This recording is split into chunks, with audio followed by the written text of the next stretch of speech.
The moment you're able to apply yourself to faith, now faith, the moment you are able to build that faith, to believe that you know there is something that stirs and activates your spirit into that depth, the bottomless things, Corinthians calls them, of God. You must believe that you know. Believe it first before your mind can relate. Believe it first that you have an unction from on high.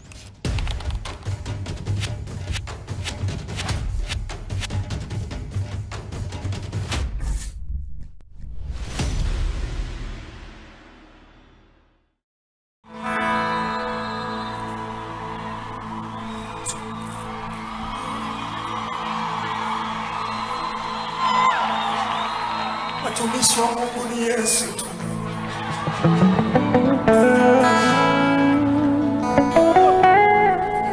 Yuko mmoja anapenda kelele.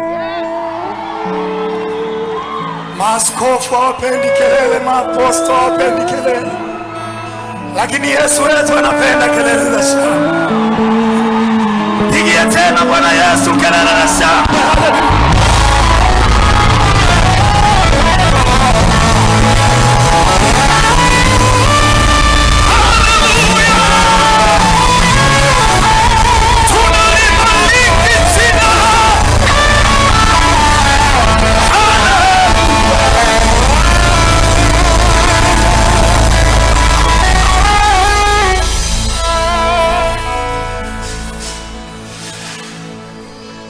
Before singing other songs, I want to sing this song.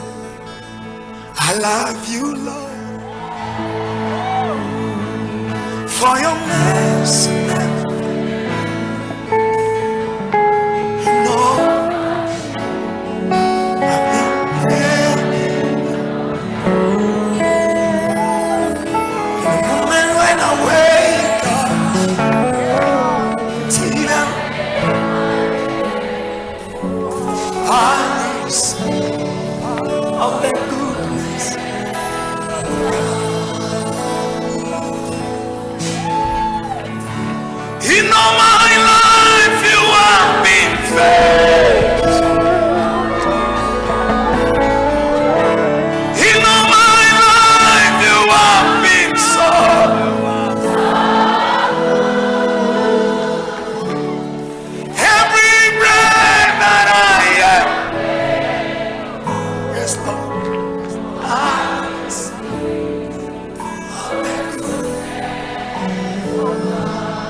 I love your voice. I love your voice. You have led me through the fire, in darkest nights. You are close like no other. I know you as a father. I know you as a friend.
Your goodness is done. Come on, say, you are healing. Your healing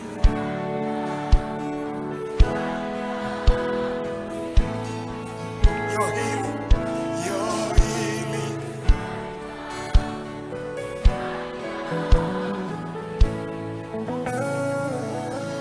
In all my life you have been faithful. In all my life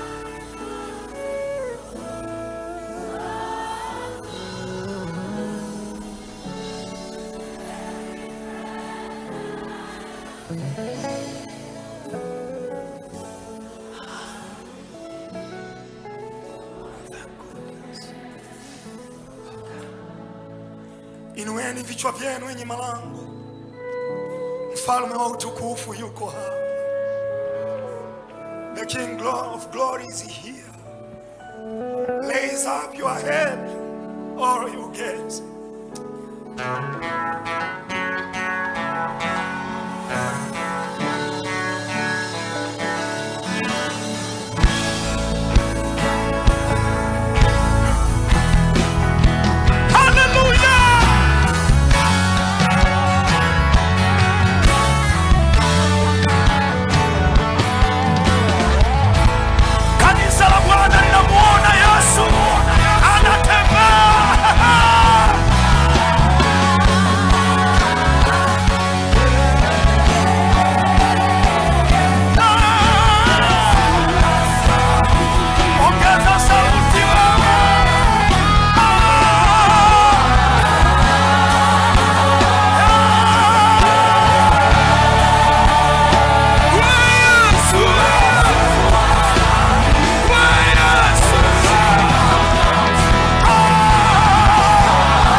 maisha yangu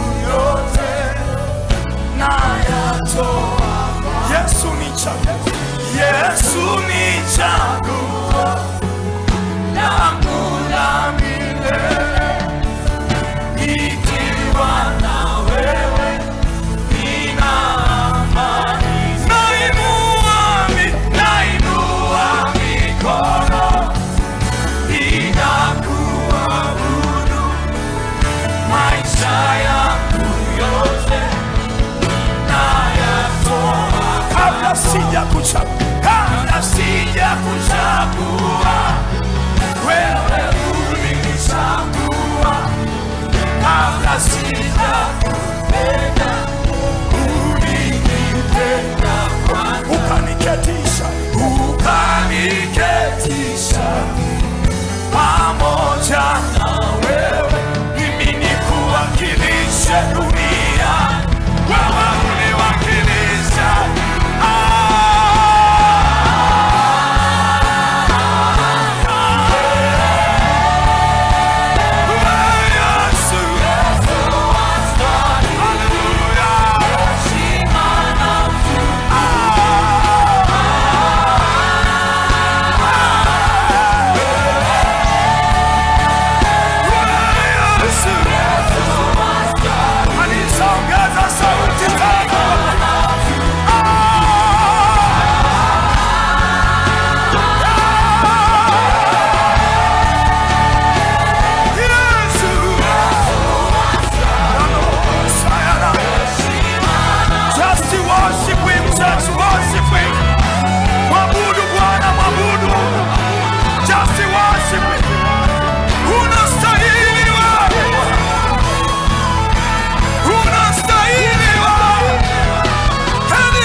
Kanisa tunainama,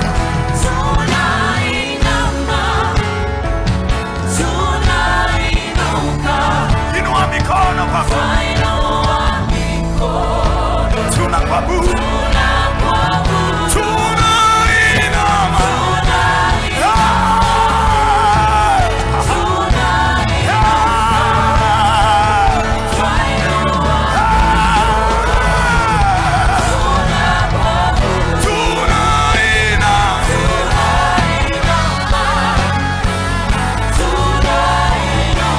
inua mikono.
mwachie, usikae kimya. Asiwapo mtu anayemwangalia mwenzie. Just worship him. Don't look for anybody. Just you and Jesus. Just worship him. Just rikatemiana. Namuona Yesu wangu anatembea. Unastahili. Unastahili kuliko elimu yangu. Unastahili kuliko cheo. Eti ni nani kama wewe? Eti ni nani kama wewe? Eti ni nani kama wewe? Aya, wewe maisha yangu wewe. Wewe chakula changu. Asiponipa kibali wewe atanipa nani sasa? Wewe una upendeleo. Umenipenda upeo. Ni nani kama wewe? Shana. Unastahili. Church worship. Unastahili.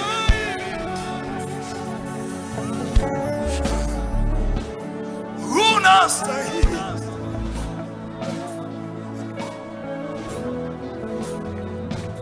Unastahili.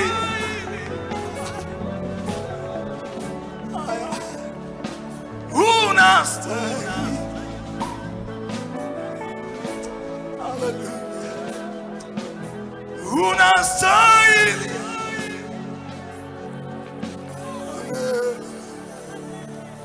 Unastahili. Kila mtu akae na Bwana.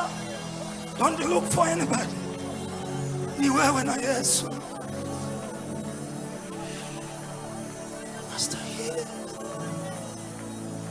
I love you, Lord. I love you, Jesus. Redemptive mayanali. Ranene mayana. Sadida nina nina na na na na. Zayana.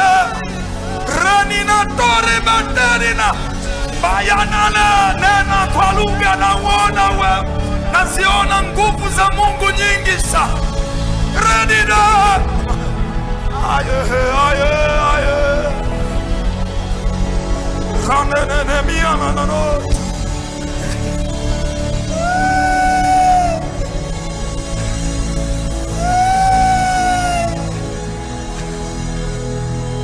Unastahili.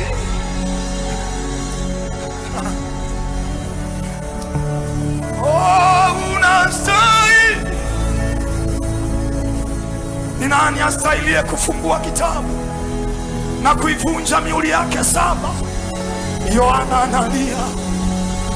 Hakutokea mtu juu mbinguni wala duniani wala chini ya dunia, lakini malaika akamwambia usiogope Yohana, yuko simba wa kabila la Yuda. Yeye ameshinda, anaweza kufungua kitabu na kuivunja mihuri saba. Anasema ndipo nikaona malaika 10,000 mara 10,000 mara 1000 mara 1000 wamezunguka kiti cha enzi. Wanasema unastahili Yesu. Tunaungana nao hao malaika, tunasema unastahili wewe. Aya, you deserve. You are worthy, Lord. You deserve, Lord. Unastahili wewe, unastahili.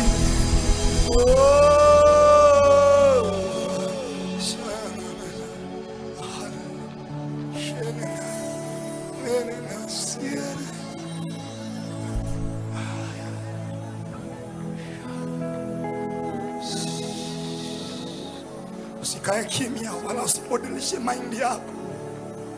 Just go deeper. Mimi nipungue, wewe uongezeke.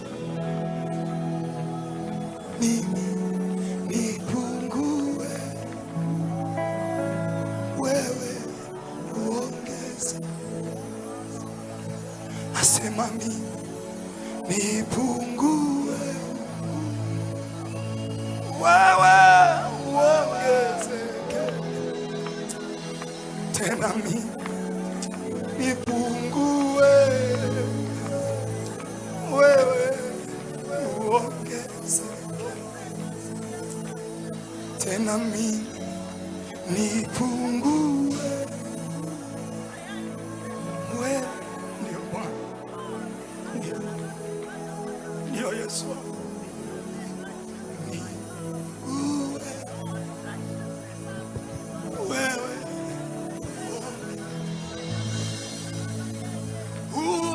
uongezeke. Yesu uongezeke sana. Oh, nipungue, wewe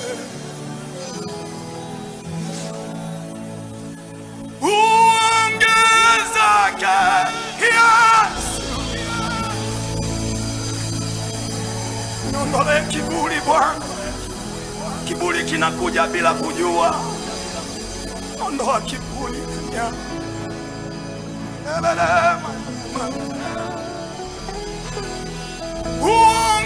uongezeke. Yesu uongezeke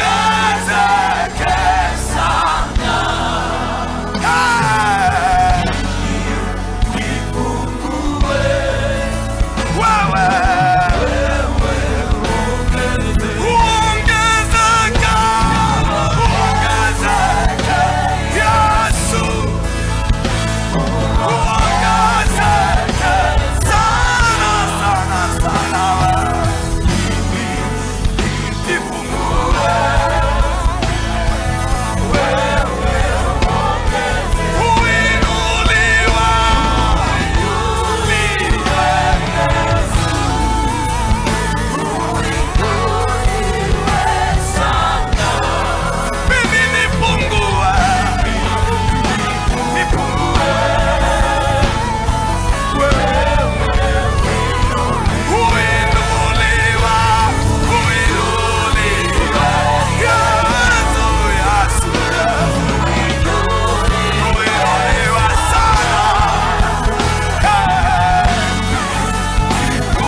ukiweza kupiga magoti kwa unyenyekevu, mpigie magoti. Shayana neema ya neema. Ndio Bwana uongezeke, uongezeke ndani yangu. Nisionekane mimi Yesu, uonekane wewe, uonekane wewe Mfalme. Uongezeke kwenye uimbaji, uongezeke nyumbani kwangu.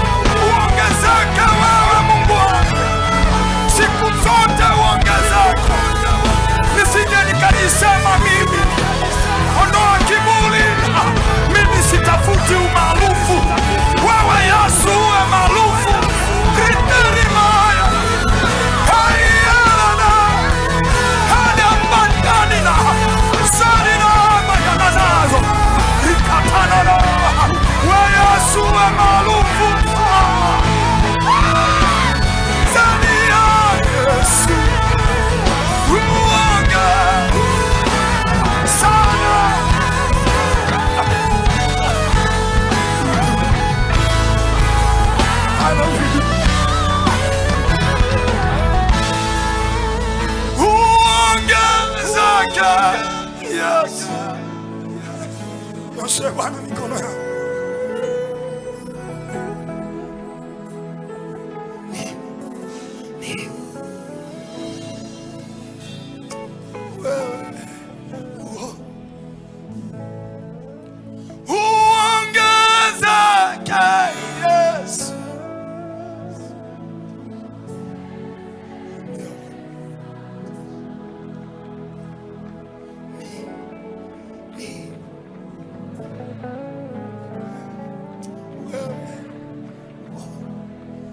Nikwambie, anataka kunyenyekewa Mungu. Anataka unyenyekevu. He need humility. Anataka unyenyekevu. Anataka kunyenyekewa.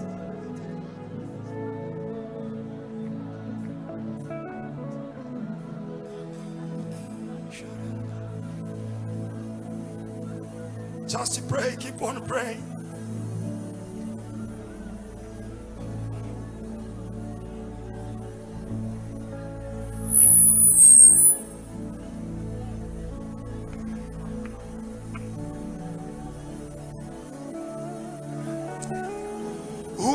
Umeinuliwa juu, Yesu, umeinuliwa juu, Yesu, umeinuliwa juu, Yesu, umeinuliwa juu, Yesu, Hosana juu mbinguni, duniani iwe amani. Umeinuliwa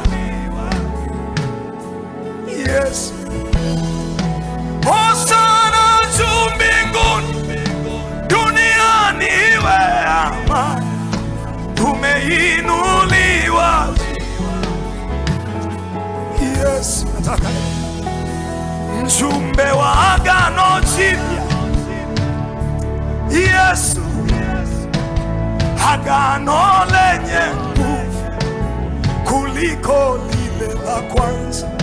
Manabii wa zamani walitabiri kuwa atakuja mkombozi wa ulimwengu. Kweli ulikuja Yesu, ukafa kwa ajili yangu. Mfalme, umeinuliwa juu. Nyosha mikono. Yesu, umeinuliwa juu. Yesu, ulishuka mpaka kuzimu, pande za chini za nchi, ukachukua ufunguo wa mauti na kuzimu, ukatangaza ushindi, ushindi wa kanisa. Milango ya kuzimu haitatushinda kamwe. Umeinuliwa juu, Yesu, come on church, ameinuliwa, umeinuliwa, umeinuliwa juu, Yesu, umeinuliwa juu, Hosana, Hosana juu mbinguni, duniani iwe amani. Umeinuliwa juu,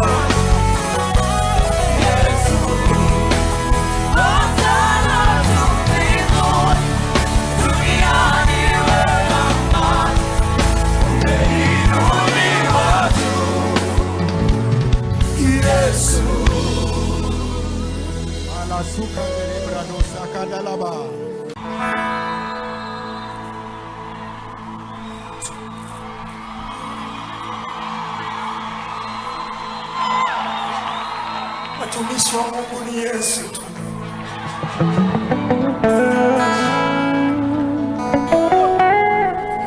Yuko mmoja anapenda kelele. Maaskofu hawapendi kelele, maapostoli hawapendi kelele, lakini Yesu wetu anapenda kelele za shangwe. Pigia tena Bwana Yesu kelele za shangwe.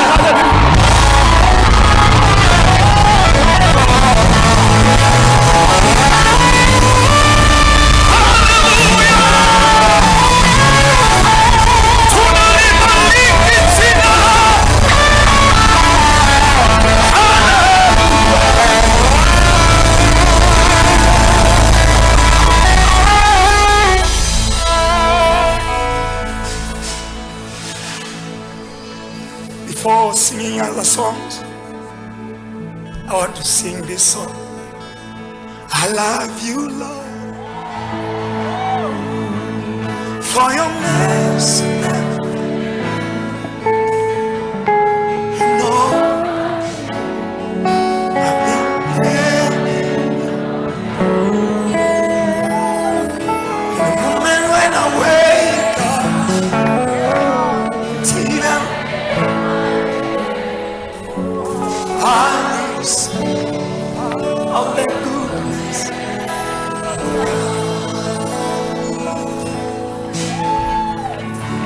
In all my life you have been faithful. In all my life you have been so.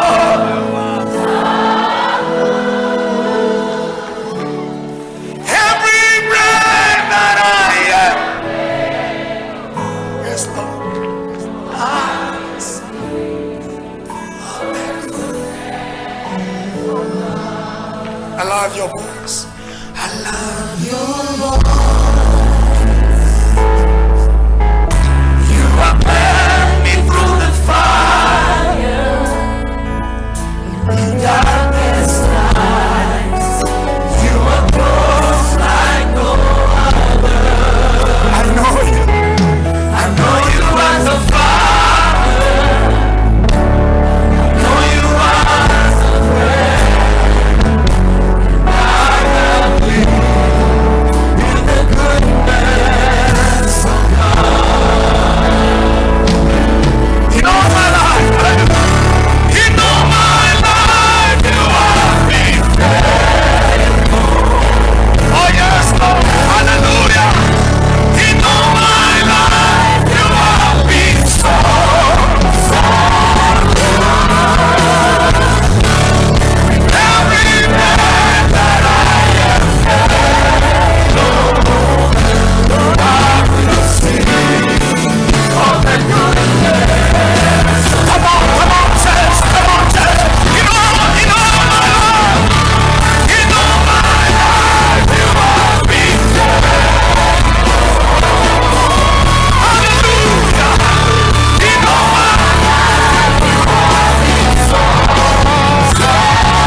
Your goodness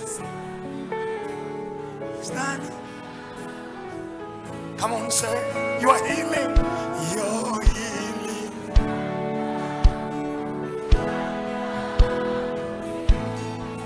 You're healing. You're healing.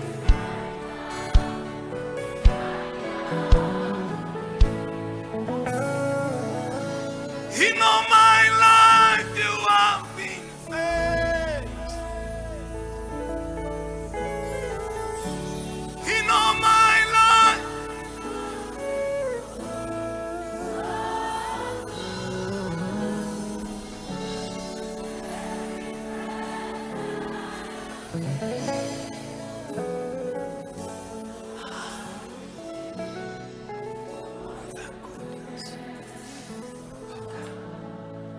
Inueni vichwa vyenu wenye malango. Mfalme wa utukufu yuko hapa. The King of glory is here. Raise up your head, all you gates,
Wewe ni chaguo, wewe ni chaguo langu la milele.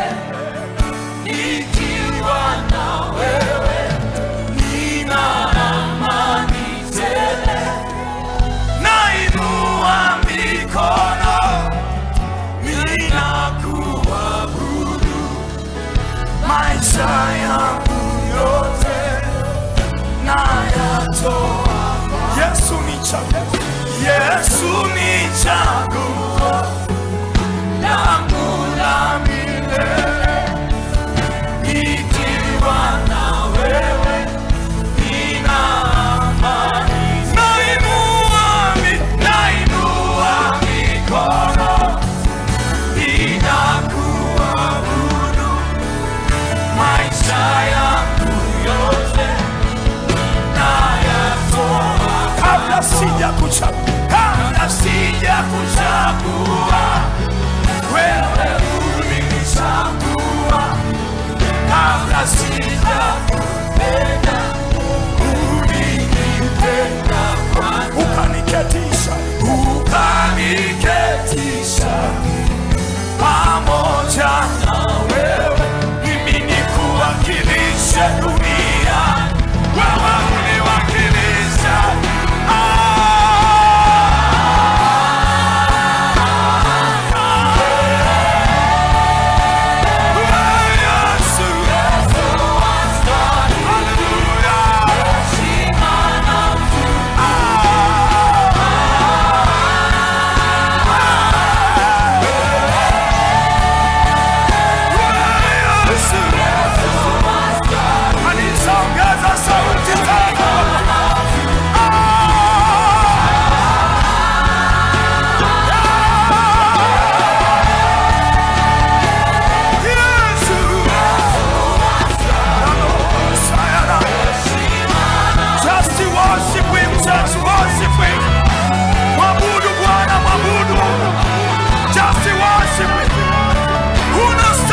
wote kanisa tunainama.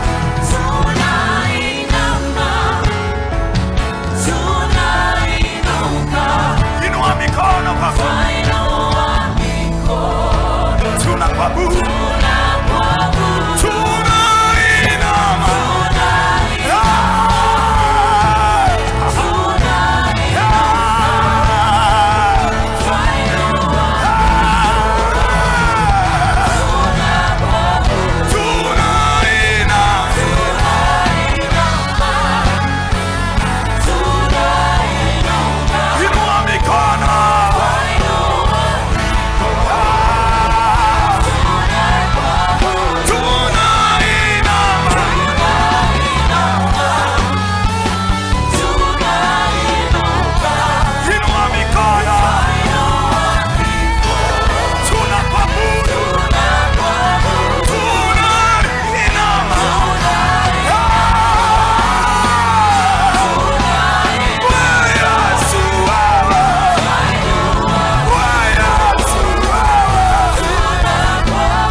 Jiachie, usikae kimya.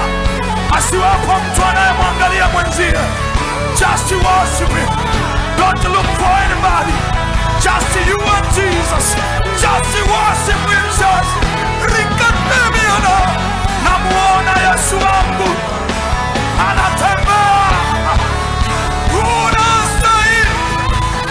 Unastahili kuliko elimu yangu. Unastahili kuliko cheo. Eti ni nani kama wewe? Eti ni nani kama wewe? Eti ni nani kama wewe? Aya, wewe maisha yangu wewe.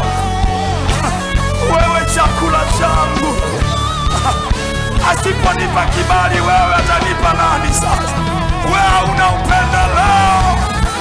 Umenipenda upeo. Ni nani kama wewe? Shanana. Unastahili. Church worship. Unastahili.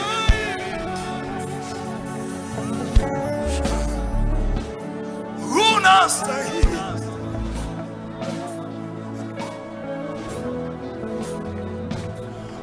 Unastahili.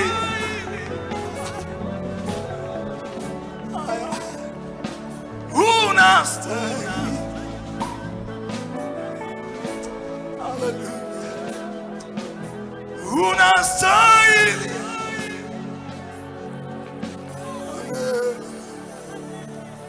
Unastahili. Kila mtu akae na Bwana. Don't look for anybody. Ni wewe na Yesu.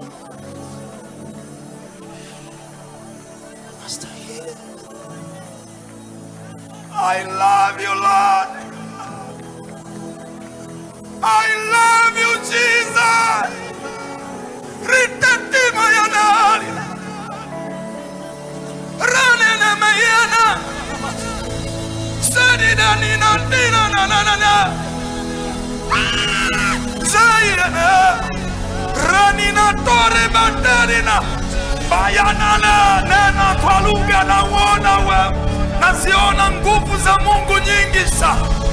Redida. Aye, aye, aye.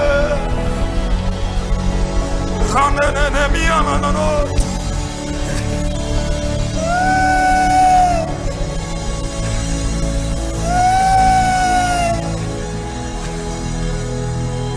Unastahili.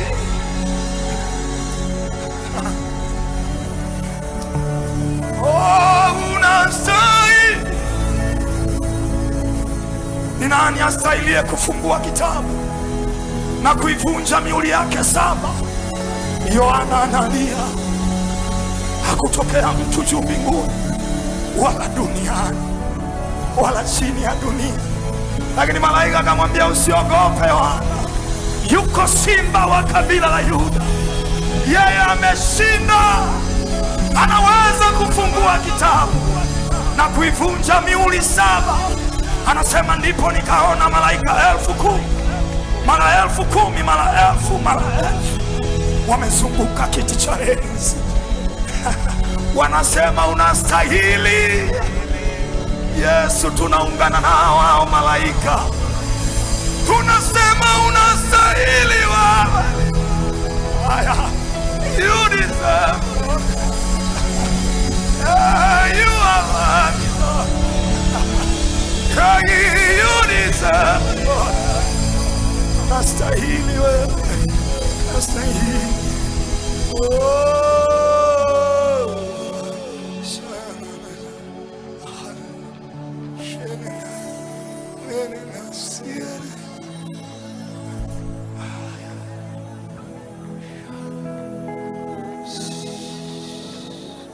Usikae kimya wala usibadilishe mind yako. Just go deeper. Mimi nipungue, wewe uongezeke. Mimi nipungue, wewe uongezeke. Asema mimi nipungue, wewe uongezeke. Tena mimi nipungue, wewe uongezeke. Tena mimi nipungue, wewe. Ndio Bwana, ndio Yesu.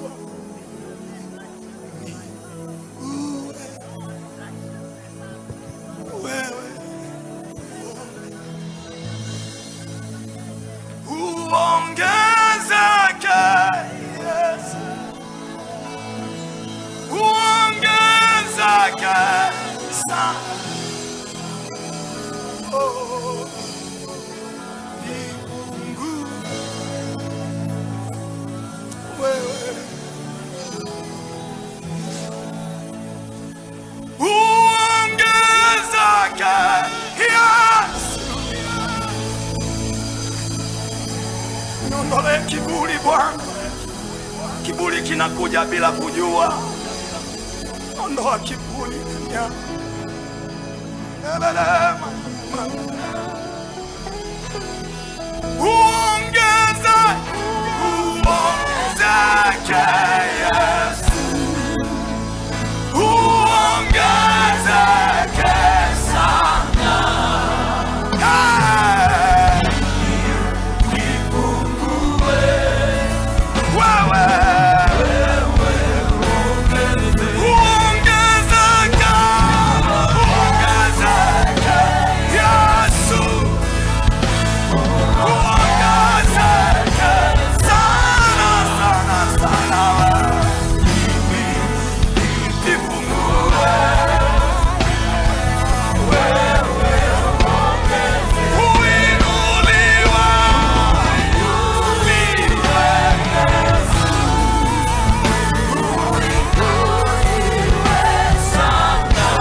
ukiweza kupiga magoti kwa unyenyekevu, mpigie magoti. Shayana neema yana ndio Bwana, uongezeke ndani yangu, nisionekane mimi Yesu, uonekane wewe, uonekane wewe Mfalme. Uongezeke kwenye uimbaji, uongezeke nyumbani kwangu, uongezeke kwenye huduma, uongezeke wewe Mungu wangu, siku zote uongezeke, nisije nikajisema mimi. Ondoa kiburi, mimi sitafuti umaarufu, wewe Yesu uwe maarufu.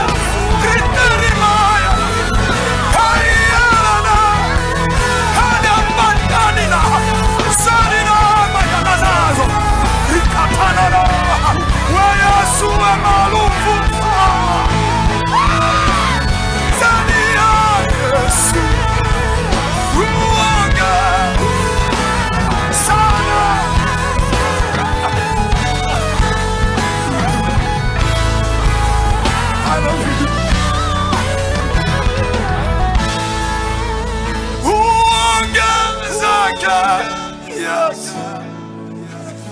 Nyoshe Bwana mikono yako.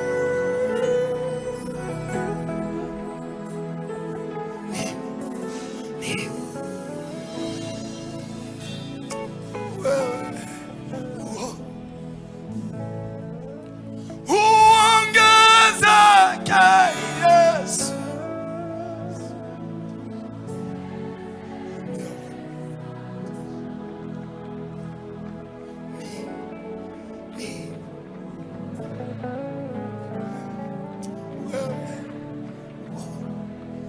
Nataka nikwambie, anataka kunyenyekewa Mungu. Anataka unyenyekevu.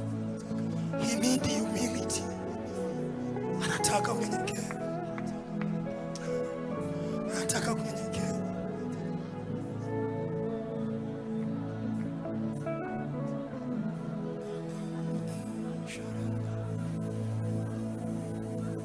Just pray, keep on praying.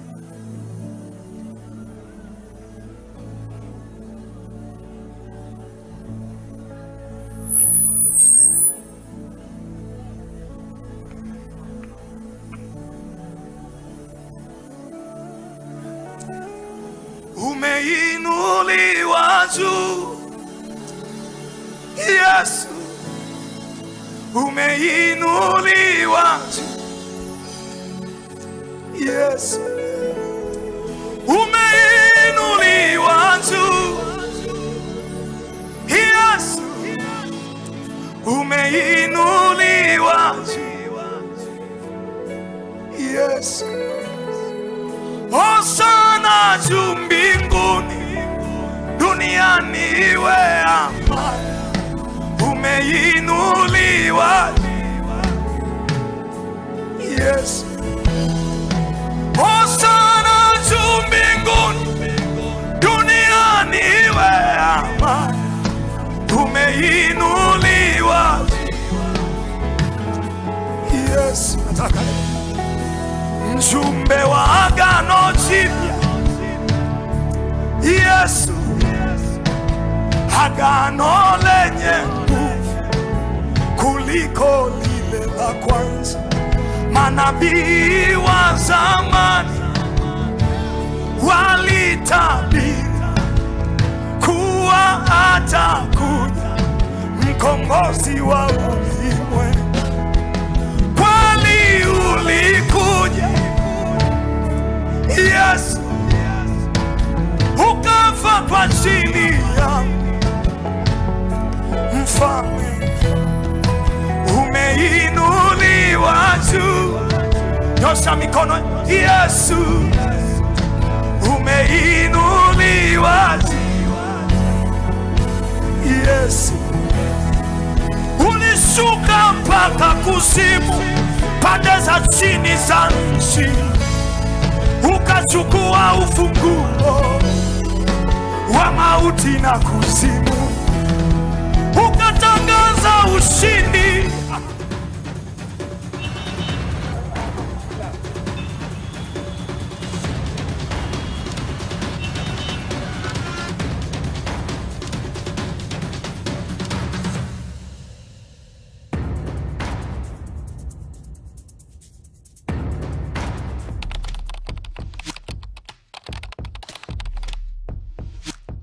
The moment you're able to apply yourself to faith, now faith, the moment you are able to build that faith, to believe that you know there is something that stirs and activates your spirit into that depth, the bottomless things, Corinthians calls them, of God. You must believe that you know. Believe it first before your mind can relate. Believe it first that you have an unction from on high.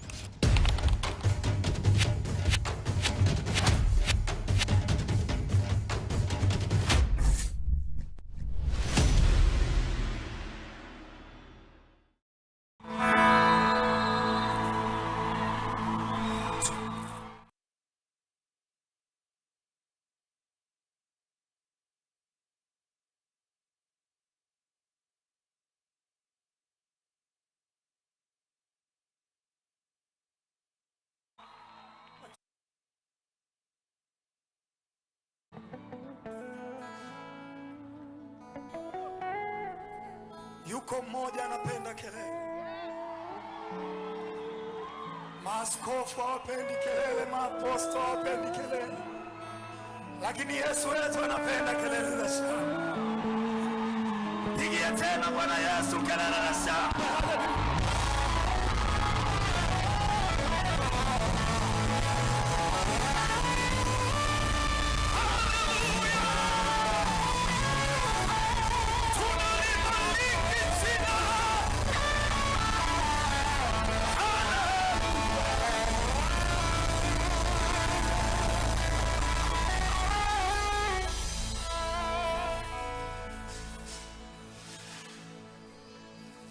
before singing other songs, I want to sing this song.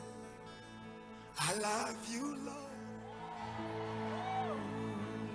for your mercy. You know, I've been there. In the moment when I wake up, till I will sing of the goodness.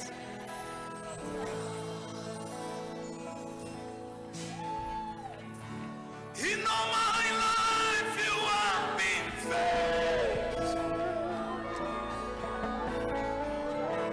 In all my life you have been so.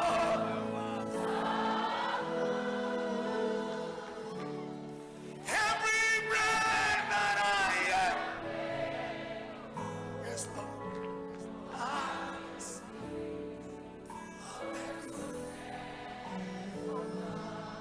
I love your voice. I love your voice. You have led me through the fire. In darkest nights, you are close like no other. I know you. I know you as a father. I know you as a friend. I have lived in the goodness of God. In all my life, in all my life, you have been faithful.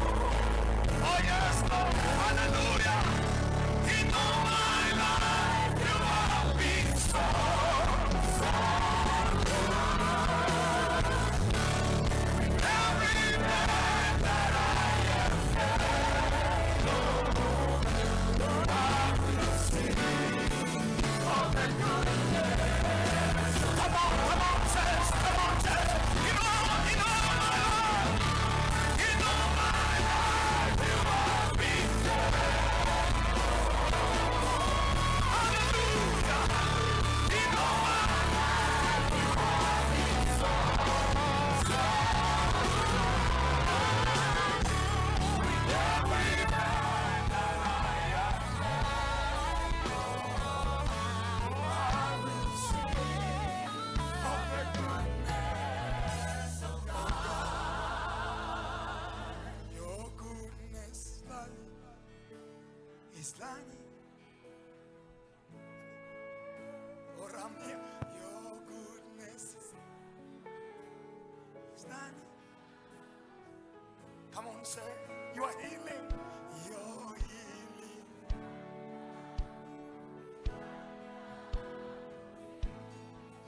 You're healing. You're healing.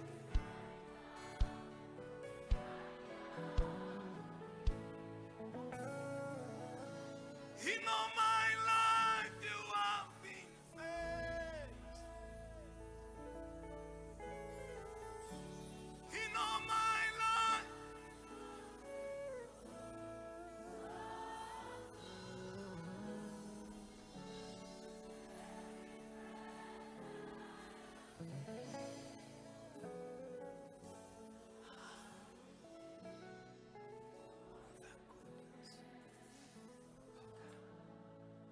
Inueni vichwa vyenu enyi malango, mfalme wa utukufu yuko hapa. The King of glory is here. Raise up your head, all you gates.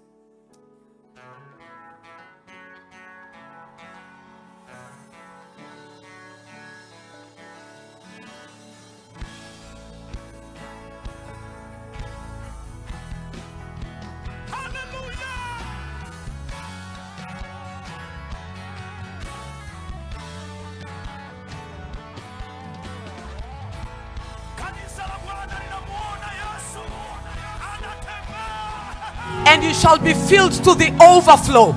Your cup today will not be normal, it will overflow. In the mighty name of Jesus. In the mighty name of Jesus. in the mighty name of Jesus. Take your posture in the spirit. Do not look around. Begin to say, I am the barrel and it is done. I will overflow. I'm coming out here with something that will impact the generation and the nation and the nations.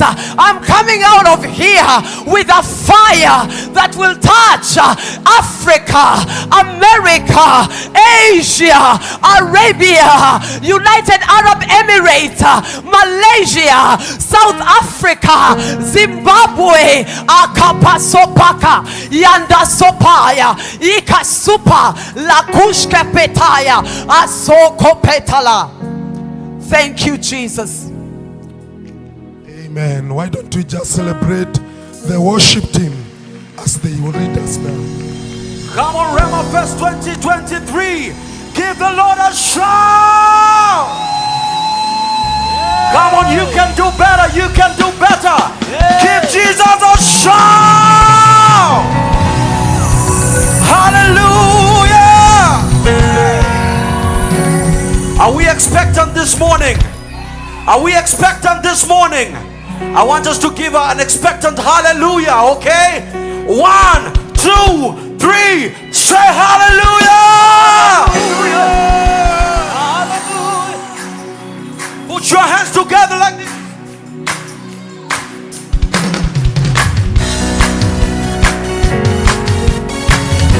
Come on, somebody, give Jesus a shout.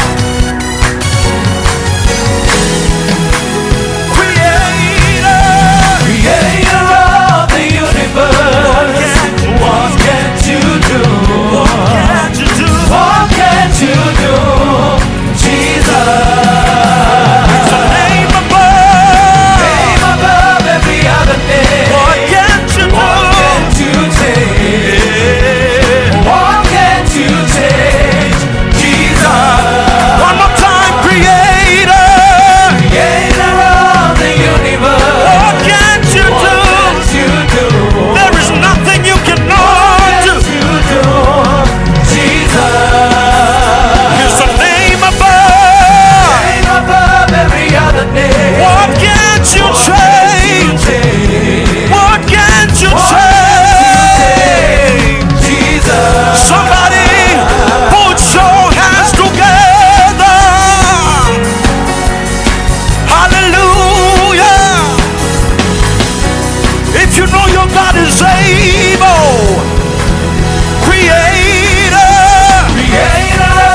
I want those hands together like this.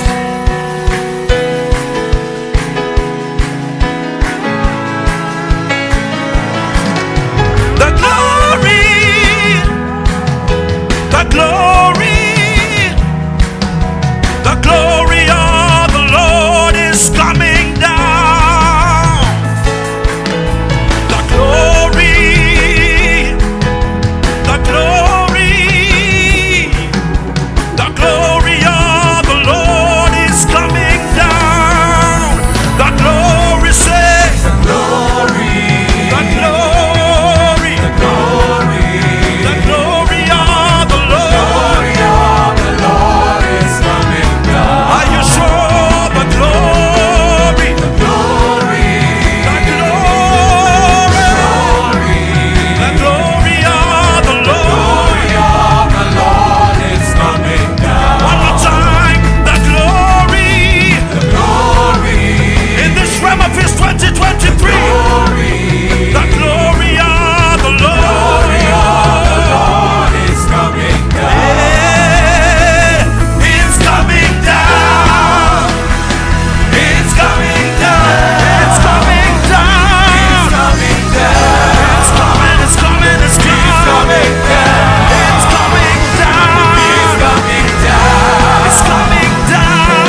The Bible says in Mark 10:27 that with God nothing is impossible. Amen.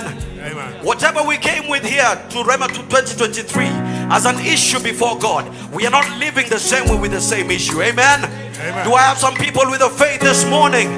Come on, lift up your expectation to Him this morning. Lift up your worship to Him this morning. He is the God who is able to make a way for you. Lift up your worship to Him this morning.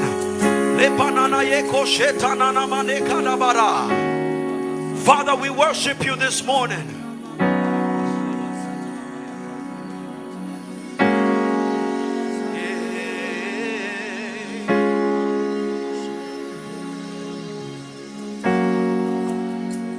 You are here, moving in this place.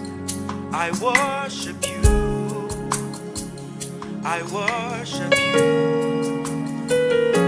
You are here, moving in this place. I worship you. I worship you. You are here, healing every heart. I worship you. I worship you. That's why I like to call way make, miracle work, promise keep, light in the darkness. My God, that is who you are. Way make, miracle work, promise keep, light in the darkness. My God, that is who you are. You are here. Moving in this place. I worship you. I worship you. You are here. And you're walking in this place. I worship you. I worship you. You are here. And you're healing every I worship you, Jesus. I worship you. You are here, and you're mending every heart. I worship you. I lift up my hands and I worship you. You are here, and you're moving in this place. I worship you. Father, we worship you. You are here, and you're working in this place. I worship you. We worship you. Hey, way maker, miracle work, promise keep, light in the darkness. My God, that is who you are. Way maker, say, miracle work, you're the light, light in the darkness. My God, that is who you are. Hey, way maker, say, miracle work, hey, Shetana maneko, Shetana mamana. That is way maker, way maker, way maker. You're the promise keeper. My God, that is who you are. You are here, and you're working in this. You are moving in this place, Jesus. I worship you. You are here, and you're healing every heart. I worship you. I worship you. You are here, and you're mending every heart. I worship you. We lift up our hands and we worship.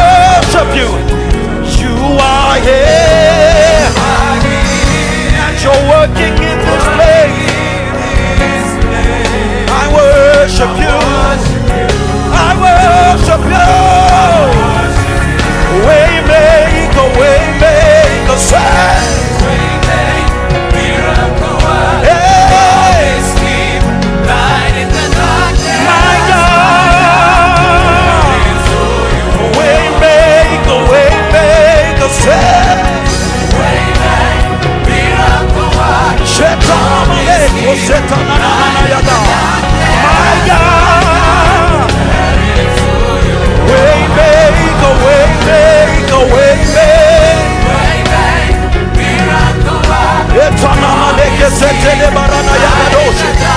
My God, way make a way make a way make.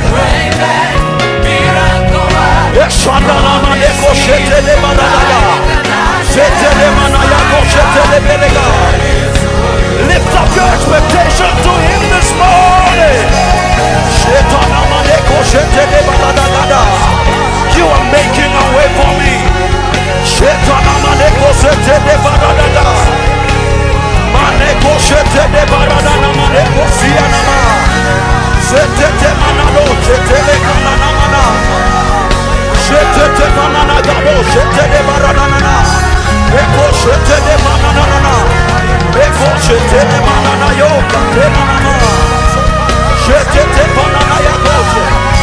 There is nothing you cannot do, Jesus.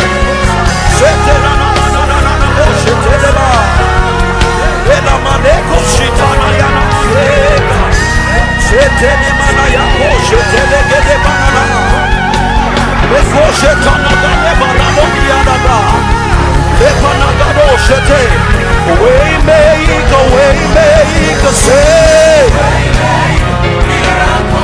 You're the promise keeper. My God, way make a say. You're the promise keeper. My God, yeah. We serve a God who is able to do exceedingly, abundantly, above all we could ever ask, we could ever think, we could ever ask from him, we could ever ask from him. This is the God who does the impossible.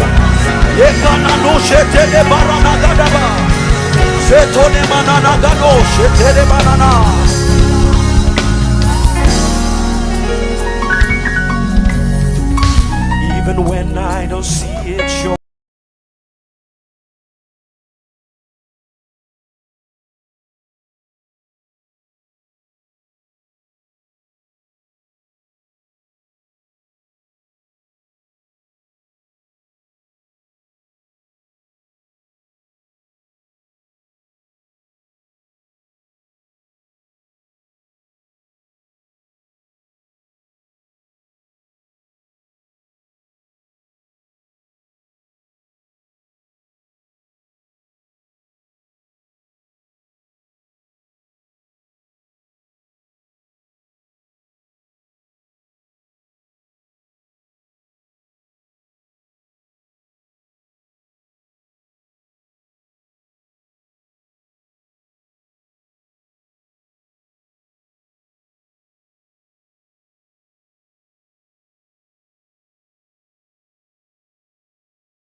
Working, even when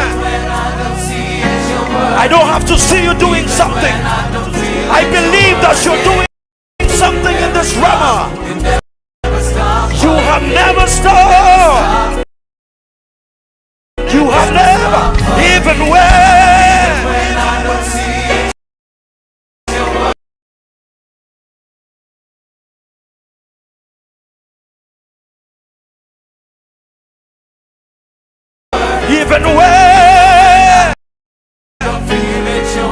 you have never stopped.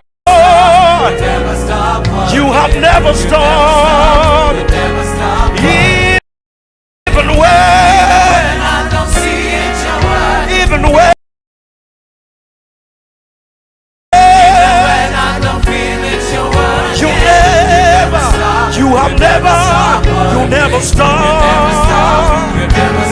Even when I don't see it, I know you're working. When I don't feel it, I know you're moving in this place.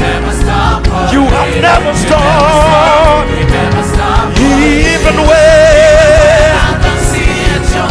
Even when I don't feel it, your word. You have never stopped. Never stop.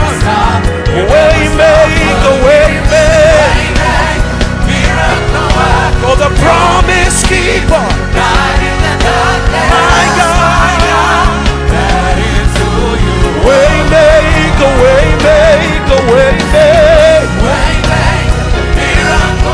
For the promise keeper. My God. Way make.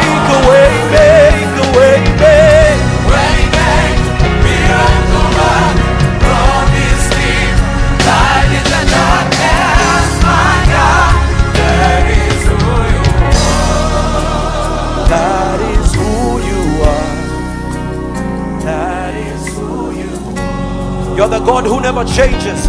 You are the same yesterday, today, and forever. That is who you are. Yeah, that is who you are.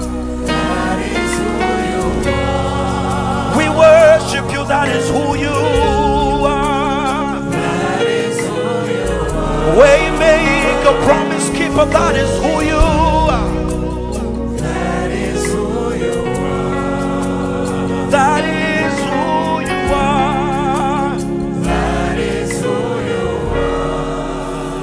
You have no rival, you have no equal, now and forever, God, you reign. Let me hear you say, yours is the kingdom, yours is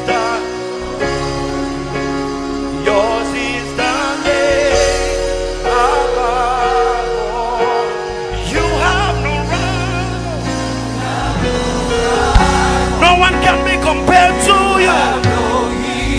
No one can be compared to you. Forever you reign. Yours is the kingdom. Yours is the glory. The name above every other name. You have no rival. You have no equal. Now and forever. Forever. Yours is the kingdom. Yours is the glory. Yours is the name. What a beautiful name. Hey, what a beautiful name it is. The name of Jesus. In our name. The name above every other name. The Messiah. Beautiful name. The name of Jesus. What a wonderful name. Wonderful name. What a wonderful name it is. The name of Jesus. What a wonderful name. Nothing can stand against. Wonderful name. The name of Jesus. Lift up the name of Jesus in this place.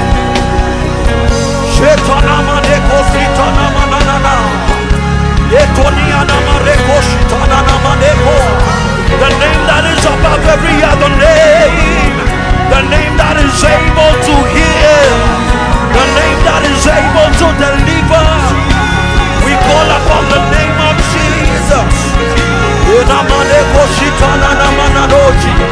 Lift up the name of Jesus in this place.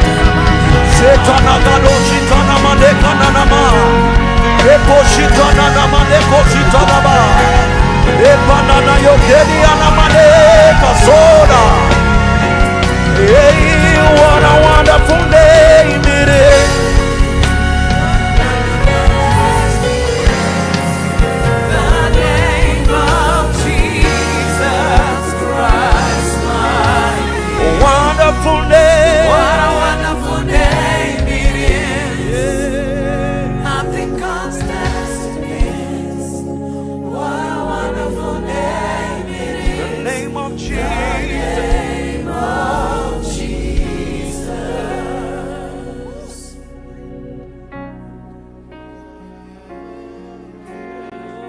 The name of Jesus, the name above every other name, the name of Jesus. Come on, lift up the name of Jesus in this place.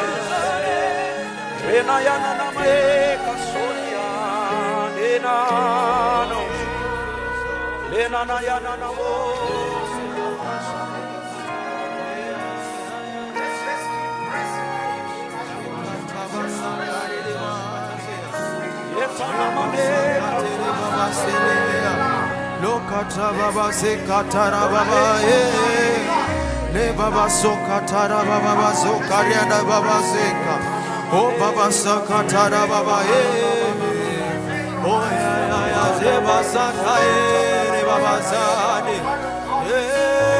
baba seka baba soka le anda baba karana baba kariana baba le katra baba soka tere baba saye le andra baba seka traboskaya tada baba zare de basa o katere shata baskaria da basa kare de baso o kaya tabasa kare de baso karia da baba seka o batrabo shaka tere baso kandra basaye ka.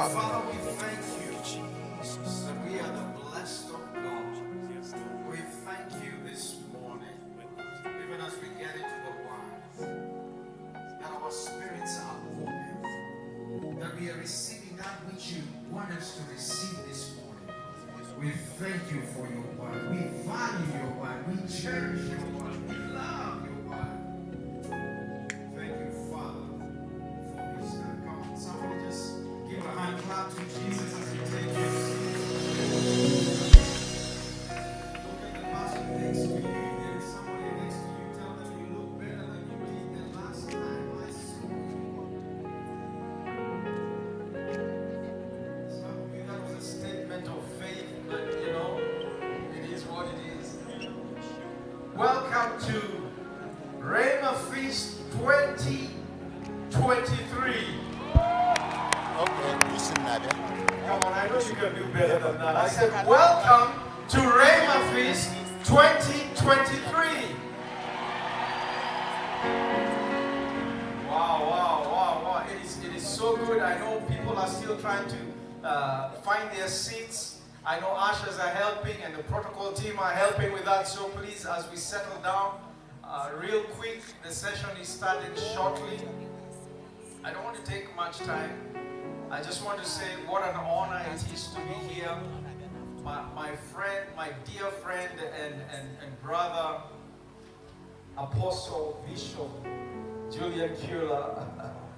Bro, you know I love you, and you know we go a long way. We go back a long way, and it's so good to be here. How many were here yesterday?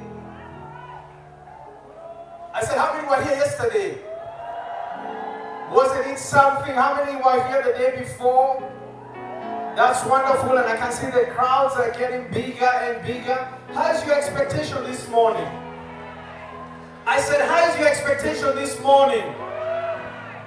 Oh man, you guys are letting me. How's your expectation this morning? Amen and amen. You know, one of the secrets I realized is every time I go into a meeting, I go with my heart open to receive the word of God. And this morning we are privileged to pick off from where we left yesterday evening. How many were here for Pastor Obasike's session? Now, Pastor Obasike, I'm going to humbly request that you conclude the story. You said there was a story you were going. How many remember about the play? I'm here to be a wonder. And without further ado,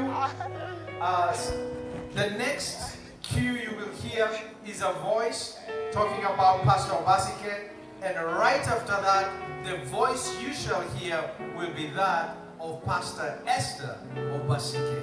Come on, put your hands together. Ladies and gentlemen, this is Rhema Feast 2023. And with a Jesus thunderous ovation, let's make welcome Pastor Dr. Esther Obasike.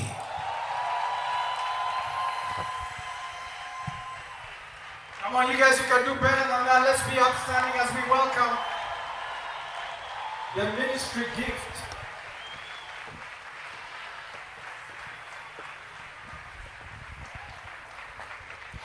Hallelujah. Of Redeemed Christian Church Hallelujah. of God, in Africa. She was ordained a pastor of RCC. What a privilege. Please have your seat. Thank you so much. What a privilege and honor to be here this morning with us again at the feast. You know why we laugh so much when the man of God said there is a story I must finish? When we were coming here this morning, my husband reminded me, remember there is a story you told them yesterday. Make sure you finish the story. And I told him I will not finish the story. And I told him why I will not finish the story. We laughed about it. Now, another witness has said it publicly that I have to finish the story. You want me to finish the story? I will finish it if time permits. Because today I've seen a big clock. Where is that clock? I was told there should be something in my front. Please, I need it.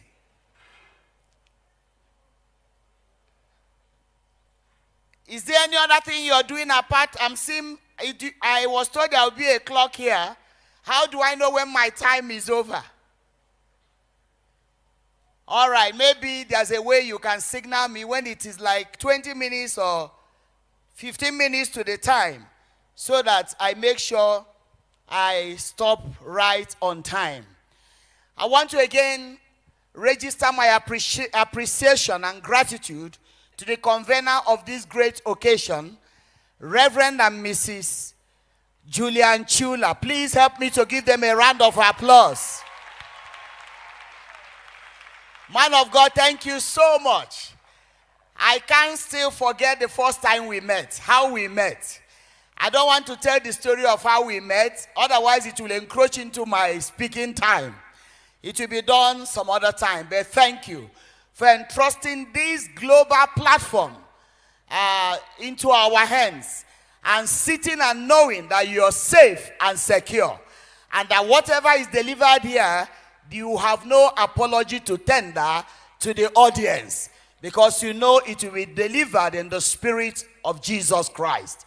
Thank you so much. Please help me to give him a round of applause. God bless you.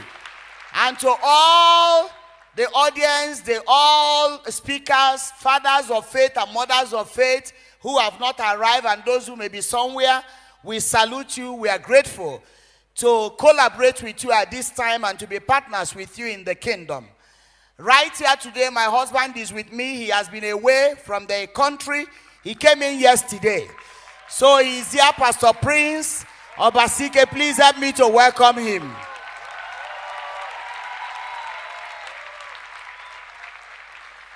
I call him my treasure. I started with treasure. Then after some years, I added mine. He calls me his precious. Then when I added my treasure, whatever a man sows, he reaps. He started calling me my precious. Soon I will start calling him my own treasure. Then he start calling me my own precious. Then if Jesus tarries to come, I will say my very own. And it will continue. Shall we be upstanding as we just worship and ask the Holy Spirit to lift Jesus high at this altar? Father, in the name of Jesus, we worship you. Holy Spirit, we glorify you. Please take your stage, have your way. Please glorify Jesus this morning, this hour. You said that when Jesus is lifted up, you will draw many souls unto himself. He will draw many souls unto himself. Father, Lord God, let Jesus be lifted at this altar. Let there be nothing of self. Let there be nothing that will come from me, except that which I have received from the Holy Spirit. I submit myself to you as a yielded instrument. And I pray that God, I will be used to glorify Jesus. And I bring every heart under the subjection of the Holy Spirit. And I pray that every heart shall be in readiness to receive the word of life. Thank you. In Jesus' mighty name we have prayed. And the church shout aloud. Please have your seat. I love that. Amen. This second section, section 2, I will still continue on the theme, the central theme for this Rhema Feast, which is Matthew chapter 1, verse 1. For the benefit of those that were not here yesterday, I will read the scripture again, the key text that was handed over to us by the convener of this meeting. Matthew chapter 1 verse 1 says, the book of the generation of Jesus Christ, the son of David, the son of Abraham. And in Amplified Version, he says, the record of the genealogy of Jesus the Messiah, the son descendant of David, the son descendant of Abraham. You can now look up. Yesterday we looked at the title Messiah, what it stands for. Yesterday we said that is the most controversial in human history. We also said that was an exclusive title of Jesus. No one can claim lay a claim on that title. No matter how much God uses you, the Messiah remains exclusively the Messiah. We also say that this Messiah is a liberator. Today we want to see how his title, how it connects to our own lives. But before I go into it, I have a message for Rhema Feast. Yesterday after I left here, I was pondering on what God is doing with Rhema Feast.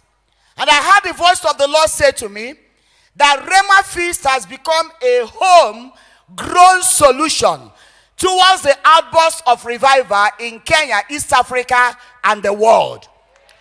And I began to ask God, why is it a homegrown solution? The Lord said,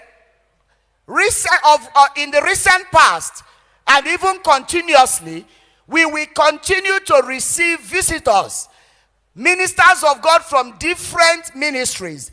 The world will want to partner with us in the gospel, but when they finish, they go back home. When they finish, they go back home.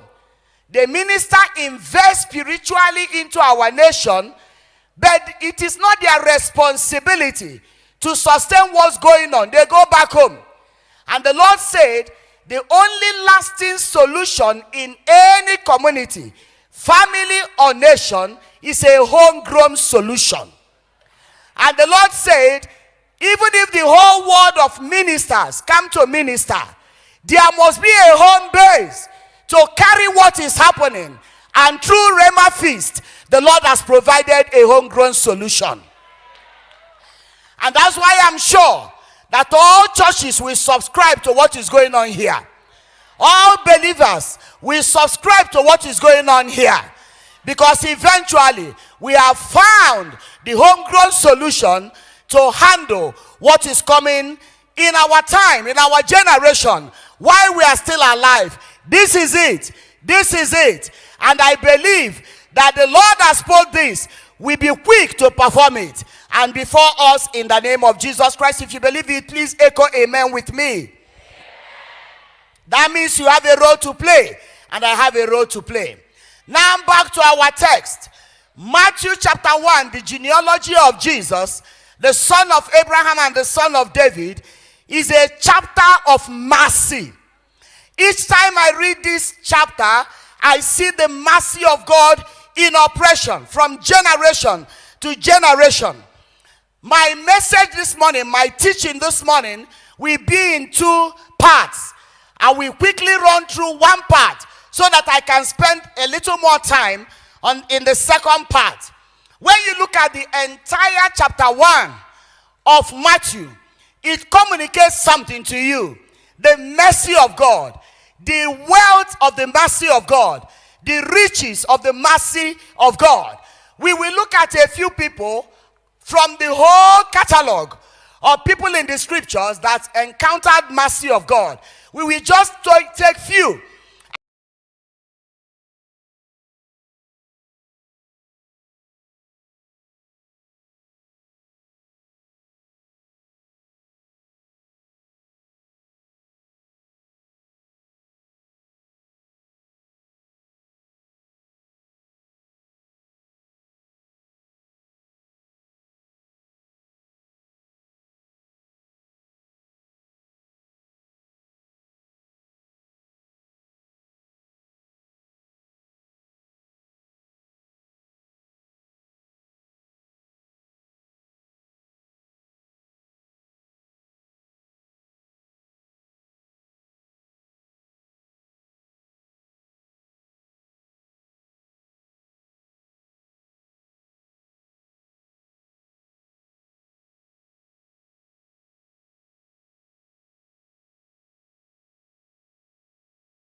Messiah. What went wrong that this boy became a blind beggar on the street? I have a news for you. In this place, every generational error shall be corrected. Whatever has gone wrong in your family shall be corrected. Whatever has gone wrong in your own life shall be corrected. One thing that the Messiah does is that the Messiah corrects the wrongs. The Messiah corrects the errors. The Messiah goes to the root of your problems. And the Messiah addresses the root of your problem. No wonder he's called the root of Jesse. That comes from the root of Jesse. I am here to announce in this feast, because Messiah is here and we are talking to the son of David, nobody will walk away from this place at the end of this meeting an error. No matter the error, it shall be corrected. If you believe it, can I hear a thunderous amen? Let's look at the next woman. The woman at the well. John chapter 4. John chapter 4. A woman that went to fetch water. She had no agenda. It was a day like any other normal day. Little did she know that that day will correct everything about her life. She went to fetch water at the time that was not the right time. At the time that was not convenient. Maybe you're here. You are operating out of time. You are operating when it is not convenient. Jesus the Messiah is still here to meet with you so that things can be put right. As that woman was on her way, she encountered the son of David, the son of Abraham, Jesus.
A man who told me all the things that I have done.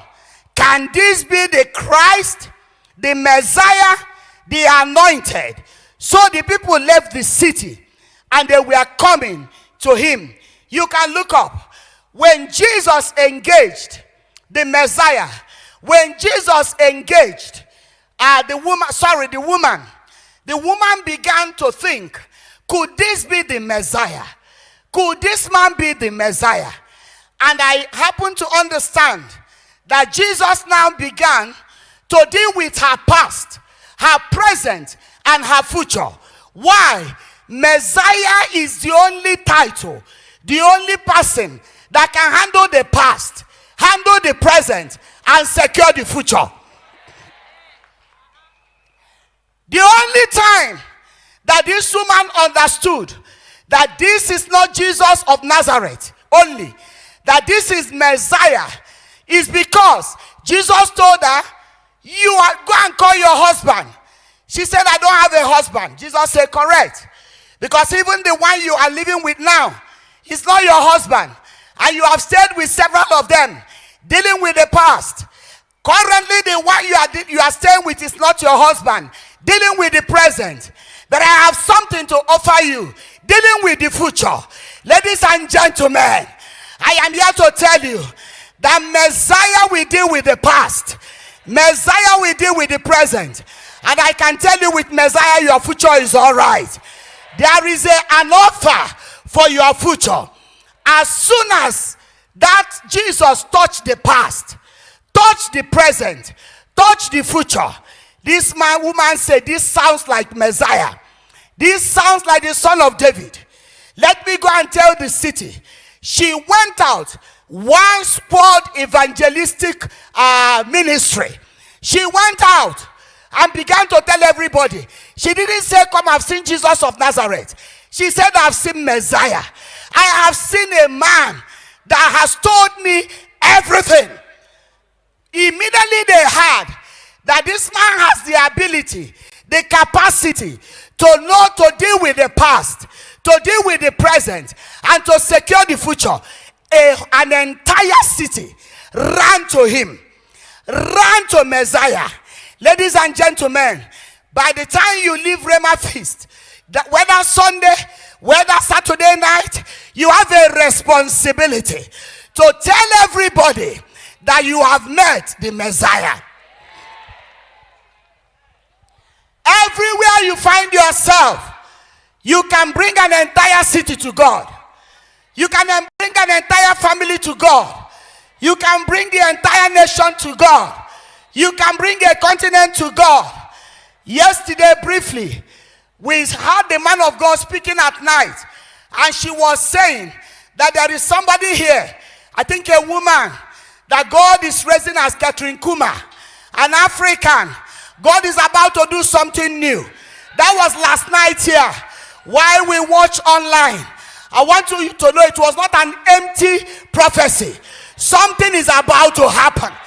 If you don't believe it, I step into that prophecy myself. Something is about to happen, and it will not just be an African, it's a Kenyan.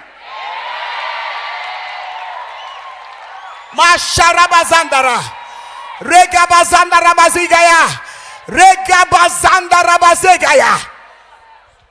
One Samaritan woman that has lived with 5 men. You have not even, me was 2, and I didn't live with them.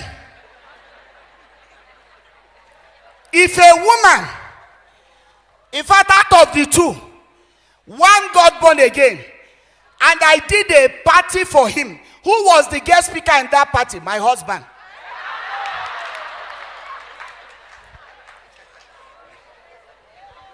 By that time, I didn't even know that I would have any business with him as husband and wife. We were brother and sister. Just that he had the largest Bible in the fellowship. That was his powerful tool. And I invited you that my ex-boyfriend got saved. The whole campus is shaking because I was known everywhere. And he said, I told him, be my guest. And he came with his big Bible and preached in that party that my ex-boyfriend got saved. I didn't do as much as the woman of Samaria, but that woman brought an entire city for God. You are a debtor of the gospel. Whatever you are hearing in this Rhema, you are a debtor. That woman connected with her purpose in life when she recognized that this Jesus we preach, he is the Messiah. You may be an ordinary believer, ordinary Christian till you die, until you recognize that this gospel is not an ordinary gospel. This Jesus we preach, he is the Son of God. He is the Son of God. He is the Messiah. At that point, your destiny and your purpose are born. Some of us, we go about looking for who to lay hands on our head to discover purpose. Jesus never laid one hand on that woman. Some of us, for years, we are busy running from pillar to post, looking for prophetic declaration, and somebody that will break olive oil on your head for you to understand your purpose. Sit down. Sit down and engage the scriptures. The day you meet Messiah, your life will change. Recognizing him gives you direction in life and purpose. I want us to look at John 4:39. I have 31 minutes left. John 4:39. And many of the Samaritans of that city believe on him for the saying of the woman which he testified. He told me all that ever I did.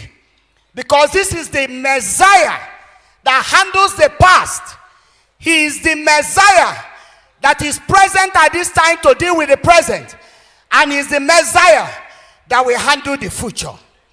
Let's look at the disciples. Then I will jump a lot of things to go to section 2. The disciples. John chapter 1. I will read from 41 to 49. He, Andrew, findeth his own brother Simon, and saith unto him, we have found the Messiah, which is being interpreted, the Christ. And he brought him to Jesus. And when Jesus beheld him, he said, thou art Simon, the son of Jonah. Thou shalt be called Cephas, which is by interpretation, a stone. The day following, Jesus will go forth into Galilee, and findeth Philip, and saith unto him, follow me. Now Philip was of Bethsaida, the city of Andrew and Peter. Philip findeth Nathanael, and saith unto him, we have found him, of whom Moses in the law and the prophets did write, Jesus of Nazareth, the son of Joseph. And Nathanael said unto him, can there any good thing come out of Nazareth? You see where the disconnection is? When Philip wanted to give his own account, he missed the most important topic, that we have found Jesus the Messiah. He said we have found Jesus of Nazareth. And that was why the question from Nathanael was, said, can anything good come out of Nazareth?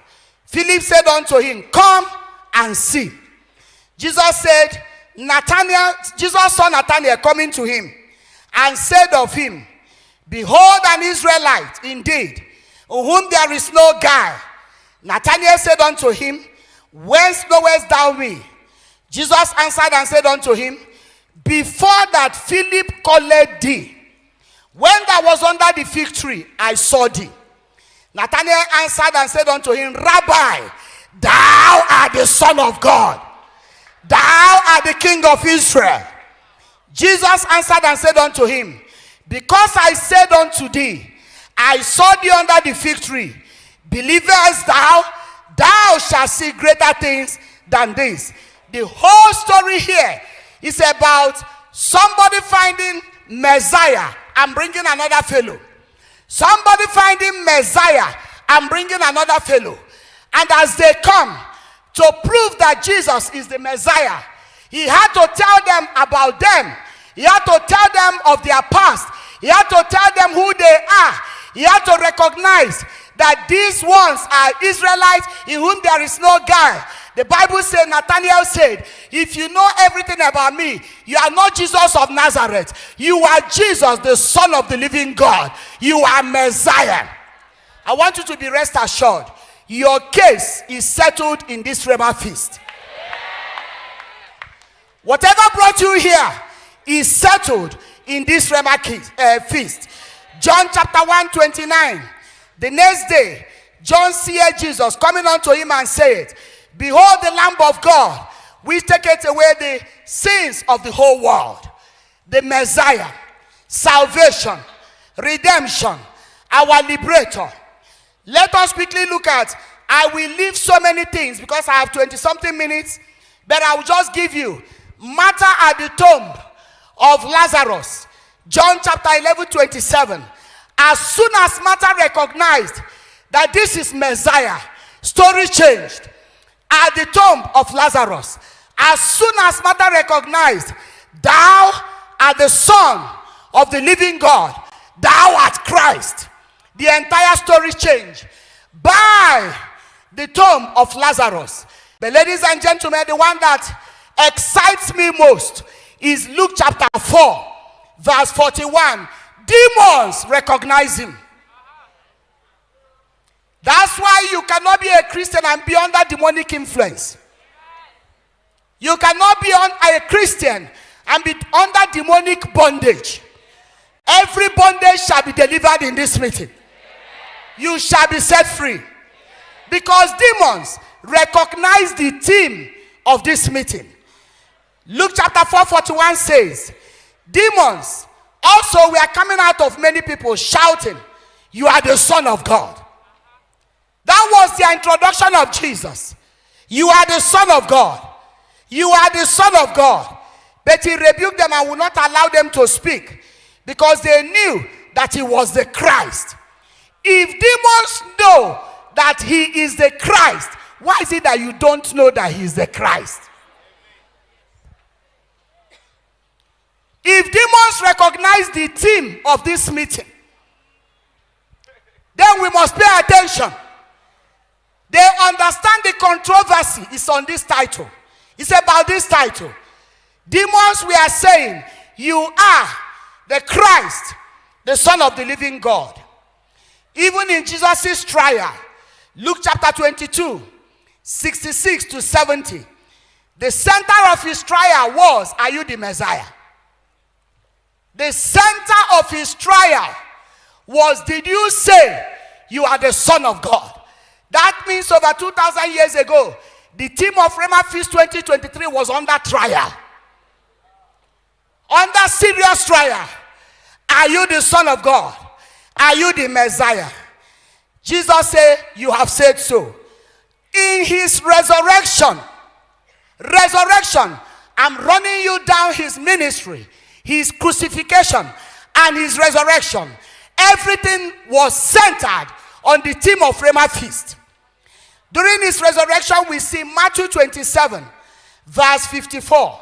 When the centurion and those with him who were guiding Jesus saw the earthquake and all that had happened, they were terrified and they exclaimed, surely, surely, surely he was the Son of God. His death and resurrection affirmed this title, Messiah. He is the Son of God. Can I hear amen? Amen. Let me go to the final stage of this preaching. In Matthew chapter 1, I saw categories of people. And those categories could be here. Number one, the mercy of God in the genealogy of Jesus teaches us, number one, restored identities. Matthew chapter 1 tells us that Messiah restores identities. If you look at every name associated with Jesus' genealogy, they were broken men and women. They were men and women that had no reputation, so to say. They were women and men that had limitations in character and conduct. They were men and women that ordinarily in our society we would have condemned and judged. But in genealogy of Jesus, Matthew chapter 1, the Bible tells us in Hebrews 2:11 that he is not ashamed to identify with us. He's not ashamed to call us his brothers, his sisters, his brethren, no matter how terrible we are. Messiah is willing to identify with you. Look at David, an adulterous man and a murderer. Yet, by grace, is called the man after God's heart. Abraham found substitute in Hagar. And that substitute and temporal pleasure has put the world in pain till today. Yet, is a man that was a friend of God. Because of Matthew chapter 1. Jacob, a liar, a cheat. But by the grace of God, through him, the nation of Israel was born. We talk about Judah and Tamar's story.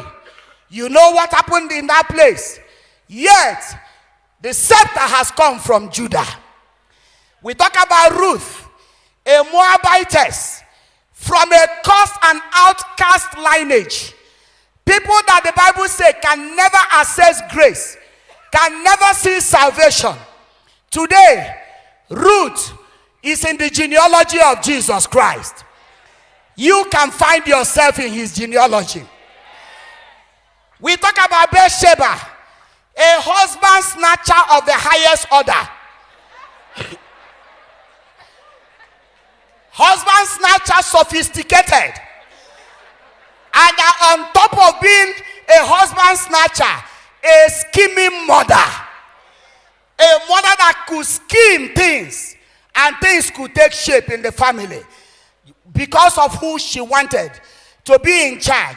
But for grace, she lived to be celebrated as the mother of the wisest king that ever lived. How do you explain it? That somebody that took a king from bathroom, of course you will say it was the king that looked for her, but she could have said no. She could have said, I better die than surrender. But she loved her life more than any other thing. And after the husband was killed, she could have run away from David's house. But she sat as the queen, the mother of the king. Because of Messiah. Time we fail me to talk about Solomon, the anointed polygamist.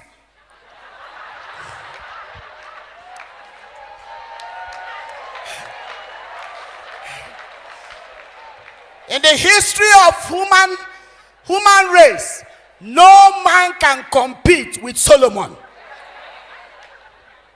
1,000 women, 300 wives, 700 concubines. Which diary could keep the even congregation is not up to 1,000. Anointed polygamist.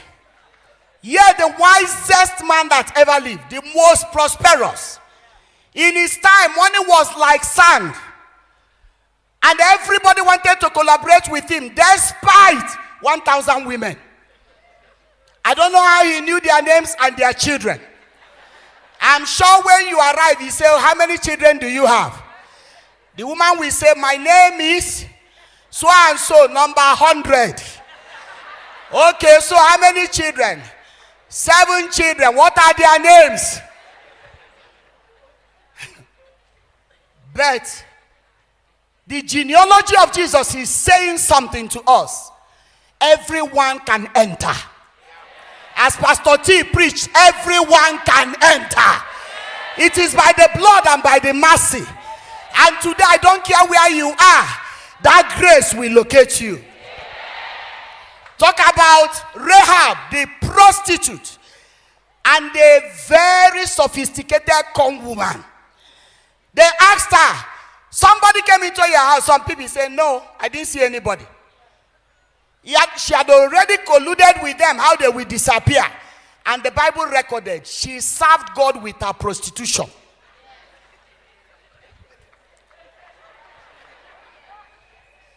What does that tell you? This mercy from Messiah is overflowing.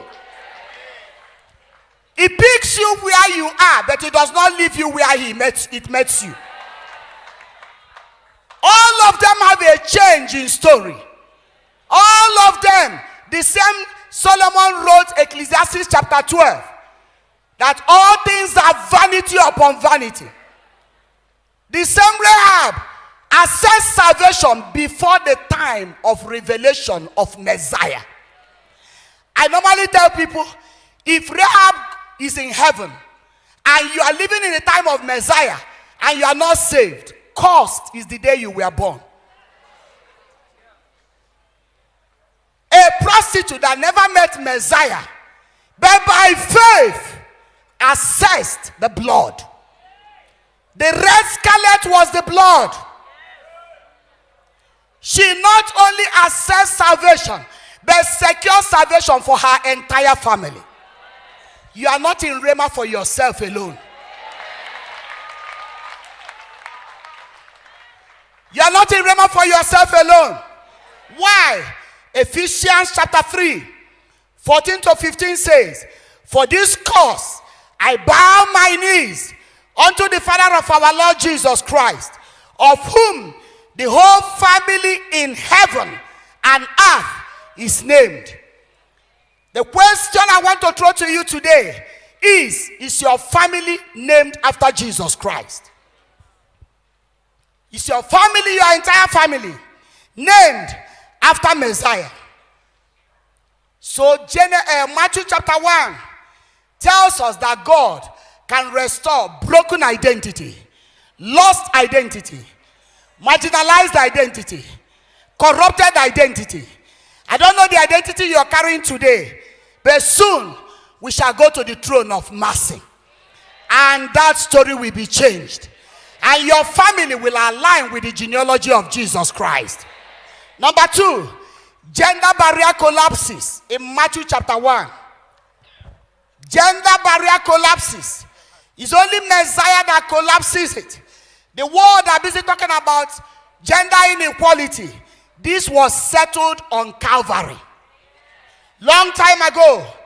Why? Because in this genealogy, we see both male and female. I know if they had gone according to Jewish tradition, no female name would have entered into this genealogy. They would have said a certain woman. A certain woman. But thank God that the scripture is uttered by the Holy Spirit through the hands of men. So if you are a male or a female, everyone has access, direct access, equal access to Messiah. Because Galatians chapter 3, 26 to 29 tells us that there is neither male or female. We are all Abraham's seed. Yesterday I explained how we are Abraham's seed. I thank God that Jesus was rejected by the Jews. It was because of that rejection that you and I today can have access into the throne of grace and mercy. This is recorded by John in John chapter 1 verses 11 and 12. He said, because he came to his own, they rejected him. To as many as receive him, to them he has given the authority. To them he has given the power to be called the children of God. Whether female or male, our Messiah remains one. Number 3, ethnicity and nepotism collapse.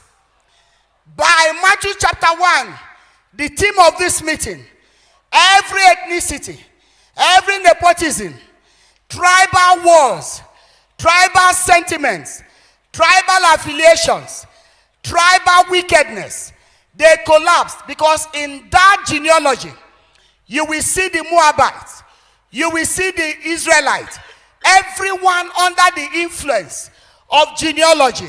And that's why in Ephesians chapter 2, 13 to 22, remember that yesterday I told you that when this thing was discussed in Thessalonica, the people in Berea were more honorable because they went home to search the scriptures.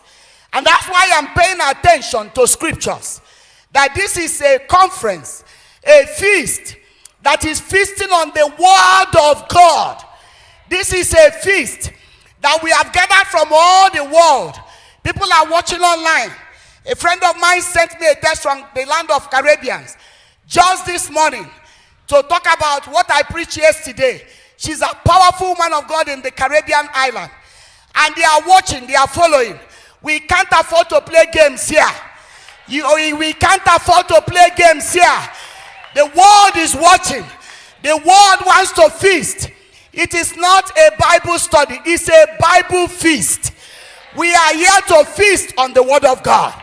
So you must go home and search and know what Pastor Esther is saying, whether it agrees with the title of Messiah.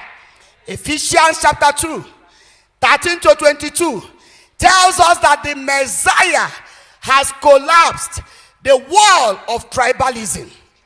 And that's why I say Christians that are tribalistic are local champions.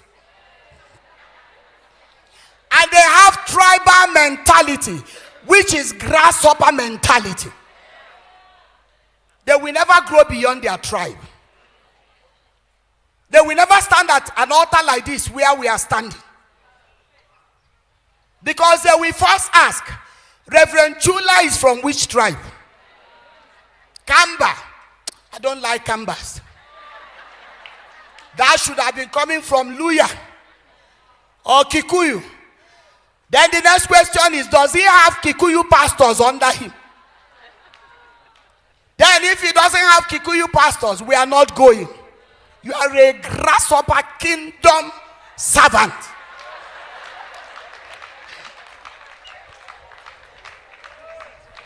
You cannot attend meetings based on tribe. The kingdom is beyond tribe. The kingdom is beyond political affiliations. Of the increase of his government, there shall be no end.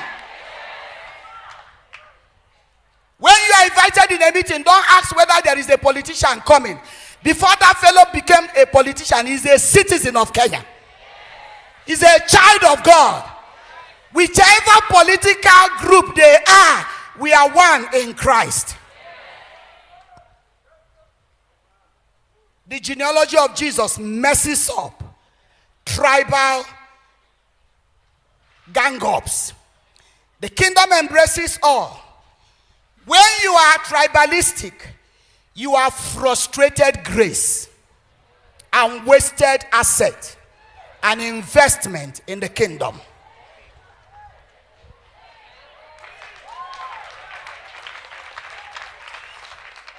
Acts chapter 2 answers to that. When the Holy Ghost baptism came in Acts chapter 2, the Bible says 120 people were in the upper room. We are in thousands here. 120 people in the upper room. And they were very quick to add, including women. And in case you doubt it, the mother of Jesus, Mary, was present. I always tell women in our women meeting, if Mary, the mother of Jesus, who met the Holy Ghost, carried Jesus for 9 months, delivered Jesus, had all the prophecies, could attend prayer meeting, where are you? Who is your son?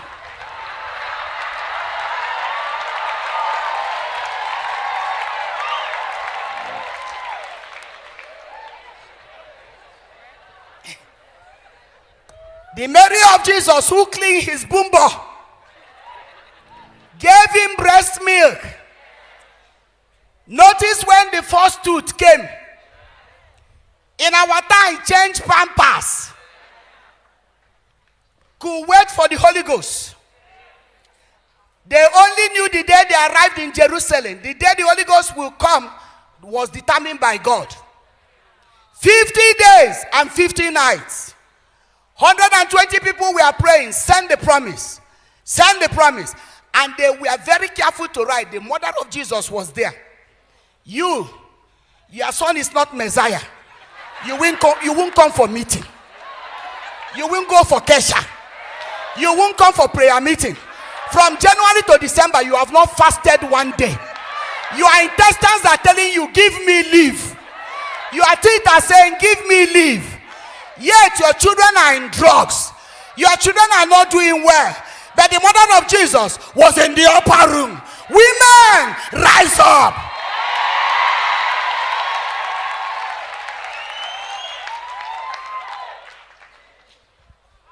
Number 4, I have 7 minutes, 11 seconds.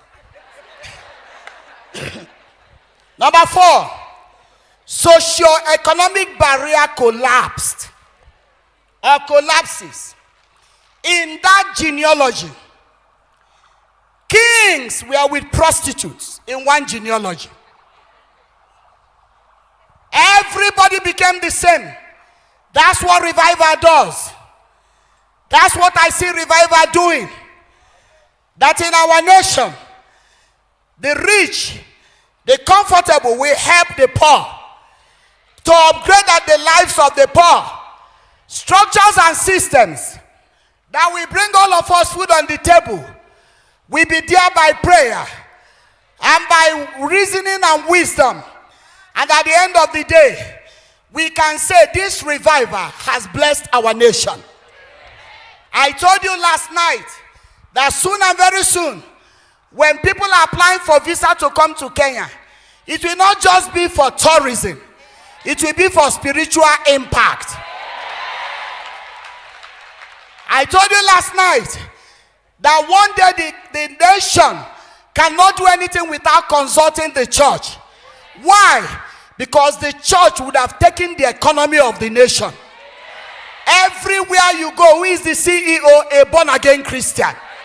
Who owns this factory? A born again Christian. Who owns this real estate? A born again Christian. Who is the greatest labor employer? A born again Christian. By this feast, wealth shall be transferred. I don't want to call names, but in this our nation, we shall eat the good of this nation. The Bible says in Isaiah 1:19, if we are willing and we are obedient, we shall eat the good of this nation. The time has passed when some people will put some gods in their shops and collecting your money. This time you enter, wherever Messiah enters, the kingdom has come.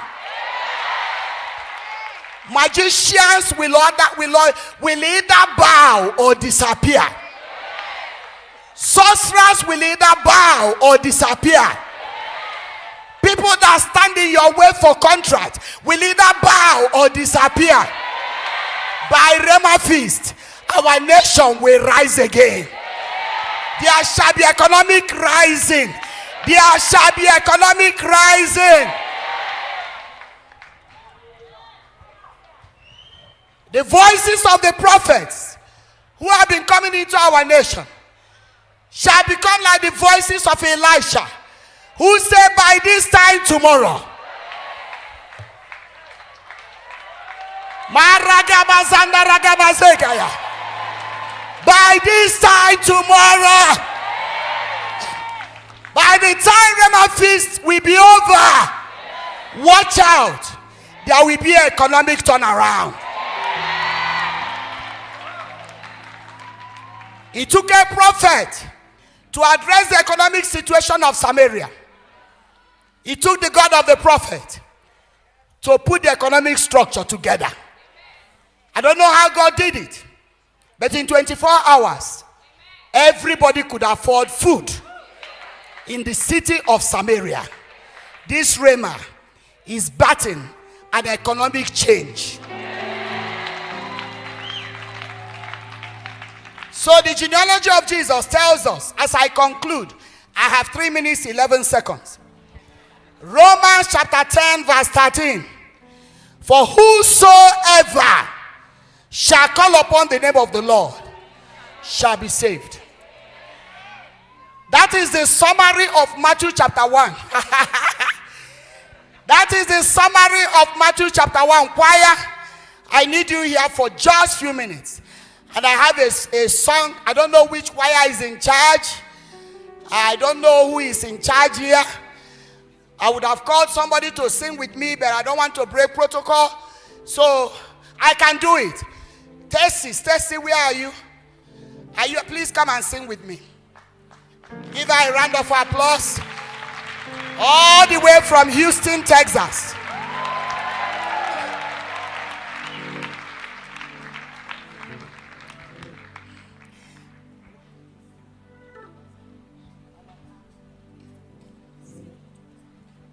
Please give her all the parking, all the music when she begins.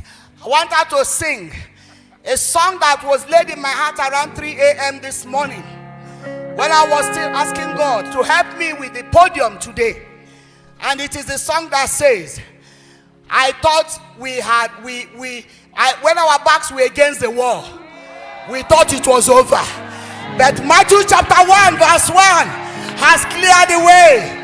Hallelujah. Hallelujah. Just a minute, Stacy. Before she begins, we need the mercy of God. My sermon of today is mercy. Mercy. Identities will be corrected.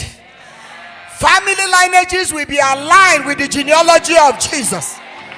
You cannot call the family of Jesus today without calling the family of the Obasi case. And it's because I made a decision in 1984. Let me tell you that story so that my husband will not argue with me after. He doesn't beat me. Is to tell me they told you to close the story, you didn't. Let me say the story. When I finish talking to this man, I will tell you the story after I've prayed. Let me leave it. The mercy of God is flowing. The mercy of God is all over the house. That mercy brought me, and I made a decision in 1984 as a young lady in the campus. I made a decision that has transformed my family, transforming the whole world. I just signed a contract a couple of, I think 2 months ago, to be ministering in one radio station in India that will be addressing over 300 million people at a go. And after I signed that contract, I didn't know that one of my spiritual daughters has paid up front for 1 year.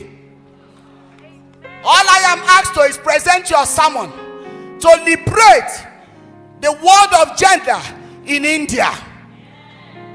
Every time I'm on stage, over 300 million will be watching it. Because I made a decision to follow Messiah. I would have been languishing somewhere. I would have been somewhere fighting battles of who called my husband, who did he not call. But when I saw Messiah, I said, this is him, like the woman of Samaria. This is Messiah, who can handle my past, who can handle my present, who gives me an eternal insurance. I subscribe. At this time, it doesn't matter who you are. You have not done as much as the people in Matthew chapter 1. But they met Messiah, their stories changed. If you're right here and you need the mercy of God, you need to touch the mercy of God wherever you are. You need to access this mercy by the blood. You need your name in the genealogy of Jesus. You need your family name in the genealogy of Jesus. This is your moment. This is your time. Wherever you are, please raise up your hand. Raise up your hand. You need this mercy of salvation, of forgiveness, of restored identity.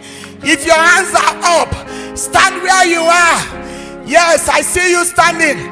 Stand where you are. Stand where you are, all over the tent. Stand where you are. Stand where you are. It is time for mercy. It is time for mercy. It is time for mercy. If you are standing,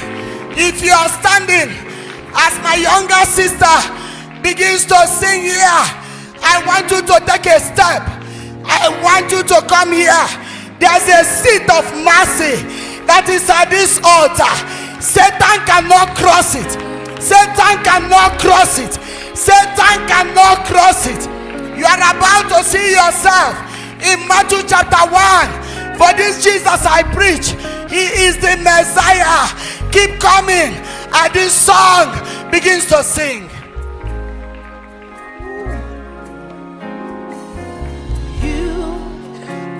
You made a way. Keep coming. Oh, he has made a way. He has made a way. When my back was against the wall and it looks like it was over, God bless you. He made a way. You made a way. And we're standing here. It's only because you made a way. Keep coming. Keep coming. You move mountains. Hey. You cause walls to fall with your power. Hey. You perform miracles. Hey.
has made a way finally. Messiah has made a way finally. Are you seeing what I'm seeing? Messiah has made a way finally. Give God a round of victory.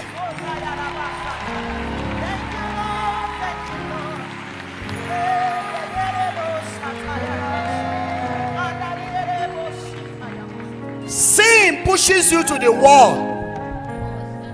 And when you are at that wall, the devil tells you it's over.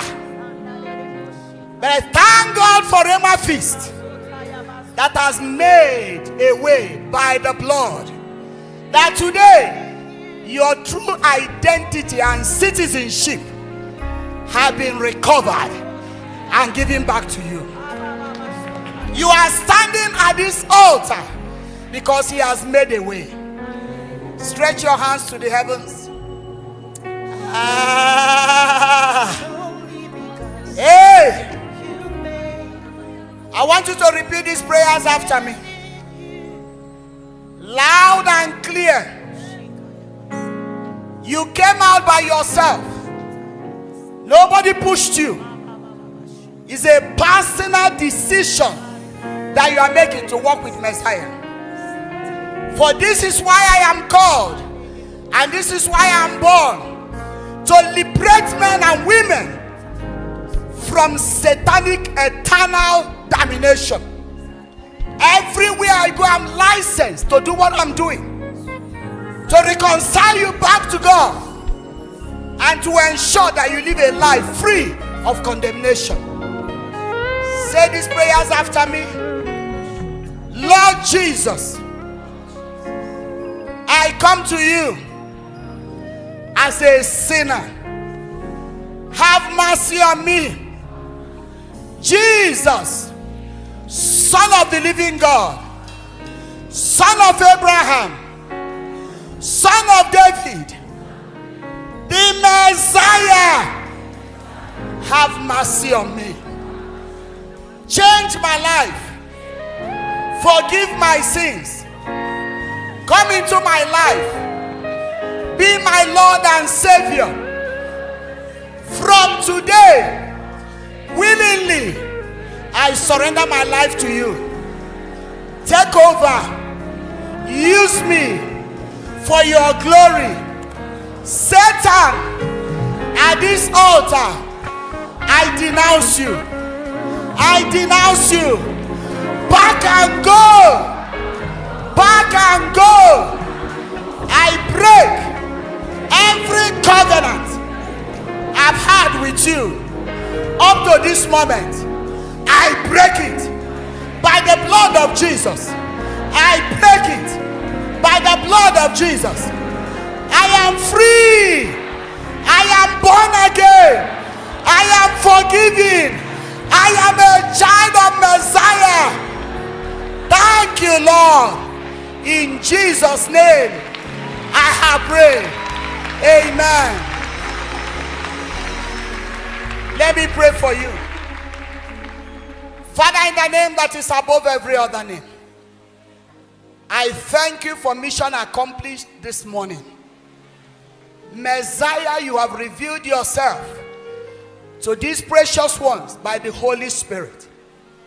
As you did to the apostles, as you did to the one at the well, as you did even to demons, you have done in this place. By their confession, salvation has come into their lives. These are daughters and sons of Abraham. There's therefore no more condemnation over your life, because from today you will no longer walk in the flesh, but you will walk in the Spirit. We seal up your salvation with the blood of the Lamb. We welcome you into the kingdom of God, and we settle you in the service of the Almighty.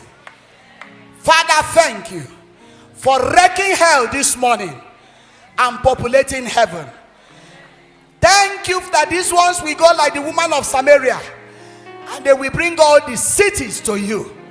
In Jesus' mighty name we have prayed. I want them to give you direction. As you are going that direction, as you exit, we will use that time 1 minute to celebrate what God has done.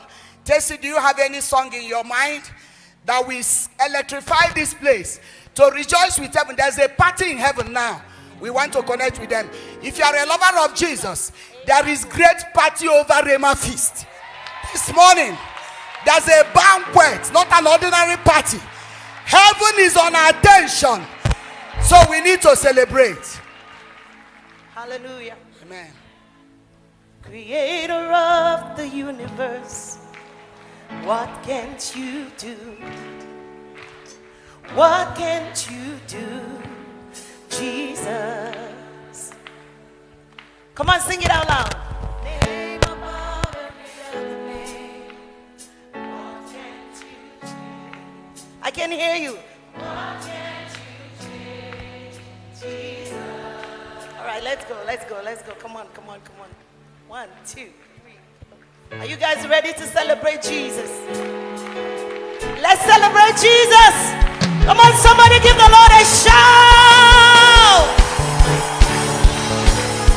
Come on, let's sing it together. Are you ready? Put your hands together. Come on. Put those hands together. Clap, clap, clap, clap, clap, clap, clap. Let's go. Creator, say, creator of the universe. What can't you do? What can't you do? What can't you do? Hey, Jesus. Somebody say name above every other name. What can't you change? What can't you change? What can't you change? Hey, Jesus. Say you're able. You are able. Great and mighty God. You're able. You're able. Jesus. Come on, say it again. You're able.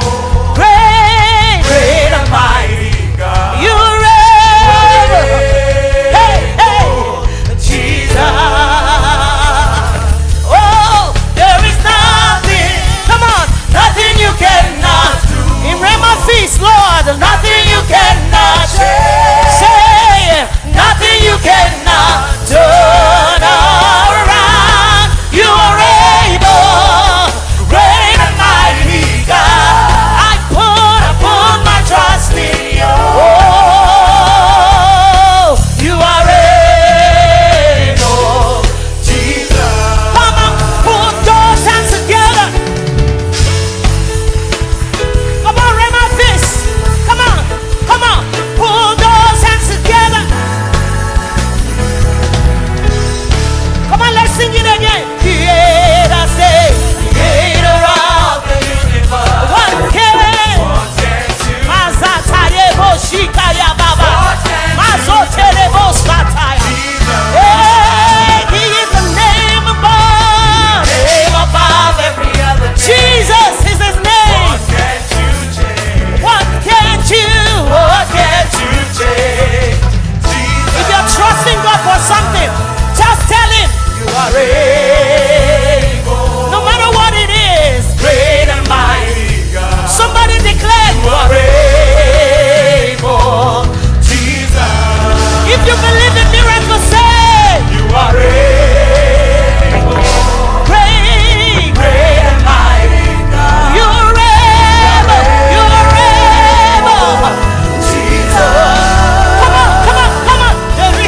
There is nothing, nothing you cannot do. Somebody declare it. Nothing you cannot change. Nothing you cannot turn around. You are able, great and mighty God. I put my trust in you. You are able, Jesus. Somebody give the Lord a shout. The Holy Ghost reminded me that I didn't finish the story. And since I may not come up here again, let me not be a liar. So after I talked to the man, And I ministered in few minutes. And I now asked the man, do you want to receive Christ? He said to me, give me some time to think about it. I told him that time is going. He said, Pastor, just pray for me.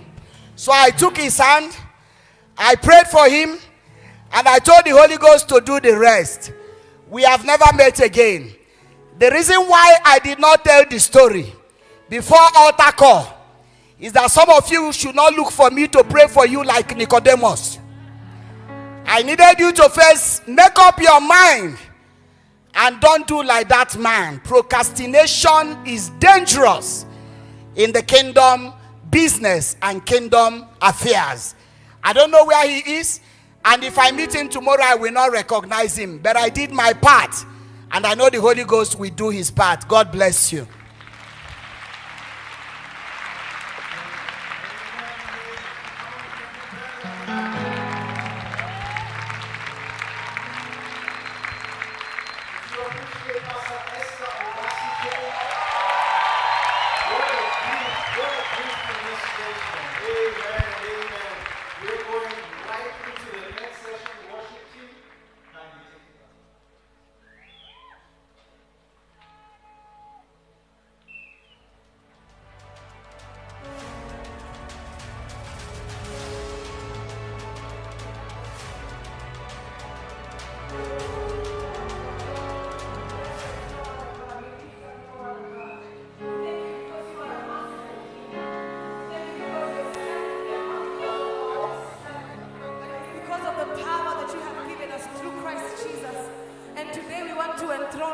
Giving you all the honor that you deserve.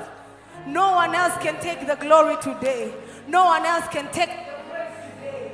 And today in this place, oh God, we reverence your name. We exalt your name. We call you worthy. We call you king. We call you able. No one is like you, Jesus. We give you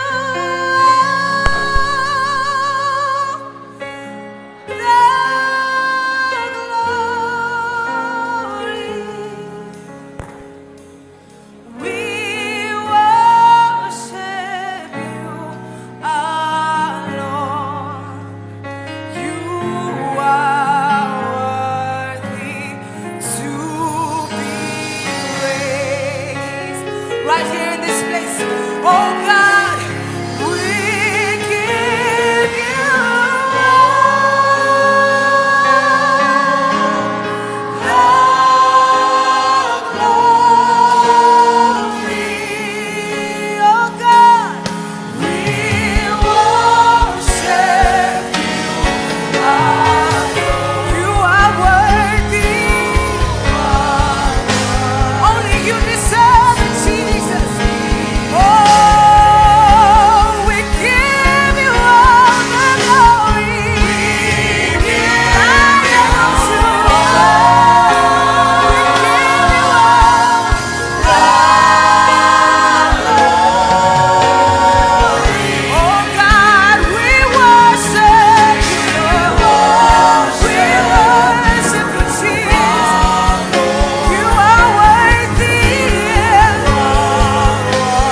Jesus. No one is like you, oh God. Mataifa yote yatakusanyika mbele zake Bwana Mwokozi, na makabila zote zitakusanyika mbele zake Bwana Mwokozi, wakimwimbia,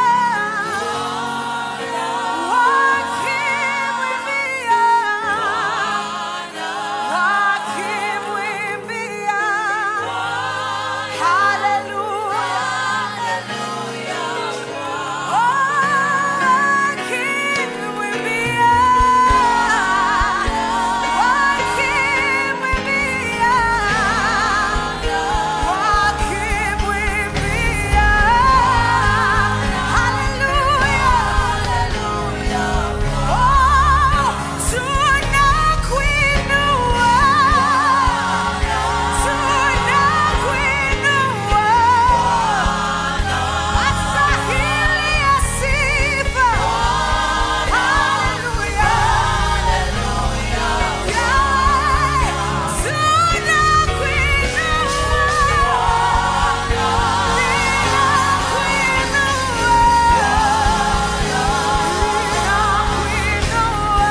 double. Your blessing double double. Your cargo double double. Put your hands together. Let's go, let's go. Let's go.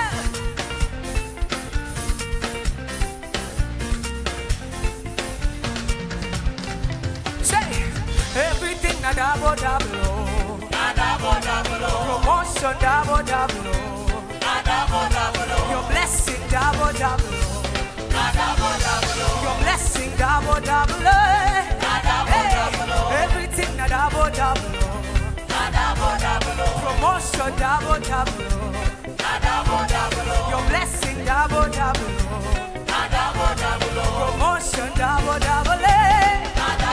Say, Loué, Loué, Loué, Loué, yes, Loué, Loué, Loué, Loué, Loué, yes, Loué, Loué, Loué, Loué, Loué, yes, Loué, Loué, Loué, Loué, Loué, yes, Loué. Hey, let's go, let's go, let's go, tell it, let's go. Make sure your neighbor is dancing for Jesus. Let's go.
One more time, Rhema Feast. Come on, put your hands together for Jesus.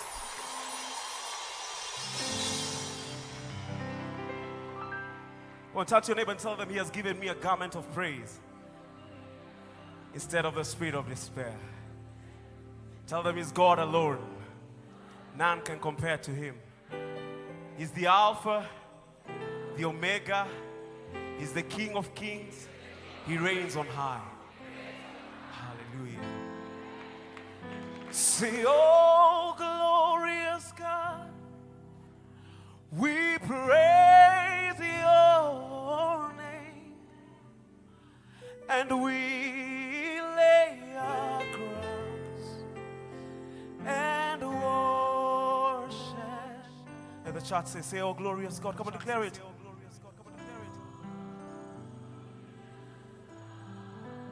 Father, we lay everything at your feet. And we lay our crowns and worship you, Lord. One more time. Say, oh, glorious. We lay.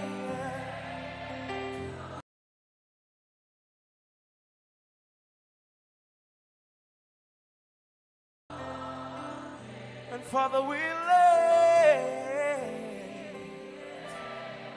and worship you.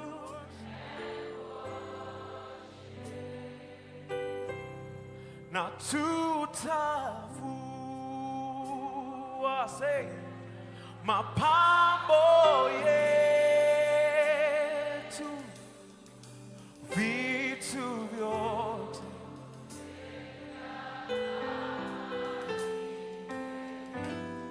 Na mioyo yetu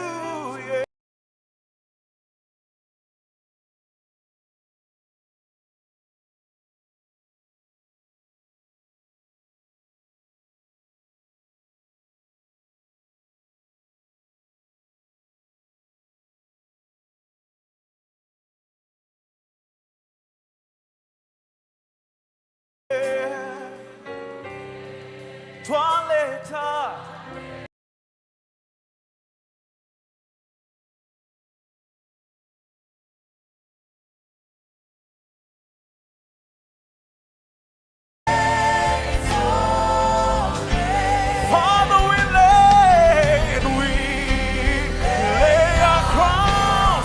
And worship you with the lifting of every hand in this place. Say, oh,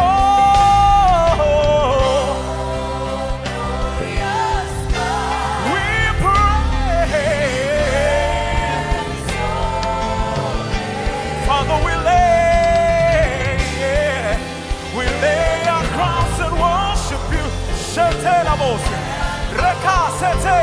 One more time. Say, oh, glorious God.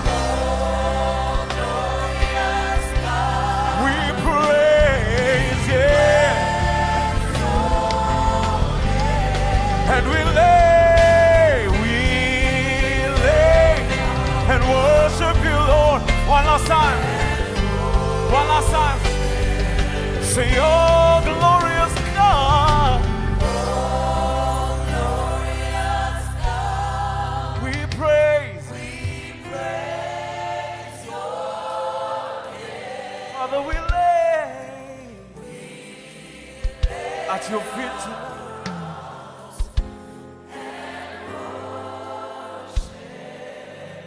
We lay our crowns. We lay and worship you.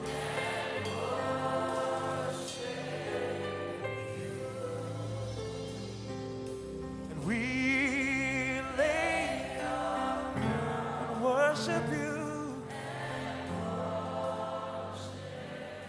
Father, we lay everything at your feet, Lord, and lift you high.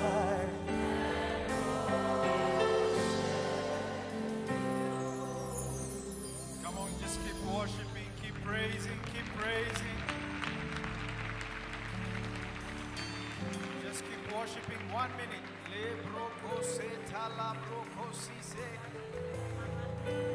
Father, we prepare our hearts right now. Spirit of the living God, we are open for what you want to do in this meeting. Come on, just begin to speak in tongues. Begin to pray in the Spirit right now. As you open your heart to receive the word. Come on, push in the Spirit. L'autre co celebratelebo la brose. Oh, we worship you, Lord. We give you praise. We honor you. And we thank you. And Father, we thank you. Yet again, we're here to hear your word. We ask you that you minister to our human spirits through the Holy Spirit, through the Word of God. Father, we thank you that we have opened our hearts to receive what you have for us. We know that our lives will never be the same again. I might have fainted had it not been the Word of God, for the Word of God. We thank you and we call ourselves blessed. And everybody say, amen. And everybody say, amen. Amen. And you may have your seats.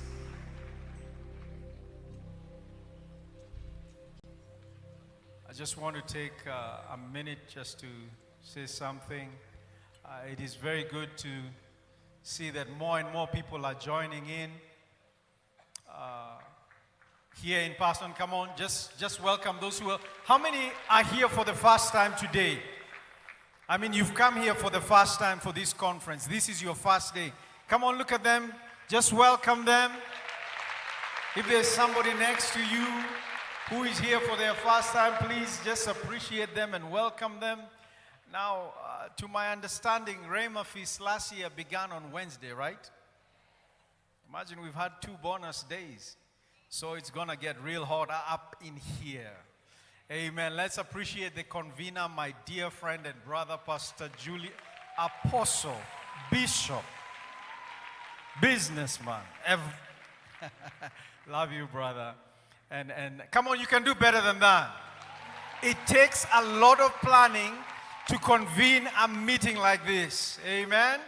So we appreciate you. We thank you for those of us who have been involved. For those of you who have been involved in this meeting and in planning and preparing, thank you so much. Without any further ado, I want to welcome, before I welcome, I know the media will help me on this, but I just wanted to appreciate Bishop Feb. I want to say this publicly, that Bishop Feb and his wife are so dear to my wife and I, because they were with us during a very, very tragic phase we had gone through, and they counseled us and loved on us. So we love you. My love and greetings from my wife to you and Laurie. We love you. Media team. Right Reverend Dr. Faith Emmanuel Benson Idahosa II, popularly known as Bishop Feb, is a prominent minister of the gospel, professional educator, and a reputable entrepreneur.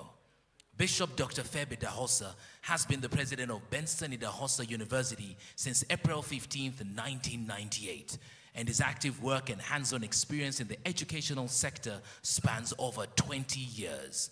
He is the proprietor of Nathan American Academy, proprietor of the Benson Idahosa School of Basic and Applied Studies, the vice president of All Nations for Christ Bible Institute International, and a member of the board of trustees for Oral Roberts University. As a minister of the gospel, he is the overseer of Church of God Mission International, CGMI, and is the bishop of the Global Headquarters Church of the ministry, and he leads the Global Bishopric of the church. He is a member of the CGMI Council of Bishops, as well as its Board of Administration. In all these responsibilities, Bishop Feb functions in excellence and godly professionalism. He is an inspirational leader who is dedicated to people development and societal transformation. Bishop Feb is also a business facilitator and instructor. He is the loving husband of Reverend Laurie Weston Idahosa, and together they are blessed with 3 children. Rhema Feast 2023. Let's make welcome Bishop Feb Idahosa.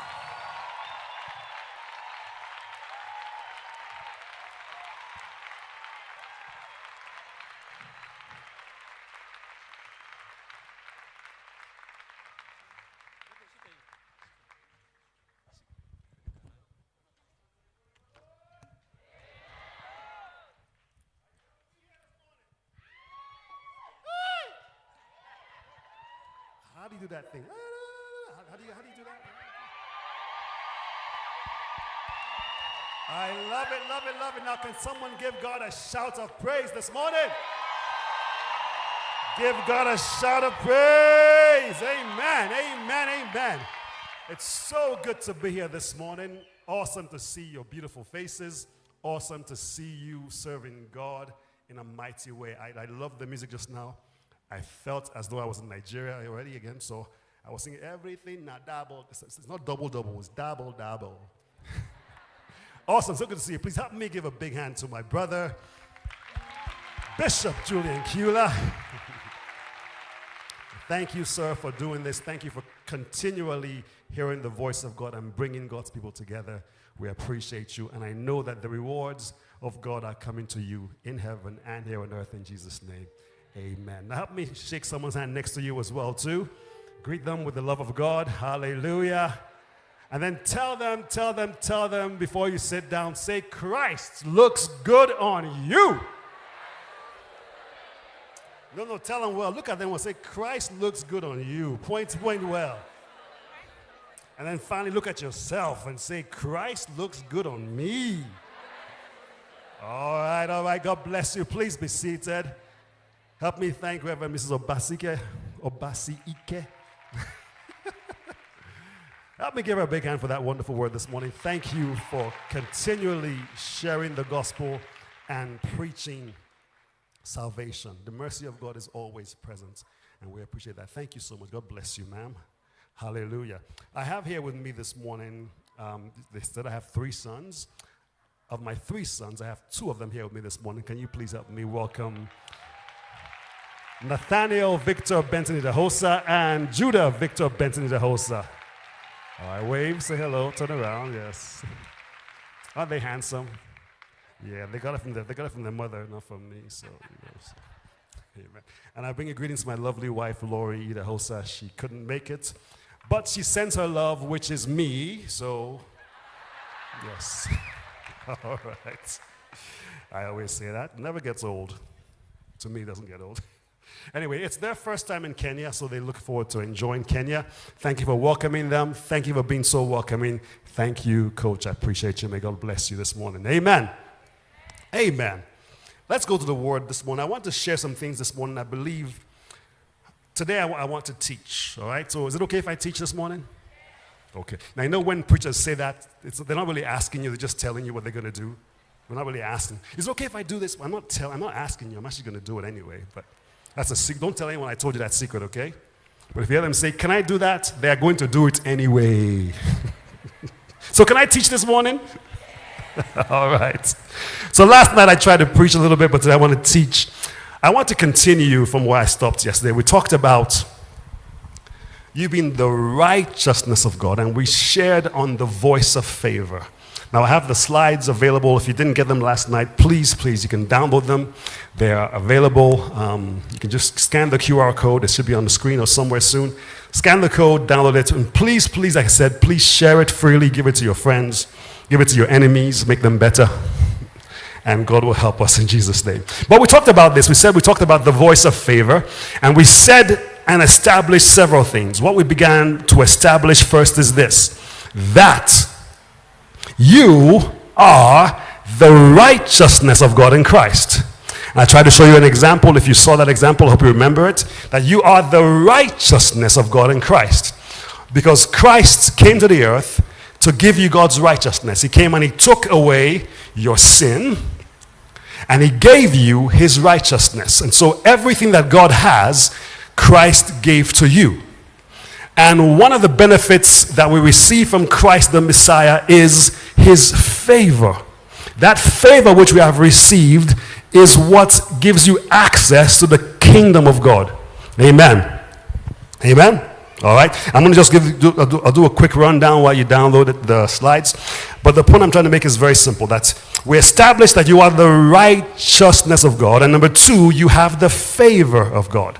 And if you understand that, I hope it will help you see that we need to start moving towards the next step is now, how do I use that favor where I am? How do I use that favor in the marketplace? How do I use that favor in what I'm doing? It's important that you begin to understand this. And we said that you are the righteousness of God in Christ, and that because you are the seed of Abraham, we went through the scripture showing several things, and we concluded in Galatians and said this, that because you are heirs according to God's promise, you receive the blessing of Abraham. You receive the blessing that comes down through Christ. You receive all these blessings, and now you are in that same line. You have access to the blessing of God. Someone say amen?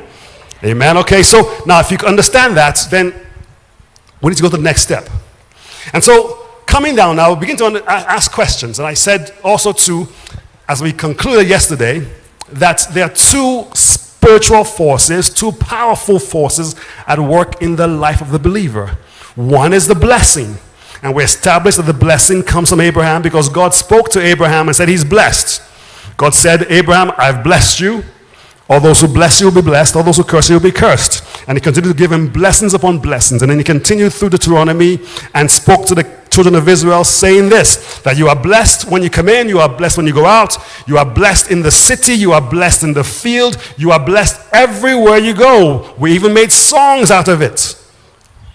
And then we said that the other force that's in the Christian's life is favor. Now favor comes with blessing. However, we continue today. Why does it seem as though some people, some Christians, seem to have more favor?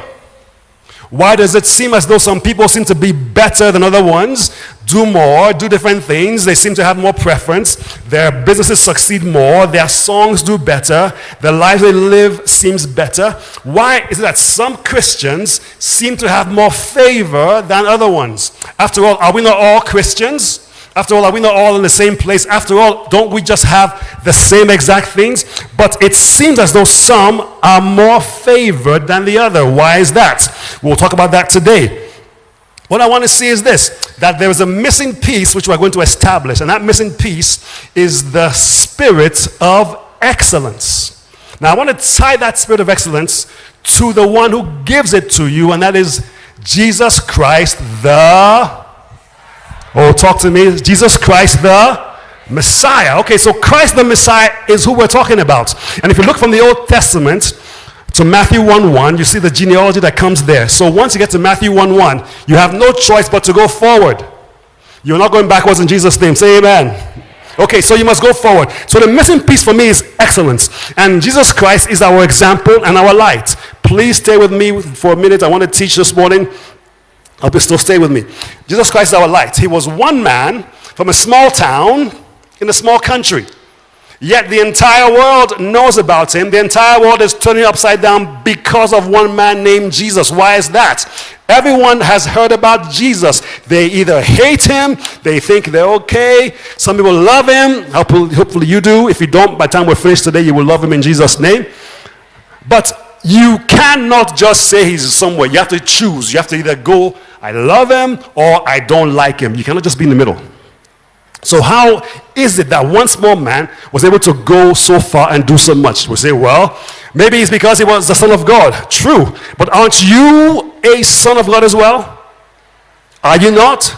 So, well, maybe it's because of this. Whatever excuse you give, he has everything which he gave to you. So you have the same things. So what do I need to do now? The missing piece, I believe, is excellence. Christ was small, from a small town, but the whole world knows him. And I believe that Africa is in that same place. More than Africa, Kenya is in that same place. More than Kenya, you are in that same place. You can be known. You will be known in Jesus' name. Say amen. You don't really believe that, do you? You will be known in Jesus' name. Your name shall go far in the name of Jesus. God's blessing and favor will take you far in Jesus' name. Your amen has kwashoko. Your name will go far in the name of Jesus.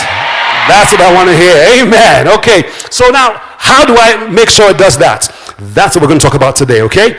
I believe that there are several hallmarks which we need to understand that will help you get there. And excellence, that spirit of excellence is what we're talking about today. The spirit of excellence. You need that. You must get it. You must flow with it. And that's what will help you. It is the spirit of excellence that helped Daniel serve 4 kings that were mentioned in the book of Daniel. Some accounts say he served 8, but 4 were mentioned. Every single one saw Daniel and pulled him out and said, come, what is it about you? Every time one king came, another one came, and they will say, come, who's the best? Call Daniel. They should be calling your name in the name of Jesus. Your name will be called in good rooms in Jesus' name. That's how it works, okay? It was the spirit of excellence that made David, a small young man who had been anointed but was still in the bush, that made him come out and take down Goliath and moved him to the palace. It was the spirit of excellence that made them search for David and ask, what is it about this young man who can play so skillfully? It was the spirit of excellence that made Jesus turn the world around. It was the spirit of excellence that made Paul write not just one book like the disciples who were with Jesus, but write 2/3 of the New Testament. That spirit of excellence is what you will have in Jesus' name. Someone say amen. Amen. Okay, so now how do we go forward with that? The spirit of excellence is something that I want you to think about, okay? You must understand several things about excellence. Excellence means that you have standards. Excellence means that you choose to be different. Excellence means that you say, look, I will not just manage things. Now, I'm from Nigeria, and in Nigeria, when we do things half, what's the word I'm looking for? Half something. Half something. They will tell you just manage it. As if we are called to be managers. You are called to be leaders. So we'll do something, it won't be great, it won't be very nice, but so just manage it. And we're okay, we'll just manage it. Please stop managing things. Don't manage things, okay? Do things well. Pick one thing in your life and be excellent with it, okay? So I'm going somewhere, please stay with me. Excellence is what says that you must be different. Excellence says that you have discipline. Excellence says that you have a mindset that is different from the average person. Excellence says that because God is great and God is in me, everything I do should be great. Excellence says that I should do it for the Lord, not for the people around me. Excellence says I must learn the ropes of my field and do better. Okay? So let's go forward. The 2 things in your life, blessing and favor. Okay? We said yesterday we have blessing and favor. Can someone say I have blessing and I have favor? Now what connects the 2? Excellence. And what will do that for you is the spirit of righteousness. Okay? You have that. Here's why some people stand out. Because they have excellence. Here's why some people go to watch games, they watch football games, and you know when it's time for the game winning shot, they're going to go to one same person every time. Why is that? Because he's good. You know when they're playing a basketball game, it's Michael Jordan that will get the shot every single time. So they double team him, triple team him, and yet they still give him the ball. Why is that?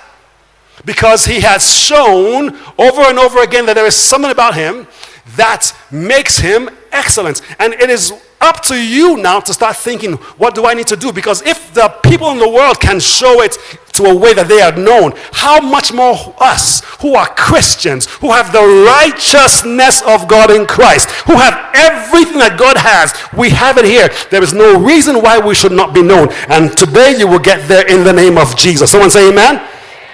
So how do we do these things? Start thinking. I'm going to talk to you about 3 things, 3 hallmarks that the righteous should have to show that spirit of excellence, okay? What they will do for you is this. These 3 things, if you show them over and over again, now there are more of them, but if you start with these 3, I promise you this, it will draw favor to you. It won't just draw favor, it will summon favor.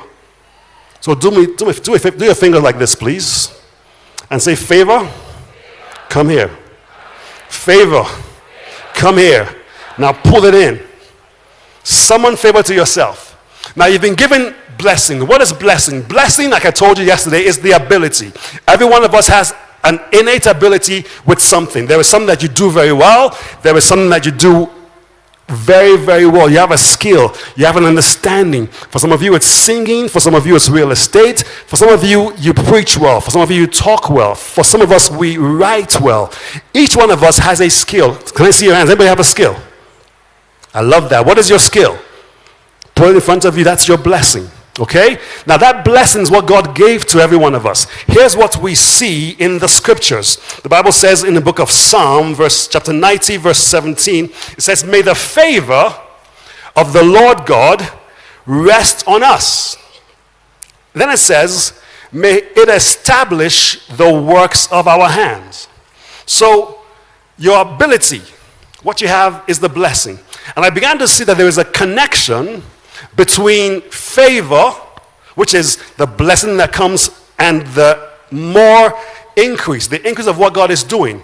There's a connection between that and the work of your hands, the quality of the work of your hands. So God's favor will rest upon you. It will establish the work of your hands. There's a connection. How do I know this? Because every time you see in the Bible people who are excellent, it's because of what they are doing.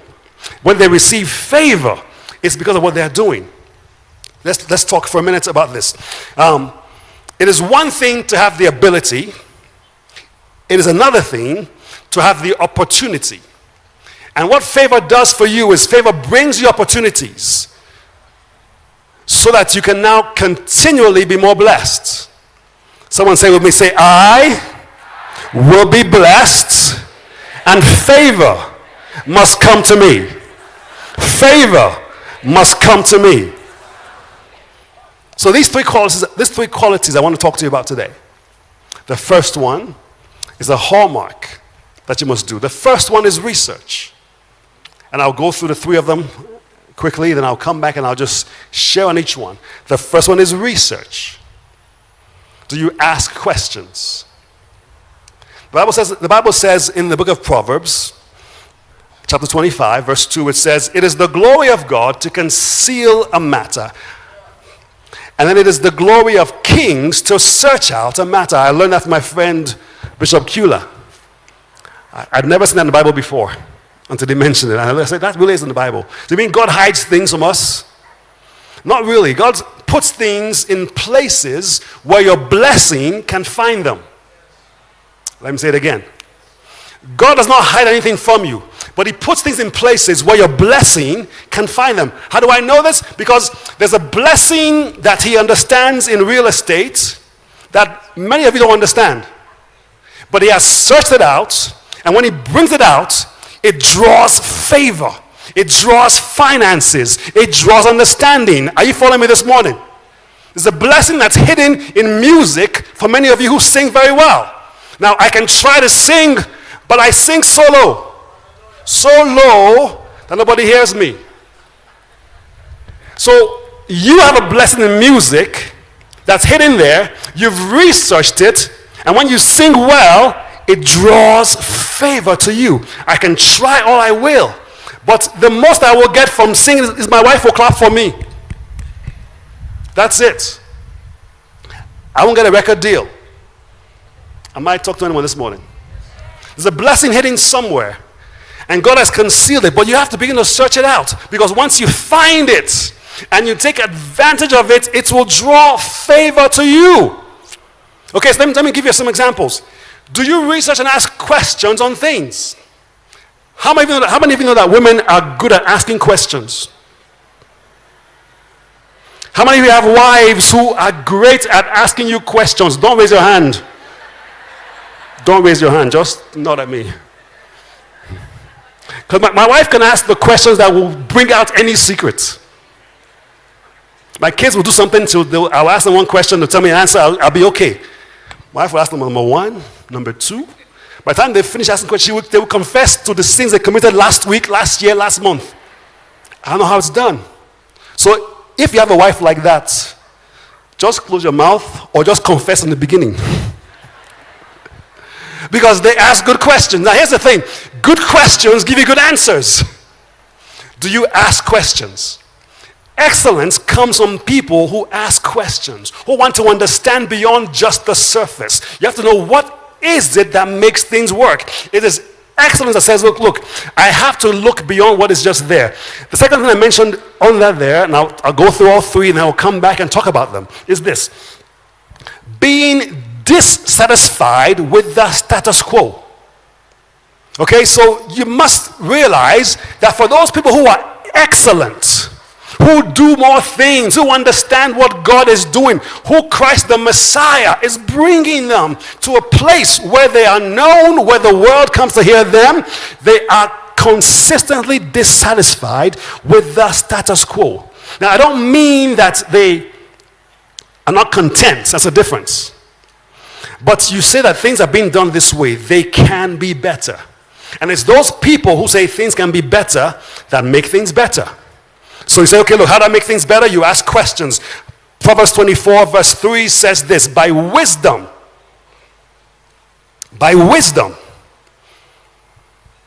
house is built, by understanding, things are established. Are you following me this morning? You have to know that, look, beyond where I am, things are going to be better. I have to understand what wisdom does for me. It tells me, look, this is how things are built, but by understanding, by saying, look, I need to understand why things are like this and how they can be better. It is that person that draws out that spirit of excellence. Now, my prayer for you is that you'll be that person in Jesus' name. My prayer for you is that you'll be the one who draws out that excellence, and that when people look for you, they will find you in places where you are going to be raised high because you carry the banner of Jesus Christ in Jesus' name. Someone say amen. 2 Timothy chapter 2 verse 15 says, be diligent to present yourself, okay, as a workman approved by God. Another version says, study to show yourself approved. As a workman that needs not to be ashamed. Some workmen need to be ashamed because their work is shoddy, their work is not good. And then you say, because I'm a Christian, manage it. Someone say, God forbid. Then do your hand like this. Then make a face. Because we shouldn't be, as Christians, giving half work. As Christians, our work should be excellent. So you ask, why are things like this? How do they get better? And you ask more questions. And the more you do that, okay, you're not happy with the way things are, you do more things. Okay, this is what made David come out when he got to the field to bring food to his brothers.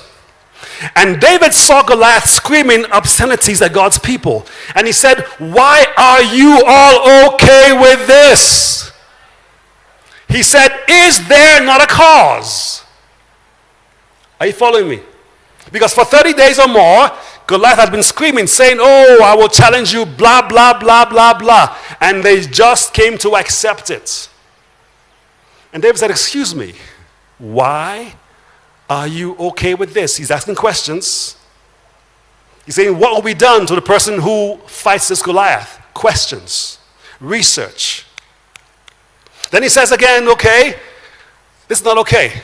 He's dissatisfied with the status quo. If you are okay with the way things are, you won't get better. Here's what I found, okay? People who tend to be okay with things being okay will always be okay.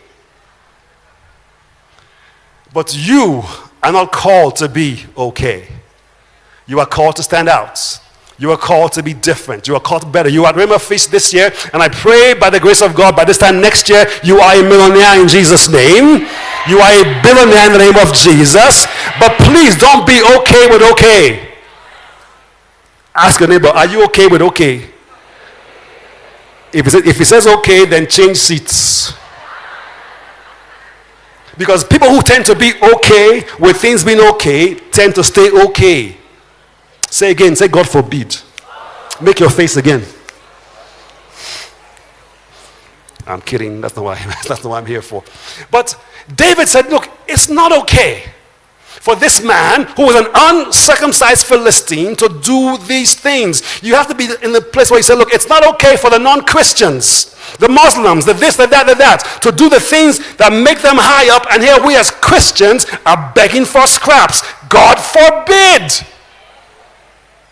It's not okay, because God did not call you to be okay. God called you to be the head and not the tail, to be in the front and not the back. He said, look, I have called you by name.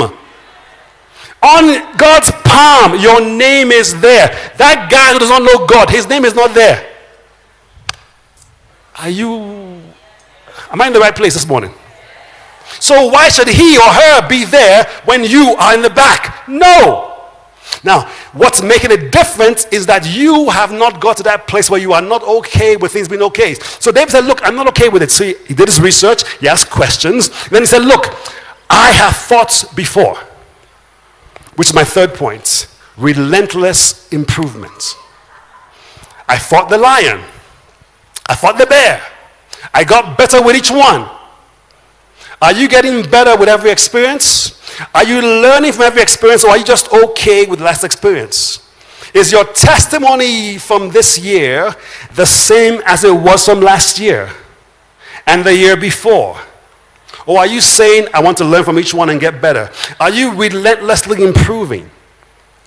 Are you thinking beyond where you are, or are you saying, I'm okay with where I am? God forbid. The Bible says in Philippians 3, it says, forgetting what lies behind, but I will strain forward. I will strive forward for the mark. I want to get to the place where I know God by name, he knows me by name. I will strive for the prize of the higher calling. This is what Paul is saying. This is the same Paul who was the greatest scholar to write in the Bible. Paul was a scholar of scholars. He knew things that other ones didn't know. He understood things. That's the reason why they were disciples of Jesus Christ. They wrote one book each, maybe two. Paul comes and Paul writes many of them. May you be the one that the world knows for writing books in Jesus' name. May you be the one the world knows for writing things in the name of Jesus. I pray for you today that God's wisdom will pull life, strength, and grace out of you in the name of Jesus. You must think, I will strive for the higher calling, for the goal of the prize, of the upward call of God in Christ Jesus. There has to be a better way. So these three thoughts: research, asking questions. The better questions you ask, the better answers you get. Knowing what goes beyond where I am.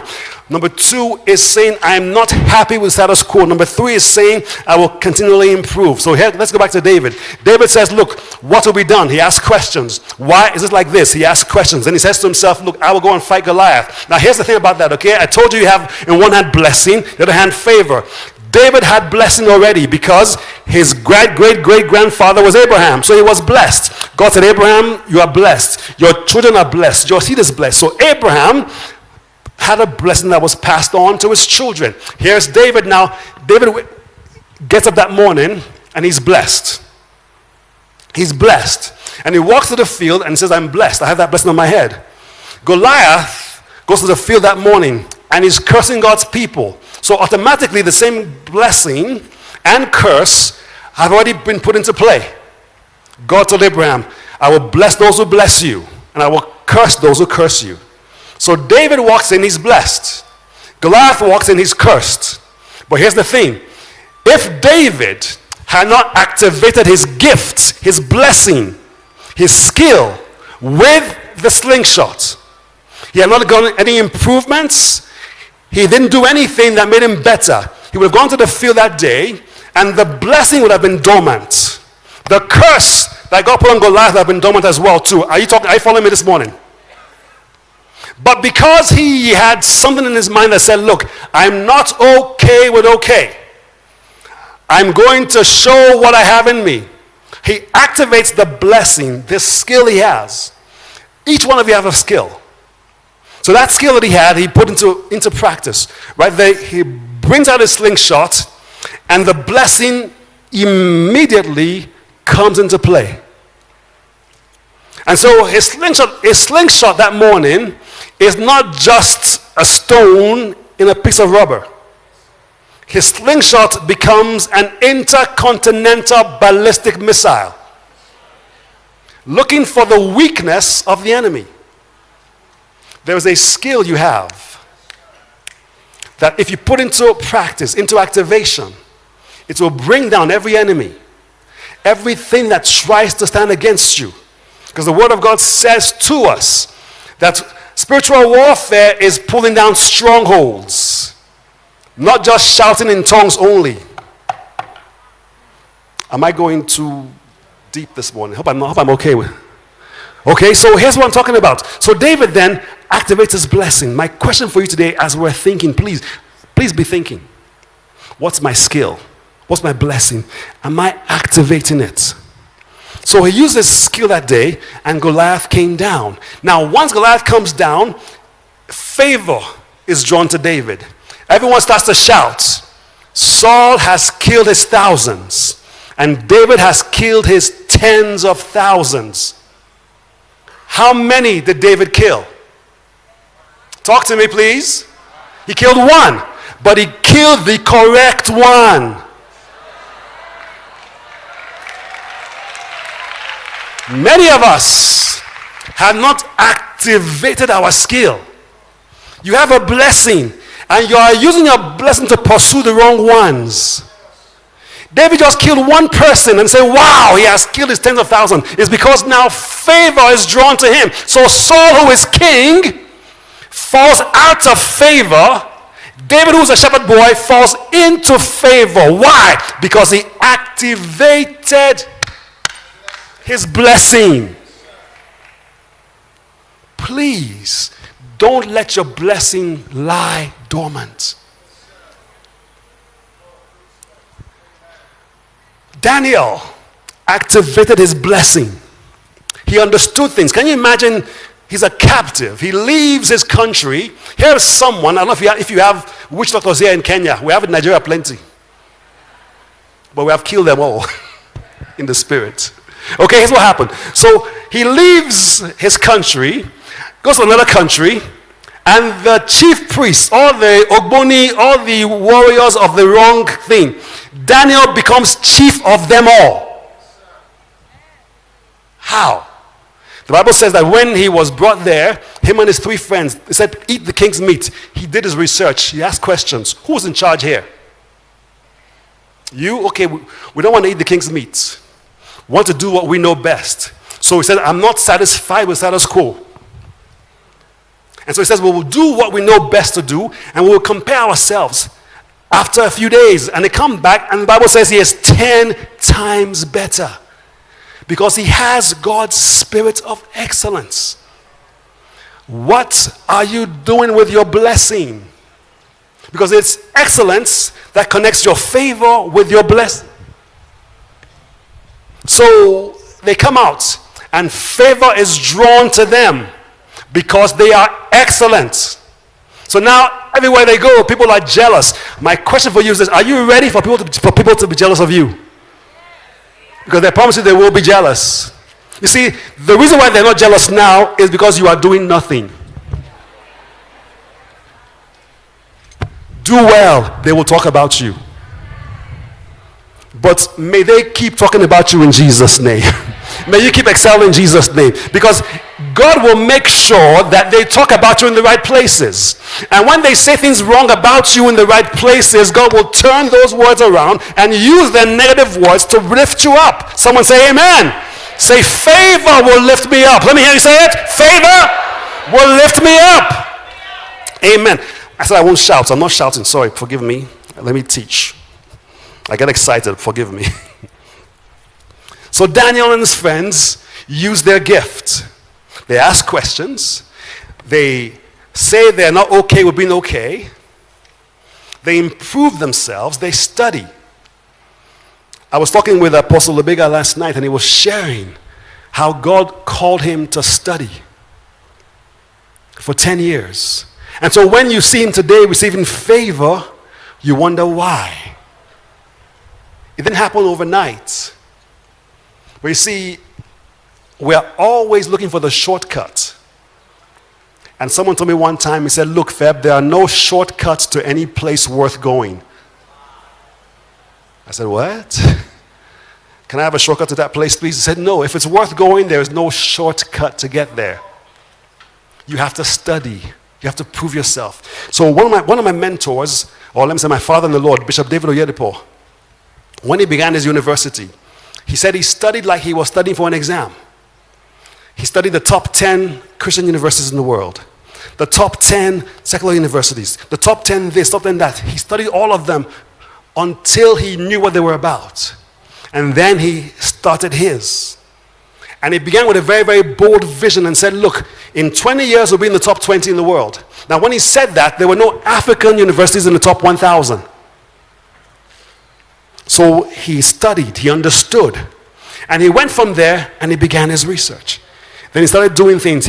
It was not okay with us being in the top, outside the top 1,000. So in 20 years, he broke the top 1,000.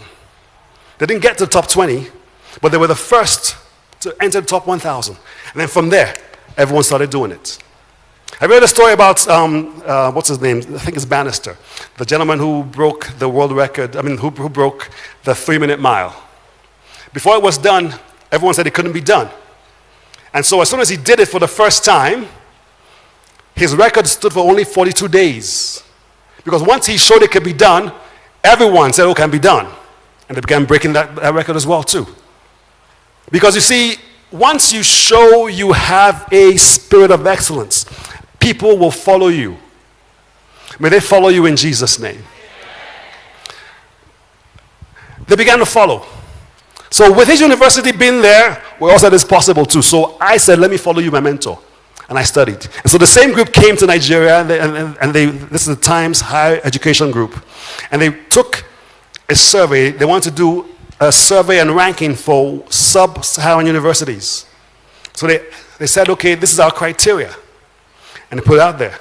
And so we said, look, let's study it. So we studied and researched and found out what it took.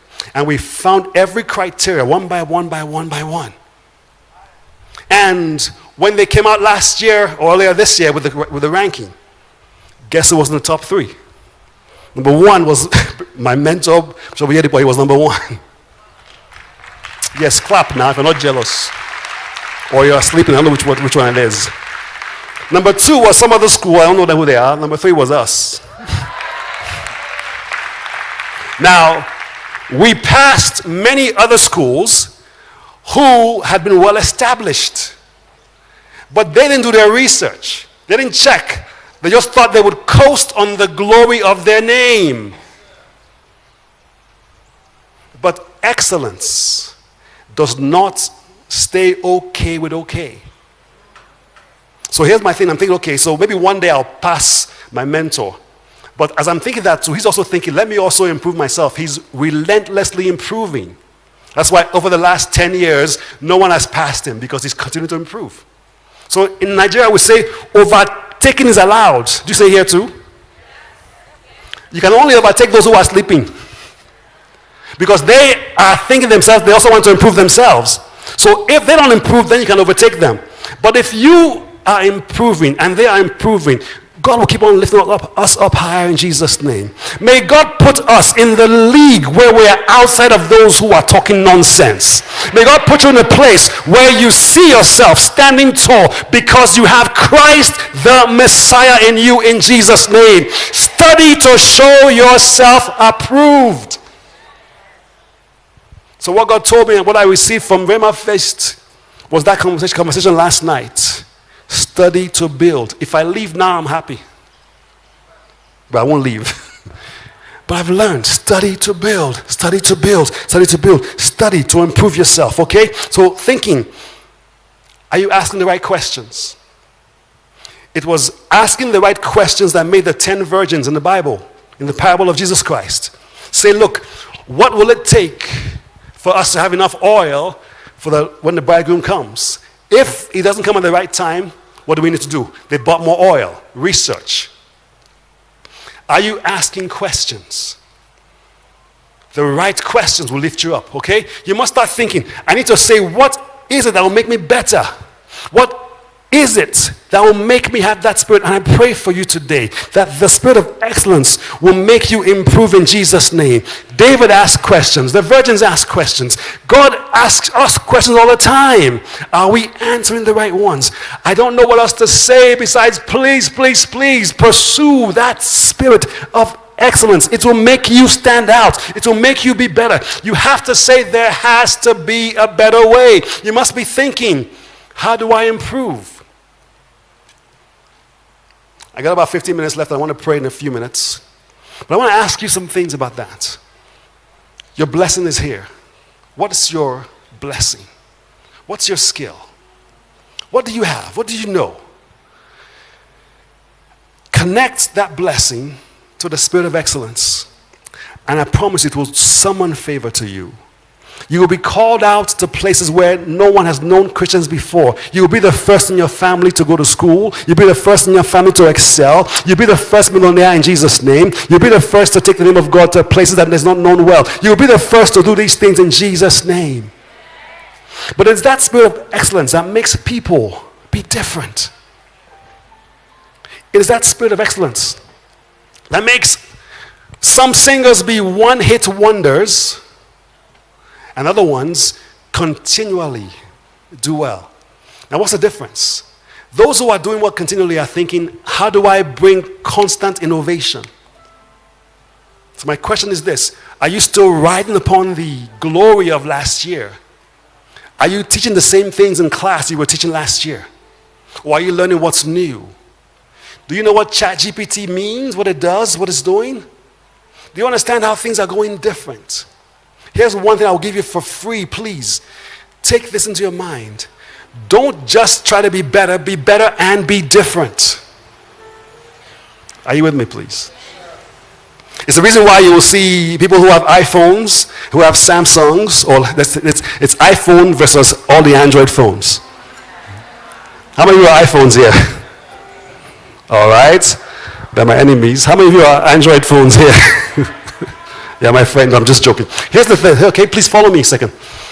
iPhones are basically the same as Android phones. You know that, right?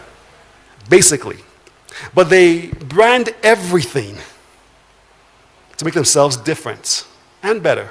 So they sound better. All of you Android users, you have Bluetooth sharing, right? What does iPhone have? AirDrop. AirDrop. I was trying to send my friend Coach a file last night. He said, oh, you have a Samsung. You don't have AirDrop? And I felt small like this. I said, don't worry. I brought out my iPad. I have AirDrop.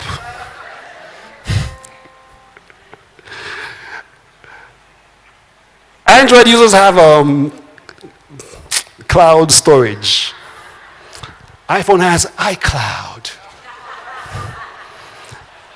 Your phones have facial, what do you call it? You can see face, right? What does Apple call it? Face ID. Your phones have, what else did you have? You say jealousy. I'm not jealous, I'm just... You have fingerprint readers, right? iPhone has Touch ID. Are you seeing where I'm going?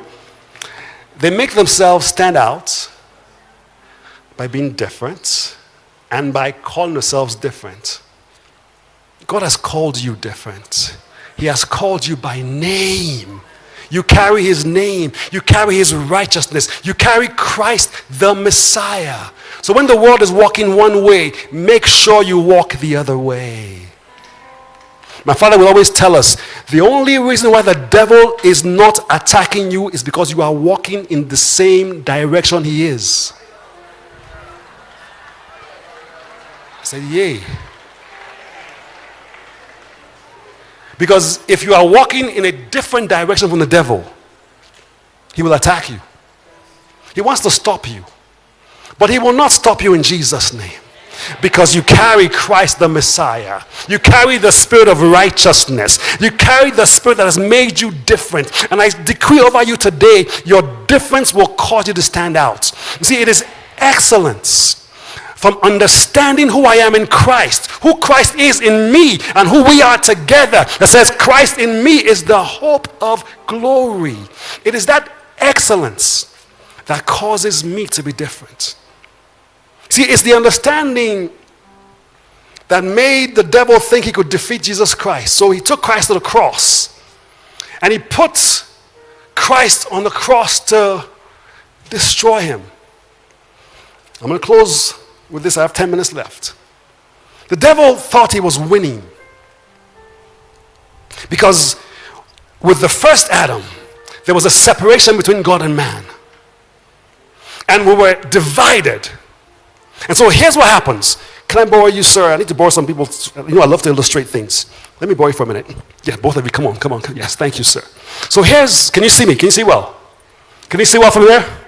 Should we go back up? Should we go back up? Let's go back. Okay, let's go back up. Okay, come on. So the devil is thinking, I want to separate God and man. And so when the first Adam, when Adam sins, he separates them. And so God is here. Stand on this side, sir. Thank you. And mankind is here. And so Christ comes as the person that's supposed to connect us back together. Follow me for a minute. And Christ begins to perform miracles. Can I borrow someone to be Jesus Christ? Who wants to be Christ? Who wants to be Christ? Can someone come and be Christ for me, please? Anybody? Yes, come on, sir. Thank you so much. And so Christ comes and Christ performs miracles. Christ does wonders. Christ does all kinds of things.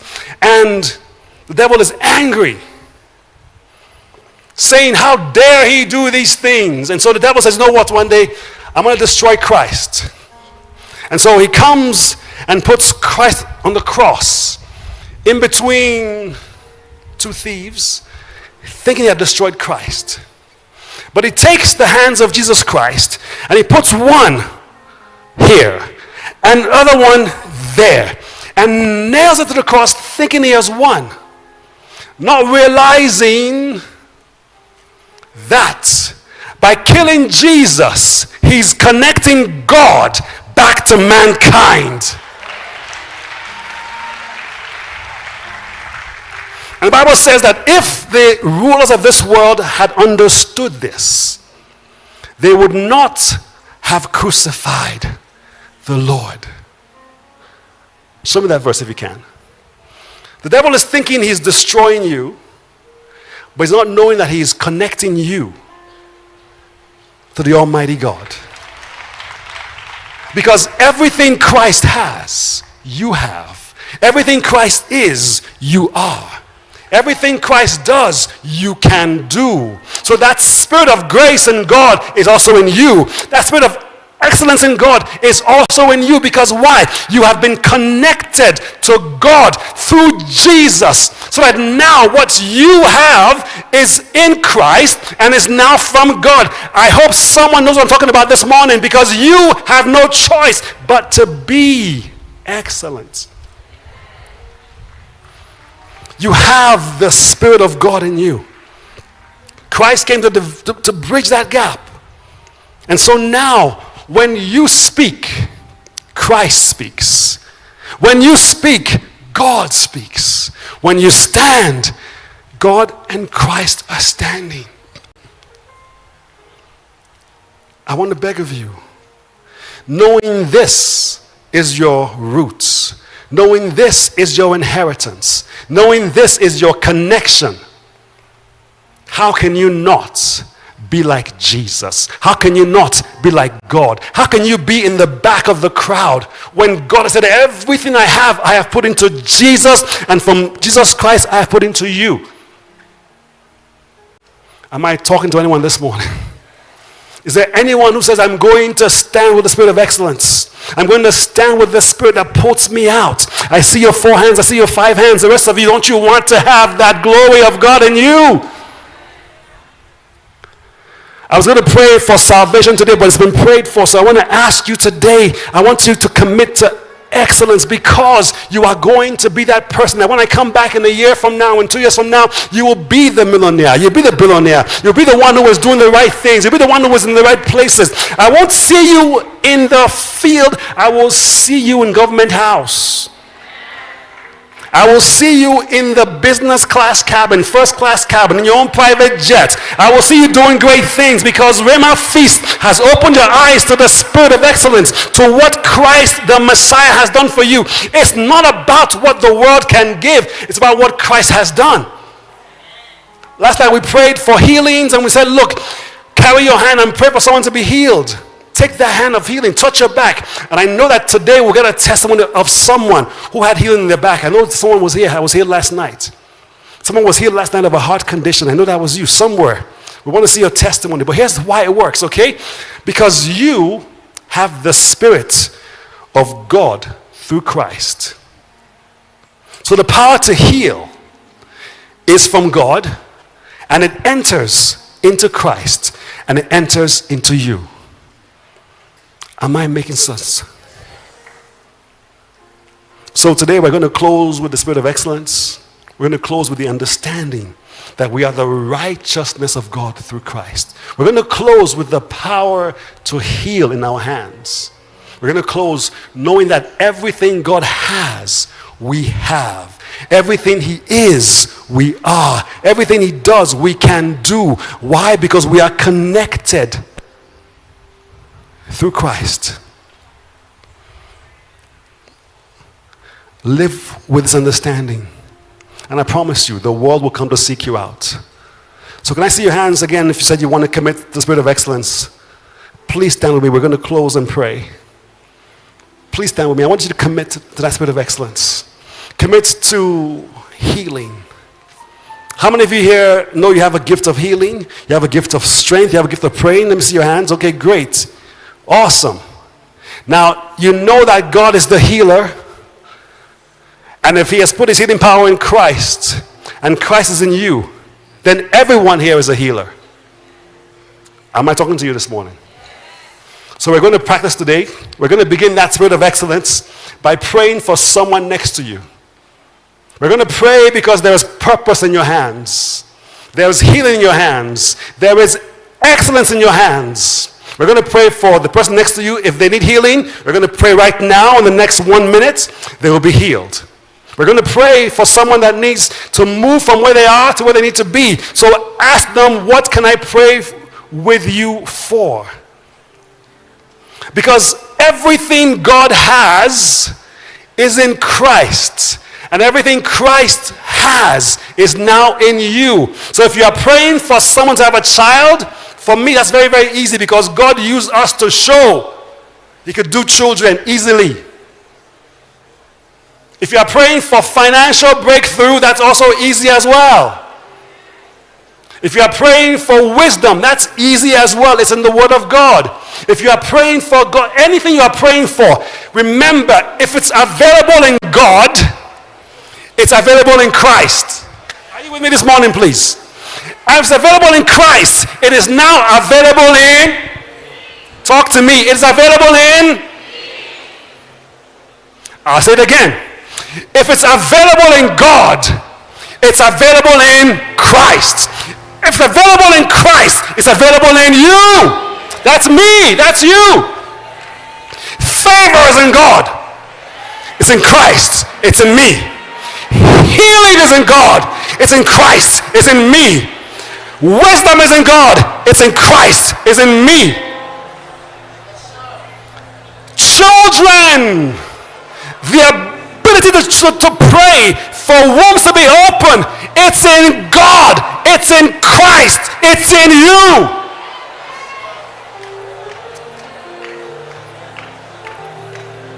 What does He pray for? What does He pray for? The power to raise the dead, it's in God, it's in Christ, it's in you.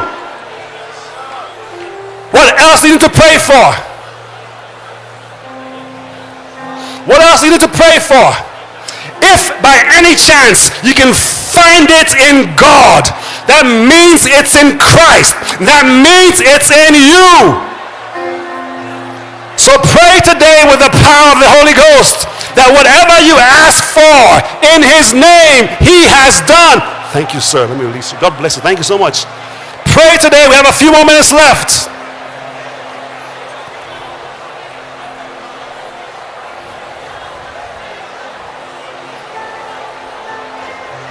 Pray with the understanding. Pray with the Holy Ghost. Pray with the excellence of might and power. I have been crucified with Christ. It is no longer I who live, but Christ who lives in me.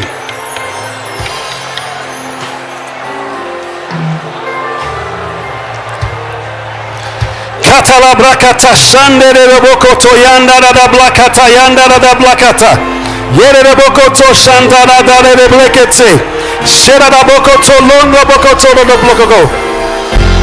Show me Colossians 2 verse 9. Colossians 2:9. Colossians 2 verse 9. If you can, media, help me please. Colossians 2:9. In Colossians 2 verse 9 it says, for in Christ dwells the fullness. The fullness. See this, it's clear. In Christ, in him, dwells the fullness of the Godhead in bodily form. So if it's in Christ, it's because it's in God. What need do you have this morning, Rhema Feast? What need do you have this morning? Don't pray for yourself. Pray for someone that needs something from you. Your spirit of excellence has taken it from God, put it in Christ, and now it's in you. My time is up. Let us say a loud amen together. Lift your hand this morning. Say, Father, Father, I receive the fullness of the Godhead in Christ in my hands. Favor for healing is in my hands. Favor for strength is in my hands. Favor for doing the right things is in my hands. Favor for open doors is in my hands. Favor for breakthrough is in my hands. Do you believe that? Do you believe that? Now give God a hand today one more time. Give him a loud, loud, loud, loud, loud shout of praise. I want to come back and hear testimonies. I want to come back and hear testimonies of your excellence. I want to come back and hear testimonies of people who did not have children, that because someone prayed for them at Rhema Feast, not Bishop Feb, not Bishop Kula, but someone who carried the Spirit of Christ prayed for them, they will have their children. That one is very easy for us. So it's not me, it's for God. Can I see if you are praying for children? Let me just my hand. Let me see if you're praying for children. Don't be shy. I see you there praying for children. Who else? Who else? Who else? Praying for children. Praying for children. Okay. Praying for children. I see some over there. That one is easy. It took us 6 years. God gave us our children. Now, my time is up. Let me stop. I'll testify another time. Okay. Let me be disciplined. But I want you to understand this. Coach, can I just have, forgive me please, okay. It took us 6 years of trying hard, praying, begging. And what happened one day, we went to someone to pray for us, a big minister.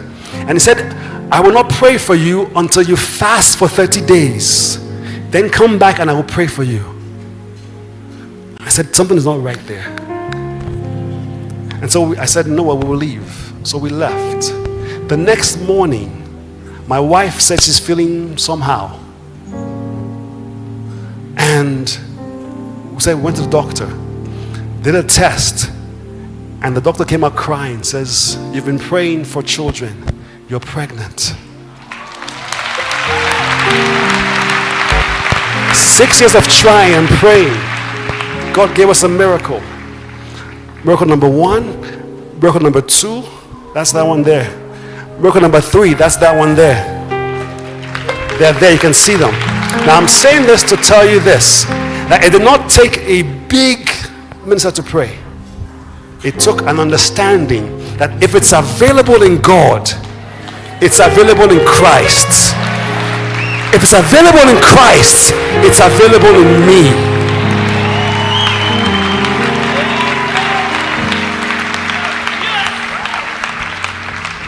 I was praying for financial breakthrough for a long time. Coach and I have similar stories. He was kicked out of a business, kicked out of his house for no money. But now, money is not the problem we have. Because if it's available in God, it's available in Christ. If it's available in Christ, it's available in me. So, we'll pray one more time for 30 seconds. What are you believing God for? For children, I will come back and I will hear your testimony. I promise you. Because if children are available in God, they're available in Christ. And if they're available in Christ, they're available in you. What are you praying for? 30 seconds. We're going to pray. I'm now 5 minutes overdue. Put your hand in front of you. Say, Father, I receive the favor of what you did through Christ in me. Now take those hands and put them on someone next to you and pray for that person. That person will receive their answers in Jesus' name. 30 seconds. Katabrushko tutulenda tabakata yande teblikiti. Katalando de bokuto shanta tele de bokuto yende de bekiti. Katalado bush katalanda bakata. 20 seconds. 20 seconds of prayer. 20 seconds of prayer. Your hands are the hands of God extended, because God has put it in Christ and Christ has put it in you. 10 seconds.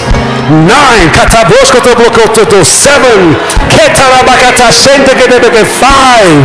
4. 3.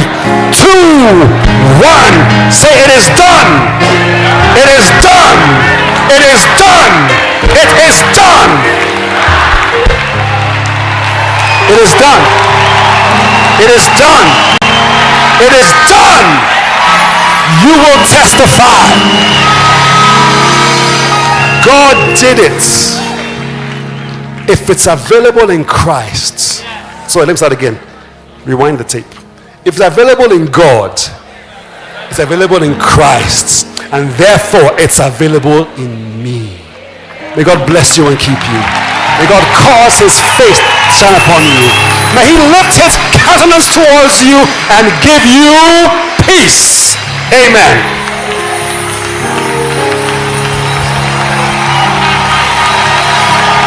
Amen and amen. Come on, you can do better than that. Team that was here earlier, thank you so much. And we're just going to continue in that mode of worship. Please keep your hearts ready. There's gonna be fireworks. Amen. Amen and amen. Worship team. Oh, media. Sorry.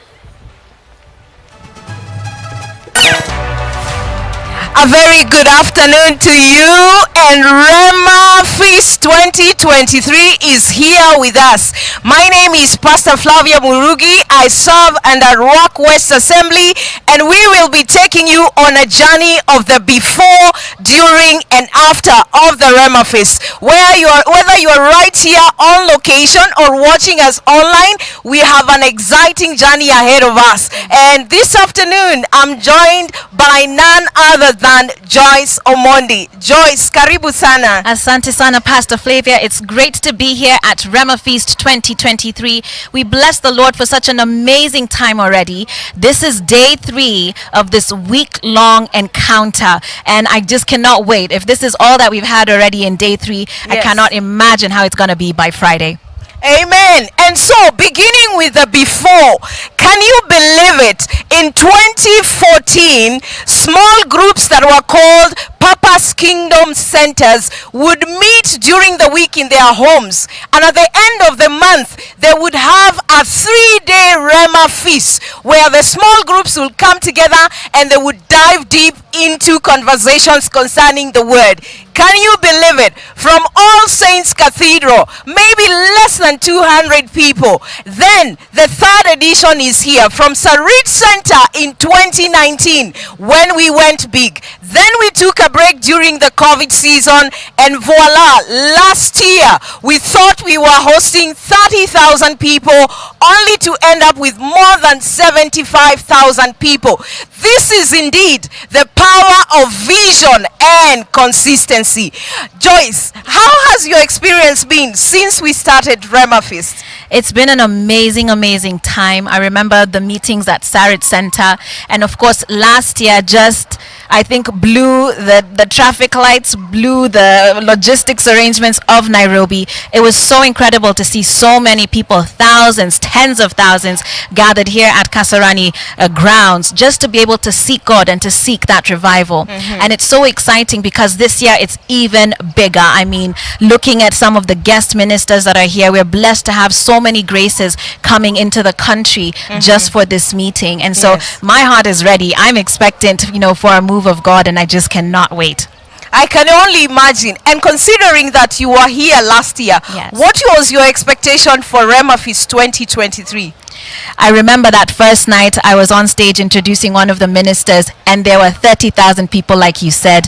This year, I think we are going to be, I think we're probably going to hit 100,000 at this rate. But I think just looking forward to some more of that grace. This year, the conference has been extended by an additional 2 days. So like we said earlier, this is day 3 only, and already it is just amazing. And so looking forward to really just being able to delve into the word of God. This year there's a new edition as well. There's a business forum as well, and people can be able to access that by paying a fee for it, and it gives you an opportunity to really hear from these men and women of God and understand how you too can be a kingdom financier and how you can move the kingdom even from the marketplace. And we are calling this the Kingdom Conspiracy, where Africa is coming together. This year we have East Africa, West Africa, and South Africa is joining us through Dr. Ian Dolovu and the one and only VT known as Vusi. But apart from that, we've been having exciting sessions. Today we started with none other than Dr. Esther Obasike. I know she's an encouragement to you and I, especially being women. What are some of the things you gleaned from her session this morning? So she really focused in on our theme of Rhema Feast 2023, which is Jesus the Messiah. And I think one of the things that really stood out to me was how she focused in on Matthew chapter 1. If you look at that genealogy of Jesus, it's full of all sorts of characters, people that you wouldn't expect to find there. But the point was that God is there for all of us, and that we have a space in his genealogy as well. And so it was powerful just to see so many people come to the saving knowledge of Jesus Christ this morning. And then of course just now we've wrapped up a session with Bishop Feb Idahosa. Amazing, talking about the connection between favor and blessing and how the spirit of excellence is so key to that.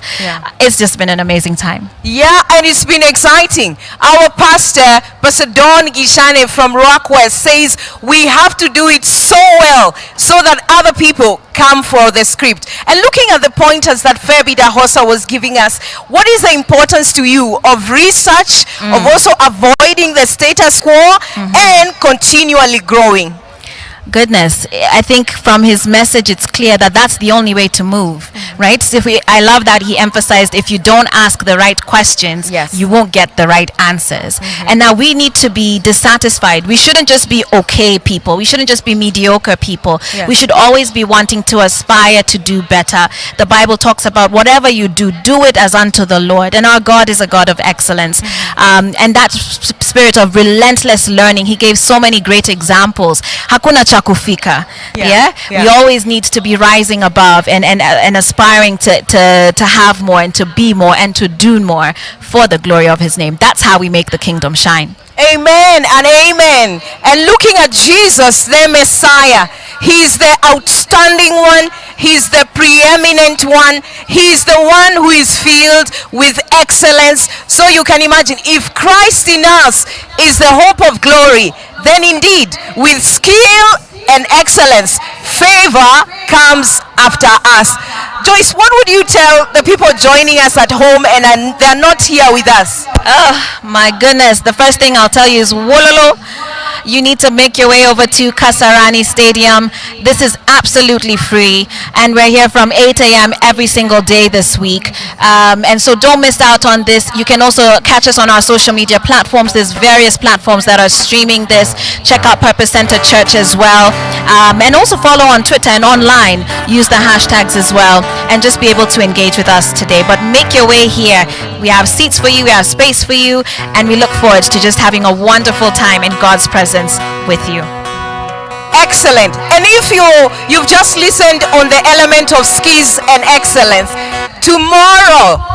Thursday and Friday morning, 8 a.m. to 12 p.m., you better be in the Business and Leaders Forum, because you know, when you're given a toolbox, then you're given the tools inside. Every tool is relevant for a specific assignment. If you need to get your tickets, if you're on the ground, we have the Julama team at the security desk. A QR code will be projected on the screen. You can register and pay. You don't want to miss out. Joyce, I'm hoping to see you on the Business Forum. Absolutely, 100%. I'm going to be right there. Excellent. And so now we send you back to the sanctuary so that we can enjoy beautiful music. We had an East Africa worship experience on Monday. Exciting worship experience from the West African side is coming. You better keep here. Look out on our social media pages, Julian Kula and the Purpose Center Church, and you will keep getting updates and even reviews on what is going on. Absolutely. Back to the sanctuary as we enjoy beautiful music. We'll be back to keep you posted. God bless. God bless you guys.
We have the next session starting right now, and to start us off is Evelyn Wanjiro. Come on, appreciate her.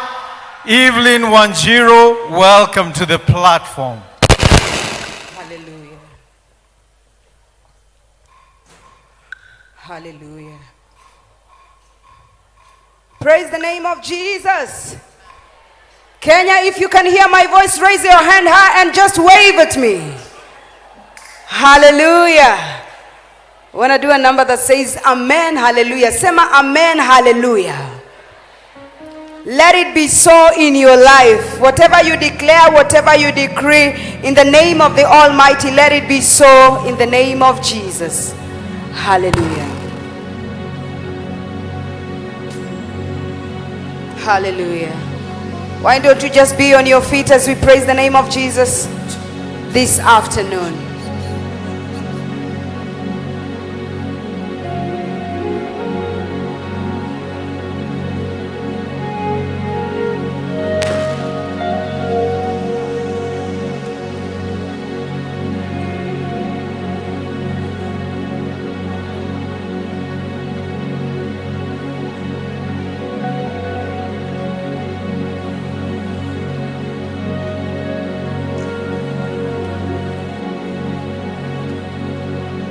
Thank you, Jesus.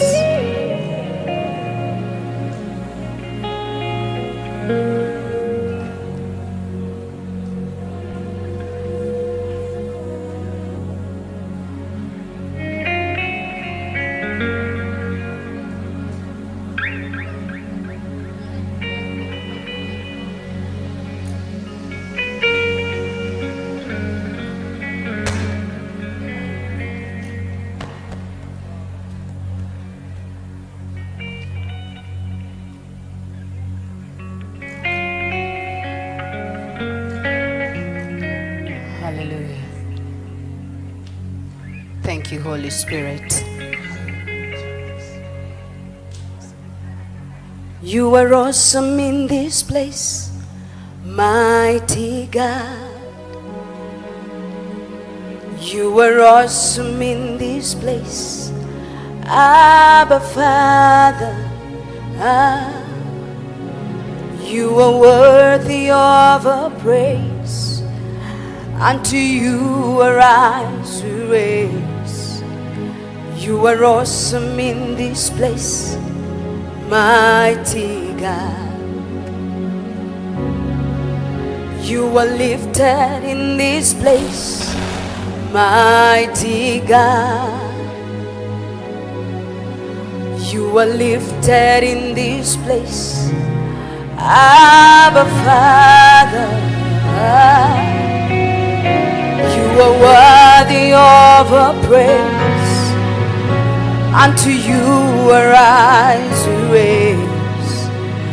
You are awesome in this place, mighty God. You are awesome in this place, mighty God. You are awesome in this place, Abba Father. You are worthy of our praise. Unto you our eyes we raise. You are awesome in this place, mighty God. You are awesome. You are awesome in this place, mighty God. Mighty God. You are awesome. You are awesome in this place, Abba Father. Abba Father. You are worthy of our praise. Unto you, Lord. You are awesome. You are awesome in this place.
in their lives.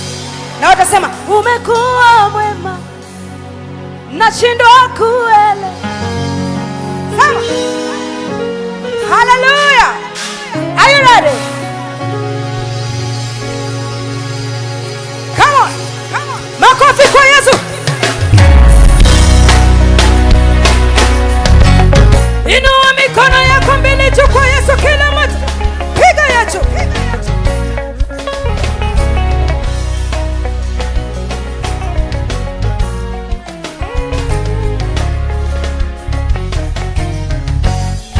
Umekuwa mwema kwangu, nashindwa kueleza. Baba, Bwana, Bwana, umekuwa mwema kwangu, nashindwa kueleza. Baba, Bwana, Bwana, umekuwa mwaminifu, nashindwa kueleza.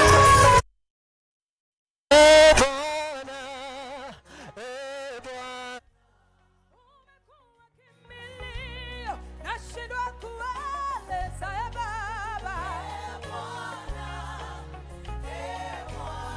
can I hear a joyful noise for Jesus? Come on.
Africa, raise your voice. Utukufu wote, sema. One more time. Hey. Utukufu wote, tunakupa. Utukufu wote, Baba, tunakupa. Utukufu wote, tunakupa. Utukufu wote, Baba, tunakupa. Hallelujah.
Just come on. Put your hands together and just appreciate Evelyn Wanjiro and her team. Thank you so much. I know we're all settling in. I told you I'd given you permission earlier. Did you text like 3 or 4 people? Tell them that the good apostle is about to come up. How many were here last night? Come on, wave at me. How many were here last night when Apostle Grace Lubega ministered? Let me tell you, I was here. I was so messed up. I said my life will never be the same again. And to God be the glory. Amen. Without any further ado, media team.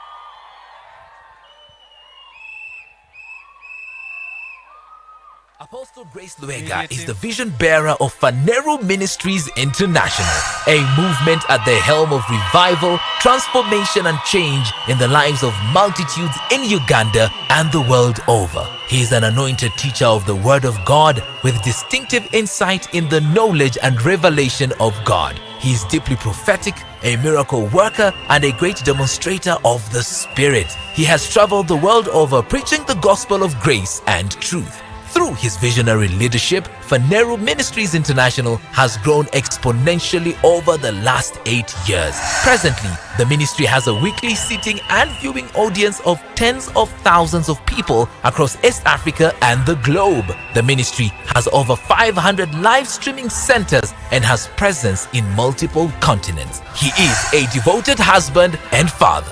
For the first time at Rhema Feast, let's make welcome Apostle Grace Luega. Come on, stand up on your feet and let's appreciate the good apostle.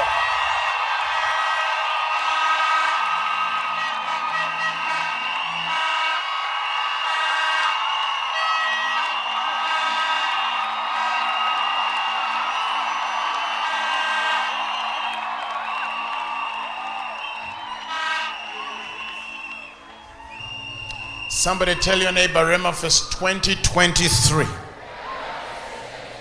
is like nothing on the earth. Tell the other neighbor and tell him, Rhema Feast 2023 is like nothing on the earth. Hallelujah. And it's in Kenya. Come on, let's celebrate Jesus. It's in Kenya. Praise the Lord. I don't even know how long I have. Somebody come and tell me. I don't want to shoot beyond. How many hours?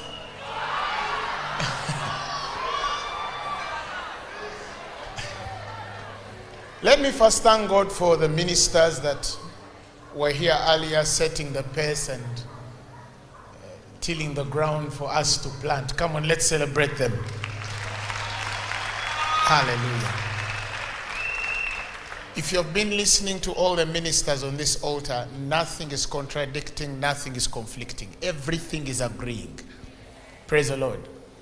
And so we thank God for that opportunity and blessing for us to be able to, reconcile many things and speak one language, of course, by our vision bearer, this wonderful man of God, Reverend Kula.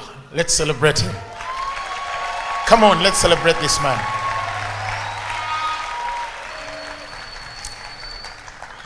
So, allow me to get straight into the word because of the time that I have. If you're interrupting my time. You can't hear. I think it's not a microphone. I can hear myself. Is there any problem? Can you hear me in the back? So how did you know what I said?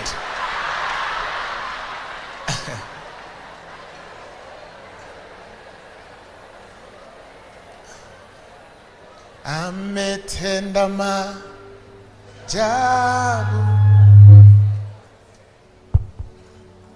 ametenda maajabu,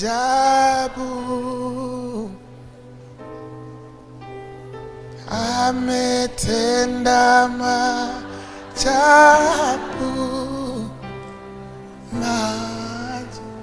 How do you sing that? For us, we have this Majabu, yes. Ugandan version. One more time. Ametena Majabu.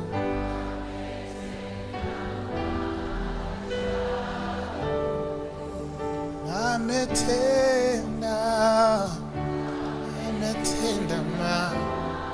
majabu, ametenda majabu.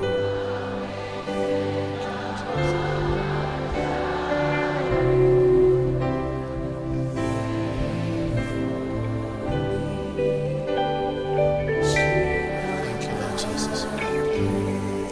Now, is it better? Is it better yet? Is that okay now? Can you hear me in the back? Awesome. Praise the Lord. Now, those of us who were here last night, please allow me to continue, because I left many questions unanswered, and I feel that some of them will be answered in this session that I have with you as a continuation of what we shared last night. If you didn't watch last night's service, I will bequeath, how do they ask it? That King James English. Beseech thee. That's the word. I'll beseech thee in the mercies of God to listen to it. I began by asking that question. When we examine what is happening in the world today, is Jesus a surviving, a permanent, an abiding, a perpetual pattern? Or is he a repetition that is degrading by the age, the hour, by the season, and by the generation, as we hear is happening in many parts of the world? That was the question. And we did not want to answer that question emotionally. We wanted to answer that question revelationally. Because I always tell people, Jesus, God is not emotional, he is revelational. Somebody shout hallelujah. Beyond the emotion, he is revelational. So the question then for us ultimately is, why do we see Christ, the name, the gospel, dying out in some parts of the world, and yet it's succeeding and progressing in some parts of the world? Why do we see certain people walk with such answers and undeniable signs, miracles, and wonders, and on the same face of the earth we have people that are failing, who are living struggling lives? Everything about them is with strife and struggle, yet they profess the name of Jesus Christ. And to answer that question, it is because we have not seen or understood the person of Christ in the pattern as God has designed it for us to see or understand him. Somebody shout amen. Jesus is a pattern. And it's important for us to understand this, because God is a patterned being. He has created everything in some order, and that is why this microphone is disturbing me. I feel I'm having to do two things. Can you give me another microphone, or I continue with this one? I've already lost a lot of minutes on one mic. Should I continue? Okay, let's believe in the team.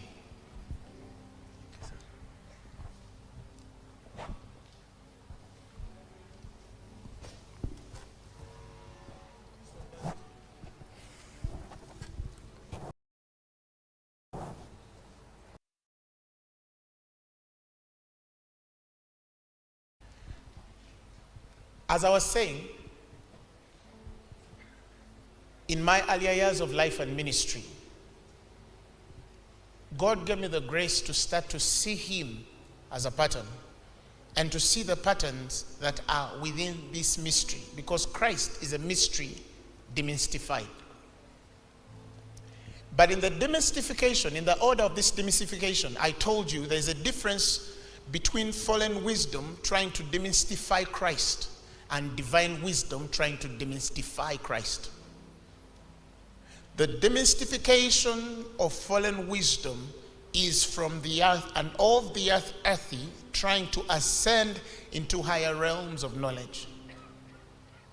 The divine pattern in this of demystification, that which is of the order of Christ, is actually from above coming to descend. In other words, in a simpler way I would put it, for example, if the Bible says that he whose own self bore our sins on the cross, that we being dead to sins might live unto righteousness, 1 Peter 2:24, and he says, by his stripes ye were healed. Do you realize that the pattern here of a man who is sick in their body is not coming from sickness to health, he's coming from health to claim his health, even though the body is sick? Are you following what I'm saying? Or if we're talking about wealth, the Bible says, for we know of the grace of our Lord and Savior Jesus Christ. For though he was rich, but made himself to be poor, that through his poverty this might redound to your riches. That means the moment you receive the Lordship of Jesus Christ, you are actually, by default, a rich person. But you might be suffering financially. You might be going through a financial turmoil. Now, going through that financial turmoil does not presuppose that whatever you need for your provision has not been availed, for you have been given everything that pertains to life and godliness. You've been blessed with every spiritual blessing in the heavenly places, Christ Jesus. It's already done. Now, for you to build wealth, for you to come out of the trouble and turmoil you're in, you have to firstly begin from who you are and what you have received already by Christ, and fight the battle to manifest or translate what you already know of yourself in Christ. Are we following to that level? So the wisdom of God begins from what is already done, given, and finished, and then descends to a man to help the physical realm agree with their spiritual bearing or positioning. That's the wisdom of God. It comes from greatness to define greatness to a man who has not yet become great. It becomes from wealth to define, to translate a man into wealth while he's still struggling with finances. When you begin from that kind of vision, it is easy because you're fighting from a vantage point. You're fighting from an advantaged position you already have. Are you following what I'm saying? Likewise, like I said, the wisdom of this world tells you you do not have, and so you begin a process of trying to have. You begin a process of trying to attain. You begin a process of trying to acquire. And that is fallen wisdom. That's the wisdom of the world. Are you following? It's the same thing that last evening I tried to help us define the order of wisdom, knowledge, understanding. And I said, when it comes from the earthly realm, knowledge precedes understanding, understanding precedes wisdom. But when it comes from the Spirit and the pattern of God, wisdom precedes understanding, and understanding precedes knowledge. That's why he says, with wisdom, a house is what? Built. And with understanding, the Bible says that house is established. And knowledge, the Bible says, fills the house with precious riches or pleasant riches. You cannot fill a house which is not yet established, and you cannot establish a house which is not built. Are you following what I'm saying? So by this order, when you receive the Lordship of Jesus Christ, you begin from a place of wisdom. Because he has been made unto us our wisdom, our redemption, our sanctification, our righteousness, and all these kinds of things. This is who Jesus Christ is. Now, you might not have that wisdom in your mind. It might not be there because you need a process to acquaint yourself with knowledge, which is third. But because you don't have yet the knowledge, it does not mean that you don't have the inheritance and the person in your spirit. Jesus is in your heart through faith. So you have a wisdom, and then eventually when knowledge starts to come through and somebody gives you knowledge and understanding comes as you receive knowledge, you start to connect dots, and your reasoning agrees, with what you're receiving as information, and you can judge things right. Things now start translating in your spirit to understand. But that is not, as it is given to you, that is not the first time your spirit has had it. Your spirit always had that wisdom in the inside. You just found a man or a woman who is able to give language to what you already have through the person of the Holy Spirit. Do you agree what I'm trying to say? That is why Paul says, my spirit bears witness with the Holy Ghost that what is spoken is truth. Because your inner man can tell truth. When a man is speaking truth, your inner man can say, I might have not heard about what I'm hearing. It's probably the first time I'm hearing it, but my inner man knows that this is old language. The Bible speaks of the scribe which has been instructed in the way of the kingdom. He says he's like a householder who out of his treasure both new the old, all come through the same person. You know what is new according to what those who call new call it. But you also have something so ancient in you. It's older than your age. It's older than your credibility. It's older than your theology. It's not something you were taught. It's something you received. You received through the lordship of Jesus Christ in your soul. Are you following that far? Now, why we see Jesus in other parts of the world, the testimony, the gospel, I think you've heard in some parts of the world, he's banned out of the schools. We're in some phases of life in human history where now even some institutions are choosing reason and culture over truth. And if something is agreeable to their reasoning and culture, they are ready to do away with truth to keep the institution and name it Christ. Are you following what I'm saying? Because scripture is no longer the foundation and the cradle of all that we define in this person. Yet Christ is the word. Are you with me? It's important for us to understand this. And I say it's very simple. We built an intimate relationship with a person whose pattern we never understood. Let me give you a simpler example. The Bible says we are the body of Christ, isn't it? But what is this body? This body, Paul says, is comprised of many parts. And he speaks of parts which are seen, but he also speaks of parts which are not seen. He speaks of parts which we infer more modesty. He speaks of things that you can see and things you cannot see in this body. Like, you might not know the woman cleaning the toilets this afternoon, but she's a part of that body. And God is not going to reward me because I'm standing on the altar better than her because she's in that toilet. Because God does not reward positions, he rewards faithfulness.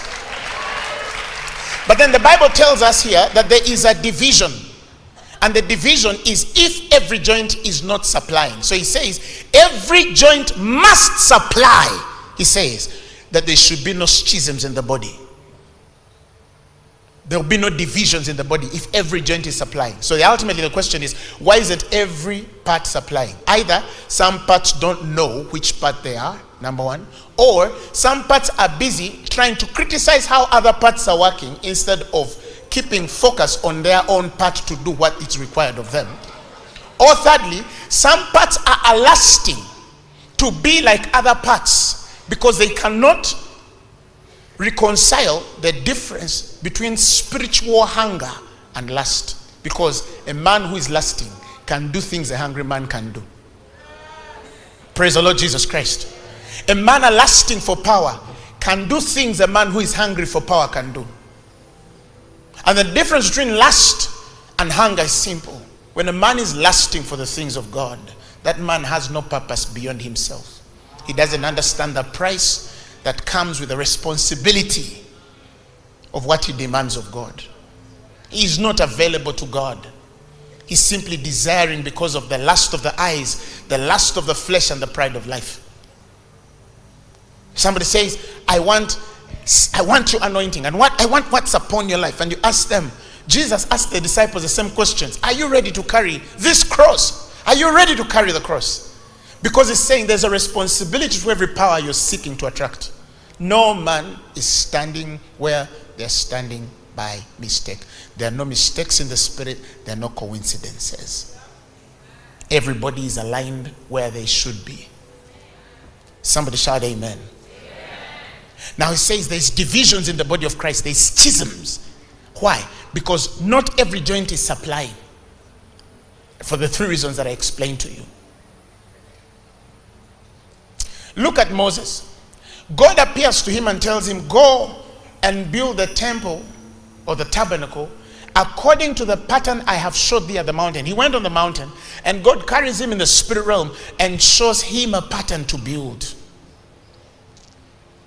But he's not showing Moses that pattern to build because that's the whole of who God is. He's showing Moses the pattern to build because that's where Moses can understand him from. So no man should lay exclusivity that I know God only because he has revealed to me what I must know. In other words, don't ever think or assume, even I shouldn't, that what I know about God is all there is. We all have parts. You know your part, you have yours, I have mine. According to what God has accorded to us by assignment, not gift.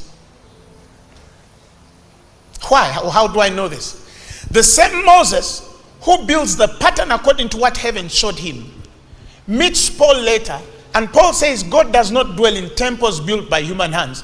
John the Revelator goes in the very place where Moses stood to copy the pattern, and in Revelation 21 verses 22 the Bible says there was no temple. Oh, who is following? The Bible says there was no temple.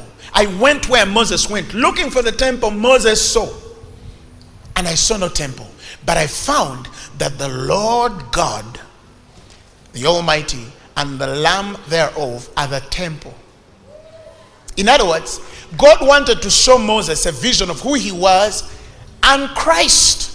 But the only way Moses could understand that was through the vision of a temple. And so he gives Moses the vision of a temple, and he tells him, pattern this, build according to what you have seen.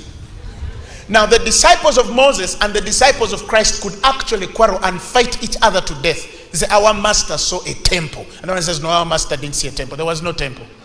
You're behind schedule. Jesus was there and his Father.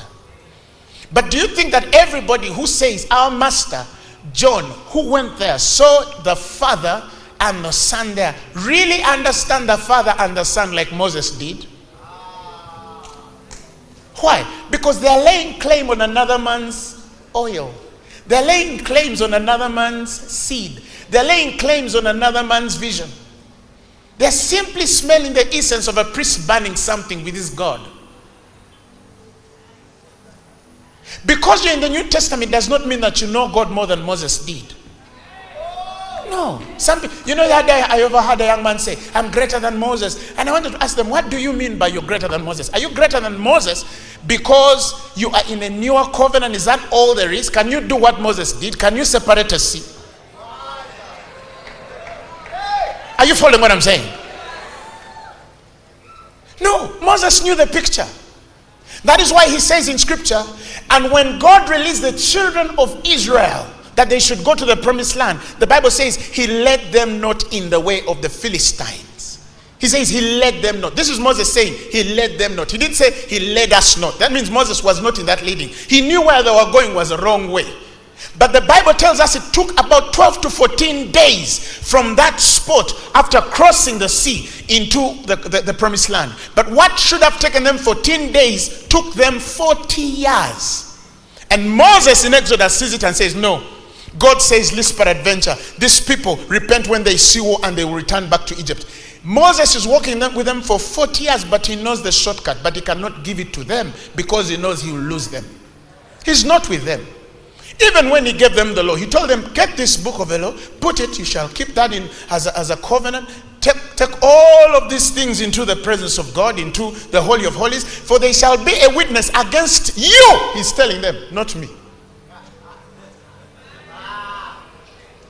That's what the Bible says in Deuteronomy. It says, take this book of the law and put it in the side of the ark of the covenant of the Lord your God, that it may be there for a witness against thee. I'm giving you the law so I can invite you to Christ. But I'm not a man under that law. I'm a man under a higher law. Because I saw him who was invisible by faith. I know Christ more than you think. The Bible says by faith Moses forsook Egypt because he saw him who was invisible. Somebody shout hallelujah. He saw the invisible God. He knew this Christ. Oh, but he came in many forms. He was a rock at one particular point. He was a fire. He was a cloud. I mean, you needed to see or to understand God a certain way to discern. He came through the pattern of Melchizedek to define a priesthood. He would have been amidst us and would not know why. Because many knew Jesus, very few knew Christ. And that is why today we have seen people who say, I had a vision of Jesus, he appeared to me, and then they start speaking, and you know this was not the Christ. It was just a familiar spirit that came in that figure because they don't know the person and how he speaks. You start to hear the person and you see that the assignment or the commissioning they claim to have received from Jesus does not agree with the pattern with which Jesus sends men. He told his disciples, when I sent you without sandal, without a pass, without money, when I sent you in my pattern, did you lack? And they said, we didn't lack. And this man can't even afford a meal, and he's saying, no, he sent me. I saw the vision. Something is not right. No, Reverend Julian told me you speak. So anything you have against me, have against the Reverend for inviting me.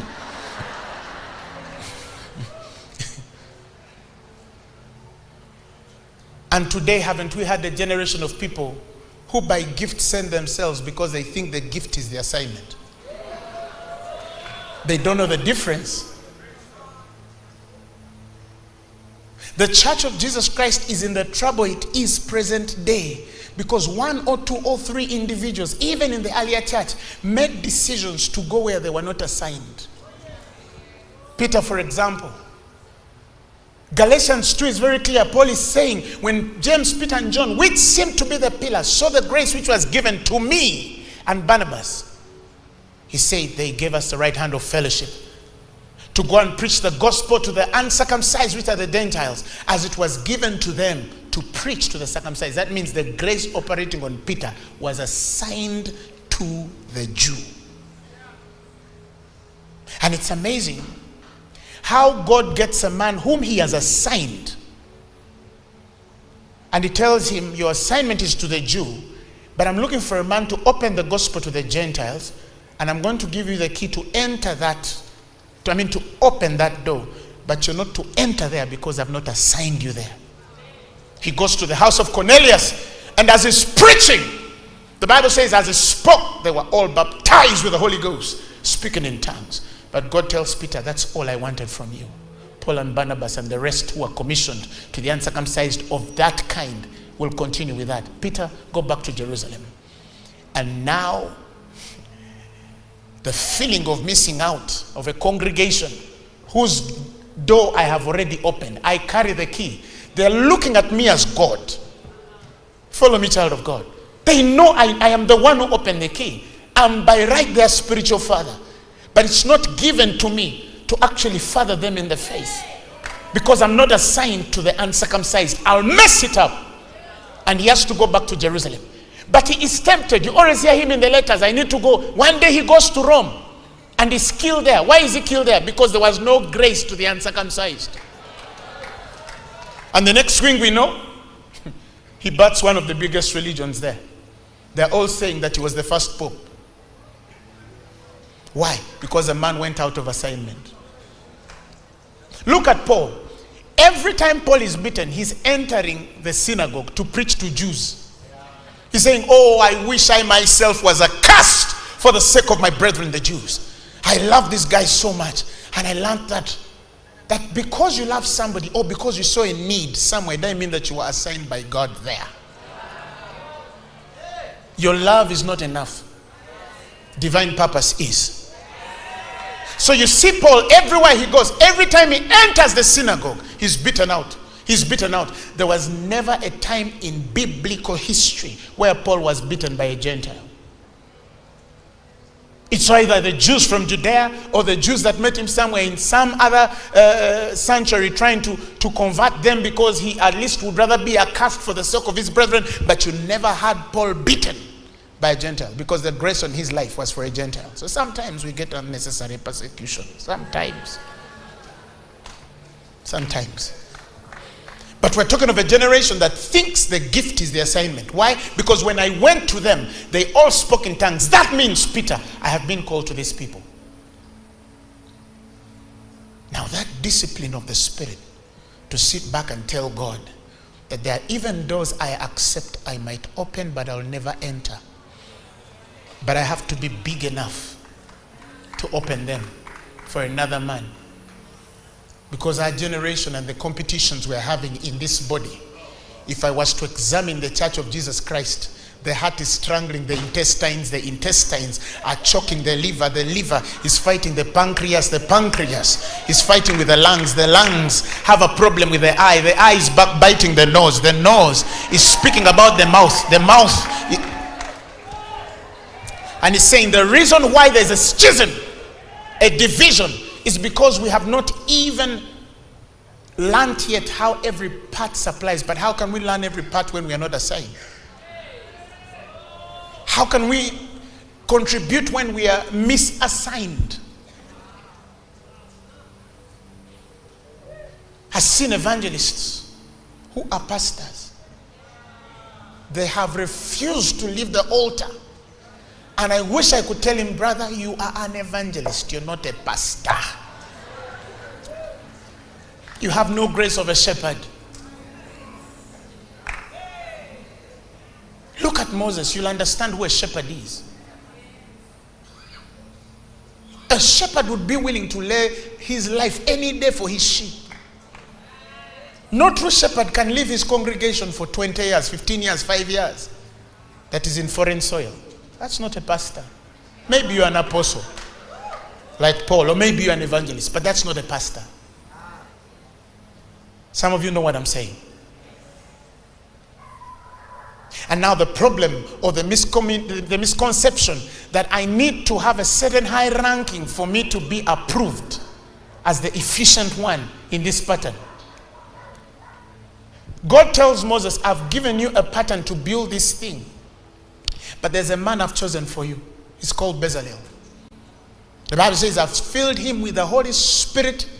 And God again gave the pattern. In all wisdom, understanding, and knowledge. You see, wisdom came first. Those of you who are here understand what I'm saying. Wisdom comes first, not knowledge. Knowledge actually is third in our pattern. And I've given him this grace to route all manner of metal. He has all skill to create everything your spirit sees. And let me tell you something. Bezalel would have been nothing if he had not connected to what Moses saw. He would have been a simple artisan. And neither could Moses assume that because he has a pattern, he has the art of shaping metal. It's on Bezalel, the son of Uri, and Aholiab, the son of Ahisamash, the Bible says. These two men know what Moses sees, and they can actually define it. And without them, he can't actually translate right what God has given him. Now, our generation has Bezalels who are also trying to start their own ministry away from Moses. Let me speak to that corner. Somebody seems to understand me. They are trying, Reverend, to build instruments without the vision of Moses. Yet if you study this man, you realize this one could only have been in the records of history only by building what Moses saw.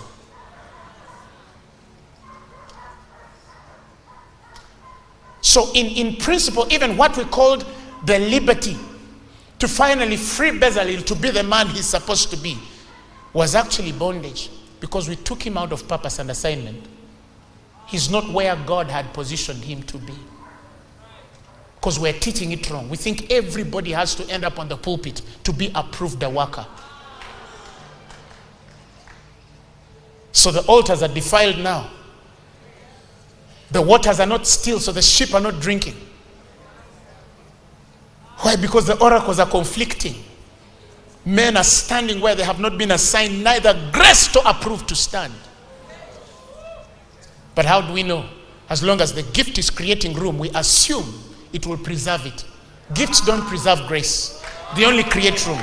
There are places of introduction, but there's a wisdom you need to sustain what you've been introduced into. That's why for some, it's always the journey of being introduced into graces. They're not going to be sustained. So they go place to place. They are introduced until it's evident that they cannot sustain what they've been introduced to. And then they go to another city. And then they say, we were rejected. We dust our feet off you. No. On the contrary, you probably didn't even have dust in the first place.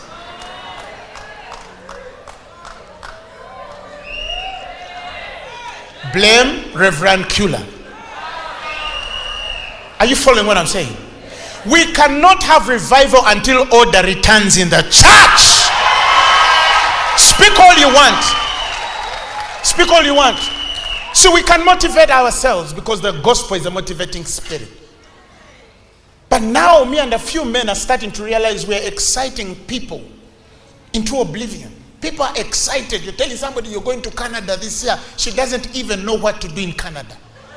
She's going to be enslaved. I prophesy on your life. And the slave comes and they give her a pulpit on Sunday to testify her ordeal as a slave, to hire more slaves and extend the anointing of slavery. And we call that double blessing. Somebody shout amen. Shout hallelujah. Because we have not understood Christ as a pattern. So I started 10 years trying to understand this. 10 years. I was running a very interesting ministry that was successful predictably. The Lord told me, take that thing out. That's not me building, that's you building. 10 years. He started to speak to me from scratch. I started writing notes. Pastors in Kenya, number one, we must define fatherhood and sonship again.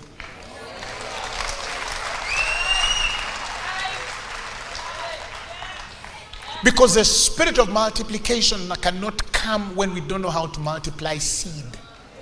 We are creating eunuchs, not fathers. And if you know, a eunuch is a castrated male. There are provisions in the Bible. Listen, there are provisions. Oh, let me get down here. There are provisions. Listen. There are provisions in the Bible where we are allowed to make eunuchs. That's the primal phase of our consecration. Because you firstly become a eunuch before you become a father. The physical, carnal, human seed must die before God births his seed. And that's amazing. Because the Bible says, eunuchs are either born eunuchs. Some people are born without consecration. Some are made eunuchs of men. They're circumcised by other men because no man circumcises himself. Or some are eunuchs because they separate themselves for the sake of the kingdom.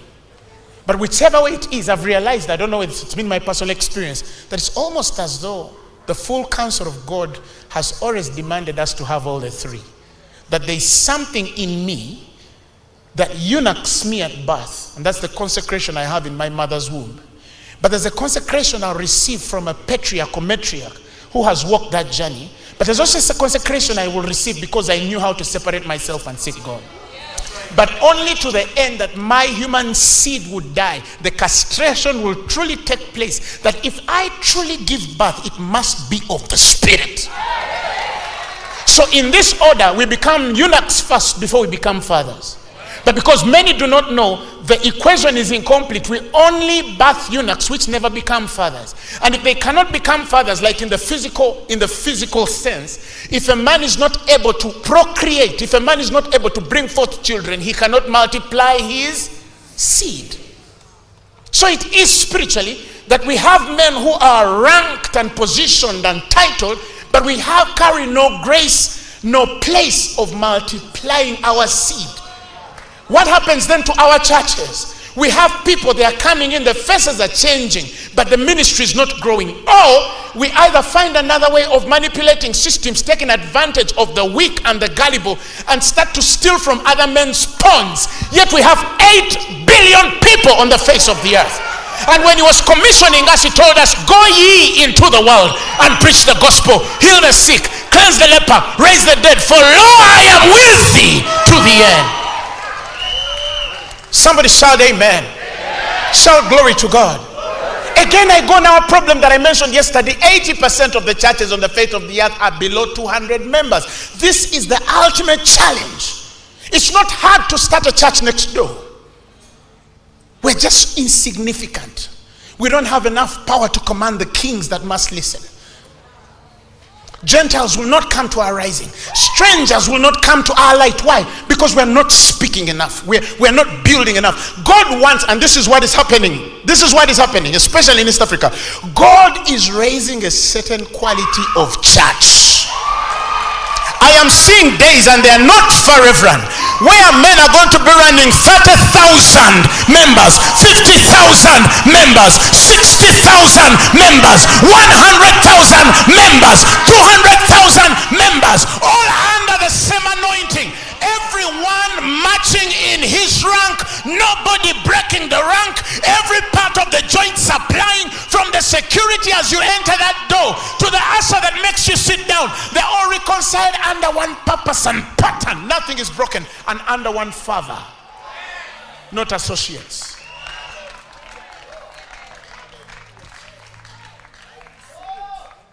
The house of Jesus Christ was not designed to have associates in the house. Associates are always from without. If they are within, then that's division. You either raise sons or divide the house already. Now the house is divided. That is why for many pastors, he's there for you. He's associating, but he's building his own ministry in your own ministry. Until the day he's able to liberate himself. And then the next day, the true seed comes out. It was named after something else. And it's a cheap copy of a great original. It's never greater. So we are multiplying more and more inferior seed. The quality of the church is diluting every day. Somebody told me there are 10,000 churches in the center of Kinshasa alone. Look what's happening in Congo. 10,000 churches in the center of Kinshasa. Look at what's happening on that nation. Nothing coming out of that soil is even benefiting them. 10,000 churches. Our unity is a facade. It's a place of transaction. We are either united by politics or a foreign anointing. It's the only way we can come together. Bishop so-and-so is coming from America. Then we can be one. Oh, the president summoned us. It's the only way. But we can never say, without them, let us get back and sit on a table. Ladies and gentlemen, let us not deceive ourselves. If these answers are not given to our generation, we're simply doing conferences upon conferences. Bishop, we're doing conferences against conferences. But the eunuch must first be made. Then the father comes. True fatherhood comes from a dead seed, for it abideth alone until it dies.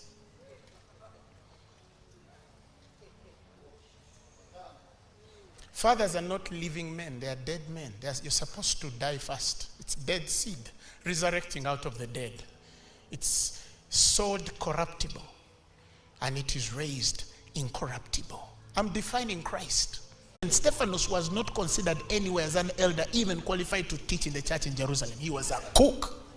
But the boy goes in the market. Real person until the whole market has a problem with a cook in the church of Jerusalem. He could do all these miracles, but the James would still say, you're still not qualified to deliver oracle before apostolic council. It requires more than the gift. Like I said today, you just need to heal a flu. What vitamin C can do, and you're already qualified. No. The quality of Christianity should improve. Somebody shout hallelujah. That when a man stands on the altar to say, I'm going to preach the gospel, they are really preaching the gospel. The reconciliation of the word and the spirit are clear. The Lord told me, do it in your nation. 2013, he appeared to me. There were 4 men. I was seated next to this fellow. And then he showed me, before us actually, he opened the scroll of the next move of the Spirit. And then, I'm not going to go so deep in that vision. He poured anointings on us and that. It was a long story. 2014, he commissioned us. And we started preaching. Now you sit 15,000 people on Thursday where we are. We have 603 live streaming centers in the country also tuning in, which also do more than 30,000. Some of them are as big as 5,000. Some of them are as big as 2,000, 1,000, where we are not. And we see that spread every day. We're doing crusades of 40, 50,000 people any day. Men's conference was close to 30, was beyond 35,000. Women's conference was more than 50,000. The anniversary was more than 70,000. We're seeing something in a country that could not have 2,000 people in a lunch hour service and midweek service. There was a time in Uganda you could not have a midweek service of 2,000 people attending. I don't know whether you have it here in central Nairobi. Why? Why? Because somebody chose to believe. Understand the pattern. I've prophesied this, Reverend, before. And I said it even on the 31st. The next flame is coming from Kenya. We see it. It's evident. It's evident. Young people, it's not about whether they know you or they don't know you. Hey, it matters that you are ready to believe God for what is about to do. It's happening in our nation. The lame are walking, the blind are seeing, the deaf are hearing, the dumb are speaking. What haven't we seen? That's why Rhema Feast came. We didn't come to entertain you to go back and say, I had a good service. Something, Bishop, must happen in Kenya. We are dreaming of weekly services in Central. 10, 20, 30, 40,000. And while somebody is doing that, there's another one just 10 kilometers away, also gathering for Jesus. There's another one also 15 kilometers away, also gathering for Jesus. Once these flames tomorrow say, let us meet and decide something for our nation, even the highest officers will have no choice but to hear us. Because we have enough power to speak the language they understand. They are looking at statistics. For us, we are looking at souls. It's here. Now see, Rodney Howard was here. Benny Hinn is coming here. You think they're mistakes? God is brewing something in Kenya. Don't miss anything. God is brewing something in Kenya. And for me, my message is simple. That he's raising the quality of ministry. You're going to see cathedrals. No, we already have big cathedrals, but you're going to see what they call cathedrals. I never thought that it's, even me, I'm still shuddering to think that 600 branches can come in 7 years, but it has happened. 600 branches in 7 years. 600.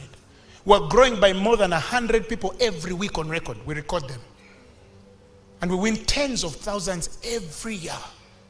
In a crusade of 3 days, we don't win less than 13,000, 10 to 13,000, easily. By the grace of God, in one crusade in Uganda, a third world country. With God, all things are possible. Let's get to our feet. I'm going to give you just 3 minutes to just talk to God. Thank you for allowing me to speak my heart. Thank you for allowing me to speak my heart. Speak to God.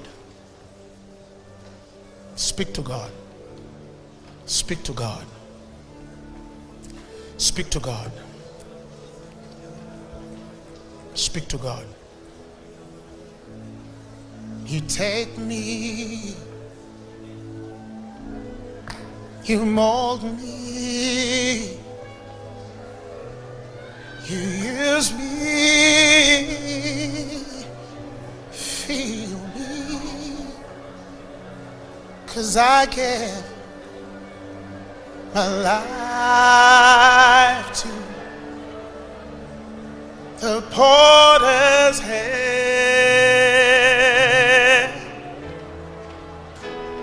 You call me, you guide me, you lead me, you walk beside me, 'cause I give a life to the potter's hand. An impartation is taking place.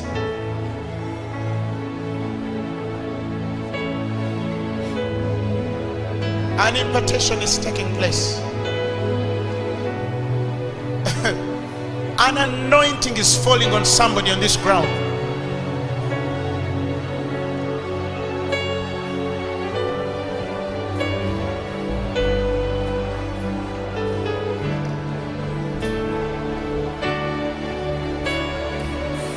I have a few minutes here. Come on, open your mouth and speak to Jesus.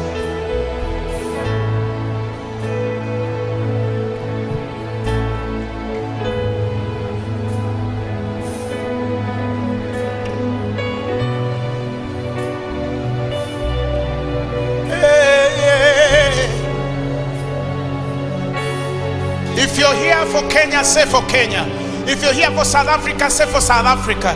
If you're here for Nigeria, I mean, yeah, God can do bigger.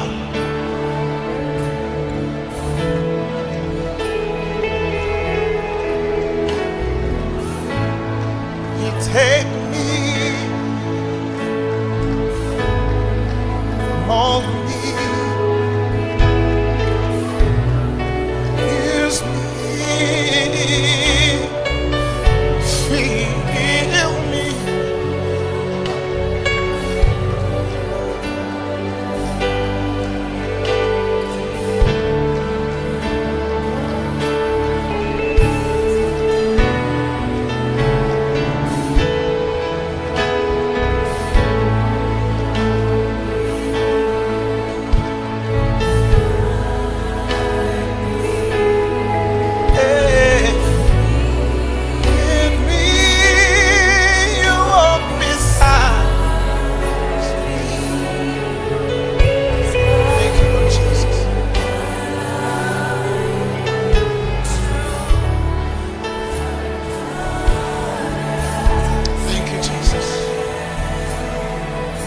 Somebody's receiving something this afternoon for your generation. It's a heavy anointing, and I sense it on somebody this afternoon. Simply receive it. Receive it.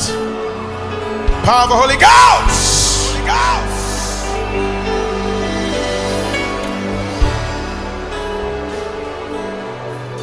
Thank you, Lord Jesus.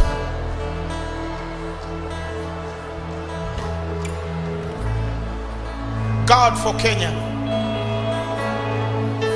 for Uganda, for East Africa, for Africa, for North Africa, for West Africa, for South Africa, for Europe, for Asia, for the United States, Lord.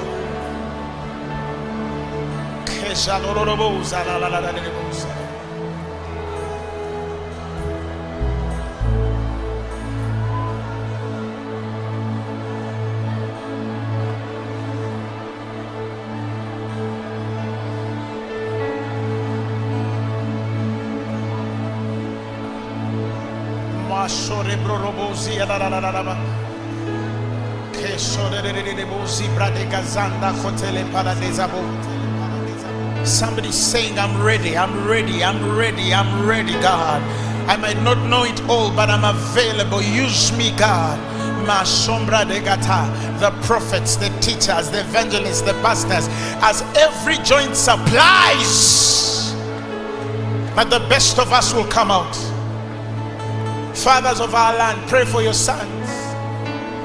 Speak over them to take on. Tell God to take us where you did not go, and give us the wisdom one day to say the same when our time is out.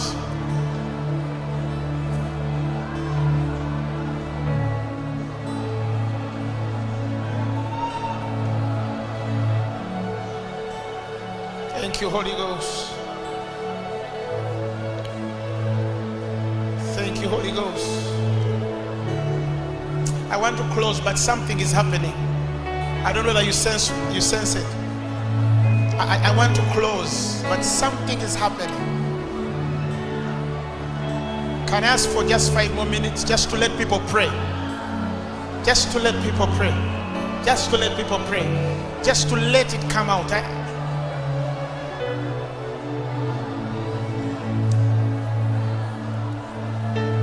as we seek your face. May we know your heart, feel your presence, acceptance as we seek your face. Move among us now. Come reveal your power. Feel your presence, acceptance as we seek your face. At your feet we fall. Sovereign God, we cry holy, holy. At your feet we fall. Move among us now. Come reveal your power. Show your presence,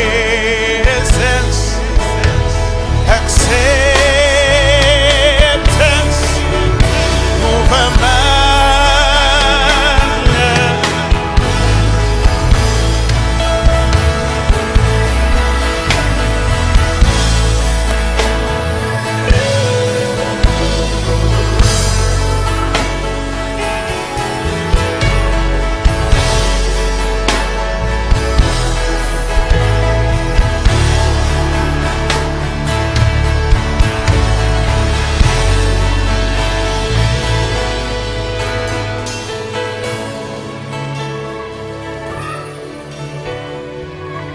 If you're here on this ground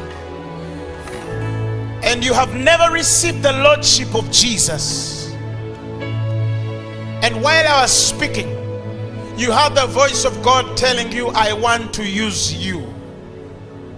There is something on your life that I want to use, and you're there and you want to receive Jesus as your Lord and Savior. Let me give you only 2 minutes to walk here. Come and I pray with you. If you say, I want to be born again, come, I want to pray with you. Come, wherever you are. You say, I feel the message. I feel God has convicted me. He has spoken to me. Come and we pray for you. Jesus draws me closer. Come. 2 minutes only. This is why we're here. We can wait for anything, but most salvation. If you're there and you say, I want to be born again, I want to give my life to Jesus, come and I pray with you. To worship and obey. Is there anybody coming? Move quicker. Move quicker. Jesus draws me close. God bless you. Come. Closer, Lord, to thee.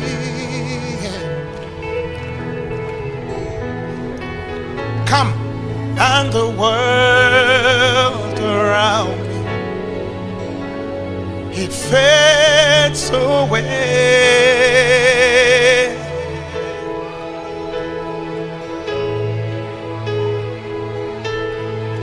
Come.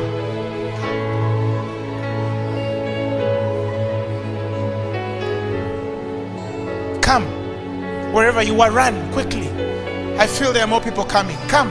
Wherever you are, I don't care how far you are, just come. God, I know, has already spoken to you.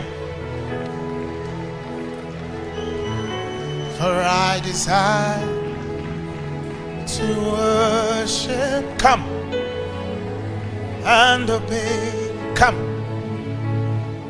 Come. Come.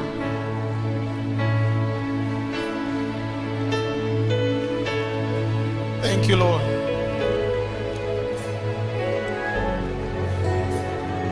Thank you, Lord. Oh, somebody has just fallen as they were coming. Carry them here. Carry them. You bring them here. There's a reason why they were coming. Bring them here. That's demonic. There's something disturbing. Bring her here. Fades away.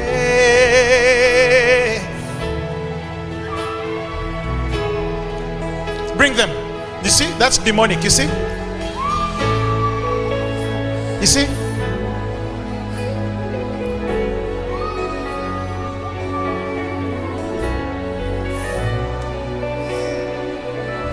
That's demonic. Peace. Peace. Peace. Peace. Thank you, Lord. Thank you, Lord. Thank you, Lord. Come. Come.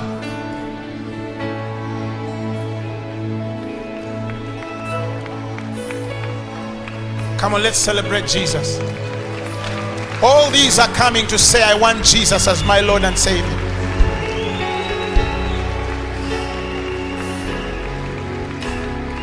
There's another one who was walking here and they got slain. Bring that one as well. Bring them here.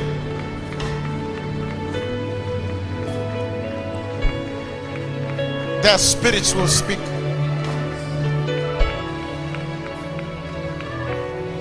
Now,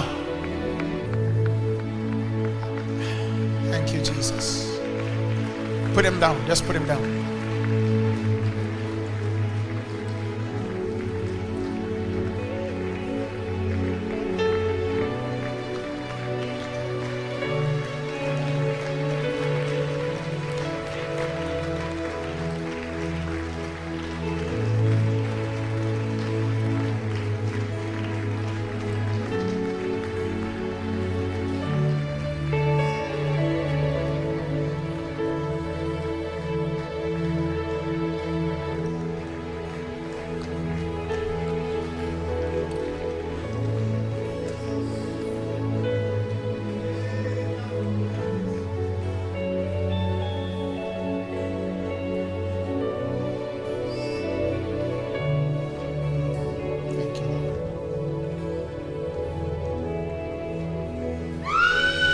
Those who are here, just repeat these words after me. Say, Lord Jesus Christ. Speak louder. Lord Jesus Christ, I thank you because you died for my sins and you were raised for my glory. Today, I submit my heart to you as Lord and Savior of my life. I know you have a purpose to use me. I submit to that will. Lead me, God, till the end of ages. Amen. Put up your hands. I want to pray for you. Heavenly Father, I bless you for these ones. Fill them with your Holy Spirit, with the evidence of speaking in tongues. I rebuke every spirit that has been disturbing you, frustrating you. Spirits of death, go! Somebody here has a spirit of madness. They've been dealing with schizophrenia. Go! Spiritual husbands are cast in the name of Jesus. Spirits of witchcraft, go! In the name of Jesus. Thank you, Holy Spirit. He'll give us direction.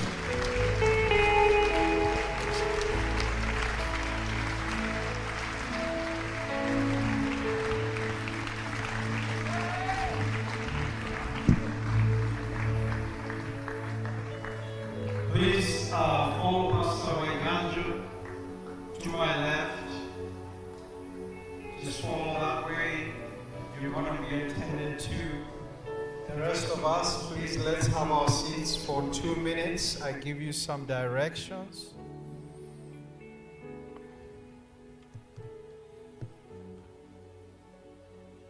Wow.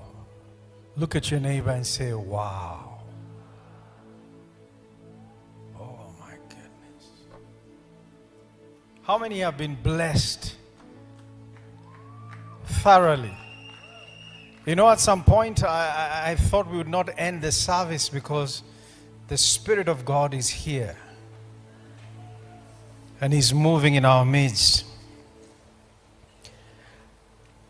I'd like us to take the offering before we break for lunch. Jackson, just a minute. That was too heavy for us to just transition like that. I've asked Daddy to just come up and say something. Please.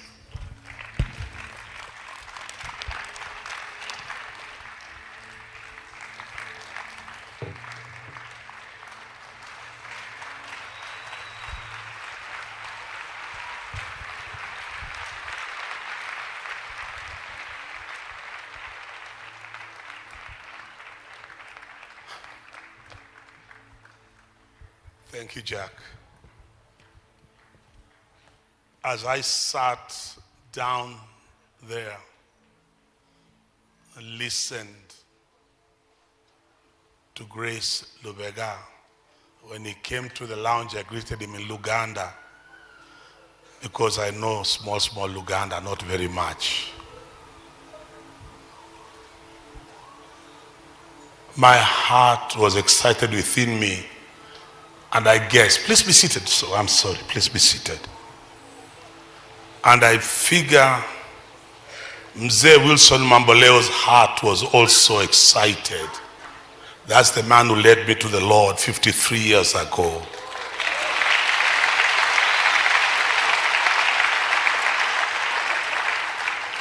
And the reason I was excited is because I've been telling the generation that's coming up, Grace, Julian, Morris, Pastor T, and all of you, Pastor Feb, Bishop Feb, there is something that touched us in the late 1960s, that touched Mzee Wilson Mamboleo in the late 1950s, that they transmitted and touched us in the late 1960s and the early 1970s.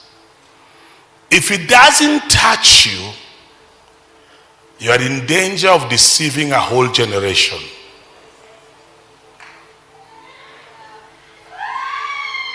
And I was encouraged because I'm beginning to see people who are ready to challenge the status quo in your generation.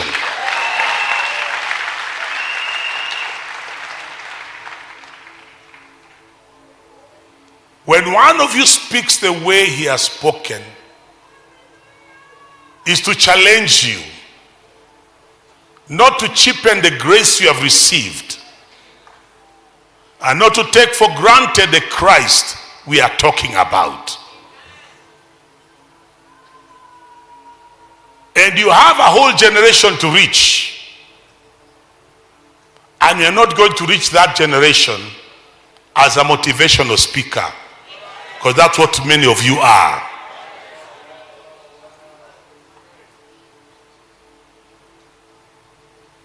What's going to change your generation is the knowledge of the person we are talking about.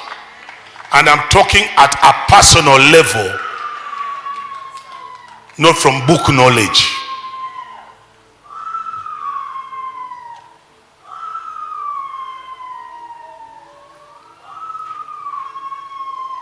What is it that would make a man like Mzee Wilson Mamboleo to live with one wife until she passed on about 3 years ago?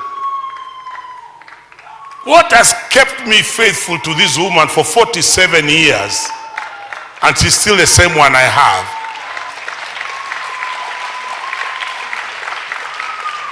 And now you want to preach, and in 5 years you are divorcing your wife.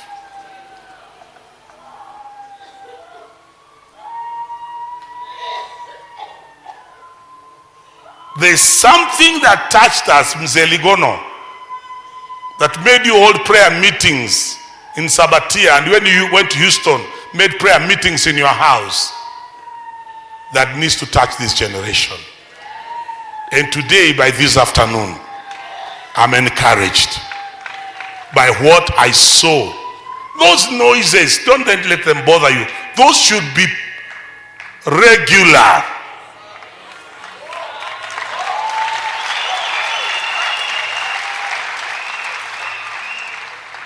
There are people who call themselves Pentecostal pastors who have never cast out a demon. Never prayed for anybody to be filled by the Holy Spirit. You don't know what to do when a demon manifests. You feel like calling somebody else because you think casting out devils is for apostles. May God help us. I say, may God help us. Jesus the Messiah must be manifested. I say, Jesus the Messiah must be manifested in your lives, so that ministry is not about you, it's about Jesus the Messiah. Thank you, my brother Lubega. Mukama kwemikisa webale nnyo. We are taking an offering. And we need to take an offering. There are details that are coming up on the screen. You can use the M-Pesa number.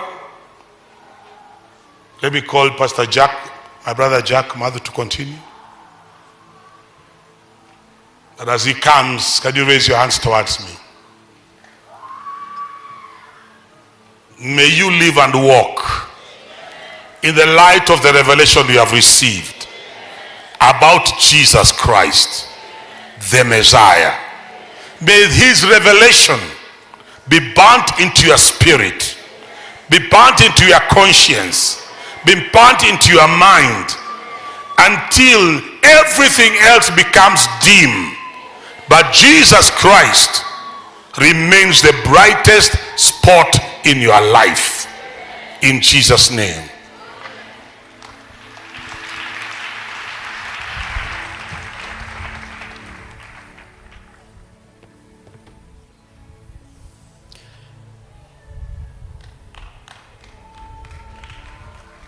Come on, give it up for Bishop J.B. Masinde, a father in the house. Come on, you can honor him better than you're doing right now. Wow. Please have your seats briefly. I'm not going to say much. The Bible says, for God so loved the world that he gave. The greatest motivator for giving is love. If you don't give out of love, then you miss the point. The greatest activator once you have given is faith. You join your faith with your love for God, and the results are amazing. So this afternoon, I want you to package the best you can.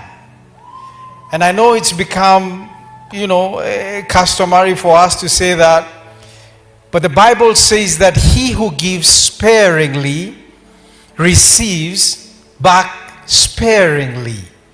Now, it costs a lot of money to have a meeting like this. And how about partnering and saying, you know what, I want to be part and parcel of the people who will sow into this ministry, into this vision. Amen? And so, ushers, I believe you are around. And there are buckets that some will be in between the aisles.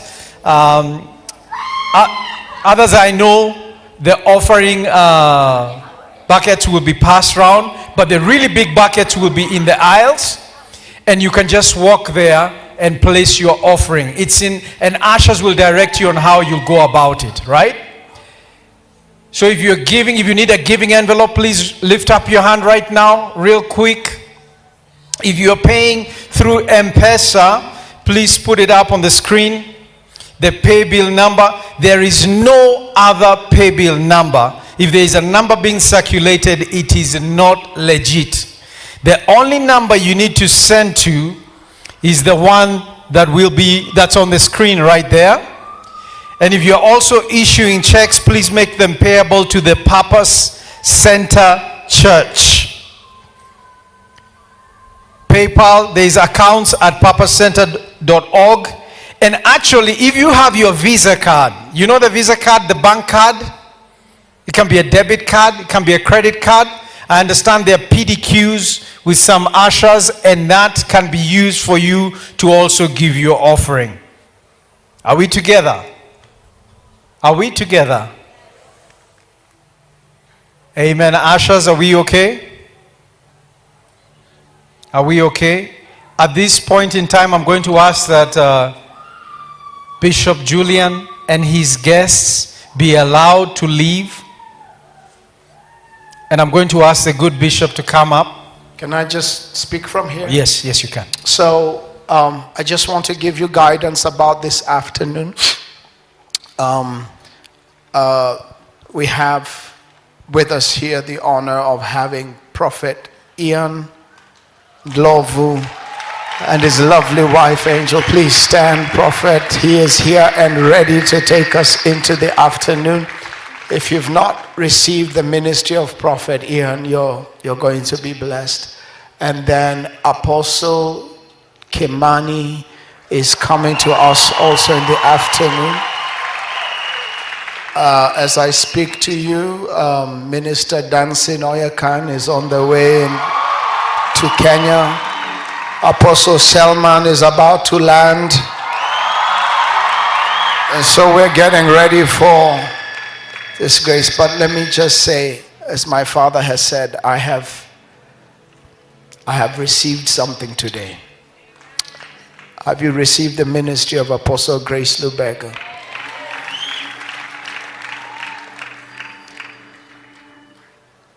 Apostle Grace has been speaking to me over and over again about what God has said regarding Kenya. And what my father has said is right. Today needed a lot of repentance. So, I won't say much. See you. It is now 2:30. We will assemble back here and begin at exactly 3:30.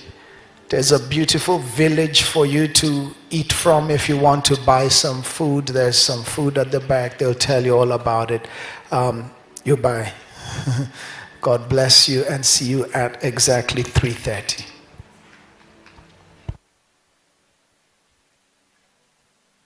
Did you say we go first? Okay, my guests. Kindly allow Apostle and his guests to leave.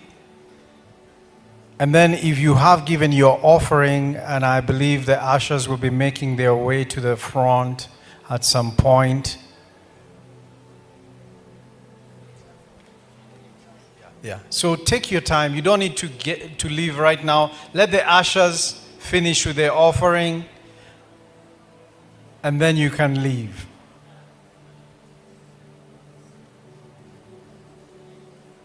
Worship team. Ishi sasa kumtazama Yesu, amenena wenyewe, haleluya, utaishi ukitazama.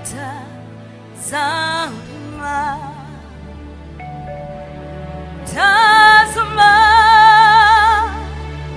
ishi sasa kumtazama Yesu,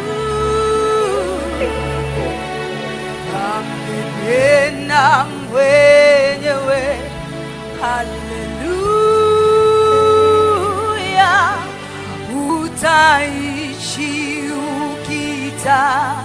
ukitazama. Tazama, tazama, ishi sasa. Kumtazama, kumtazama Yesu. Amenena, amenena, amenena.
Kwa imani nisimame, nipande milima yote. Ee Bwana nipandishe, Ee Bwana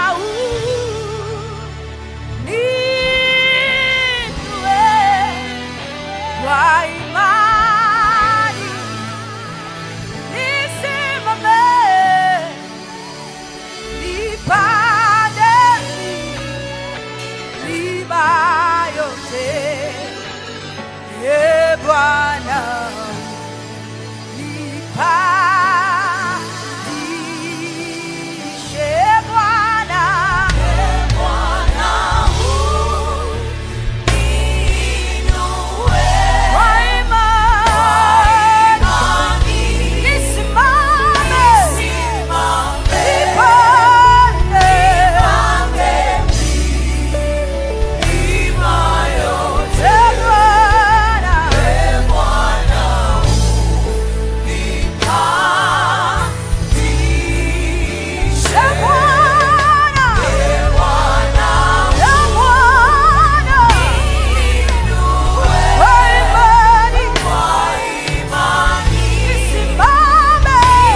soul, my Savior God, to thee. How great thou art, how great thou art. Then sings my soul, my Savior God, to thee. How great thou art, how great thou art. Roho yangu naikuimbie,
sitakusanyika mbele zake Bwana Mwokozi na makabila zote zitakusanyika mbele zake Bwana Mwokozi wakimwimbia wakimwimbia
like it now, but I am more than a conqueror.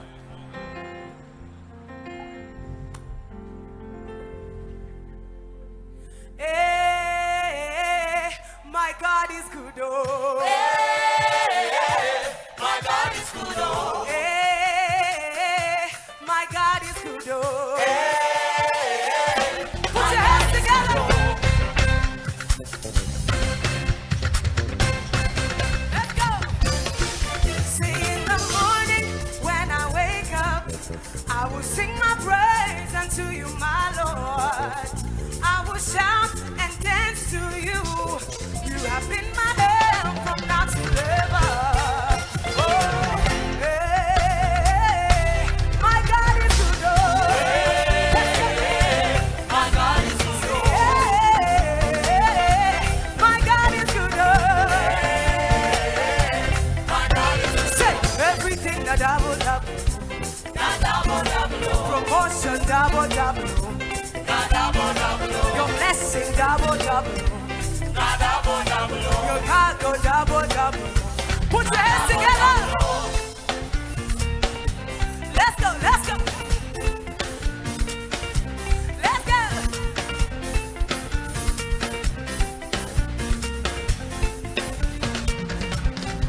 Say everything a double double. Promotion double double. Your blessing double double. Your blessing double double. Hey, everything a double double. Promotion double double. Your blessing double double. Promotion double double. Say, Loué, Loué, Loué, Loué, yes, Loué, Loué, Loué, Loué, Loué, yes, Loué, Loué, Loué, Loué, Loué, yes, Loué, Loué, Loué, Loué, Loué, yes, Loué. Hey, let's go, let's go, let's go, tell it, let's go. Make sure your neighbor is dancing for Jesus. Let's go. We say, you are good and your mercy is forever. Hallelujah. Say, you are good and your mercy is forever.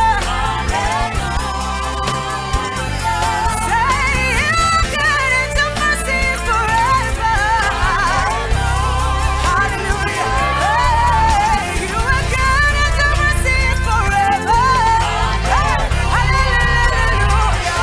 Jehovah. Let's go. Jehovah. Say, Jehovah. Jehovah. One more time, say, Jehovah. Jehovah. Jehovah, you. Jehovah. Say, Jehovah, hey. Jehovah, hey. Jehovah, say, Jehovah, hey. Jehovah, one more time, say, Jehovah, hey. Jehovah, say, Jehovah, Jehovah. I have a question. Who has the final say? Jehovah has the final say. Oh, who has the final say? Jehovah has the final say. Oh, when the doctor says that you will not get well, who has the final say? Jehovah has the final say. Oh, who has the final say? Jehovah. Here we go. Say, Jehovah. He has said, he makes a way. Say, Jehovah.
worship you, Jesus.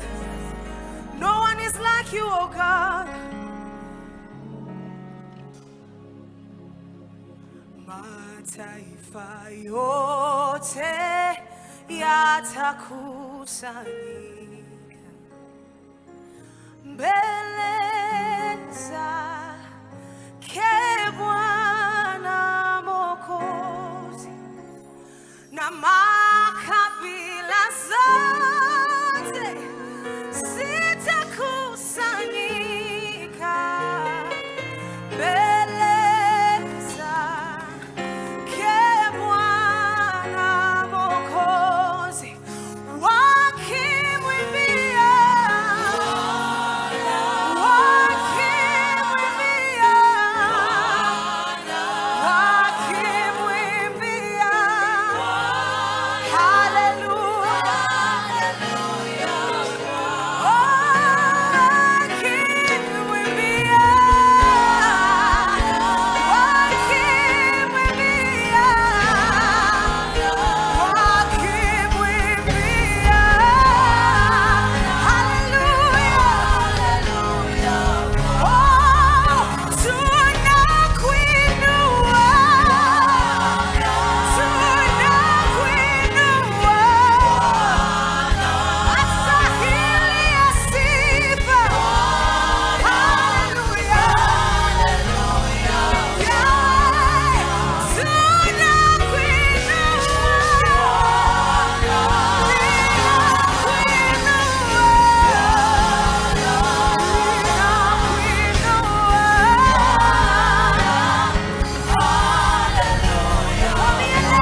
Are you filled with the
conqueror. The greater one lives inside of me. His name is Jesus. I'm born a winner. More than victorious. I'm a heir of his king. And I'm filled with the Holy Ghost. I rejoice in him. I rejoice in him. More than a conqueror. I rejoice in him. I rejoice in him. I rejoice in him. More than a conqueror. More than a conqueror. We are more than conquerors. For the Lord Almighty lives in us. We are more than conquerors. More than victorious.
Yes, Lord.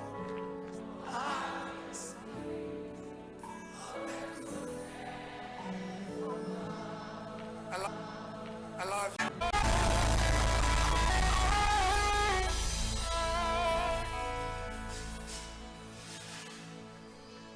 Before singing other songs, I want to sing this song.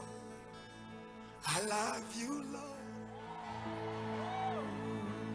for your mercy. You know, I've been praying. In the moment when I wake up, till now, I see all the goodness.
Come on, say, you are healing. You're healing.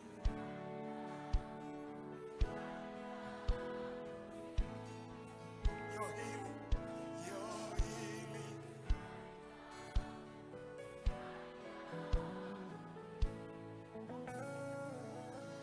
In all my life you have been faithful. In all my life.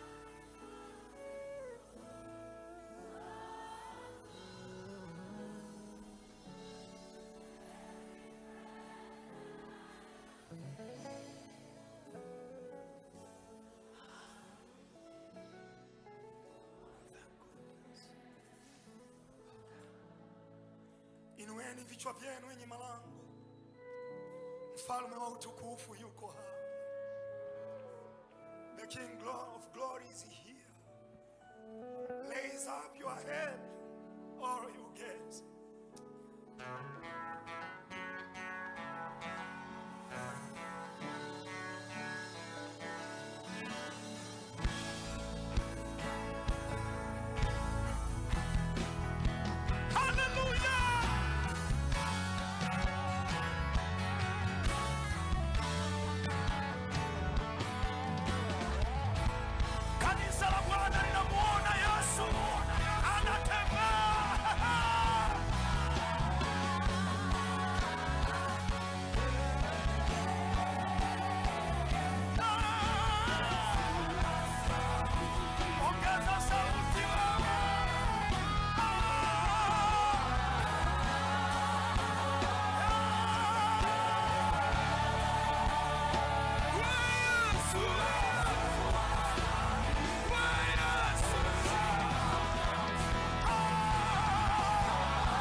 chaguo, wewe ni chaguo langu la milele, nikiwa na wewe nina amani. I shared a vision with friends, and I said to them, I believe one of these days God is going to enable us to be a community that can live together, work together, play together, pray together, and even look at life through a particular biblical view.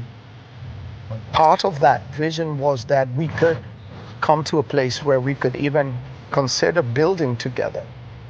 It looked like a far-fetched vision then. 17 years Praise the later, Lord.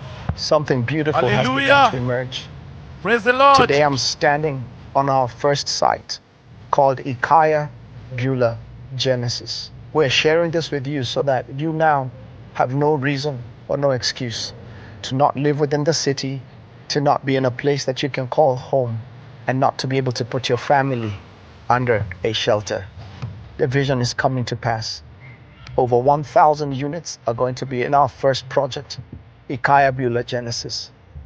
We pray that God will help you consider becoming a homeowner, or even for your children in one of our communities. Look out for Beulah City Limited, and look out for Ikaya Beulah Genesis, because now the dream has finally begun to bear. We invite you to visit. Our model home is already ready.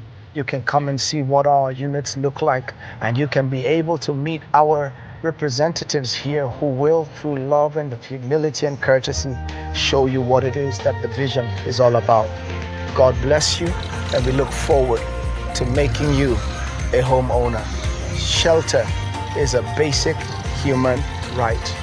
God bless you, and God bless Kenya.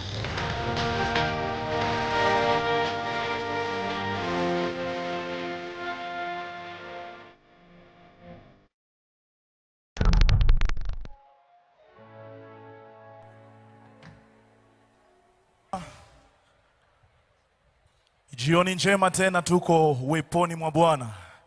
Biblia inasema na kila mwenye mpumzi na msifu Bwana. Wangapi wako tayari kumsifu Bwana tena jioni ya leo? Wangapi wako tayari? Watu wanakaa nikawa wako na njaa kiasi. Kila mwenye pumzi amsifu Bwana.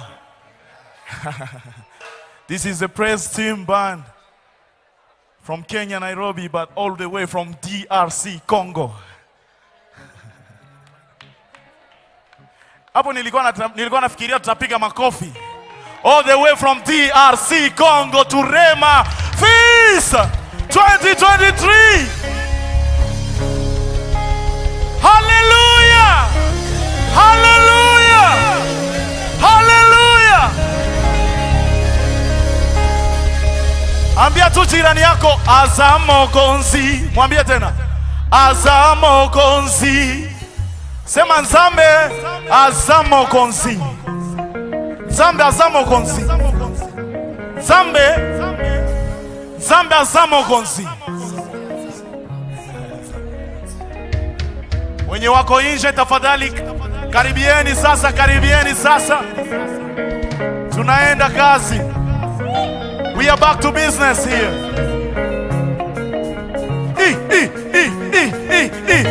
Siliki sisi, siliki sasa. Siliki sisi. Siliki sisi. Siliki sisi kisi. Siliki sisi. Siliki sisi. Yesu ni Bwana. Yesu ni Bwana. Yesu ni Bwana. Rema tunasema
Piga kule bado.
mwambie atakusikia.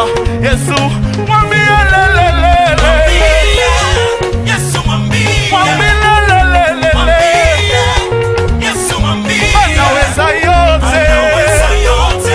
Yesu mwambie atakusikia, Yesu mwambie, mwambie Yesu, mwambie Yesu, mwambie Baba, mwambie Yesu, mwambie anaweza yote, anaweza yote.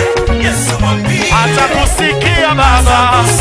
Tucheze, tucheze, tucheze, tunacheza.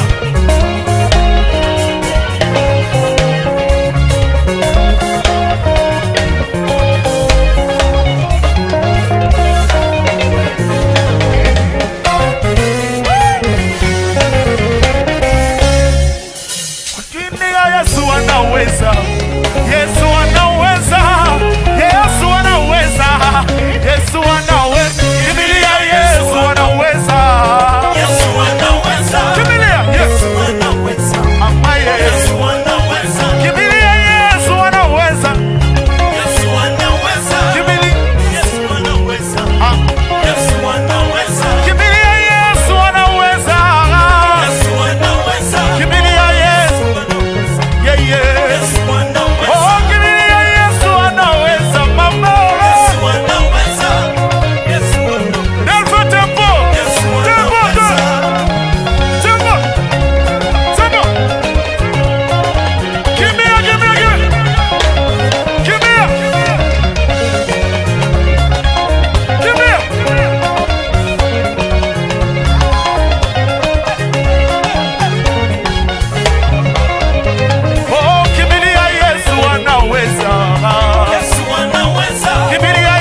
Amen and amen and amen.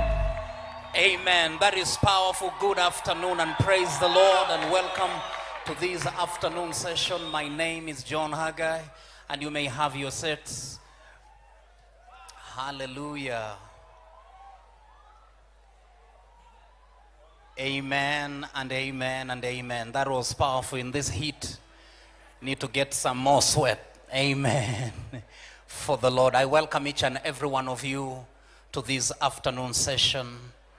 And I'll not even take a minute of your time. I want you to open up your heart and prepare yourself. This is actually the afternoon that the Lord has made. The man I'm about to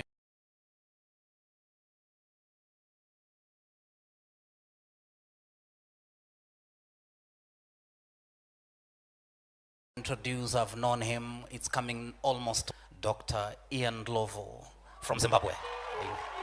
Celebrate him if you can then. Yeah.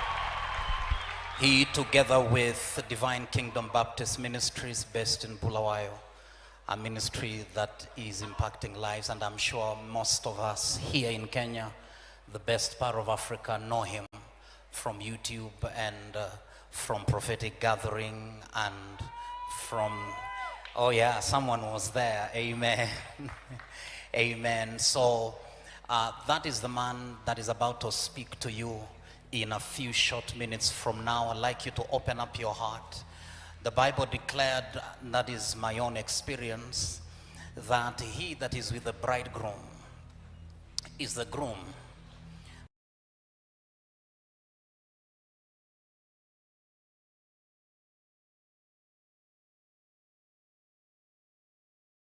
And the friend of the bridegroom then will be Hadu. And so the media will kick in the video. And then let's set sail in a few minutes. Amen. Media.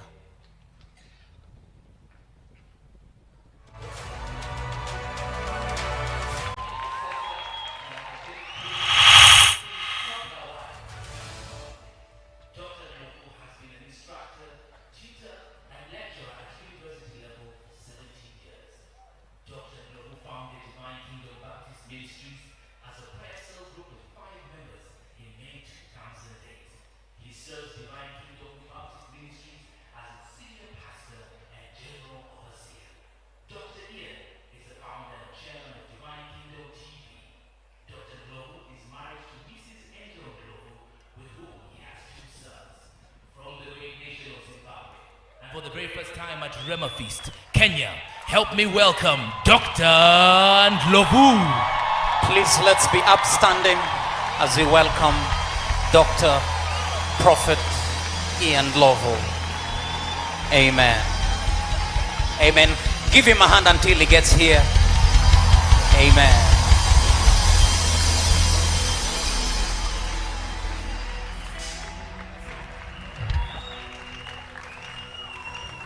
Hallelujah. Let us lift up our hands in the presence of our Father.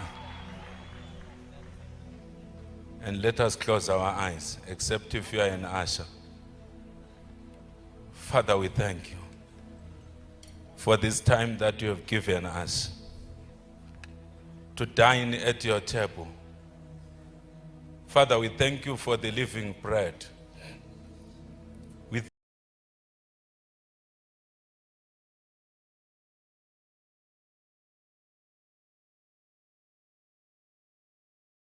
thank you for the grace that you have been given. We esteem you, precious Father. We thank you for your Holy Spirit who is present among us. We thank you for the many saints, many apostolic fathers, and mothers who are in our midst. Church leaders, church founders, saints, intercessors, prophetic intercessors, those whose ministries are not seen in public. We yearn for the coming of the bride in the prayer closet, who cry days and nights behind closed doors. We ask that you anoint us by your Holy Spirit this afternoon, Almighty God. Once more, our hearts.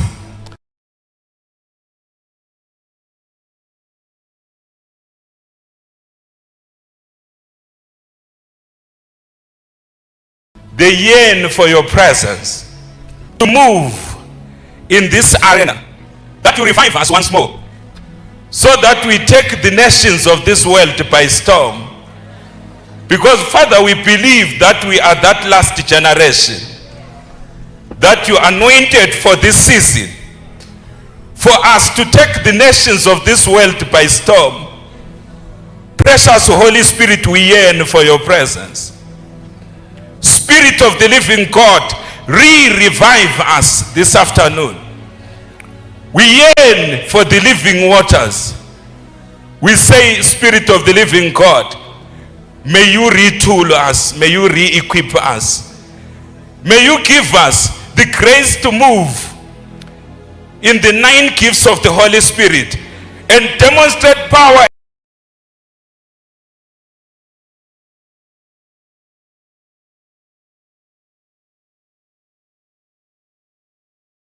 of old, without any gimmicks.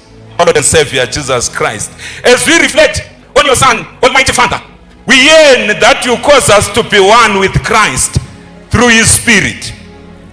May you touch each and every one of us this afternoon. In Jesus' mighty name we have prayed. Amen. Hallelujah. We may sit down. Hallelujah. I would like to appreciate God for the opportunity that he has given me to stand in this blessed arena to share a brief message about Jesus Christ, the man whom I love so much. Because unlike many saints here,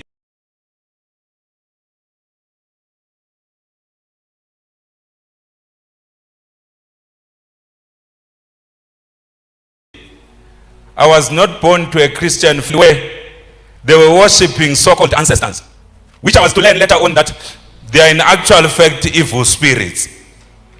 And the Almighty God sovereignly took me out of very serious bloodline limitations, curses, and roadblocks, and decided in his own infinite wisdom, love, and grace to raise me step by step, so that today I am here among you to celebrate the goodness of Christ. I thank God for this opportunity. I humble myself in the presence of the apostolic fathers and mothers that I see among us, generals of God that have been following on YouTube,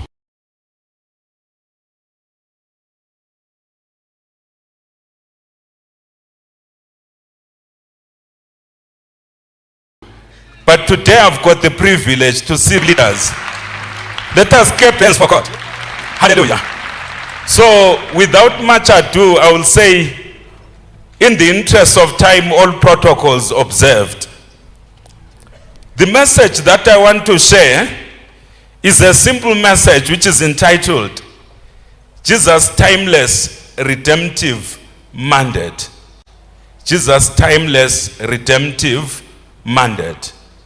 Hallelujah. That's the message that I want to share. It is based on 2 major portions of scripture.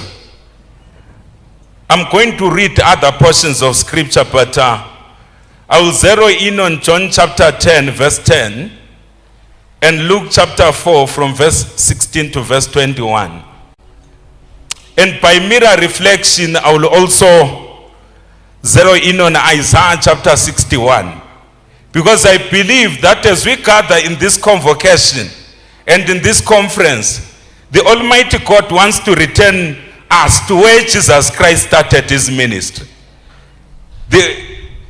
Our Lord and Savior Jesus Christ didn't start his ministry through human ideas or human philosophies.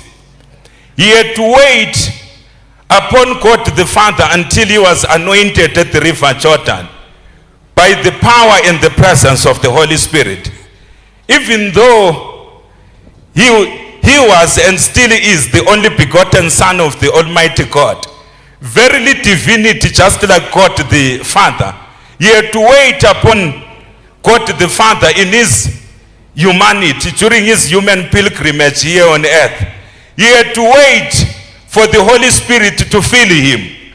Because when you read the book of Genesis chapter 1, from verse 1 up to 3, you realize that even God the Father does not begin to say anything until the Holy Spirit is enveloping and arresting all the darkness that was on the face of the watery deep.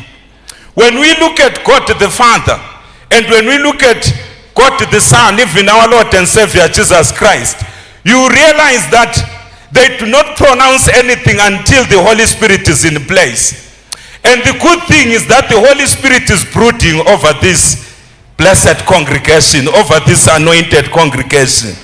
And I believe that the Almighty God has granted me the grace, and I submit with humility that as the Holy Spirit is brooding over this arena, I will be able to offload the burden that the Spirit of the living God has placed upon my heart.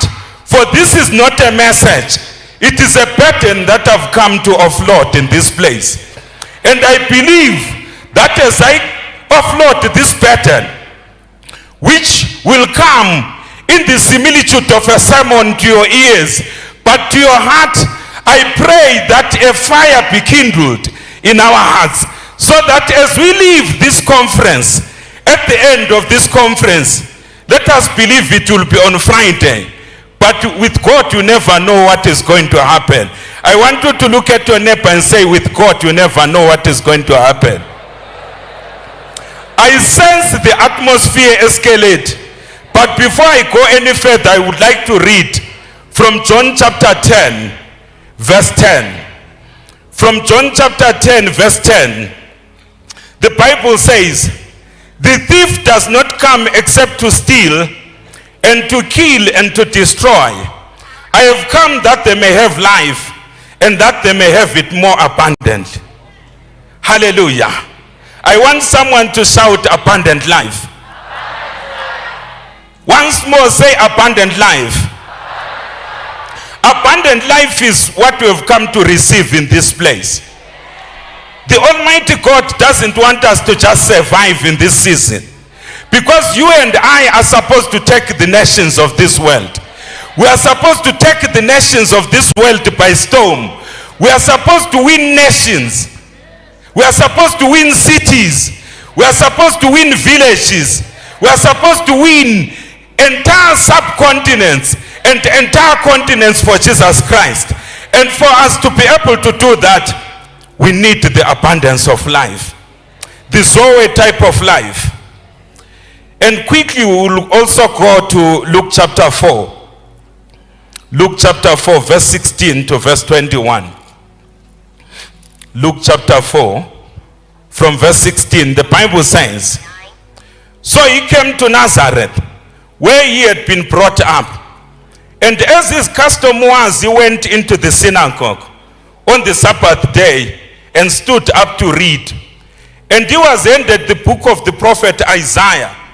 And when he had opened the book, he found the place where it was written, the Spirit of the Lord is upon me, because he has anointed me to preach the gospel to the poor. He has sent me to heal the brokenhearted, to proclaim liberty to the captives, and recovery of sight to the blind, to set at liberty those who are oppressed, to proclaim the acceptable year of the Lord. Hallelujah.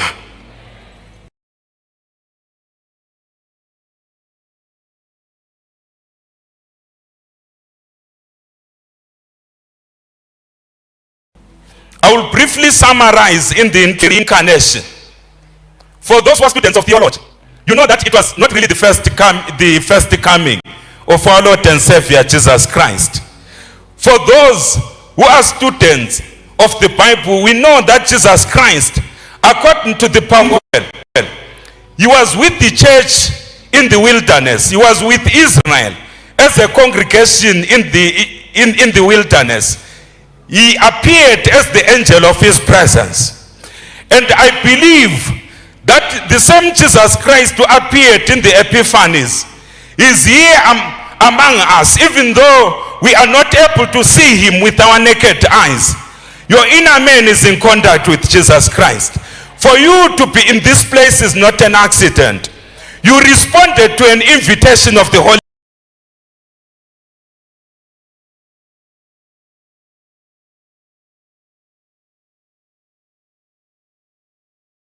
Spirit. You responded to the occasion of Israel as the pillar of cloud by day and as the pillar of cloud, as the pillar of fire by night. He is here with us by the person of his Holy Spirit. When he appeared at a synagogue in Nazareth, he begins his ministry by reading from the book of Isaiah. And we now learn later on, after the Bible has been translated, that it was actually Isaiah chapter 61 where he opened. And he read from verse 1 up to verse 3. Briefly, I will enumerate from the two portions of scripture the sevenfold mandate of our Lord and Savior Jesus Christ, which is our mandate as Christians, since we are members of the body of Christ.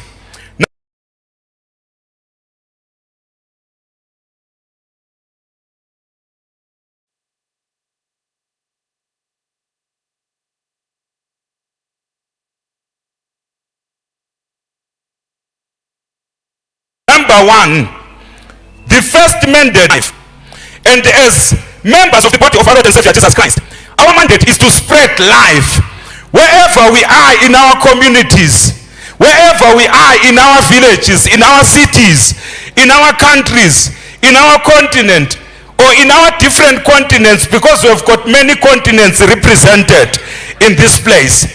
The Spirit of God sent me to this place to tell you that you came to this convocation to connect to the abundant life of our Lord and Savior Jesus Christ, so that as you go wherever you came from and as you go to other places, you may be the disseminator of abundant life. It's a new season when we will begin to enjoy the abundance of life.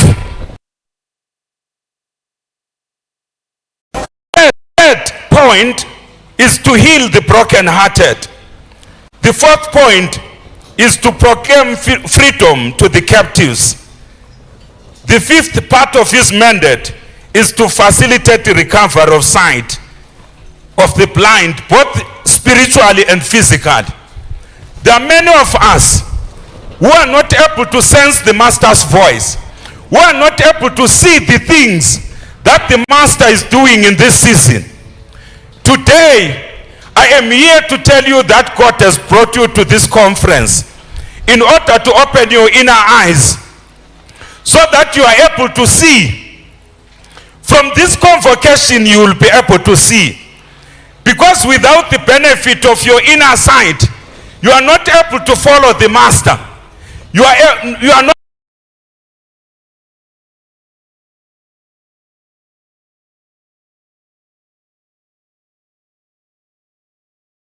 able to connect with the works of the Master. He to reveal to those Jews who are striving against him.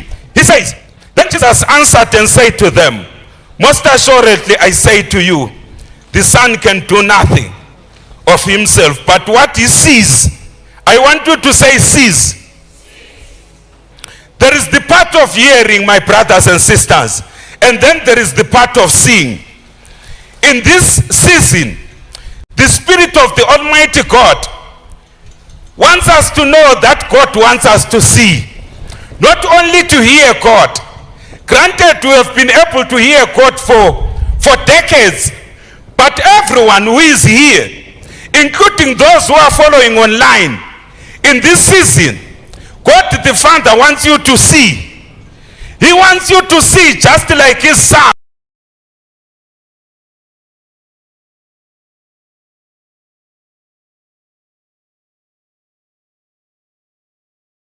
An inner you that is supposed to see in this season the things that God is doing, not only in your life but what the Almighty God is doing, even in this generation.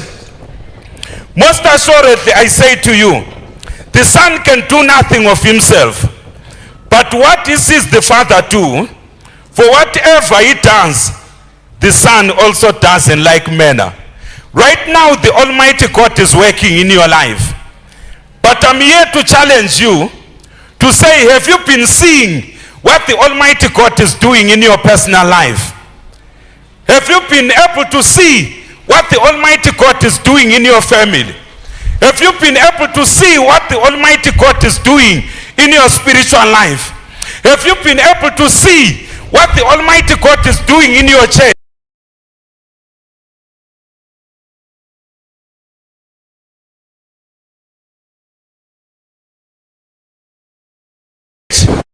Those who are spiritually blind, those seeing in the natural, you will be able to see in the spirit. Granted, you are saying to me, Brother Ian, I've never been able to see a vision. There is seeing beyond seeing, where you will find yourself turning to life situations and circumstances that you are going through. There is an inner you that mighty God is awakening in this season, and you'll be able to connect to the blueprint in the heavens. If you have been running a ministry and the devil created artificial boundaries of Kenya, of Uganda, of Africa, today I am here to tell you that your inner eyes are opening.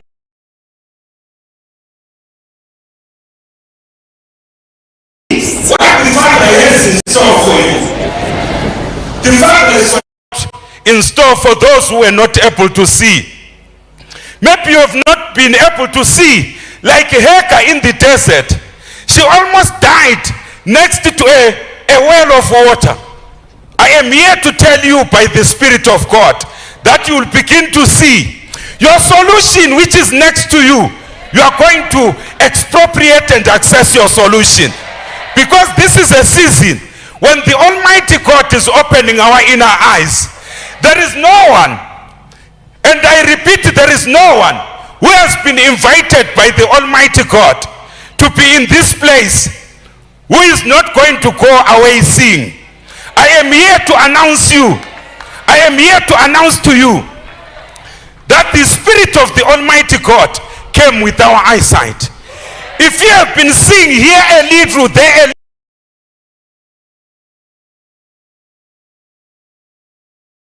be open to you, and you be able to navigate in the of the Spirit together with God the Father.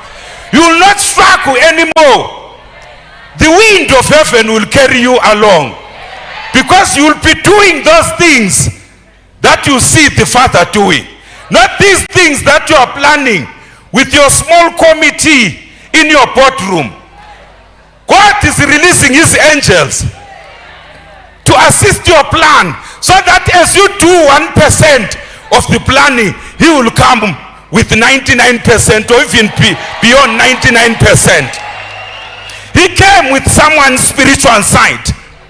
You will be able to see where you have been going wrong in ministry. Maybe you have been stuck in the dimensions of teaching and in the dimensions of the apostolic that you accessed 10 years ago. The God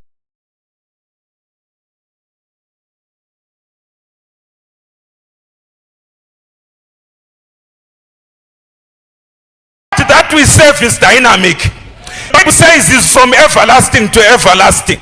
But we know through Jesus Christ that God is current, because he says the Son does what he sees, not what he saw the Father doing, but what he sees the Father doing. In this season, I am here to tell you by the Spirit of God that you will actually see what God is doing in this season. Not what God was doing in previous seasons, but you'll see what Yahweh is doing in this season. This is a season of seeing the Almighty God not only win Kenya for Christ, but the whole of Africa. And even the 1040 window will be one for Christ. There will be revival in those Islamic countries like Saudi Arabia.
Yuko mmoja anapenda kelele.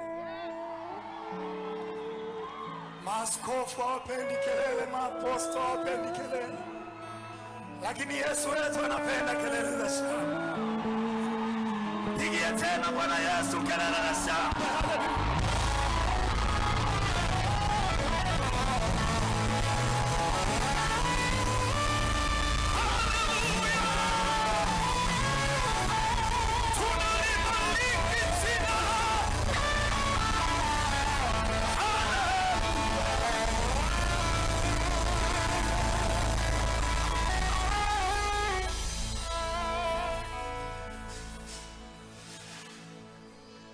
Before singing other songs, I want to sing this song.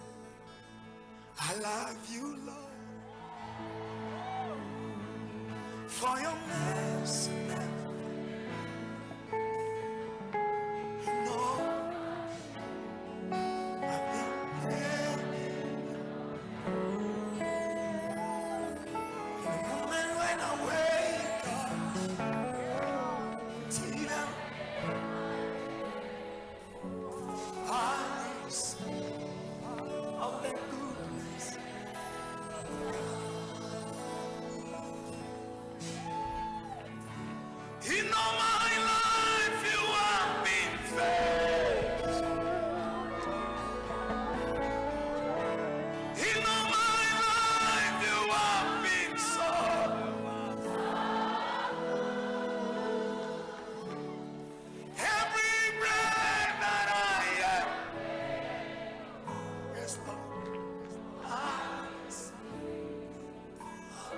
mention a few life forms also exist with us here on the earth.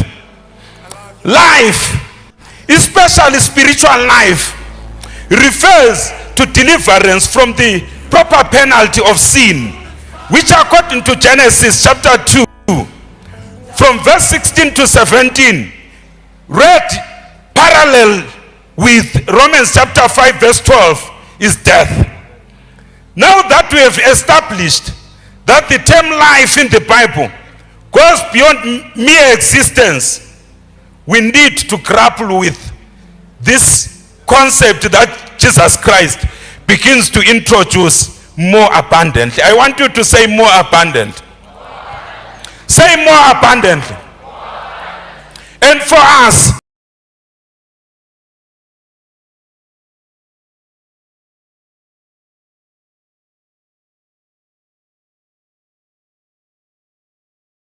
part 5. And I'm going to take a bit on verse 23. The Bible says, now may the peace of God himself sanctify you completely, and may your whole spirit, soul, and body be preserved blameless at the coming of our Lord Jesus Christ. Many of us in this arena, we are existing in terms of our physical bodies being animate. But there is a lot which is going on. There is so much of the wrong things which are going on when it comes to the soul and the spirit. Because the Apostle Paul, under the inspiration of the Holy Ghost, he begins to reveal to us that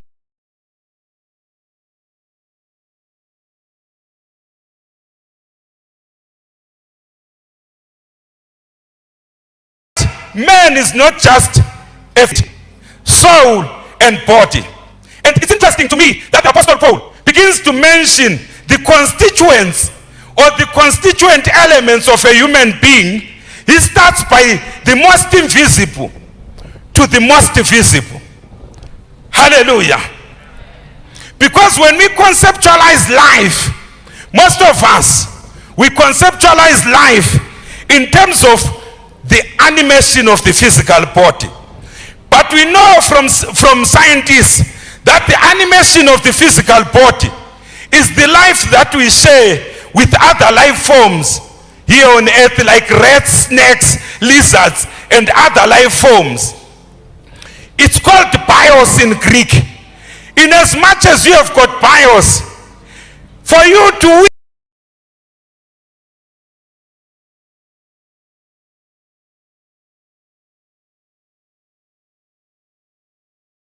in this world, you need more than minds. There must be settlement.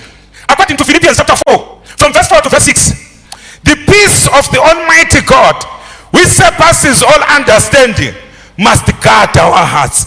And in this season, because Yahweh has brought us to this place to begin to drink from Jesus Christ, the abundance of life, if there are things, certain arguments and strongholds which have hindered the Almighty God from executing his plan in our lives, they are going to be pulled down.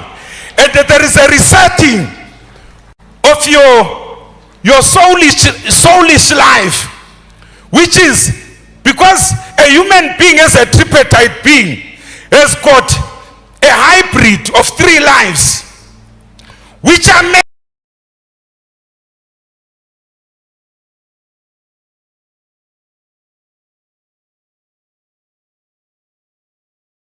into one.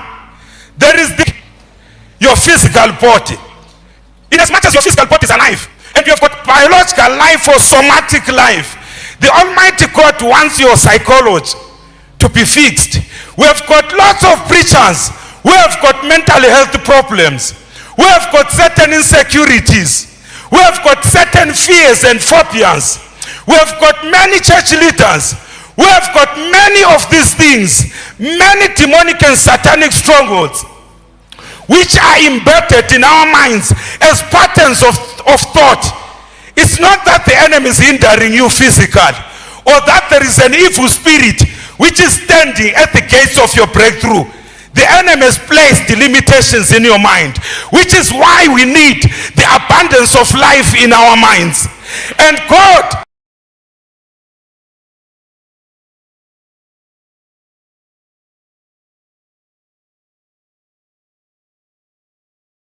this afternoon, and through certain patterns, so that certain systems of thought, so that certain strongholds of thought may be torn down, and the mind of Christ may begin to reign in our minds. And the spirit which is mentioned first, we know that it's talking about the pneumatic life, the spiritual life which is regenerated and rejuvenated by the presence of the Holy Spirit.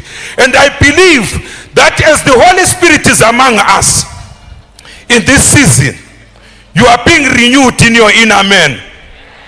And this fusion that is occurring in this convocation will turn you into an extraordinary man, into an extraordinary woman.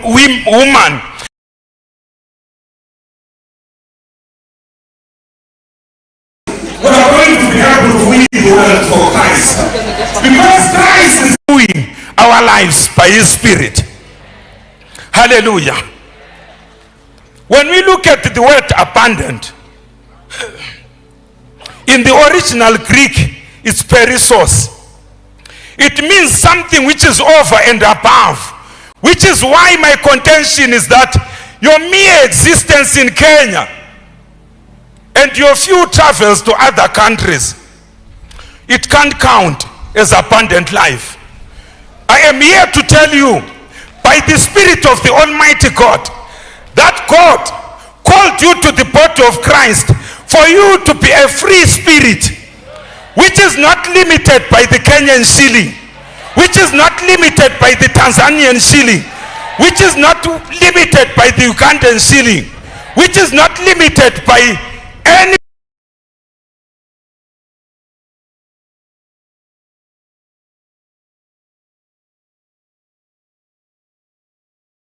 systems of this world. You are a free word, perisos. It also means something which is superfluous, something which is over and beyond, something which is extraordinary, something which is excessive. The life that God wants to give you in this season is excessive life.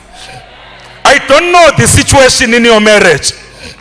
If you are married, you won't be able to resurrect dying marriages if you are merely existing in that marriage. The life in your marriage, the chemistry in your marriage, the vibe in your marriage, the excitement in your marriage must be excessive for you to be able to share it with others, so that families that are dying without Christ are revived once more.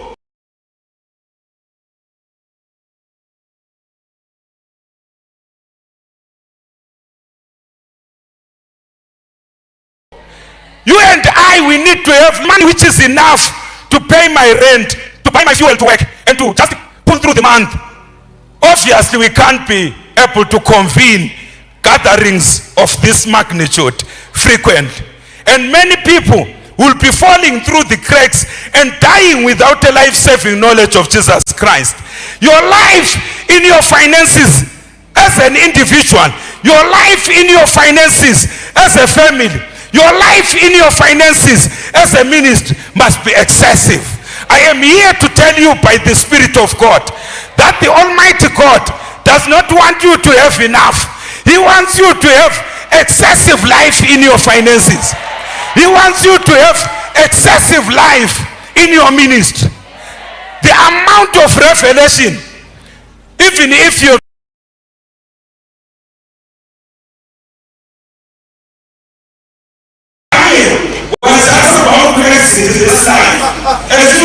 from Daniel chapter 10 to Daniel chapter 12, you realize that he navigated supernaturally, he navigated spiritually until he reached our time, until he went beyond our time, until, according to Daniel chapter 12 verse 3, he was able to see the resurrection of the just, which Jesus Christ, Yeshua, the one that is the theme of this gathering, is going to operationalize on the last day, on that resurrection morning.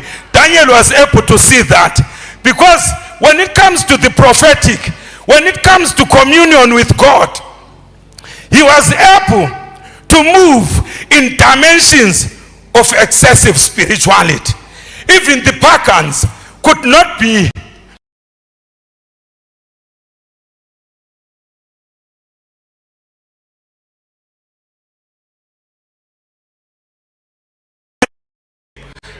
the Spirit of Christ was operating in him. The prophetic operates as a testimony of Jesus Christ. There is no prophetic which is independent of Christ. All the prophetic must point us to the Messiah. And when we look at the life of Daniel, when you read in Daniel, you realize that when King Belshazzar decided to misbehave, and there was that writing on the wall, and there was commotion in the royal palace, the queen mother, when she comes into the banquet hall, she tells the king that you don't need to be shaken, for there is a man in your kingdom who has an excellent spirit. Now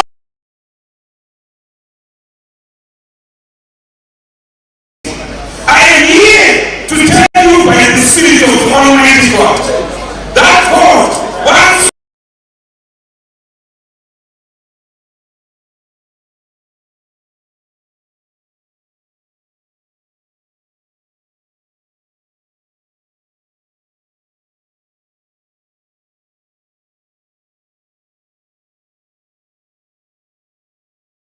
body of Christ.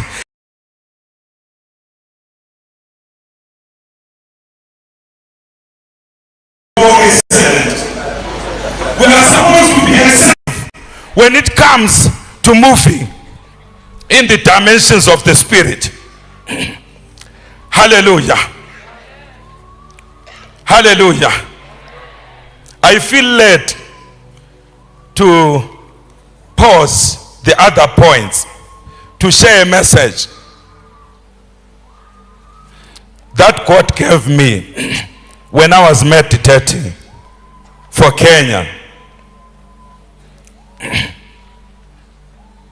Because if I continue with my sermon, my time may be up before I share this message. I believe it is going to encourage someone. This message is entitled Kenya Hemanded or Hemanded. Kenya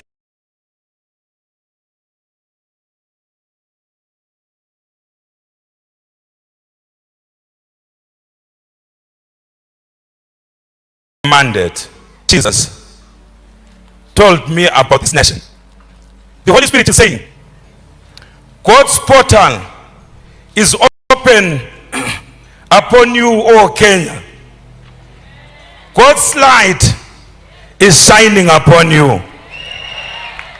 He is saying, I am anointing you and equipping you to change the world around you and to change your generations. He is saying, do not focus on what has no eternity. Behold, my glory has just begun to rise upon you. He's saying, what you are seeing, the moves of the Spirit, are the first sparks of revival.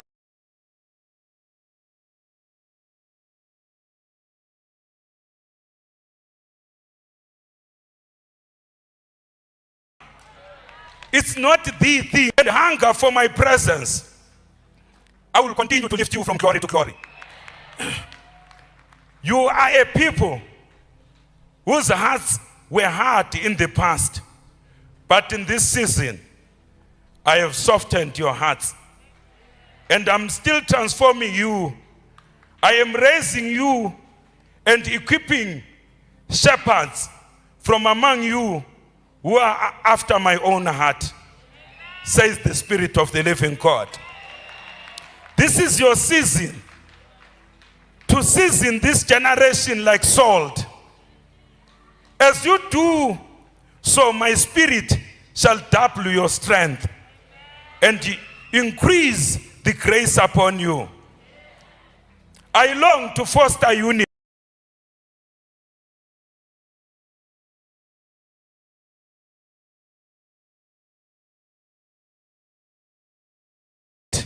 love, patience, and my beloved dimensions.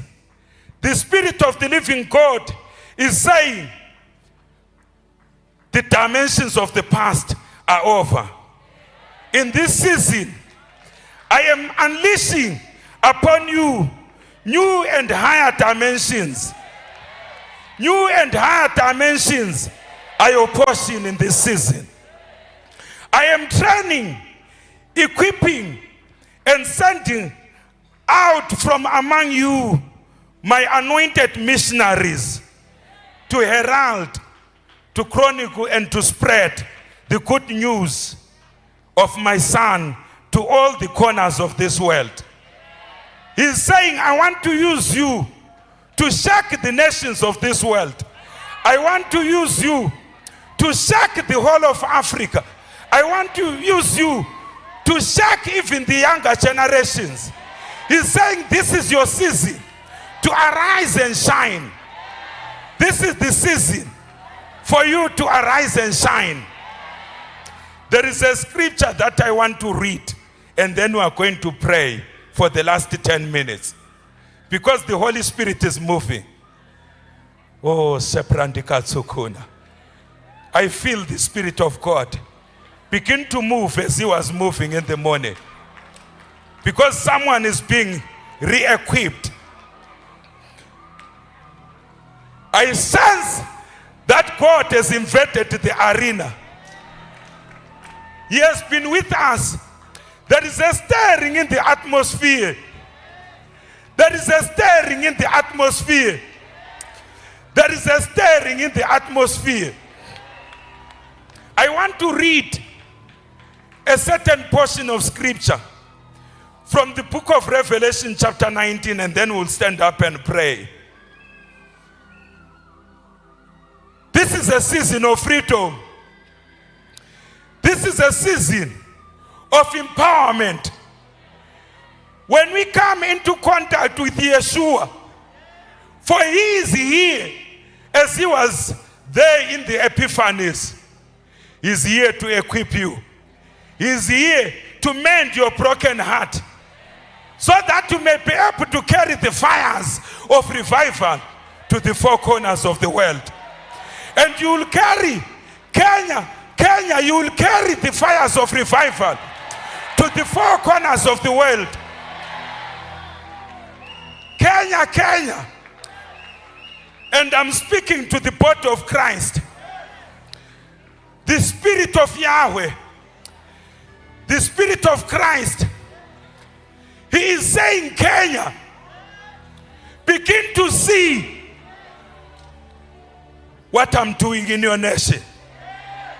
For I am stirring the atmosphere so that I may launch you to all the corners of this world. So that from this nation, I may launch missionaries. Whereas missionaries have been coming to you in this season, by my anointing, I am launching you as missionaries. And some of you, you are saying, I'm now tired, I'm ready to retire. He is saying, I am retiring you with a Y. I am retiring you, the retire with a Y. I am retreating you so that you may run with the gospel.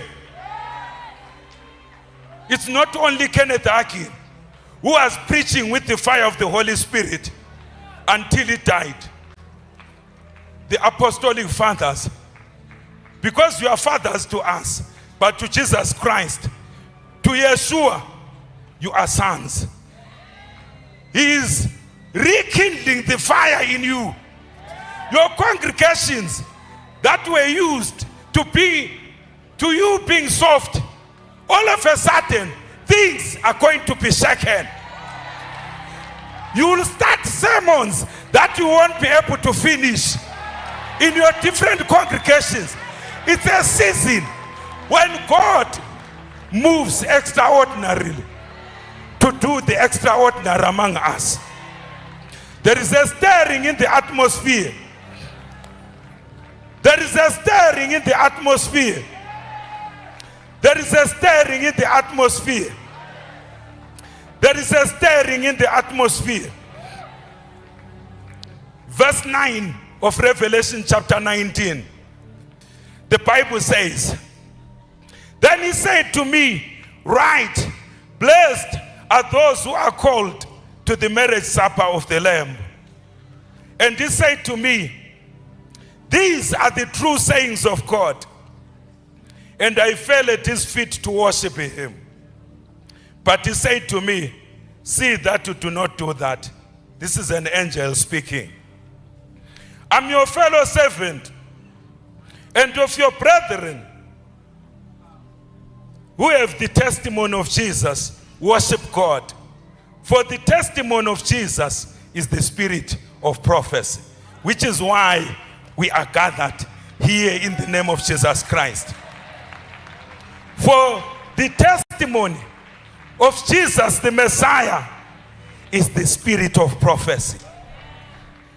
And when the Holy Spirit begins to release missionaries from this land, all this era that we have been seeing in the body of Christ, where men get anointed and they glorify themselves, instead of glorifying Emmanuel, God with us, instead of glorifying Jesus the Messiah, it is coming to an end. Look at how many of us are here. And there are many more who are following online. There are many more who are following online, who are taking up the mantle to run and to make sure that we magnify Jesus in this season. Let us pray. Father, in the mighty name of Jesus Christ, we thank you, Almighty God, for this season that you have given us. We thank you for your anointing and your power. We thank you for restoration. We thank you for touching us in this conference. We thank you for your spirit. We thank you, Almighty Father. We thank you for your grace that is in this place. We thank you for renewal. We thank you for spiritual awakening. We thank you for renewal. We thank you for spiritual awakening. We thank you for renewal. We thank you for spiritual awakening. We thank you for reviving us. We thank you for abundant life. Just to connect with the Spirit of the Father. In the next 4 minutes, connect with the Spirit of Yahweh. In the next 4 minutes, connect with the Spirit of the living God. He is reviving you. It's a season of renewal.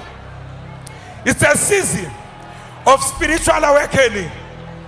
Something new is being born in our lives. Something new is being born in this place. Something new is being born in this place. Something new is being born in this place. Something new is being born in this place. Those who are failing to marry, you are going to marry after this convocation. And those who have been needing a way forward in their lives, you are receiving a way forward by the Spirit of the living God. It's a new season of renewal. It's a new season of spiritual awakening. Let us connect with Jesus this afternoon. Let us connect with the abundant life that He has in store for us. Almighty God, we worship you. We thank you, Ancient of Days. We thank you, Living Spirit. We thank you, Ancient of Days, that you are among us to touch us and to transform us. We salute you, Heavenly Father. We thank you, Living Spirit. We thank you, Lord. Hallelujah. Just lift up your hands. Father, we thank you for your anointing. We thank you for your Holy Spirit. We thank you for your presence. We thank you for your presence. As you saturate this place, we are willing souls that are ready to be used by you in this season.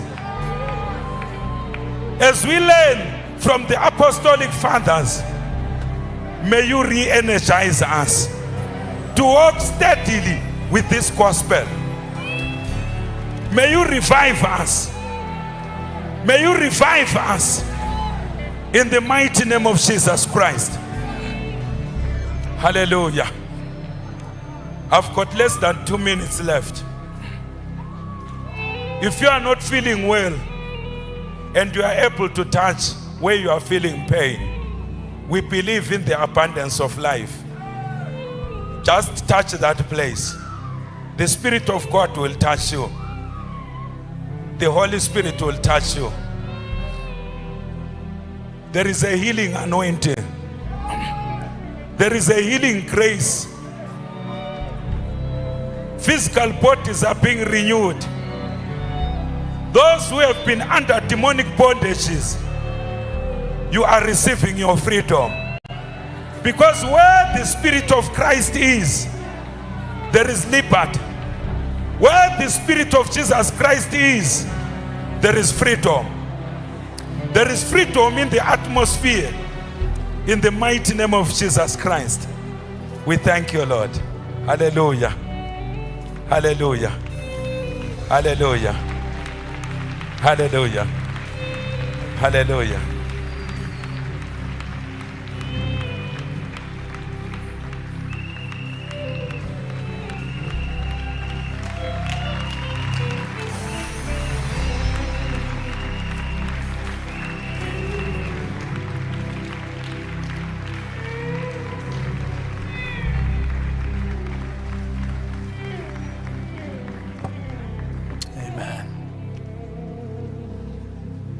Please put your hands together for Prophet Lovu.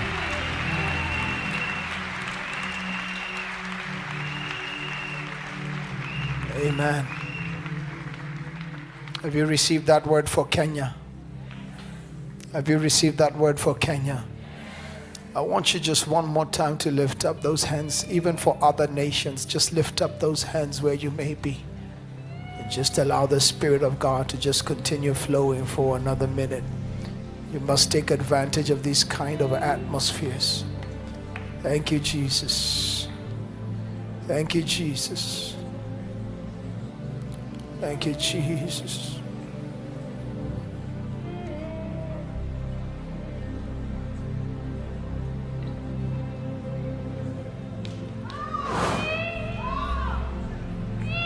Thank you, Jesus.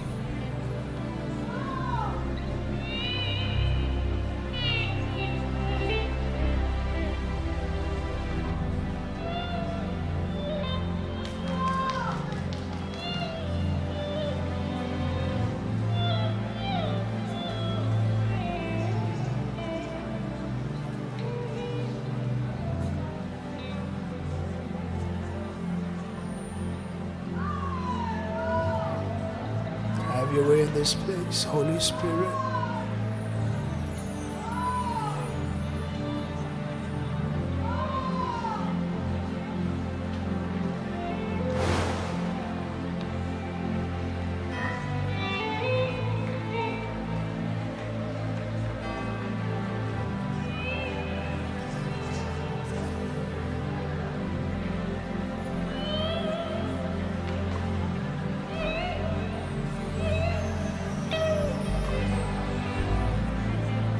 Just another minute.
One more time, Yeshua.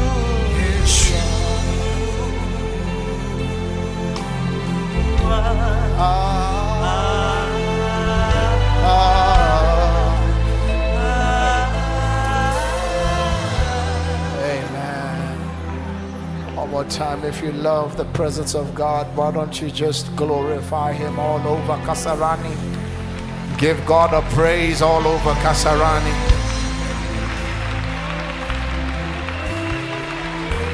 I said, put your hands together for Jesus.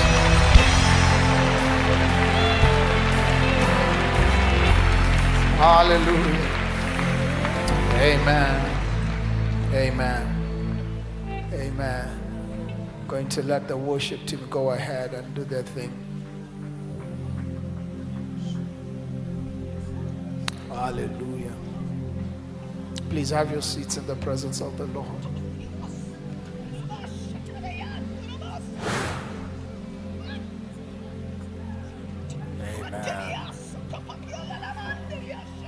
Amen.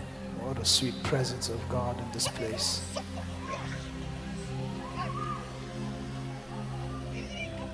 Are you ready for the next session? Are you ready for the next session?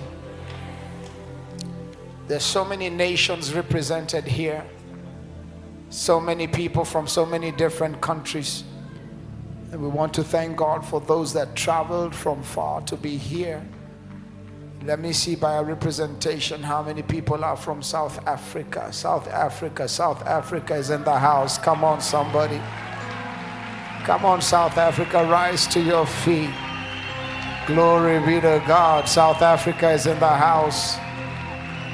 Malawi is in the house. Where are the people from Malawi? God bless you. Good to see you, Malawi. Do we have any people from Zambia? Zambia is in the house. Amen. Amen. Do we have people from Tanzania? Tanzania is in the house. Come on, somebody. Glory. Oh, wow. Glory be to God. Glory be to God. Burundi. Where is Burundi in the house? So, my dear friend surprised me today. Pastor Diodun said he was in Burundi watching Rhema Feast, and he said, this is not working. He got on a plane, and this afternoon I saw him here. He has come to enjoy the presence. Come on, Kenya. He was watching online. Pastor Diodun, I love you, my brother. Welcome. And it's great to have you. Nigeria. Where is Nigeria? You can't be that calm. Where's Nigeria? Everybody from Nigeria, please come. Please wave at God's people. Tomorrow we'll be hearing from Pastor Isi. She's here with her wonderful husband, my dear newfound brother Bobby. God bless you. And it's so good to have you both in Kenya right now. There's an apostle from Nigeria called Apostle Kizito. Run where I am. Just run where I am. I want you to just find your way to me. Yes, run where I am. I want you to say hello to God's people on behalf of Nigeria. Come. We're getting ready for the next session, but I thought it would be good to just do a little bit of introductions. Which other country haven't I remembered? Uganda. My friends from Uganda. Hey, look at Uganda. Hey. God bless you, Uganda. Huh? Zimbabwe. What flag is that behind Zimbabwe? Ethiopia. I'm trying to see what flag this is. No. There's another flag there. That the big flag. What big flag is that? That's Ethiopia. Come on, let's appreciate Ethiopia in the house. Amen. We have friends from Malaysia. Oh my goodness. I even have a son and daughter who came all the way from Latvia. Latvia. Where do you get the visa for Latvia? We had someone arrive on Sunday from Estonia. Where is she? Estonia. Wow. Which other country have I left out? South Sudan is in the house.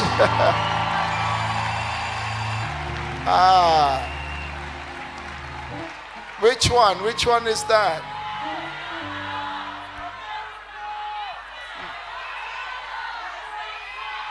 I know, I'll come to USA. There's that one there.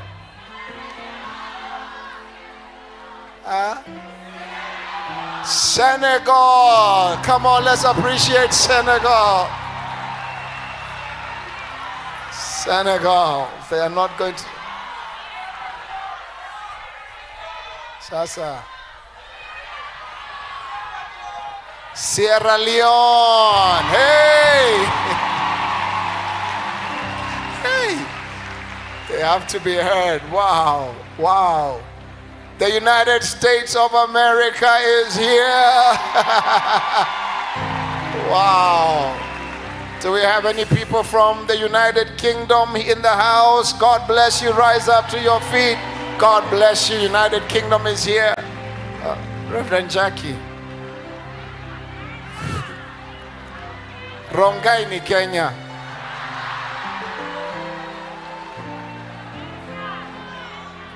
Cameroon is in the house. God bless you. DRC. Congo mko wapi? Msimame tafadhali. Everyone from Congo, God bless you. DRC is here. Wow.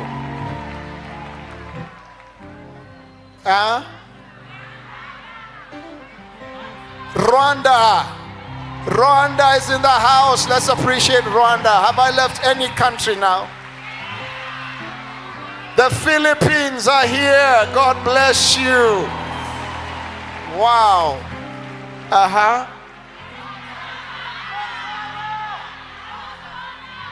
Ghana. Ghana, let's appreciate Ghana. God bless you, Ghana. Botswana. Hey. Wow. Hey. Hey. I'm coming here to learn. Be humble. Be humble. Let's let our visitors first. Turkey. Any other country before?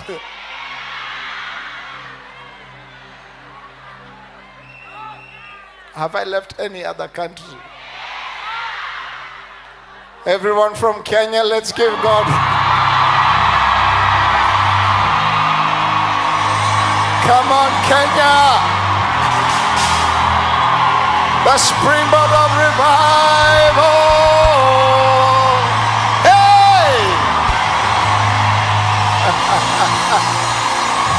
Something has happened in this country. Something has happened in this country. Something has shifted in this country. If you believe it, let me hear you give God all the praise. Yay! Kenya! Kenya! Kenya! Kenya!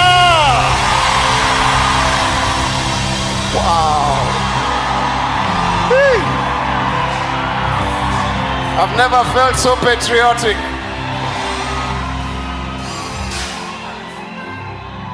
I feel like doing something very selfish. Forgive us, our neighbors. I'm going to ask if the team here knows how to sing the national anthem. Are you ready? Can we honor God and our nation right now?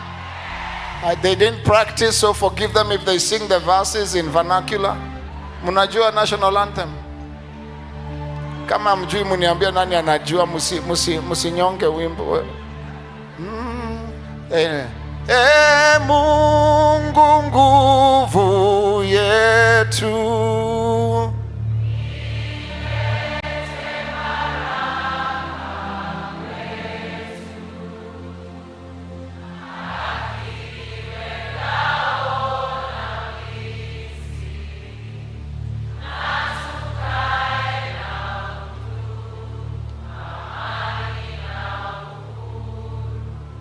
Raha tupate na ustawi.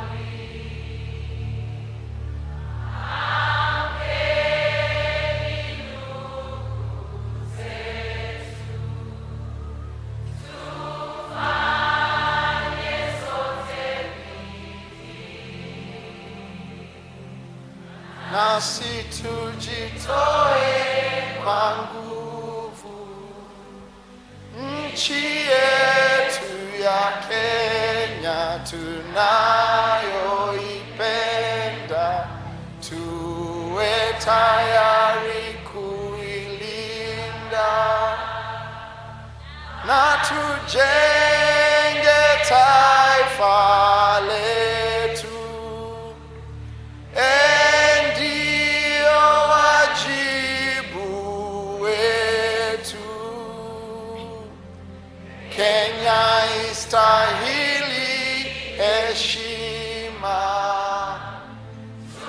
Tungane mikono pamoja kazini, kila siku tuwe na shukrani.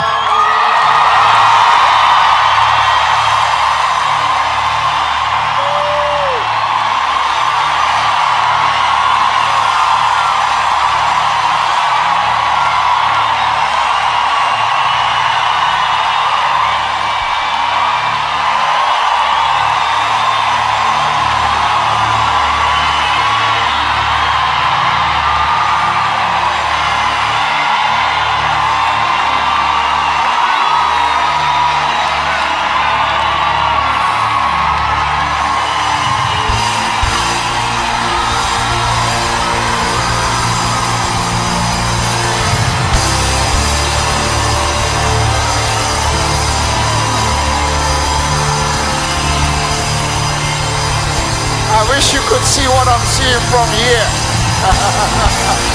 Woo!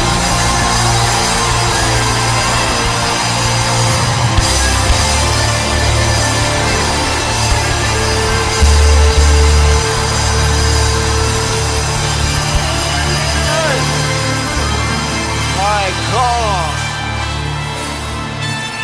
Woo! My God. Please sit down.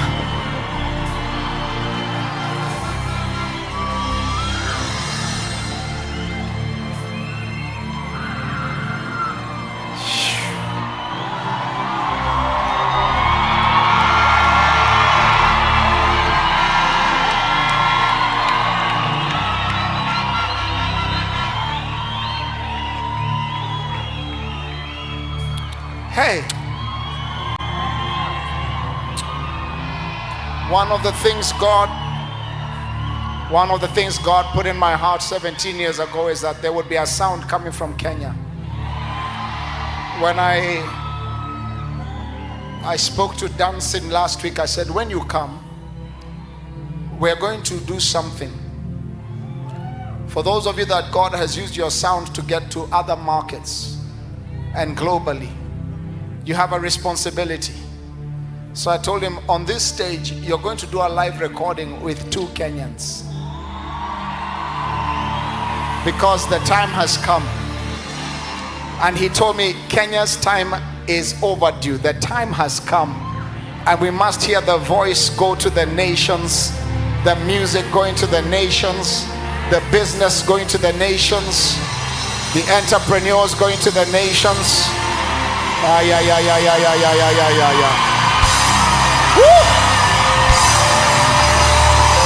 I don't know what Apostle Kimani is going to do.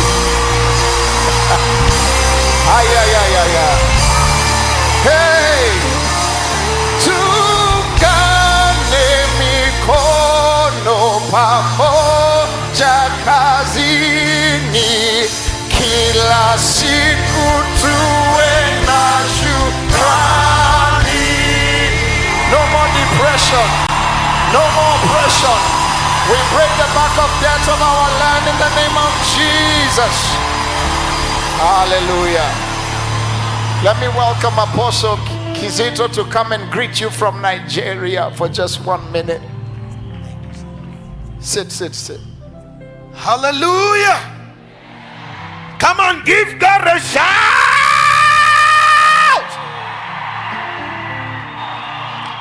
You can do better than that. Give God the loudest shout of praise.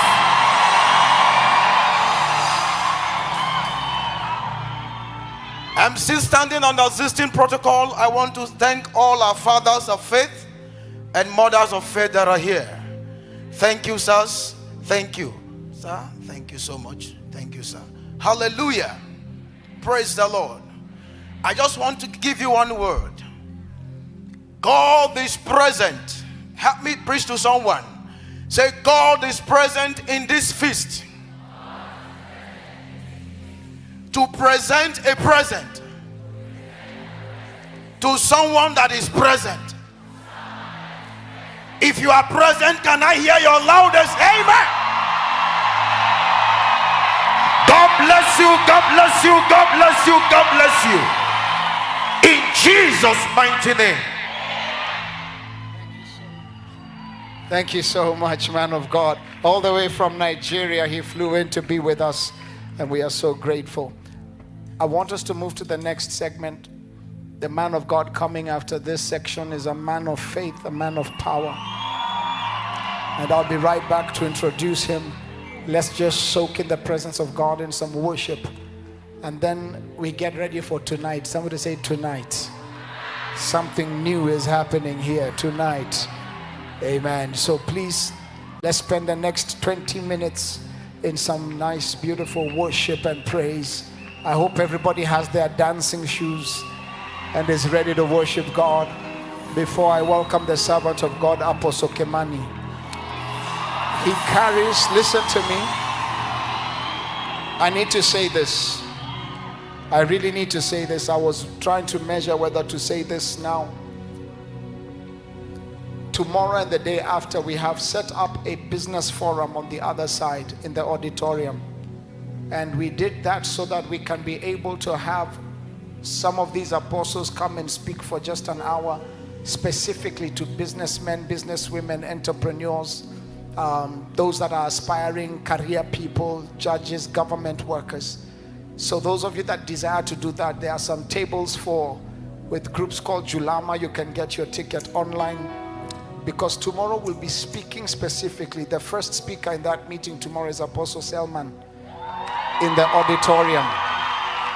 And I said to him, I know there's the general message that you'll come and give God's people, but I know there's a specific word you have for those that God is giving open doors in the marketplace. What is God saying?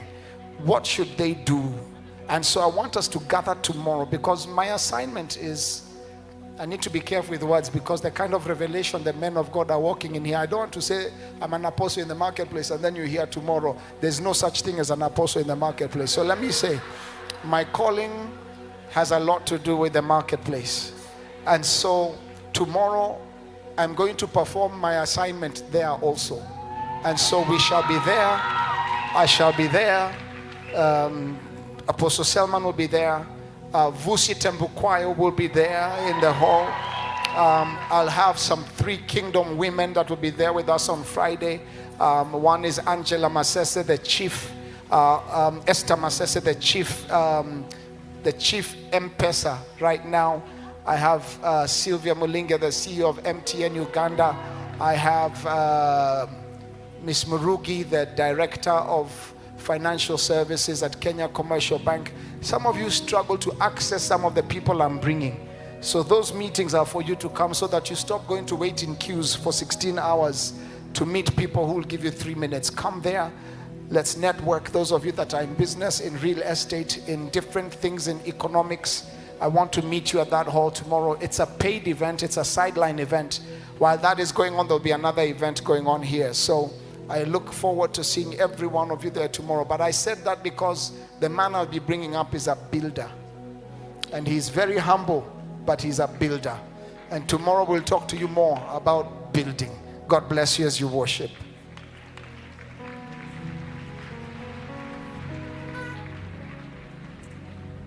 Hallelujah. We can be upstanding as we continue in worship.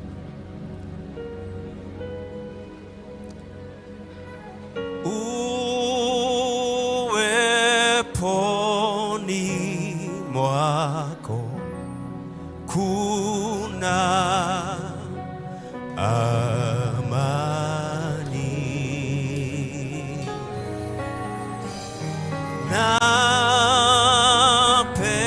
Napenda nikae nawe Bwana. Somebody help me say, uweponi mwako.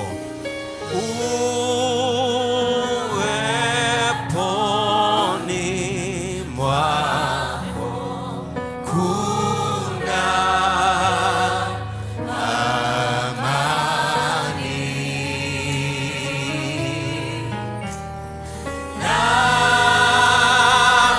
Napenda nikae nawe Bwana. Uweponi mwako. Uweponi mwako kuna amani.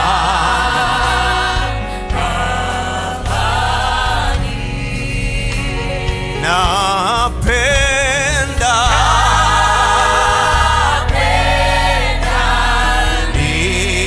nikae nawe. Inua sauti yako, sema uweponi mwako. Uweponi kuna amani.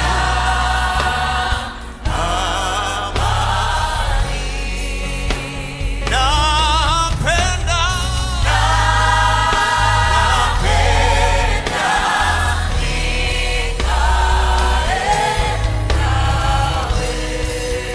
nawe. Sema tena, uweponi mwako.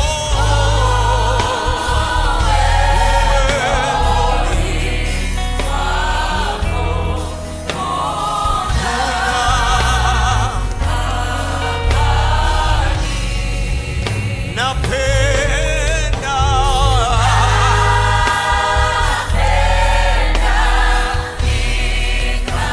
nikae nawe.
Somebody celebrate the presence of God in our midst.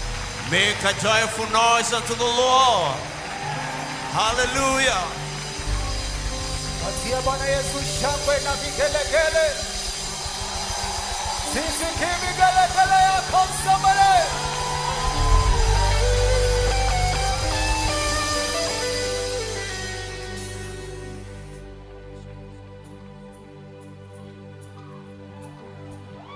Hallelujah.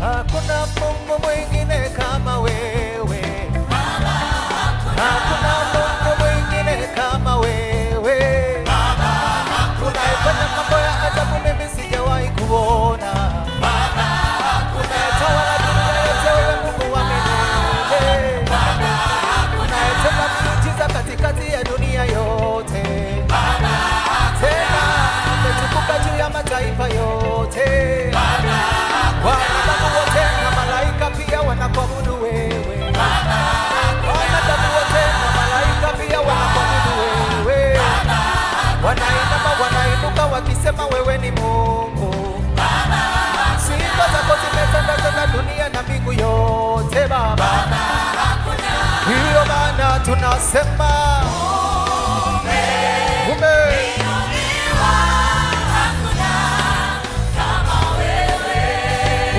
umeinuliwa,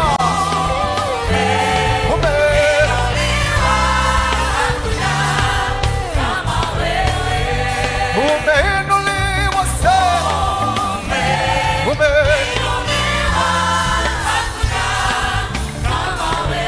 sema umeinuliwa Kenya.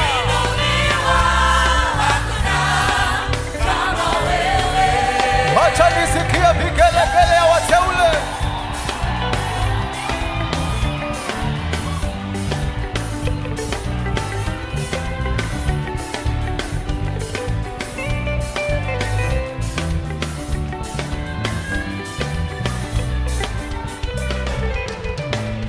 Ni nani Mungu mwingine kama wewe Baba? Ni nani Mungu mwingine hapa Kenya Baba? Anayetenda mambo ya ajabu mimi sijawahi kuona Baba, tena ametukuka juu ya mataifa yote Baba, wanadamu wote na malaika pia wamwabudu yeye Baba, sifa zake zimetandaza dunia na mbingu yote Baba, utukufu wake umetanda dunia na mbingu yote Baba, hiyo maana tunasema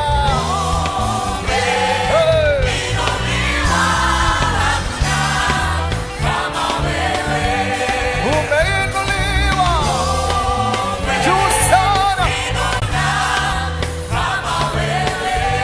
umetukuka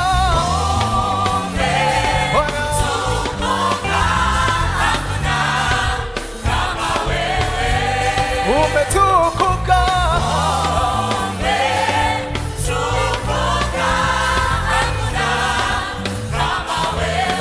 somebody celebrate the Lord.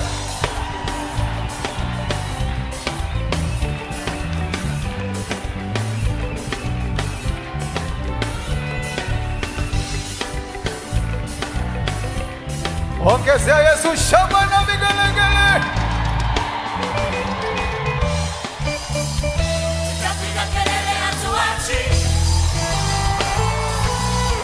Tutapaza sauti zetu kama.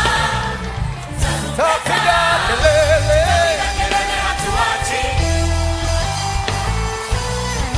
Tutapaza sauti zetu kama.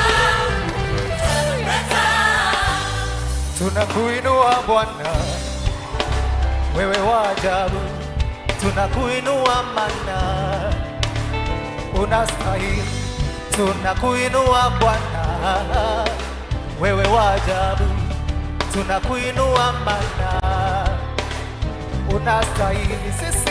Tunakuinua Bwana, wewe wajabu, tunakuinua mana, unastahili. Tunakuinua Bwana, wewe wajabu, tunakuinua mana, unastahili. Umestahili Yesu, Umestahili Yesu, umestahili Baba, umestahili Baba, umestahili Yesu, umestahili Yesu, umestahili Baba, umestahili Baba, umestahili Yesu, umestahili Yesu, umestahili Baba.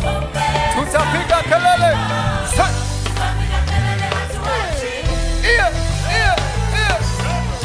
Tutapaza sauti zetu kama, Tutapiga kelele. hatuachi. Tutapaza sauti zetu kama, tarumbeta. Umestahili Yesu, Umestahili Yesu, umestahili Baba, umestahili Baba, umestahili Yesu, umestahili Yesu, umestahili Baba, umestahili Baba, umestahili Yesu, umestahili Yesu, hapa kwetu Kenya, umestahili Baba, umestahili Yesu, umestahili Yesu, umestahili Baba. Tutapiga kelele. tutapiga kelele hatuachi. Tutapaza sauti zetu kama tarumbeta. Tutapiga kelele hatuachi.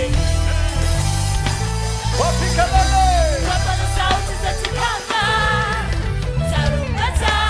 Umestahili Yesu, Umestahili Yesu, umestahili Baba, umestahili Baba, umestahili Yesu, umestahili Yesu, umestahili Baba, umestahili Baba, umestahili Yesu, umestahili Yesu, umestahili Baba, umestahili Baba, sema umestahili Yesu, umestahili Yesu, umestahili Baba. umestahili Baba. Shangwe na vigelegele.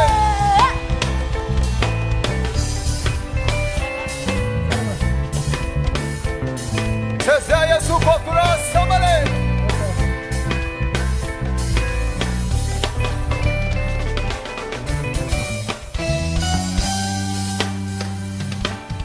Come on, give the Lord a mighty clap in the house. Yeah.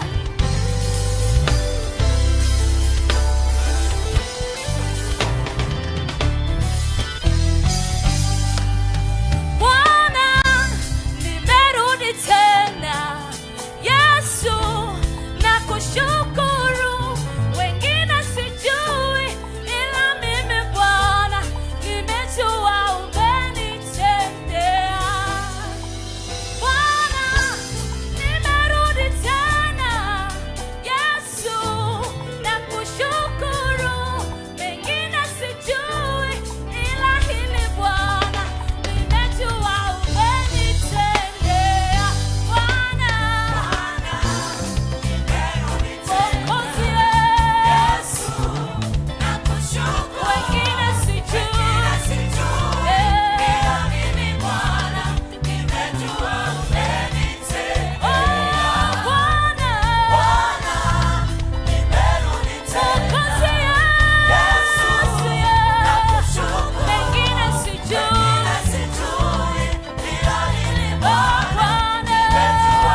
vigelegele itoshi kwa Bwana Yesu.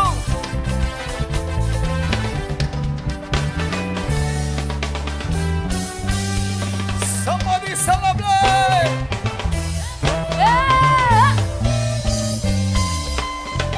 Wapi mikono juu kwa Yesu. Inua. Inua. Inua. Inua. Inua. Inua. Inua. Inua. Wapi vigelegele, vigelegele.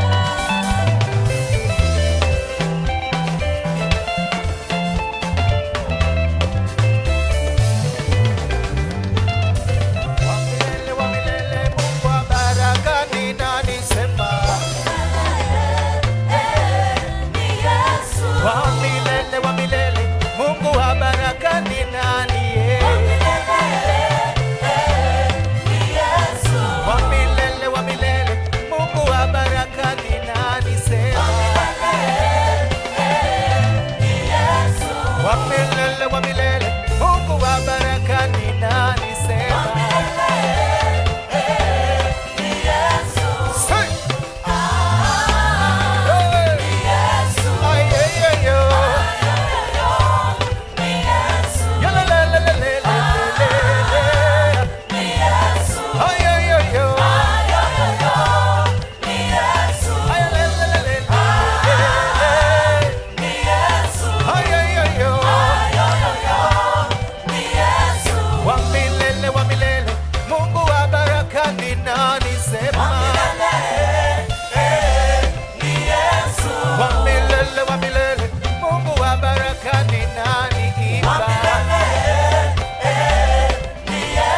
Wacha nisikie vigelegele na shangwe. Pigia Yesu makofi ya juu kabisa. Juu, juu, juu, juu, juu, juu, juu. Wapi shangwe na vigelegele?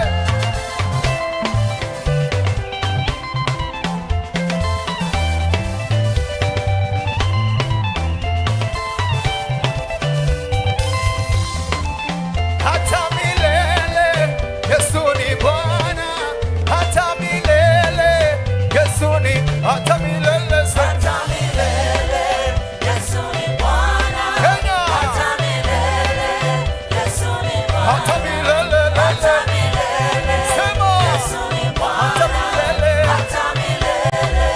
Yesu ni Bwana, hata milele, hata milele Yesu ni Bwana, hata milele Yesu ni Bwana, hata milele Yesu aweza, hata milele Yesu ni, hata milele, hata milele Yesu ni Bwana, hata milele Yesu ni Bwana, hata milele, hata milele Yesu ni Bwana, hata milele Yesu ni Bwana, hata milele, hata milele Yesu ni Bwana, hata milele Yesu ni Bwana.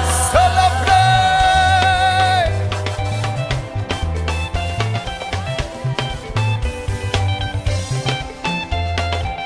Give him glory, give him glory. Somebody raise your voice and declare praise to the Lord Most High.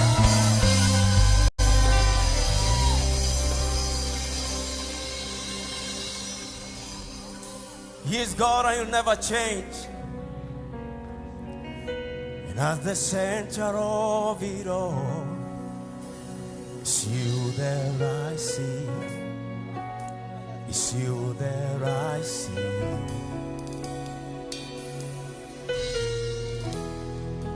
At the center of it all, it's you there I see.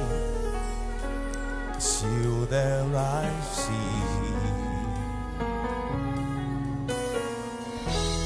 There is power in your name.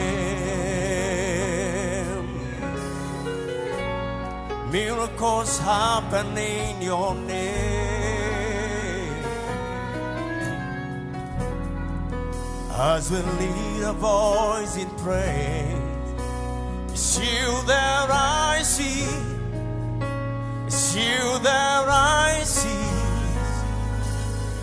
Say, at the center of it all, still that I see Jesus. Still that I see. Say it again.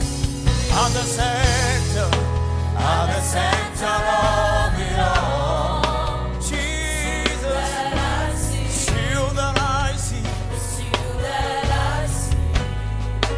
Say, there is power. There is power in your name.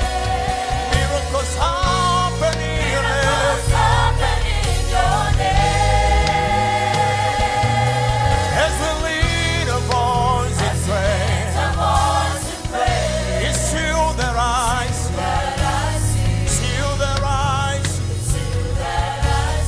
Say, there is power. There is power in your name. And miracles happen in your name. Miracles happen in your name. As we lead a voice in praise, it's still that I see. Oh, still that I see. You are greater, greater than the greatest. You are bigger, bigger than the big. You are stronger, stronger than the strong. You are higher, higher than the high. Say, you are greater, greater than the greatest. You are bigger, bigger than the biggest. You are stronger, stronger than the strongest. You are higher, higher than the high. You are greater, greater than the greatest. Say, you are bigger, bigger than the biggest. You are stronger, stronger than the strongest. You are higher, higher than the high. You are greater, greater than the greatest. You are bigger, bigger than the biggest. You are stronger, stronger than the strongest. You are higher, higher than the high. You are greater, greater than the greatest. You are bigger than the biggest. You are stronger, stronger than the strongest. You are higher, higher than the high. You are greater, greater than the Jesus, Jesus, Jesus. Say Jesus, Jesus, say Jesus.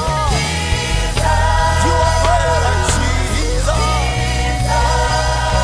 Jesus, yeah, Jesus. One more, shout again, Jesus, Jesus, Jesus.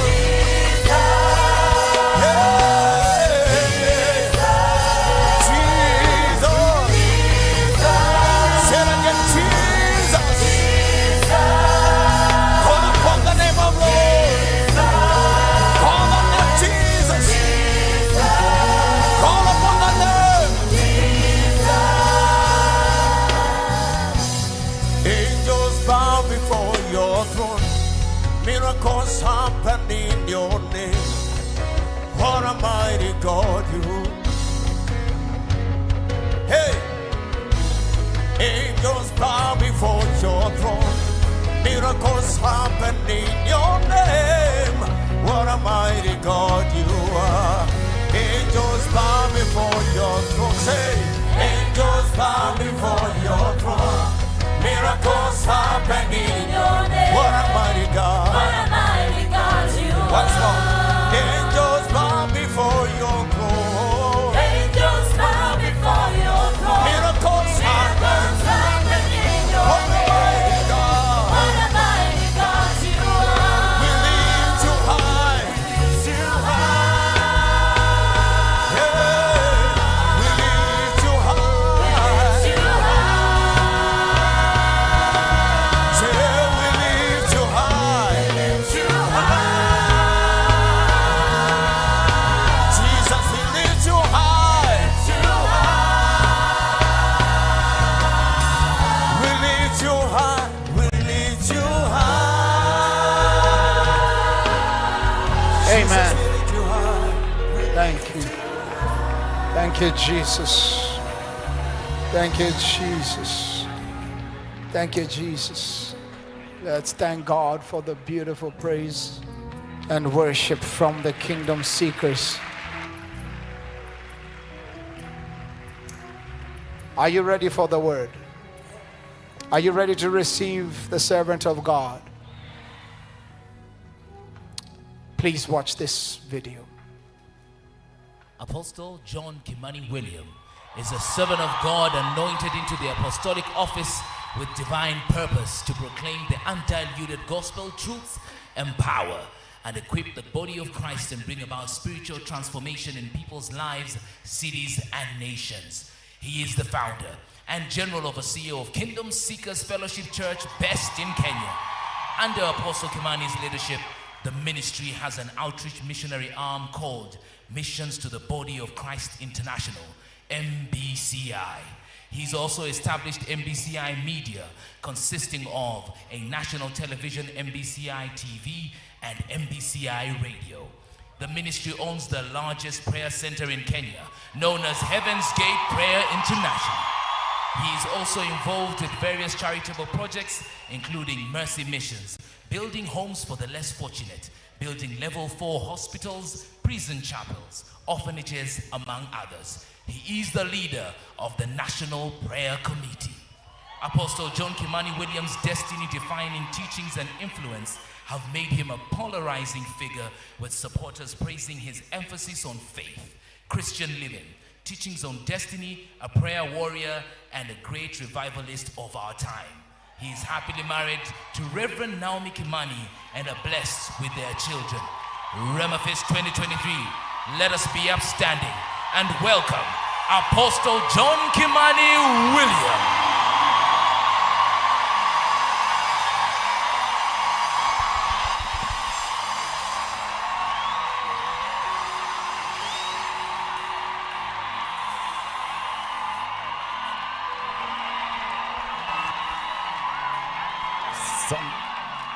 Somebody help me to celebrate Jesus in a better way. Give the Lord a shout of victory, Kenya. Revival is coming. We give you praise, our God. Amen. Bwana asifiwe sana. Praise the name of the living God. Can you wave at me and say hallelujah? Before you take your seat, I want to appreciate the convener of this meeting, my brother, my friend, Reverend Julian Kula. Thank you. And God bless you so much. I want also to appreciate our fathers and mothers of faith. Thank you so much, our Bishop, Bishop Mark Karaoke, together with our mom, Reverend Joyce, our father, Bishop J.B. Maside, together with mom, our father, Mambo Leo, and all the fathers of faith present. God bless you so much. Our international guest ministers, Apostle Grace Lubega, God bless you for the powerful ministry. Prophet and Dovu, we celebrate you in Jesus' name. Help me also to celebrate my wife, Reverend Naomi. Amen. Before we take our seat, I just wanted us to celebrate what God has been doing in this nation along the years, and powerful prophetic messages that we have continued to receive. This tells me that Kenya has still an opportunity to fulfill her divine destiny. We are here to declare today that our destiny is not yet aborted. In the mighty name of Jesus. Yes, we have gone through many handles, but we are here as a nation to tell God, thank you. Can you lift your both hands and tell God, thank you for this nation. Thank you for loving us. Thank you for seeing us through all the storms that we have gone through. Political storms, in the mighty name of Jesus. Economic storms, famines and hunger. You have been our God. You have seen us through. Thank you, Lord, that you are speaking to us even today concerning our prophetic destiny. We have a reason to say thank you. Somebody help me to thank the Lord for his love and mercy over this nation. We thank you, Lord. We give you praise and glory in Jesus' name. Amen. Amen. God bless you. We can take our seats. I want to take this opportunity to bring to you the word of God God has put in my heart. And I want to appreciate all the powerful ministers who have stood before me, both the local ministers and international. We are all international in Jesus' name. This is a season for Africa, and Africa must rise to her divine destiny in Jesus' name. I want to speak to us a message that God has put in my heart for those who are here and the many thousands that are watching online. And I pray that God will give me the grace to deliver this message with clarity and understanding. I want to speak a message entitled, The Grace to Set Standards. The grace to set standards. I believe this dispensation of grace has been given to us so that we can be able to set the standards that God desired from the beginning, because we see that the law, or those who lived under the law, there were so many gaps. The Bible says in the book of Hebrews chapter 7 and verse 11. Hebrews chapter 7 and verse 11, the Bible says, therefore, if perfection were through the Levitical priesthood, for under it the people received the law, what further need was there that another priest should rise according to the order of Melchizedek, and not be called according to the order of Aaron? That tells us that perfection was not possible under the law. And that is why the Bible says, if your righteousness does not exceed that of the Pharisees, then you'll not be able to enter into the kingdom of God. I believe many people have taken grace as a way of lowering the standards. But I believe grace was given unto us that we may be able to raise the standards that God required for his people. Praise the name of the living God. When I look at the Bible, I see that God is a God of standards. In this nation, we have a body called KEBS that was started by an enactment of a law in Parliament. And the work of Kenya Bureau of Standards is to see the quality of products, the processes that are used, the measurement in some of the products, and everything that is required to produce the right standards of goods. And if in Kenya we have KEBS, I believe also we have Kingdom Bureau of Standards. The kingdom of God is interested with the right standards. God is not a mediocre. Praise the name of the living God. Let me make 5 statements. Number 1, our God is a God who is in a class of its own. And he says, beside me, there is no other God. So our God is a God who has set a very high standard, and he has said, I am in a class of my own. I am not a cheap God. There are so many cheap gods out there. But our God is not a cheap God. Praise the name of the living God. So number one, our God is in a class of his own. Number two, God is a God of standards, as we are going to see later in the scriptures. And God does not lower his standards. What he does, God gives grace to raise the standards that he requires. That is why the Bible says, my grace is sufficient for you.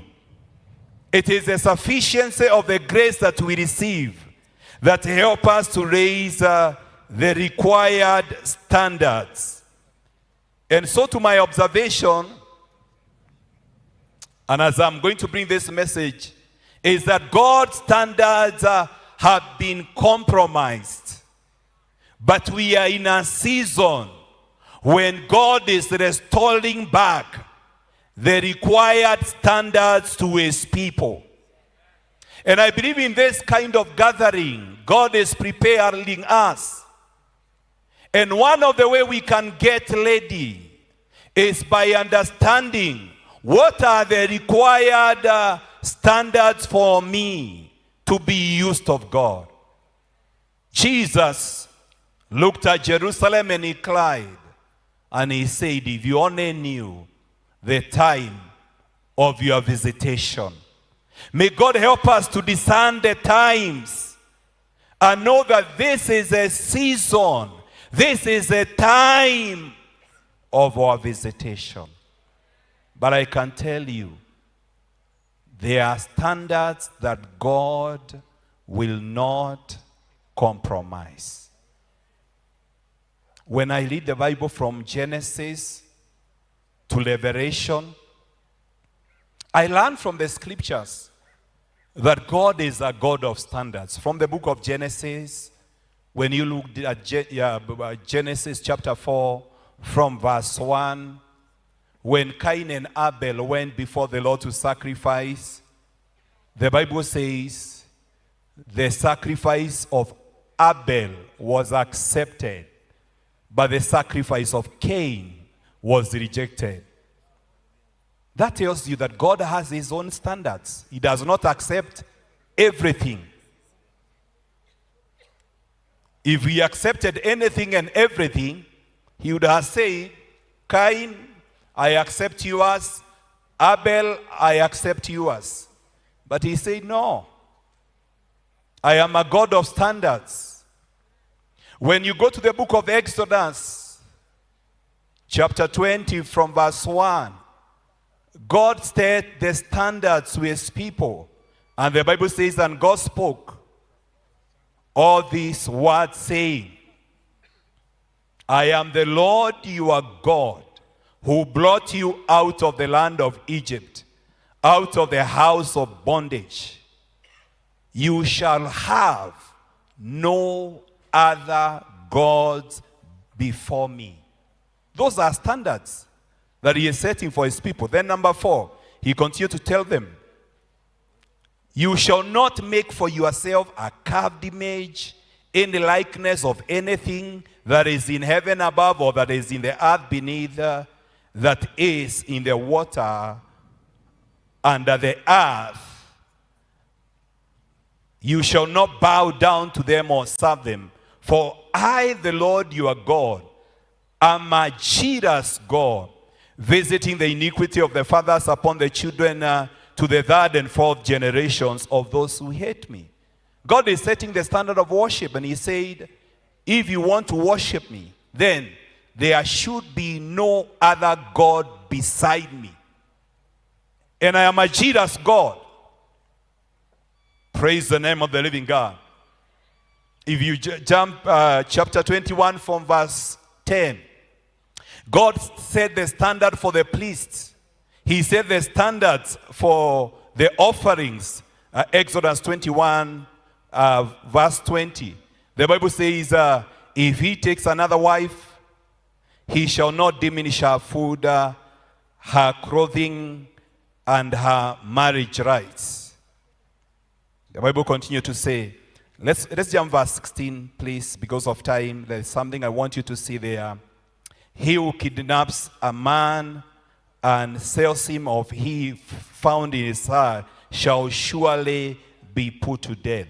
Okay, there are so many things that are spoken there, but you find in the law, there were many things that could cause a man or a woman to be put to death. God set very high standards. Even in the priesthood, he said no one with a defect, either an eye or a leg, or somebody who is dwarfed. And it is not even your mistake to be a dwarf. But God said, you cannot come before me. Praise the name of the living God. Hallelujah. He set standards for priesthood. You know, the rules of the game may have changed, but God has not yet changed. He is the same yesterday, today, and forever. Even now, there are standards that God is pursuing. Praise the name of the living God. If you go to the book of Leviticus, chapter 10, from verse 1, you see that God killed Nadab and Abihu because of lighting strange fire. Then Nadab and Abihu, the sons of Aaron, each took a censer and put fire in it, put incense on it, and offered profane fire before the Lord, which he had not commanded them. Then the Bible says, so fire went out from the Lord and devoured them, and they died before the Lord. What did Moses say? Verse 3.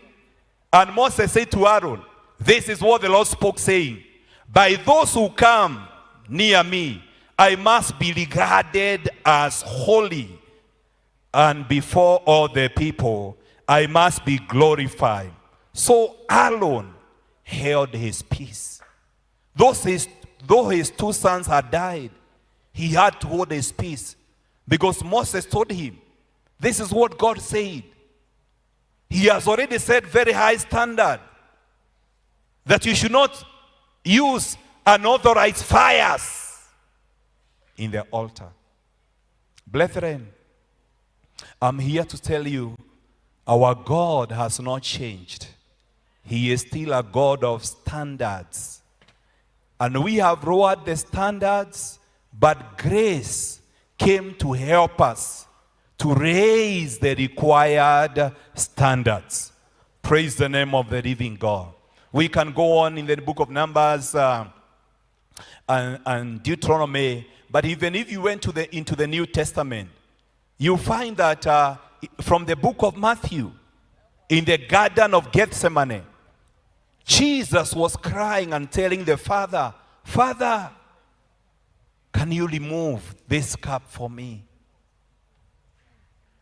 But if it is your will, help me to partake of it. The Bible says, angels came and strengthened him, because the Father said, this is a standard for redemption.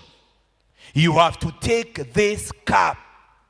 This is a cost for the redemption of mankind. Nothing less. And Jesus had to go all the way to the cross of Calvary. And at the cross he was forsaken by the Father until he cried, Eloi, Eloi, my Father, why have you forsaken me? He forsook him because he saw my sins and your sins upon him. God does not lower his standard. Even your salvation is not free. It was bought with a cost, and it was paid for full by the blood of the Lamb. Our God is a God who has set standards, and if we don't follow those standards, we may miss God's visitation.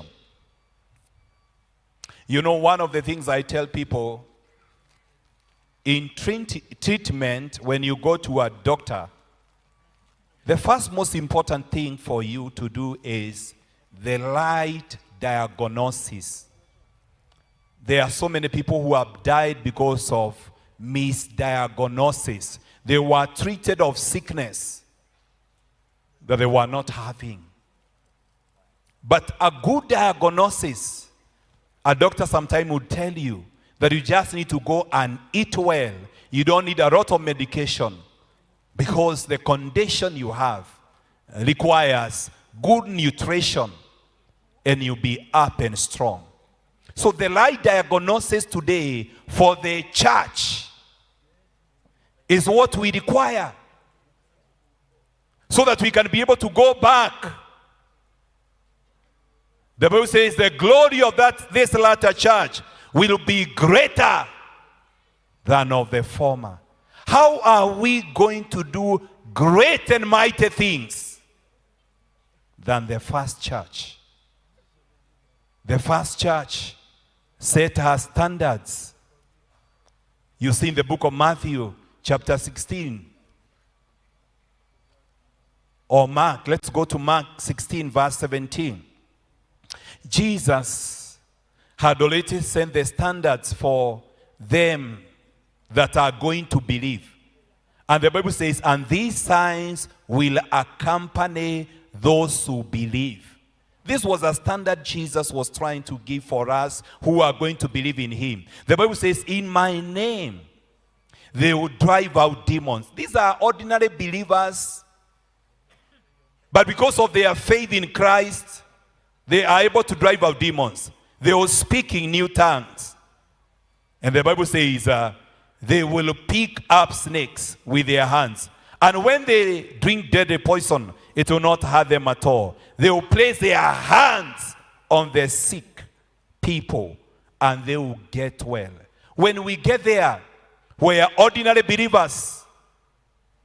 As Apostle Grace was speaking to us, that an usher will see somebody on a wheelchair and they'll tell them, rise up in Jesus' name and walk. Because ordinary believers have been able to set the standards where they can cast out demons, where they can lay their hands upon the sick, and the sick shall recover. To me, when I read this book, I see that the standards were already set.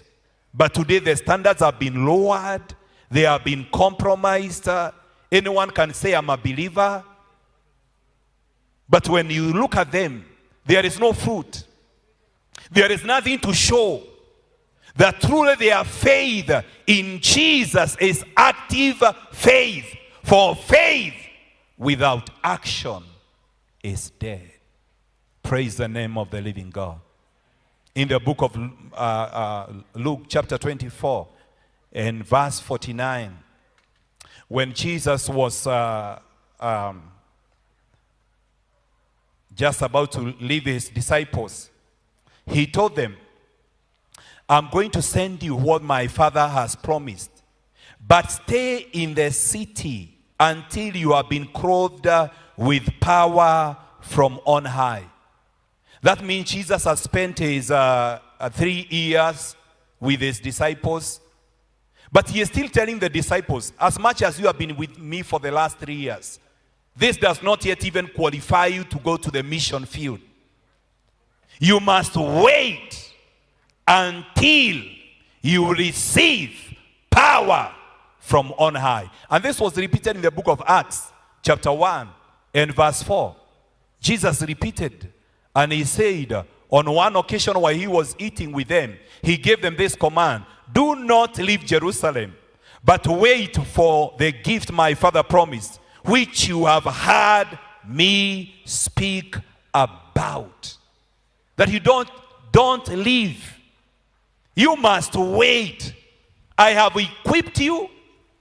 You have been taught, you have been trained, but you must be clothed with power from on high. Those were the standards that were set by Jesus Christ. That you don't just go out preaching the gospel, but you don't carry the power that you require, because the gospel is a demonstration of the power of God. And so Jesus told his disciples, you must be equipped with power. Because as much as I want to go to the nations, a cockroach in Kenya is still a cockroach in America. The airplane is not going to change you. If a cockroach takes a flight from Nairobi and goes to California, by the time you are leaving the plane, you are still a cockroach. So you need to begin here. Transformation is now. You must be changed. You must be equipped in the mighty name of Jesus. I know when we hear about going to the nations, we are excited. But what are you doing in your neighborhood? Praise the name of the living God. People don't know even in your place of work you are born again. Even you have very funny nicknames.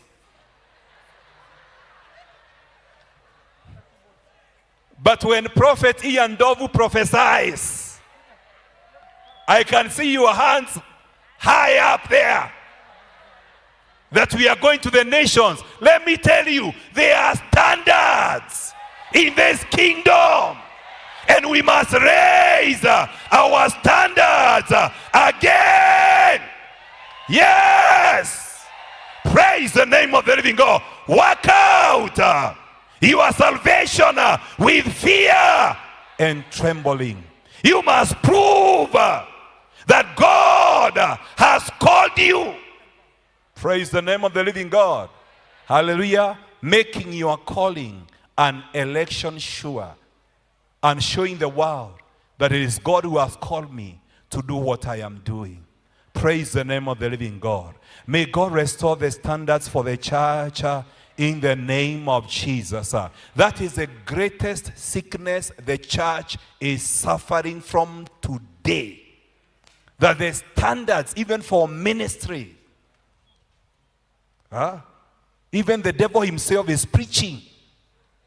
How are you going to be distinguished from the devil? And he has taken the Bible. He is in the church. Praise the name of the living God. The standards must be restored. Have you not read in the book of Ezra, chapter 3 and verse 10, that when they were dedicating the foundations of the temple, there were people who are shouting, but there are others who are crying.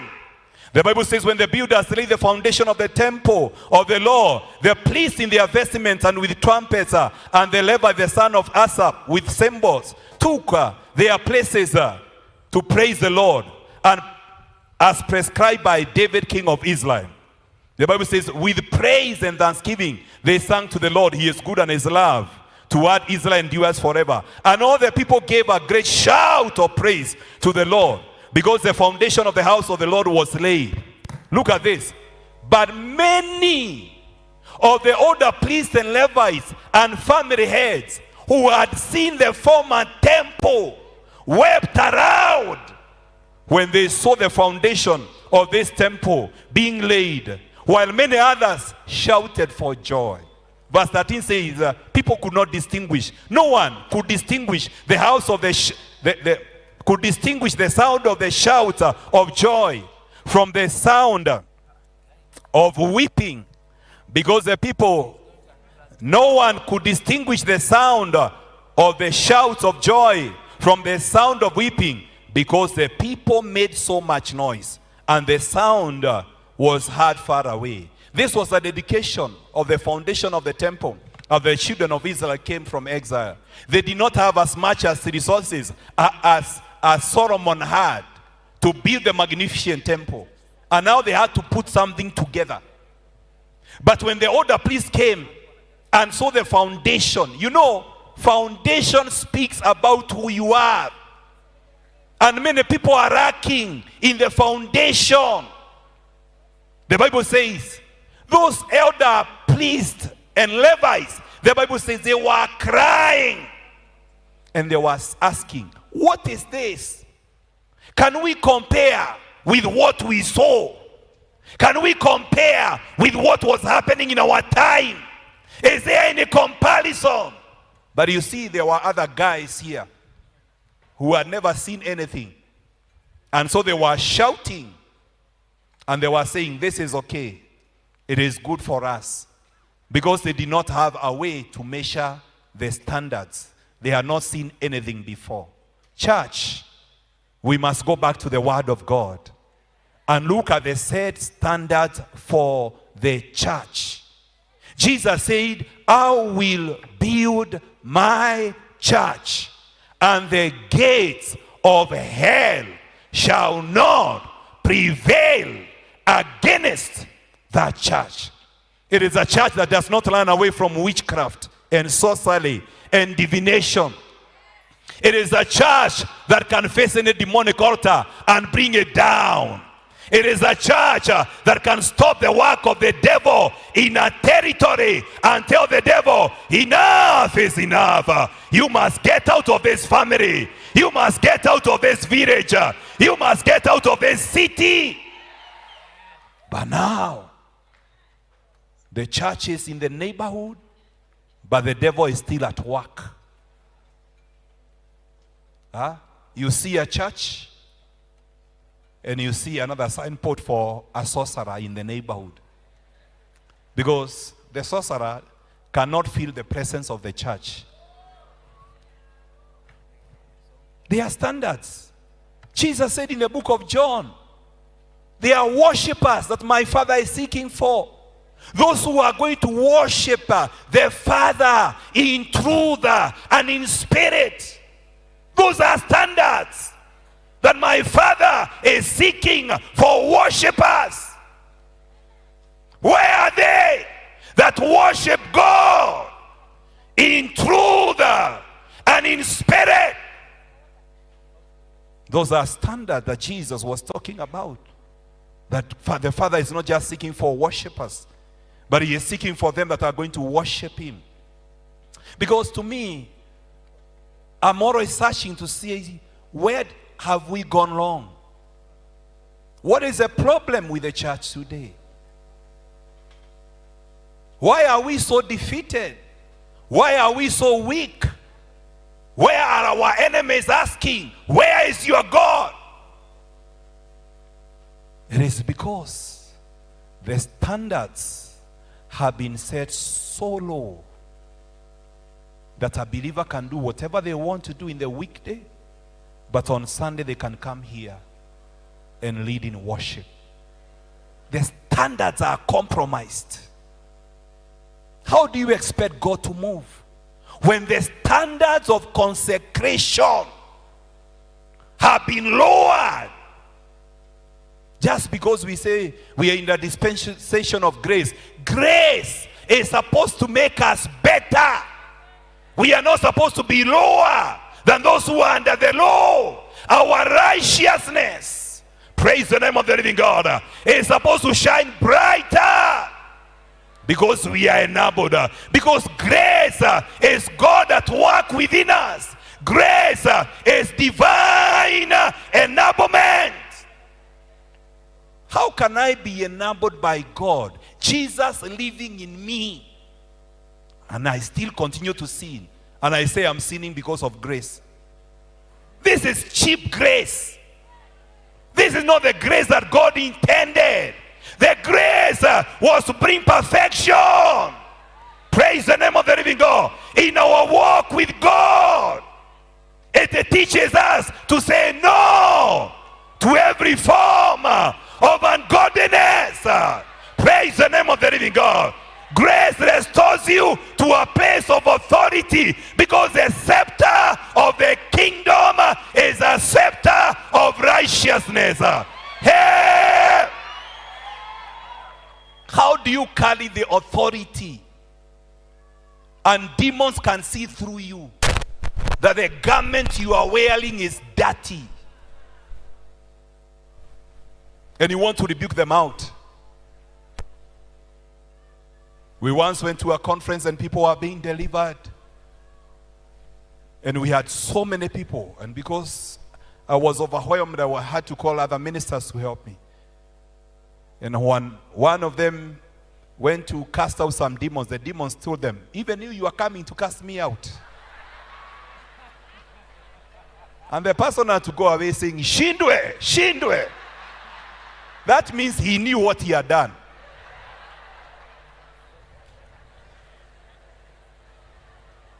You know, spirits can see you through. They know what you did at night. Praise the name of the living God. Hallelujah. And you see, even the devil understands the standards of a believer. For you to walk in power, for you to walk in authority, for you to be an overcomer. Praise the name of the living God. May you receive the grace today. May God give me the grace to set the standards of my calling, of my assignment, of my mandate. If there is a cup I am supposed to partake as Jesus did, may God help me. If there is a life I'm supposed to live that is worthy of the calling that I have received, may God give me the grace. Jesus asked his disciples, could you not pray with me even for 1 hour? Those are standards. And he told them, you are going to fall into temptation. So 1 hour prayer is not for you going international. It's for you to overcome temptations.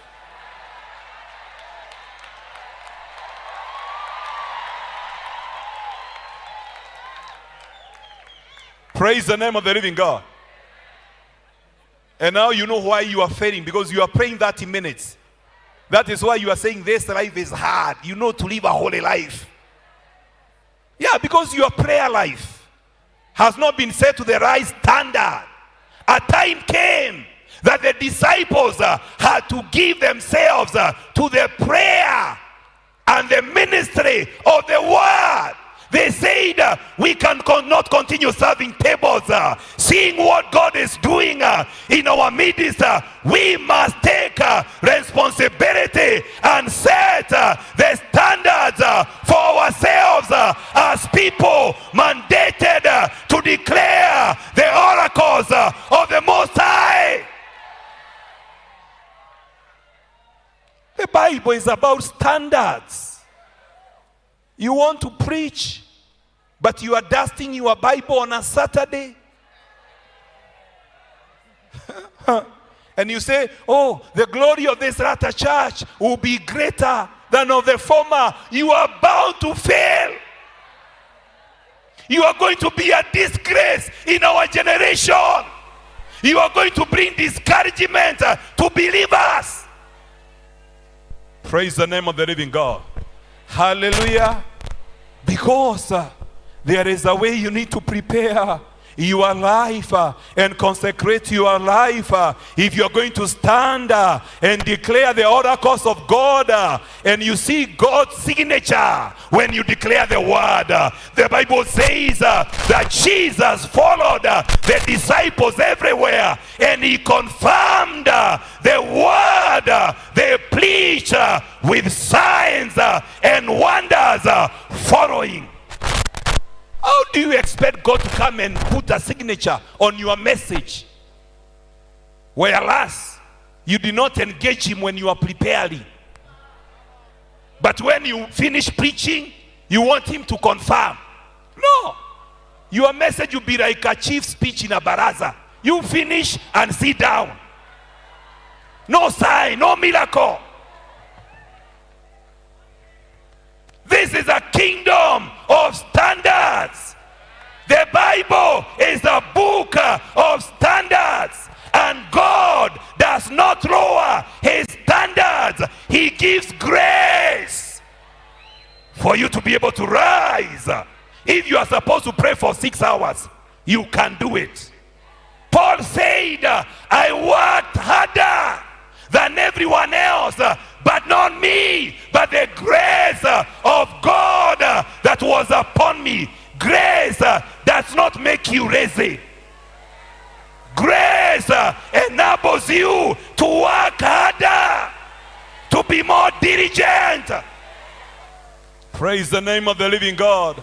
You don't just sit around there and say, these are the days of grace, so I don't have to do anything. God is going to do everything. Who told you? I am a father, and even if I'm a rich father, I'll not allow my daughter, my son to sit down and I do everything for them. No, they must do something as I support them.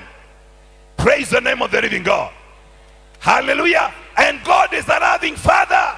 And because he is a loving Father, grace is God loving you so much and saying, I accept you the way you are. That is grace. It has appeared to all men. I love you so much, I accept you the way you are. But because of my love, I cannot leave you the same way you are. I have the capacity, I have the ability to change you. Samuel told Saul, the Spirit of God will come upon you and you'll be changed into a new person. And once these signs are fulfilled, go and do whatever the Lord has commanded you to do, because the Lord is together with you. That is what grace does. God comes and he picks you as a ledge, as a vehicle that was involved in a bad accident. But when he picks you, he repairs you. Praise the name of the living God. Hallelujah. Let us celebrate our Father, Bishop Masinde. Glory to God. We honor our fathers. We are walking in our labors. If we see us doing something, it is because they labored before us, and we are walking in their labors. Praise the name of the living God. I'm talking about grace to set the standards. Grace is not for us to lower the standards. Grace was given unto us to be able to take us where the law could not. The law was written in a tablet of stone, but grace came so that by his Spirit he can light his law in our hearts, so that no man will ask another, do you know the Lord? Because your conviction will tell you when you are doing wrong and when you are doing right. As long as your conscience is alive, you will know that what I'm doing is right, what I am doing is wrong, unless you are still dead in your sins. Praise the name of the living God. I'm reminded of this man who was taken in a dream, and he was walking in a very shiny road.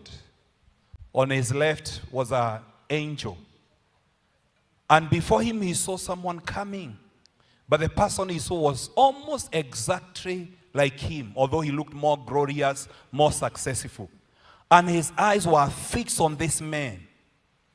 But the angel told him, that is the person you are supposed to be, but you refuse to pay the cost. There are so many people who are not living the kind of life God wanted them to live. They are not where they are supposed to be. There is a lot of procrastination. When I was preparing this message, the Holy Spirit told me, tell my people to come out of procrastination. There are people who have been procrastinating for years. You know what you are supposed to do, but you are too lazy spiritually to rise up and do it and receive results in your mandate, in your calling. May you receive the grace to set the standards, and you are going to see God at work in your life. In the mighty name of Jesus, he is able to do exceedingly, abundantly above, more than we pray or we can think of. But we must be able to work out our salvation with fear. How could God say, Ezekiel 22:30, that I was looking for a man and I found none? Where were all the priests and the prophets? God said, I found none. I looked for someone among them who would build up the wall and stand before me in the gap on behalf of the land, so I would not have to destroy it. But I found none. The issue was the standards required for a man who could be able to stand and tell God, don't destroy Kenya. Don't destroy my family. Then destroy this village. There are standards that are required. You don't just wake up in the morning and you stop God from doing something. There was a reason. God said, I must go and tell Abraham what I am going to do in Sodom and Gomorrah. Because he was not just an ordinary man. He has set standards. Why does the Bible say in the book of Isaiah chapter 6 and verse 8 that the council in heaven was asking, whom shall we send? Then I heard the voice of the Lord saying, whom shall I send? And who will go for us? And I said, here I am, send me. It was after Isaiah having an encounter with the Lord that his standards for him to be released and to be sent were raised. Otherwise, he was still a prophet. But the heavens were asking, whom shall we send? You know, because of the mandate of this nation, God could be asking, whom shall I send? But we are still here with our iPads and big Bibles, and we are saying, Lord, we are international. But God is saying, whom shall I send? No one has set the standards for the mandate, for the assignment. Hey! May God raise men and women who are going to set the right standards. That when you step into a nation, you will reprogram that nation spiritually. Even the witch doctors and the sorcerer, they will understand something has confused our spirit realm. As it was with Elijah in Mount Carmel, that the gods of Baal could not answer because Elijah confused the spirit realm of the gods of Baal. May it be the same to you, that when you enter into a nation, when you enter into a territory, oh my God, you bring confusion in the camp of the enemy. You destroy the highways of darkness in the mighty name of Jesus. Arise and set the standards for your mandate. God will never lower his standards, but he will give you grace to be able to raise the required standards. And once you raise the required standards, God will say, I'm here to perform my word that I have spoken over your life. Otherwise, you may be walking with prophetic words for tens of years over your life, but nothing is happening because the standards for those prophecies are not yet expressed by the kind of life that you are living. And God is a God of standards. That is why the Bible says, not everyone who will be able to enter into the kingdom. Revelation, the Bible says, and them whose names were not found in the book of life, they were cast into the lake of fire, because there was a standard to get into heaven. Remember Jesus giving a parable and said there is a man who prepared a feast. And when he prepared the feast, all the invited guests were busy. And he told his servant, go in the highways and the byways, bring everybody, those who deserve and those who don't deserve. And when they were brought, the master was walking around and he found someone who was not having the right code of dressing. And he was told, man, how did you get here? Even if I'm looking for anyone, they must have the right dressing. Get him out. Praise the name of the living God. Because there are standards. As much as he can pick you up from the dust, he is going to give you the grace for you to become what he wants you to be. He has the power to change you. He has the power to transform you. Praise the name of the living God. Until you become. That is why God is saying, Jacob, I know you are a worm, but I will change you. I will make you. I know you don't meet the standards for what I want to do with your life, but if you allow me, praise the name of the living God. That is why the Bible says the sacrifices of God are a broken heart. Praise the name of the living God. Hallelujah. When you go before the Lord with repentance, with brokenness, and tell God, I know I don't deserve it, but you can mold me. You are the potter, I am the clay. Make me to become the kind of vessel you want me to be. When you surrender, your ability to yield is the greatest sacrifice you can be able to offer to God because of your calling, because of your mandate. That is why God broke the socket of Jacob, because Jacob was chosen from birth.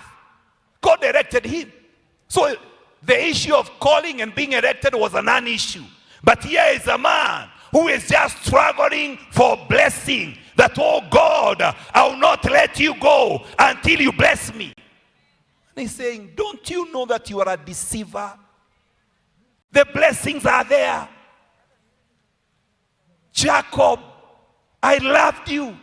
The Bible says, when the children were not even yet born, before they had done anything good or bad, God said, Jacob, I have loved. Esau, I have hated.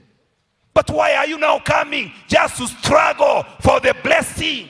Why can't you struggle with the change, with the standards that are required for your life, for you to become the kind of person I want you to be? And in this church we have today, many people are just struggling for blessing, but no one cares about transformation, about being changed by God, about becoming what God wants you to be. No one is going before the Lord and crying, oh God, change me. When he blesses you, when he gives you a promotion, when he has used you to perform a miracle, you still go back to him and tell him, Lord, continue to change me, continue to transform me, continue to fill me with the knowledge of your will, in all spiritual wisdom.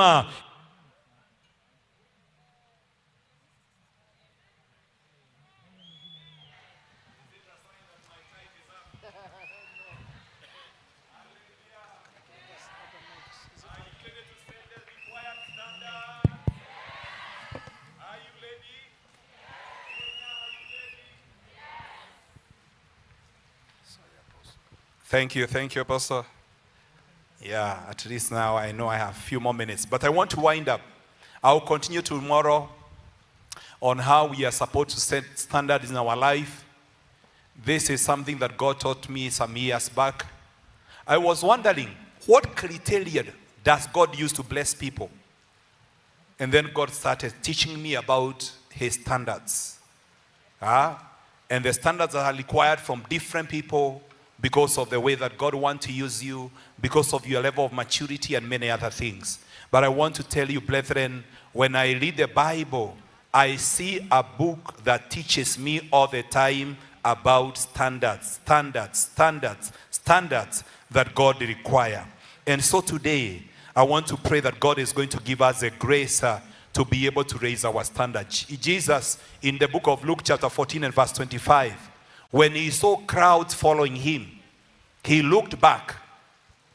Now great multitudes went with him, and he turned and said to them, if anyone comes to me and does not hate his father and mother, wife and children, brothers and sisters, yes, his own life also, he cannot be my disciple. Those are standards. It's the same way God said in Exodus chapter 20, that there will be no other God before me. Jesus is also saying the same thing, that God cannot take a second position in your life. When God comes, he says, I must be first and not the second. There must be no other God. Your husband, your job, your calling, your gift can be a God. Don't look for gods of stone and wood. They are modern gods that today we have in our lives. And God says, there is no other God beside me. Jesus said, if you want to be my true disciple, then I must take the first position in your life. Brethren, I feel the burden that God has, that we may rise up as a nation, that we may rise up as Africa and become all that he wants us to do. This is our season. This is our time. But we can miss this season if we don't set the right standard. The spirit of Antichrist is at work. And the work of the spirit of Antichrist is lowering standard. The Bible says he'll come with counterfeit miracles. If you know today, one of the biggest challenge we have in the marketplace is to get original goods. When you are buying a spare part for your vehicle, you must ask, is this original? When you go to the chemist, you must ask, is this generic? Why? Because we have a problem that the standards have been lowered and there are so many counterfeit things that are in the market. That is what the spirit of Antichrist is doing. Even in the church lowering the standards. Where did some of the things we see today come from? That today a marriage of a man and a man, a woman and a woman can be joined in a church. Because the standards have been lowered. And that is the work of the spirit of Antichrist. We are going to see a great battle, even in our churches. That when you want many people to come into your church, you have to lower the standards. That is not my key. Praise the name of the living God. I must engage a different key.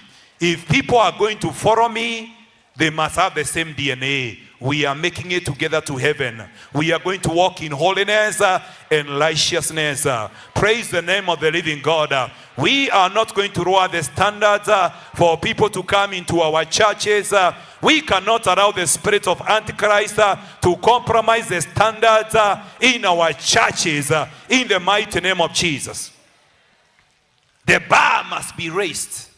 It does not just take the voice to sing. It takes a lifestyle to worship God. Praise the name of the living God. It does not take the ability to be eloquent and memorize scriptures.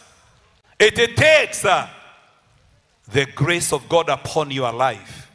Paul said in 1 Corinthians chapter 1 and verse 17 as I finish, that there is a way you can preach the gospel and the cross of Christ is of no effect. For Christ did not send me to baptize, but to preach the gospel, not with wisdom of words, lest the cross of Christ should be made of no effect.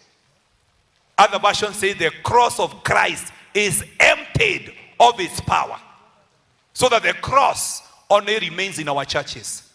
Have you not heard that today in the West, you may go to a church, but only later to find it's not a church, it's a bar?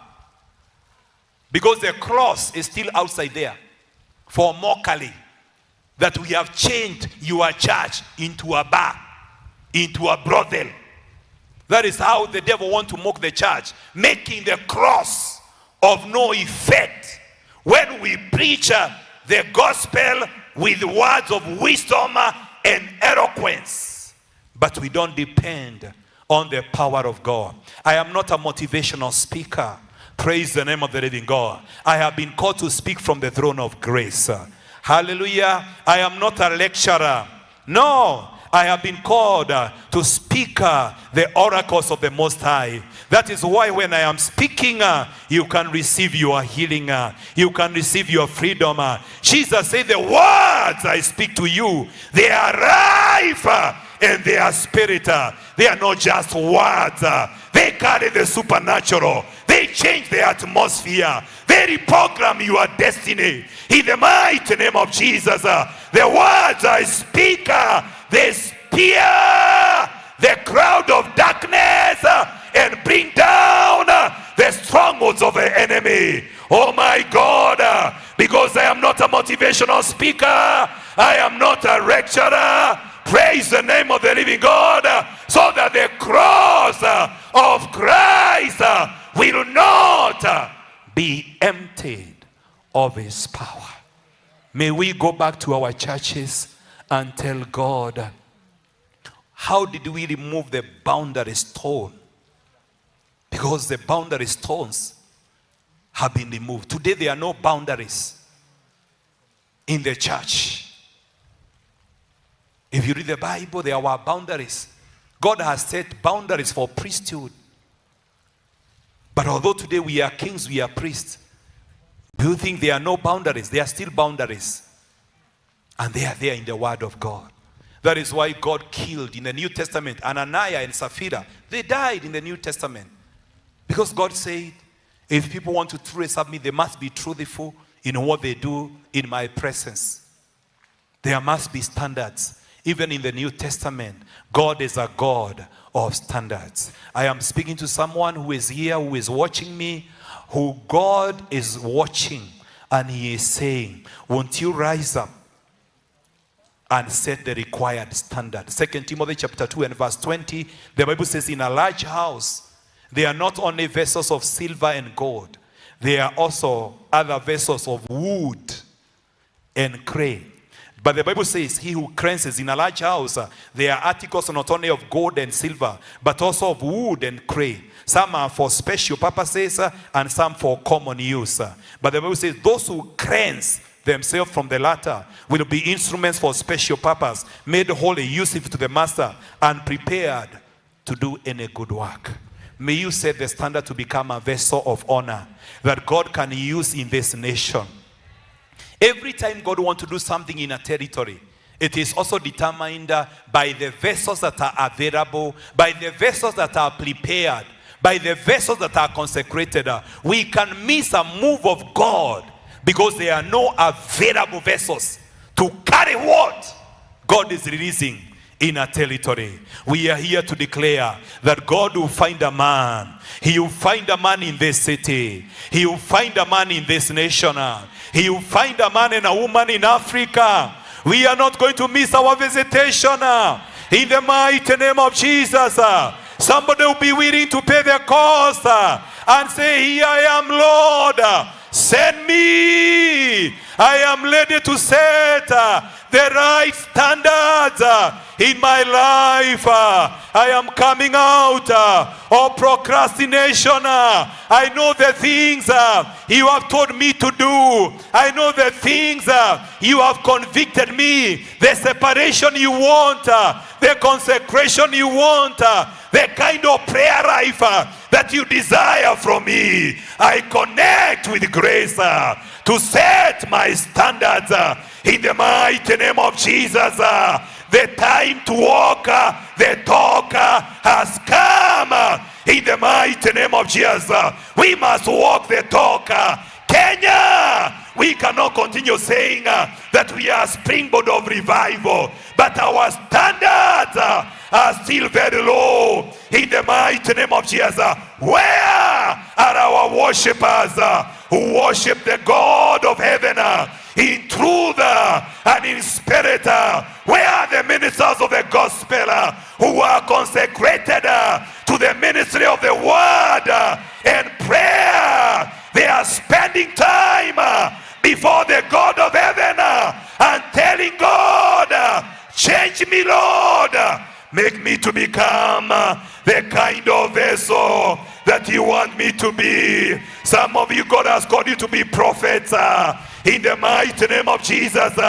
Like Jeremiah was told that if you want to be my mouth, if you want to speak my very words, you must be able to separate from your mouth the worthless things.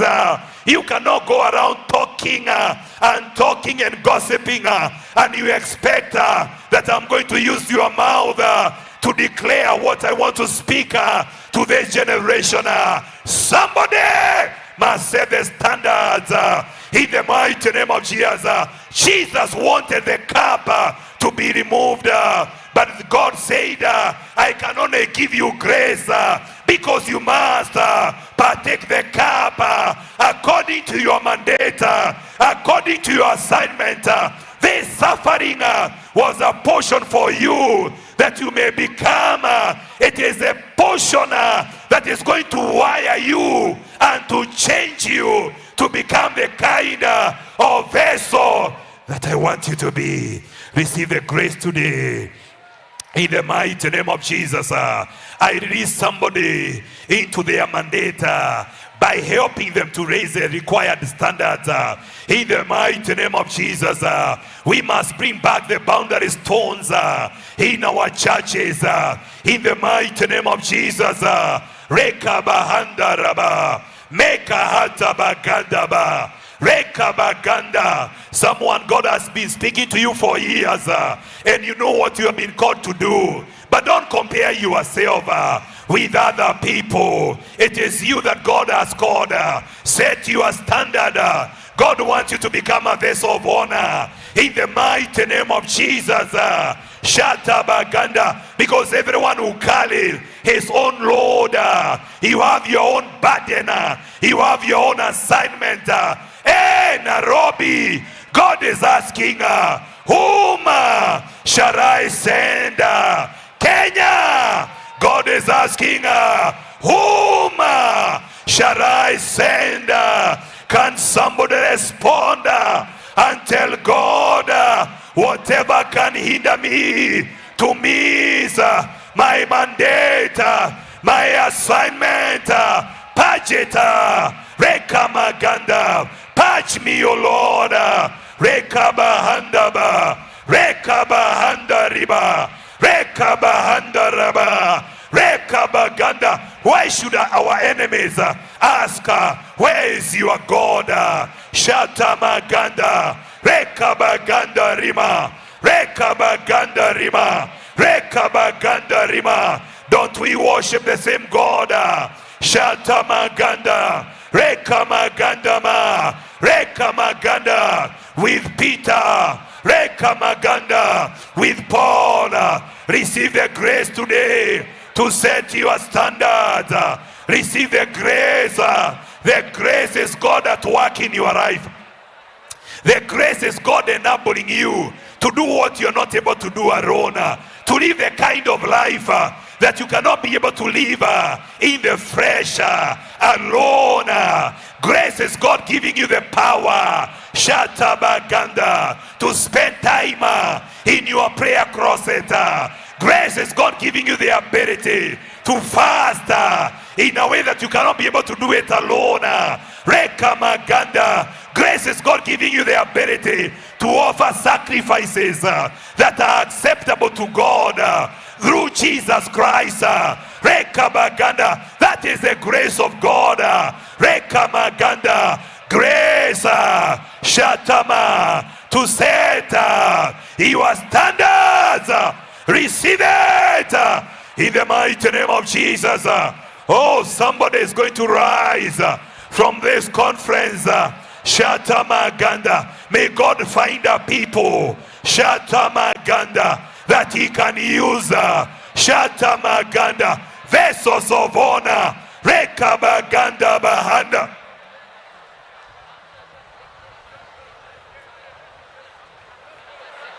Oh my God. Oh my God. Oh my God. Rise up on your feet if you can. We must rise to the required standards, not by might, not by power, but by my spirit. Yes, Selaba. There are things you cannot be able to do in the flesh, but when you connect, Shatara Baganda, Reka Baganda, they become possibilities. They become realities in your life. Shatara Baganda Ba, Shatara Baganda Rima, Reka Baganda. Oh Lord, somebody is saying yes. Here I am. I am willing, Lord. Give me the grace. I am willing, Lord, to rise. Shata rabaganda rabahandaba. Shata rabaganda rimahanda. How can I remain where I am when there is a high calling upon my life? Shata rabaganda ribahanda. Shata rabaganda. There is an impartation of grace. Shata rabaganda. Shatarabaganda. Some of you, by the time we come to the end of this conference, you know what you are supposed to do. Shataramaganda rabahanda. Shatarabaganda ribahanda. Shatarabaganda rabahanda. Shatarabaganda ribahanda. Shatarabaganda.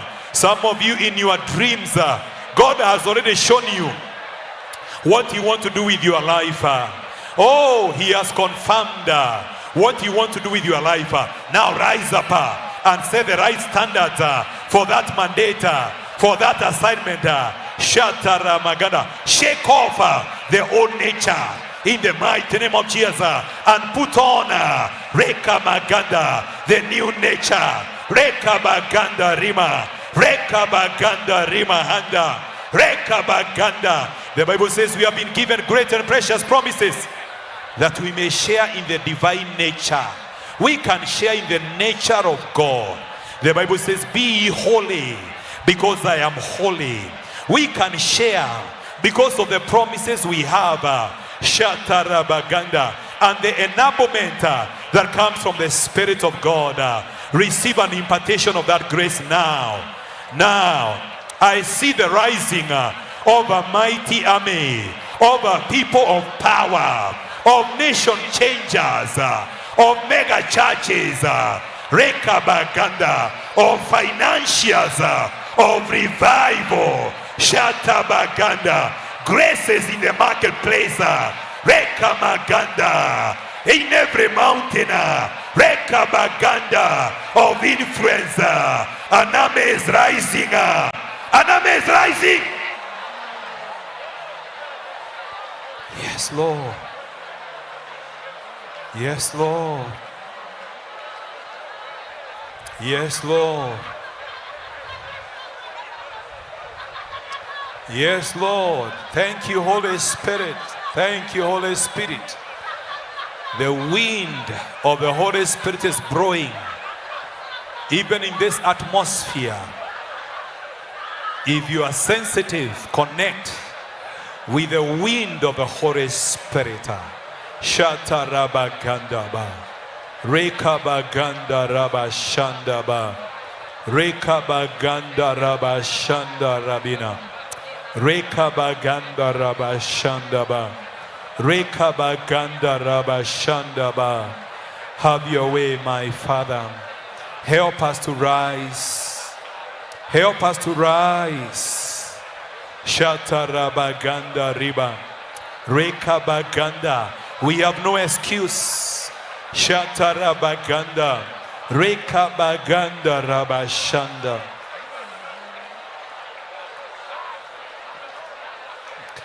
Let us pray together. Listen to me. The theme of our conference is Jesus the Messiah. Remember, in the time of Jesus, there were many other people with the same name, Jesus. But what made a difference in Jesus is that he was the Messiah. Messiah means the anointed one. The Bible says how God anointed Jesus of Nazareth with the Holy Ghost and power. It is the anointing upon Jesus that made him to be different from other Jesus, because he was Jesus, the anointed one. May God bring a difference in your life today, in this conference, because of the calling and the mandate upon this nation. I love Kenya, and I don't want to see my nation missing her divine destiny. I know there are many people here who carry a seed of greatness, but the greatness of a man is determined by the cause he lives for and the cost he is willing to pay for it. You don't just become great. There is a cause, and there is a cost behind every greatness. Are you going to take your greatness to the grave, as it is said that the richest place is a cemetery? Are you going to die with those prophetic songs because you are not able to yield and surrender for God to unlock your full spiritual potential? Won't you allow this generation to see the glory of God through what you carry. Oh my God. Oh my God. Oh my God. Shetarabaganda. Rebashandaba.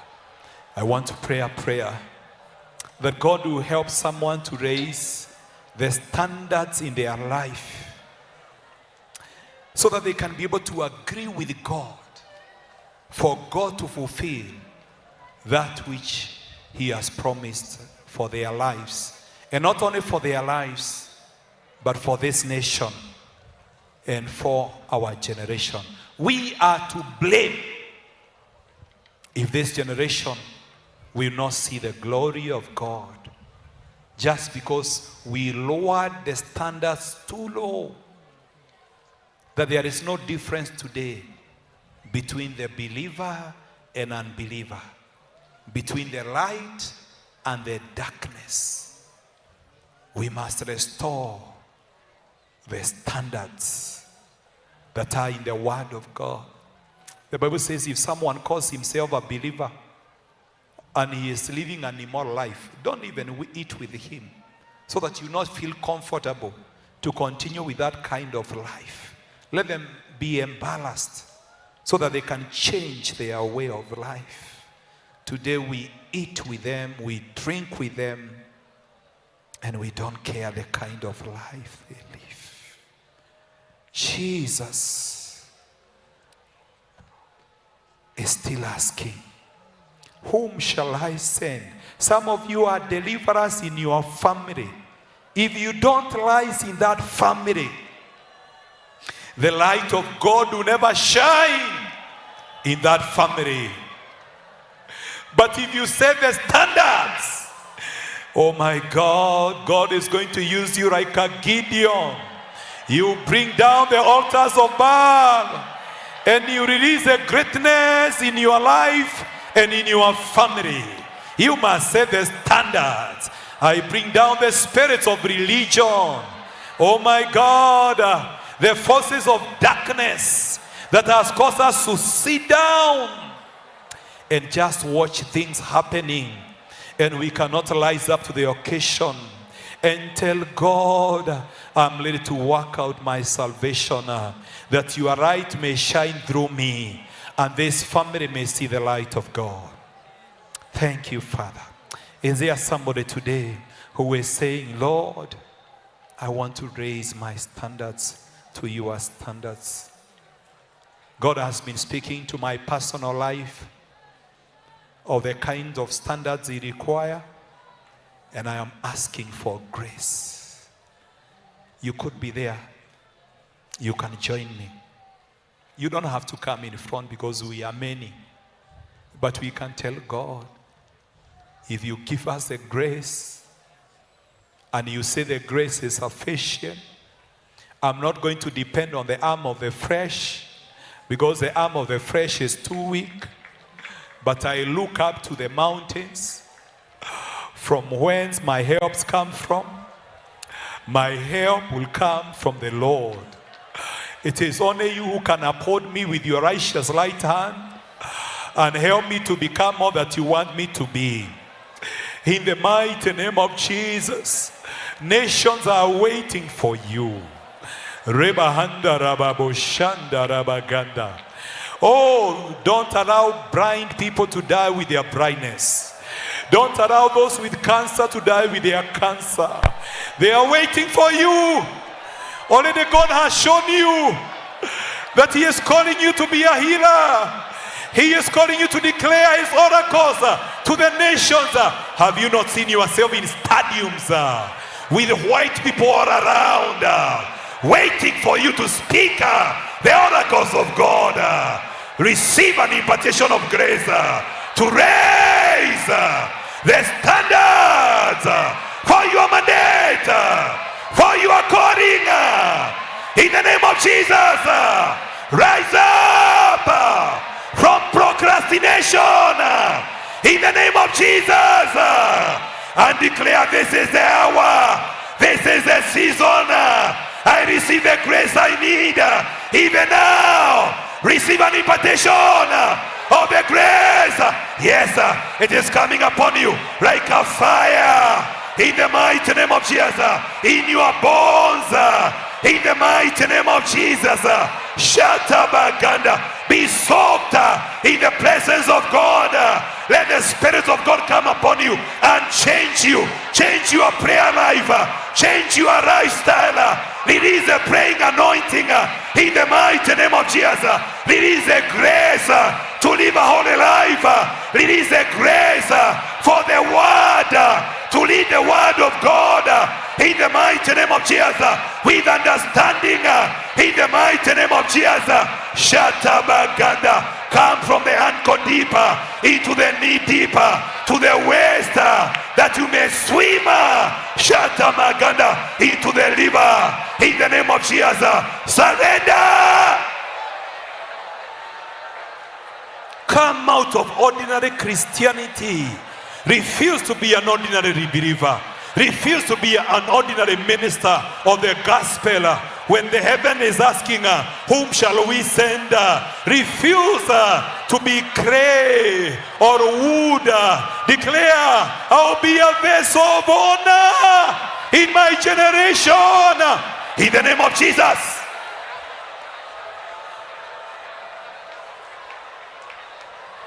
Yes, Lord. Yes, Lord. Let there be an impartation of grace, that the things you have been calling us to do, the separation you have been asking from us, oh God, the prayer life you have required of us, the diligence in study that you have been requiring from us, let there be an impartation of grace in the mighty name of Jesus. In the mighty name of Jesus. Somebody have accepted to set their standard. Somebody have accepted now. Oh my God, let there be an impartation, oh my Father. Deliverers are rising, saviors from Mount Zion, they are rising, they are going to bring salvation in the land. Shatabaganda, Rekabaganda. Every prophecy is a call to prayer. Do you have a prophetic word? That is a call for you to pray.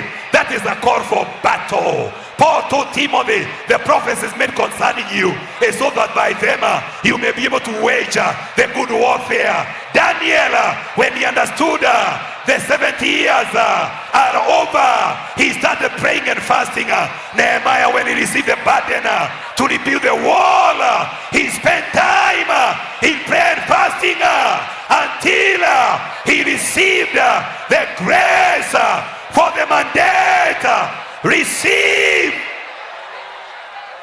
Koriba shanda rabahanda, koriba shanda rababose, shata rabaganda rababuria, reba shanda rabaganda rababosaya, shata rabaganda ribasaya. I just want us to reach our hands before the Lord as a cry and a prayer that, oh God, I'm willing to set the right standard.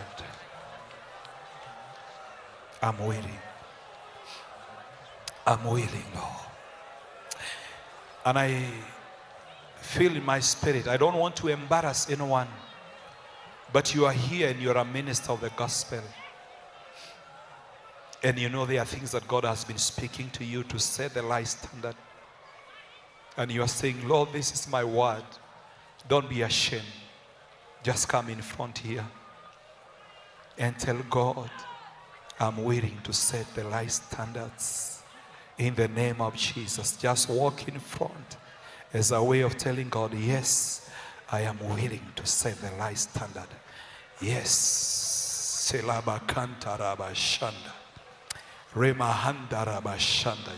You are saying, my greatness will not be a bote. Elabashandaba. Mekahanda rababoshi. Rebahanda rababoshanda rababose. Elashanda. I am asking only for the ministers of the gospel. It's a sign of our humility before the Lord. It is our sign that, Lord, we desire not to be passed by you as you are visiting others. do not pass by me. Only for the ministers of the gospel. Only for the ministers of the gospel who are saying, yes, Lord, I can't afford to miss this season. Yes, oh God. Shatarabaganda rababoshe. Shatarabaganda ribahanda rababosaya. Shatarabaganda rababoshe. Rebahanda rababoshanda rababosaya. Some of you, you know, and you know, you know, you know, and you know that you carry greatness, that there is something more than what you are doing. Hey, Jesus, Jesus, Jesus. Selabaganda rababoshe, mekahata baganda rababoshanda, shatarabaganda. It is until Isaiah was touched with tongues of fire from the altar. May God touch you today. In the name of Jesus. In the name of Jesus. Let the holy fire come upon you to be consecrated for God and for this generation now. In the mighty name of Jesus. In the mighty name of Jesus. In the mighty name of Jesus. Some, you are not going back the way you came here. Yes. Yes. You are not going back the same way. A holy fire will be upon your life. Will be upon your life. Will be upon your life. Will be upon your life. A holy fire. Oh, Shatabaganda Rima.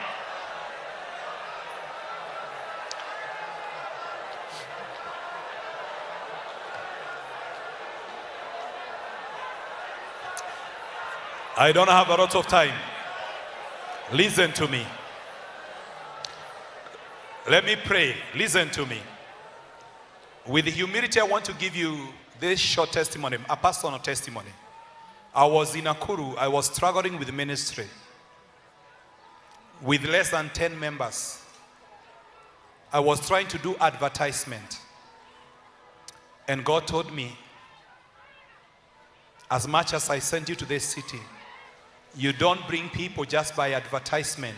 You release them in the spirit. And God told me, don't look at the people who are coming for the prayer kesha. It is you that I have called. If 2 people will come, they are helping you. It's not about the crowds. It's about you. And God told me, start going to those keshas alone. If 2 people will come and join you, it is you that I have called. We must set the standards. It is us. It must begin with us. It's not going to begin with the crowds. It's going to begin with us. Time for organizing prayer meetings for other people. It's over. Organize the meetings for you and tell God it's me who requires the touch, who is called into this ministry of prayer in the world. I want to pray now that there will be an impartation in your life. And I want to pray that there will be a shift in our lives as we say, yes, Lord. Yes, Lord. Touch me. Touch me. Touch me, Lord. Touch me, Lord. What are you supposed to do?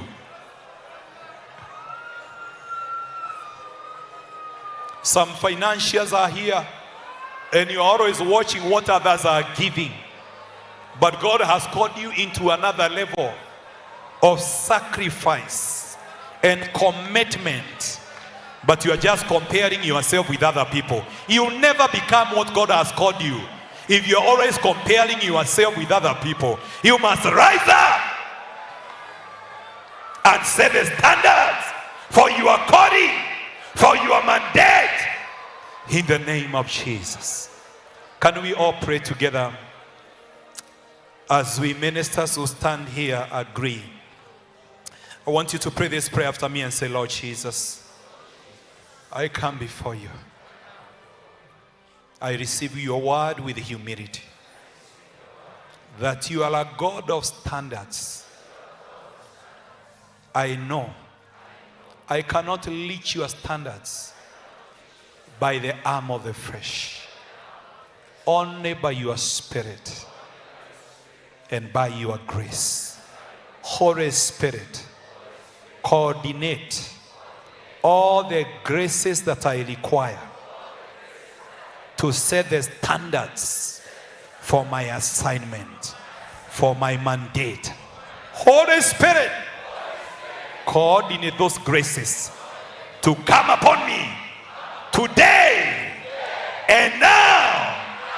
In the name of Jesus, receive those graces now. Receive those graces now. Receive those graces now. Receive the graces you require. Let them be coordinated by the Holy Spirit. In the name of Jesus. In the name of Jesus. In the name of Jesus. The praying anointing you require. The grace for holiness. The grace to give. The grace for consecration. All the graces that you require. Receive them now. In the name of Jesus. Yes.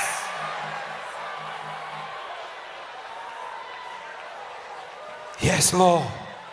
Yes, Holy Spirit. Yes, Holy Spirit. Yes, there is a mighty army that is rising in this season. Saviors, deliverers. I release them. I commission them in the name of Jesus. As they set their standards, oh God, I release them into their mandate. I release them into their assignment. In the name of Jesus. Yes. Let them receive the gifts. Oh my God, the anointings, the capacity. In the name of Jesus.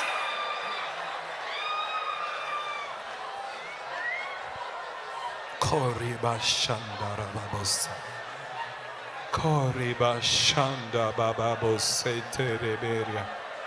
Koriba Shanda Babosata Baganda. Shata Rabaganda Ribahanda Bashanda. Reka Baganda Rabashanda. Reka Baganda Rabashanda. Some of you carry mega churches. I unlock those mega churches in the name of Jesus. In the name of Jesus. In the name of Jesus. In the name of Jesus. In the name of Jesus. In the name of Jesus. Reka Baganda Rabashanda. Some of you, your prophetic intercession is going to change territories. I release an impartation of that prophetic intercession to change territories, to change territories, to change in your spiritual womb. In the name of Jesus, something is being imparted. Receive it.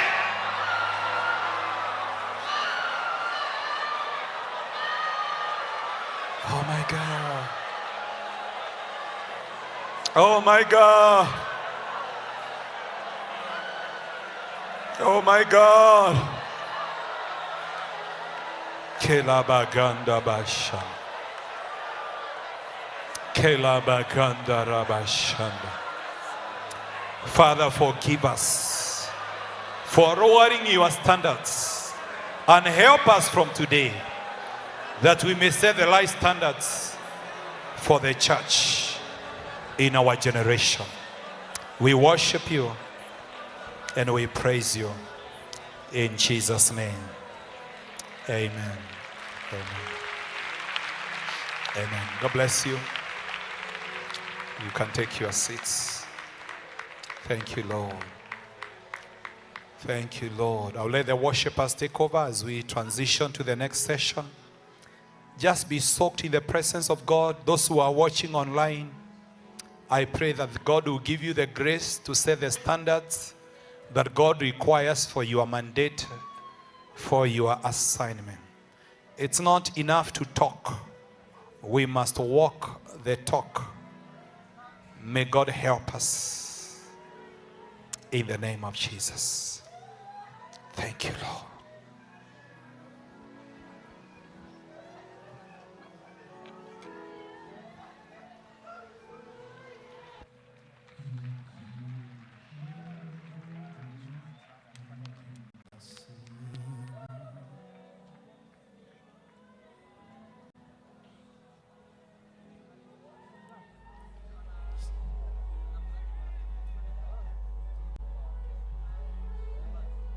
endi nasi, hatutaki kutoka hapa.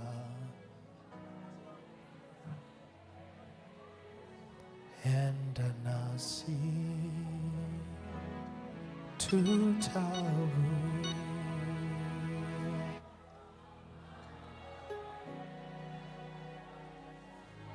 Siku zote mioyo yetu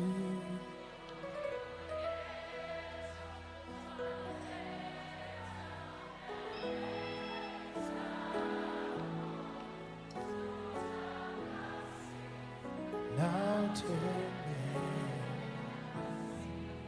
tutavua.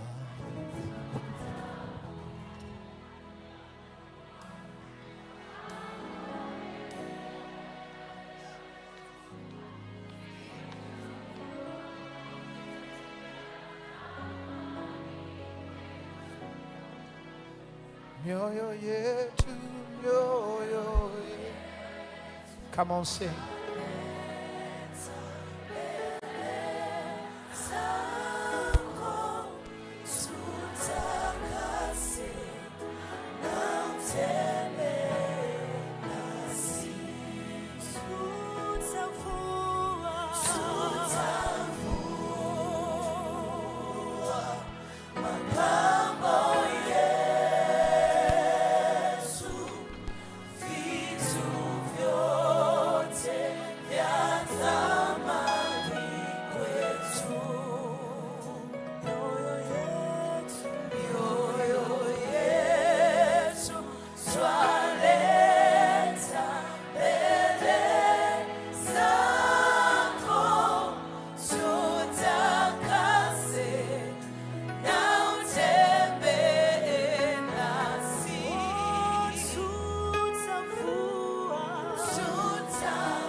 I was just inquiring, what a word.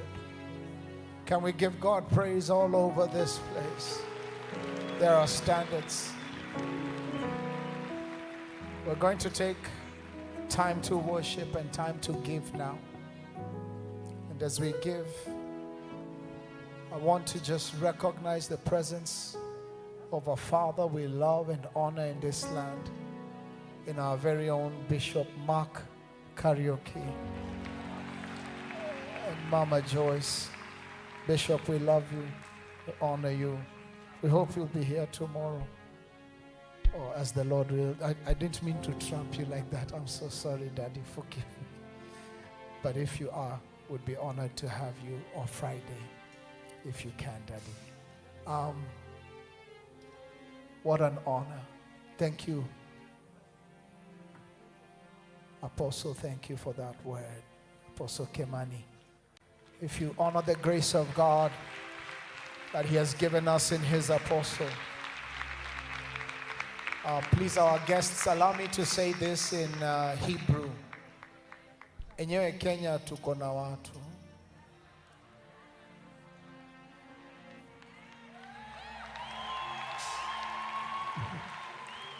Mungu ametupatia watu. Sina shida ya mtu kuja Kenya na ndege, lakini pia unaweza ingia gari uende Nakuru. Sababu kuna watu wako na neema hii Kenya, na hufai kusema unangoja mkutano ya nani ambaye anaingia. We mwenyewe unafaa kujua Mungu amepatia watu hii nchi yetu neema. And so let's appreciate the gift in Apostle Kimani one more time. By God's mercy and grace. I've stood here more times than I wanted to today. I don't know how I was assigned this evening and afternoon section, but can we take time to give? Can we take time to give? Are you ready to give? And as we do that, Essence of Worship are going to minister to us all the way from Tanzania. I ask you to please sit down. The people who are doing the giving have asked that I ask you, the worship team, not to ask people to stand because they are unable to reach them while they give. But I also want to say we have food baskets. For those of you that have extra food at home, please bring it. We are donating food to some of the people that have come for this conference that don't have food at home.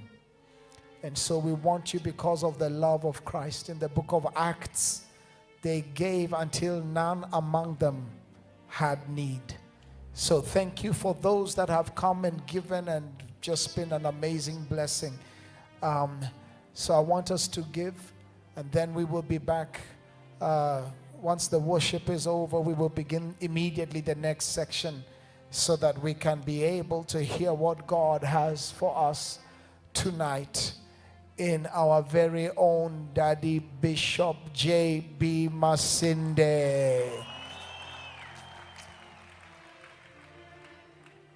I want to appreciate that those of you that want to understand where this started, you want to be here tonight and to hear that how that grace that sits on men worked for some of us to be able to stand here and be able to testify of what the Lord has done for us because of the grace that sits on this man. Did you know that grace does sit on men for men?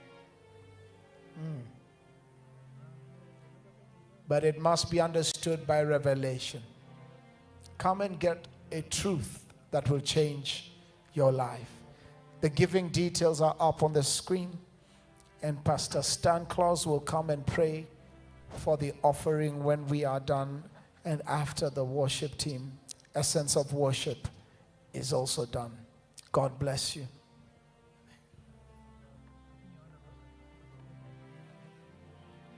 Casting crowns, lifting hands, bowing hearts, it's all we've come to do.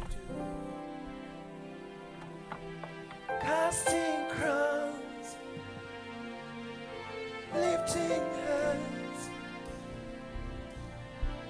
bowing hearts, it's all we've come to do. We cast our crowns, we lift our hands, bowing hearts is all we've come to do. Adonai, Adonai, Adonai, you reign on high. We will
Lion of Judah.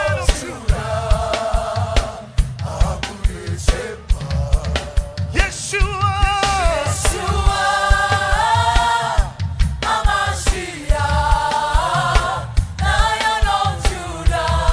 Can I hear the church sing? Yeshua, Amashiach. He's the Lion of Judah.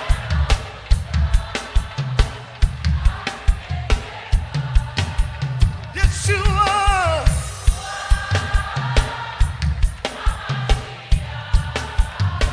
Lion of Judah. I want to say, you are the one who brings revival. You are the one who created a new way. You are the one. You are the one. Yeshua.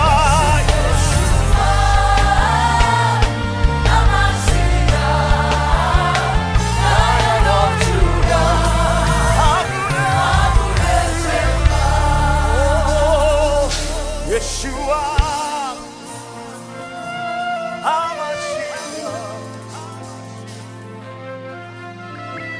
He's the Lion of Judah. He's the Lion of Judah. He reigns forever. Besides him, there is no any other God. And Father, we adore and we lift you up. We acknowledge you.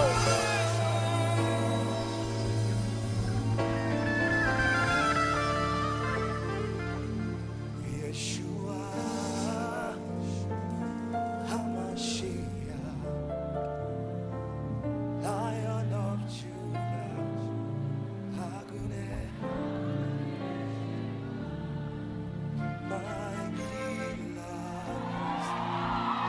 and most pleased.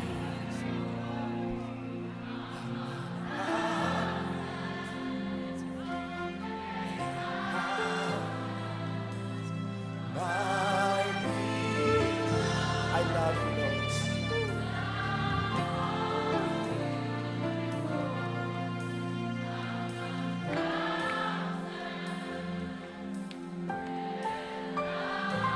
My beloved,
God is not mocked.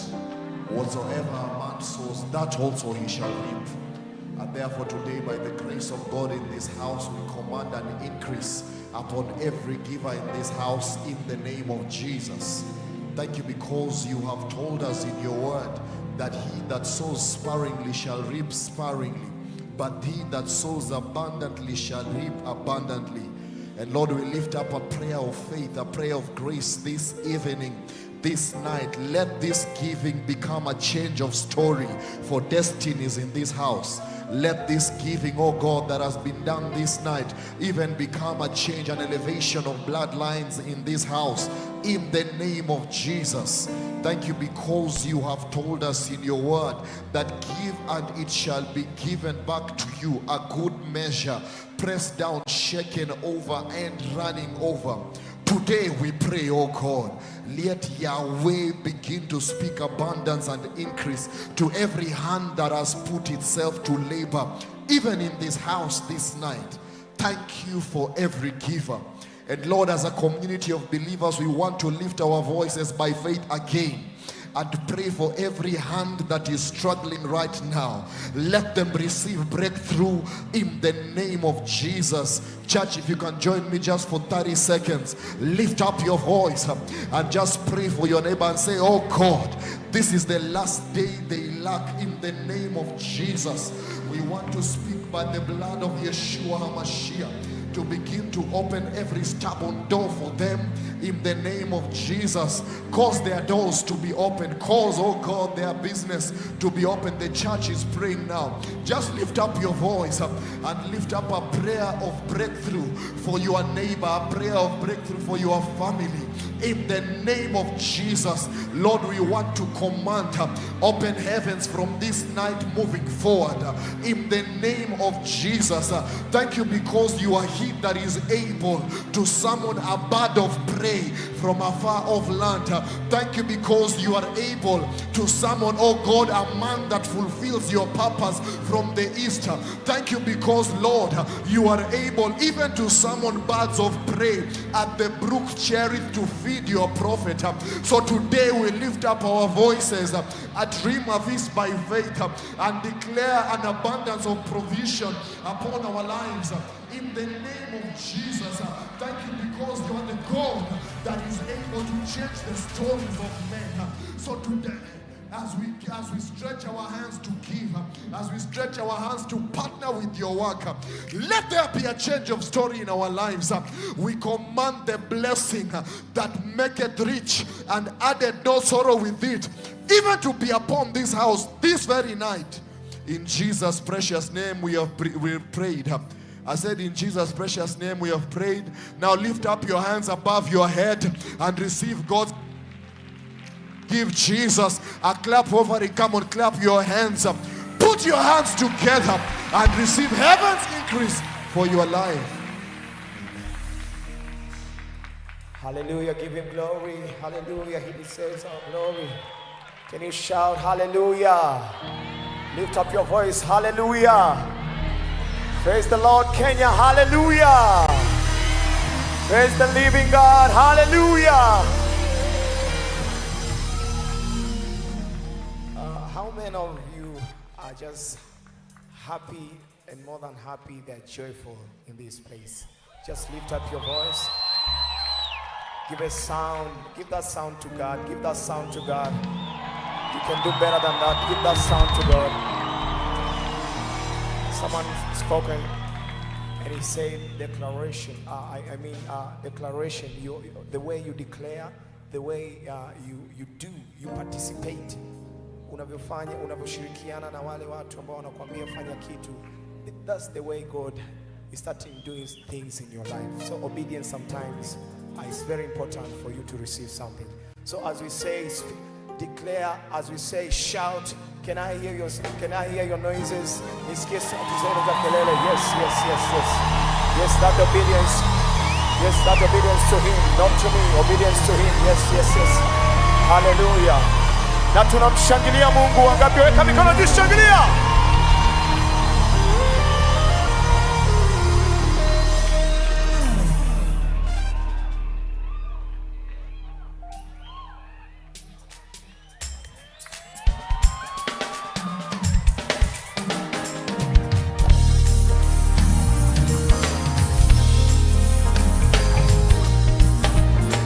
Hallelujah.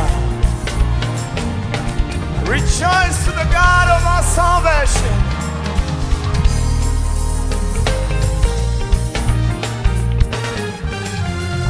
Let's see.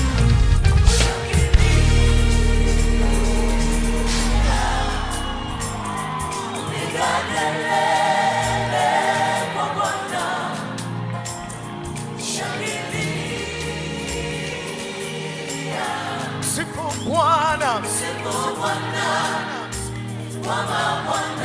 Shangilia,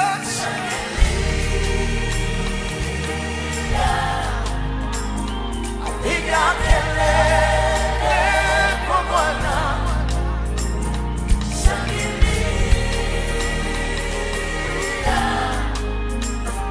Sifu Bwana, wama Bwana ametukuka.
Hallelujah.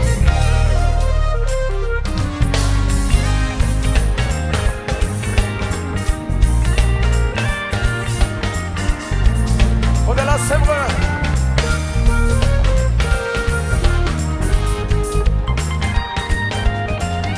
Can we sing that psalm? Tumwimbie Bwana zaburi. Sema Bwana. Bwana, jina lako la milele. Kumbukumbu lako vizazi hata vizazi. Bwana. Bwana, jina lako la milele. Kumbukumbu lako vizazi hata vizazi. Mataifa ya all the nations. Mataifa yote msifu Bwana. Enyi watu wote muhimidini. Mataifa yote. Mataifa yote msifu Bwana. Enyi watu wote. Enyi watu wote muhimidini. Msifuni. Msifuni kwa ngoma baragumu. Msifuni. Kwa kinanda na kinubi. Msifuni. Kwa mazari na kucheza. Kila mwenye pumzi. Kila mwenye pumzi na amsifu Bwana. Ametukuka. Ametukuka milele. Ametukuka. Ametukuka. Ametukuka milele. Ametukuka. Ametukuka. Ametukuka milele.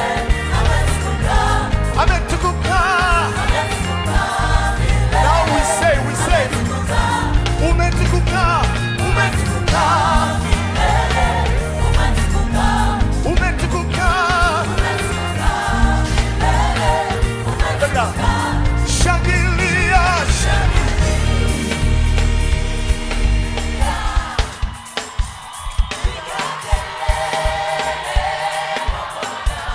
Shangilia.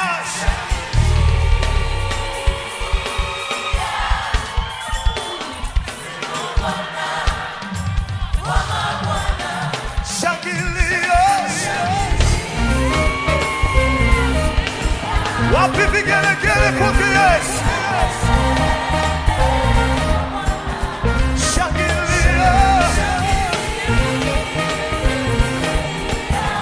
Sifu Bwana. Sasa nataka nisikie kelele. Shangwe na vigelegele.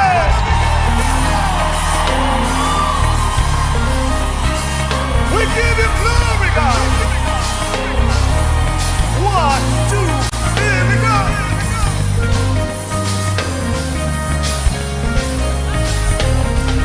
Rejoice. Nashangilia.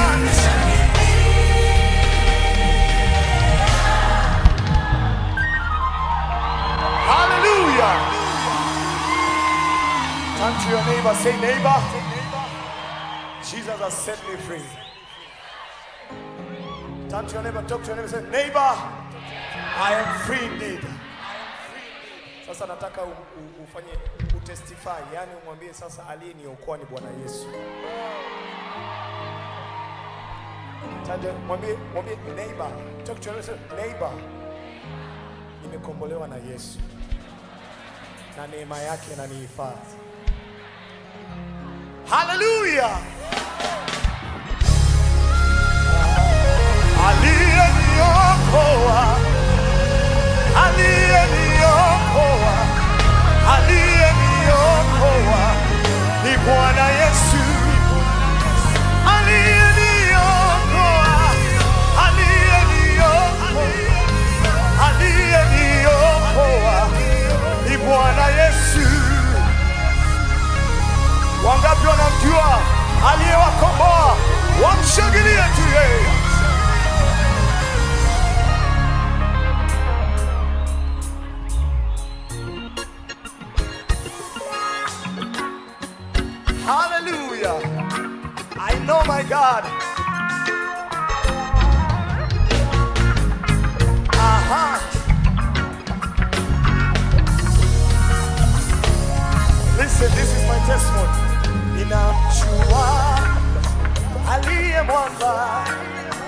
aliyeniokoa ni Bwana Yesu, ninamjua aliye mwamba, aliyeniokoa ni Bwana Yesu, ninamjua, aliye mwamba, aliyeniokoa ni Bwana Yesu, ninamjua huyu Yesu, aliye mwamba, aliyeniokoa ni Bwana Yesu, ninamjua aliye mwamba, aliyeniokoa ni Bwana Yesu, ninamjua Yesu peke yake, aliyeniokoa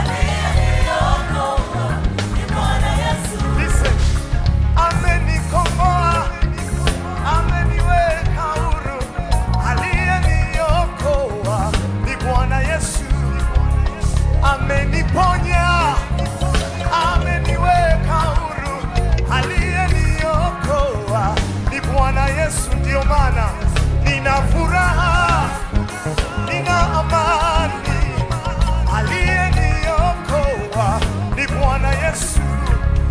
Nina furaha, nina amani, aliyeniokoa ni Bwana Yesu. Ninamjua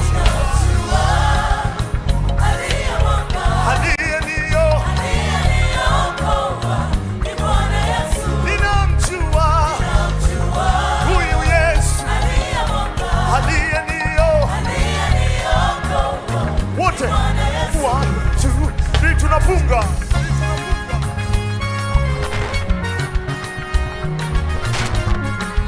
Smile. Hey.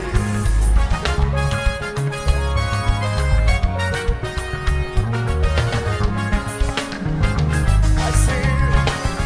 Aliyeniokoa, aliyeniokoa, aliyeniokoa ni Bwana. Can I hear the church? Aliyeniokoa. Yes, you can do that. Acknowledge him. Aliyeniokoa. All together we go. Ni Bwana Yesu. Aliyetuokoa.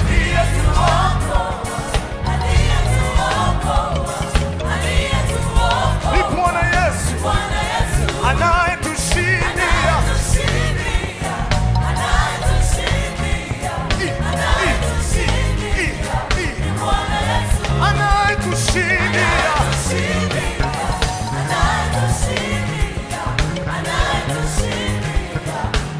Yesu ni ujanja, aliyetuokoa,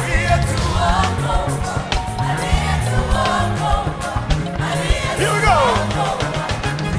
Nimewekwa huru, nimewekwa huru, nimewekwa huru na Yesu, nimekombolewa, nimekombolewa, nimekombolewa na Yesu, nimewekwa huru, nimewekwa huru, nimewekwa huru na Yesu, nimebarikiwa.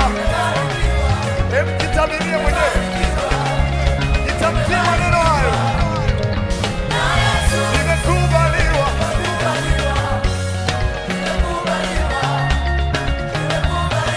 na Yesu, tumewekwa huru, tumewekwa huru, tumewekwa huru. Kenyans, 1, 2, 3, 4. Yesu, Yesu, Yesu, Yesu, Yesu, Yesu, Yesu, Kenyans, Yesu, Yesu, Yesu, Yesu, Yesu, Yesu, Yesu, Yesu, Jesus, Jesus, Jesus, Jesus, Jesus, Jesus, Jesus, Jesus, Ale Yesu, yeye yule, ale jana leo, hata milele. Ale Yesu, yeye yule, ale jana leo, hata milele. Ale Yesu, yeye yule, ale jana Cheza na mei wote. Ni 1, 2. 1, 2, 3, go, go. Let you go, let you go. Glory to God. Are we ready? 1, 2, 1, 2, 3, go. Then you lift him up and go. Hallelujah, hallelujah.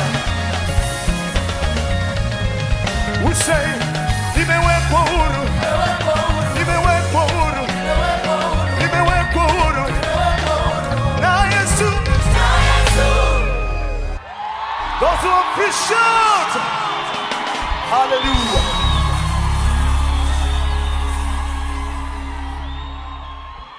He's our Father. He's our God. And we are here. We are here. We are here just for him. Hallelujah.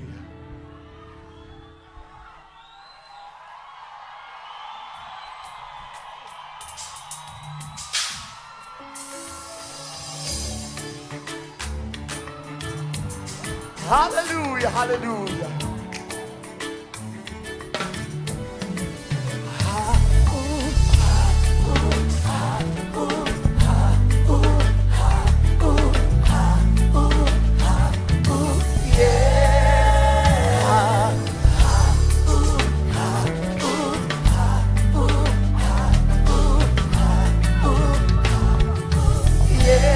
Umeinuliwa zaidi. Umeinuliwa zaidi ya milima yote duniani. Bwana, matendo yako makuu ya ajabu, yatisha kama nini. Umeinuliwa zaidi ya milima yote duniani. Bwana, matendo yako makuu ya ajabu, yatisha kama nini. Then we say, wewe ni Baba, wewe ni Baba, ni Baba. Come on Kenyans, ni Baba.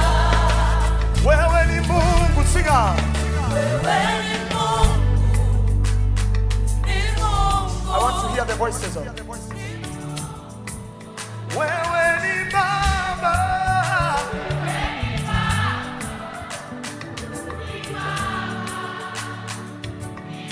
Is he your Father? Wewe ni Mungu wetu.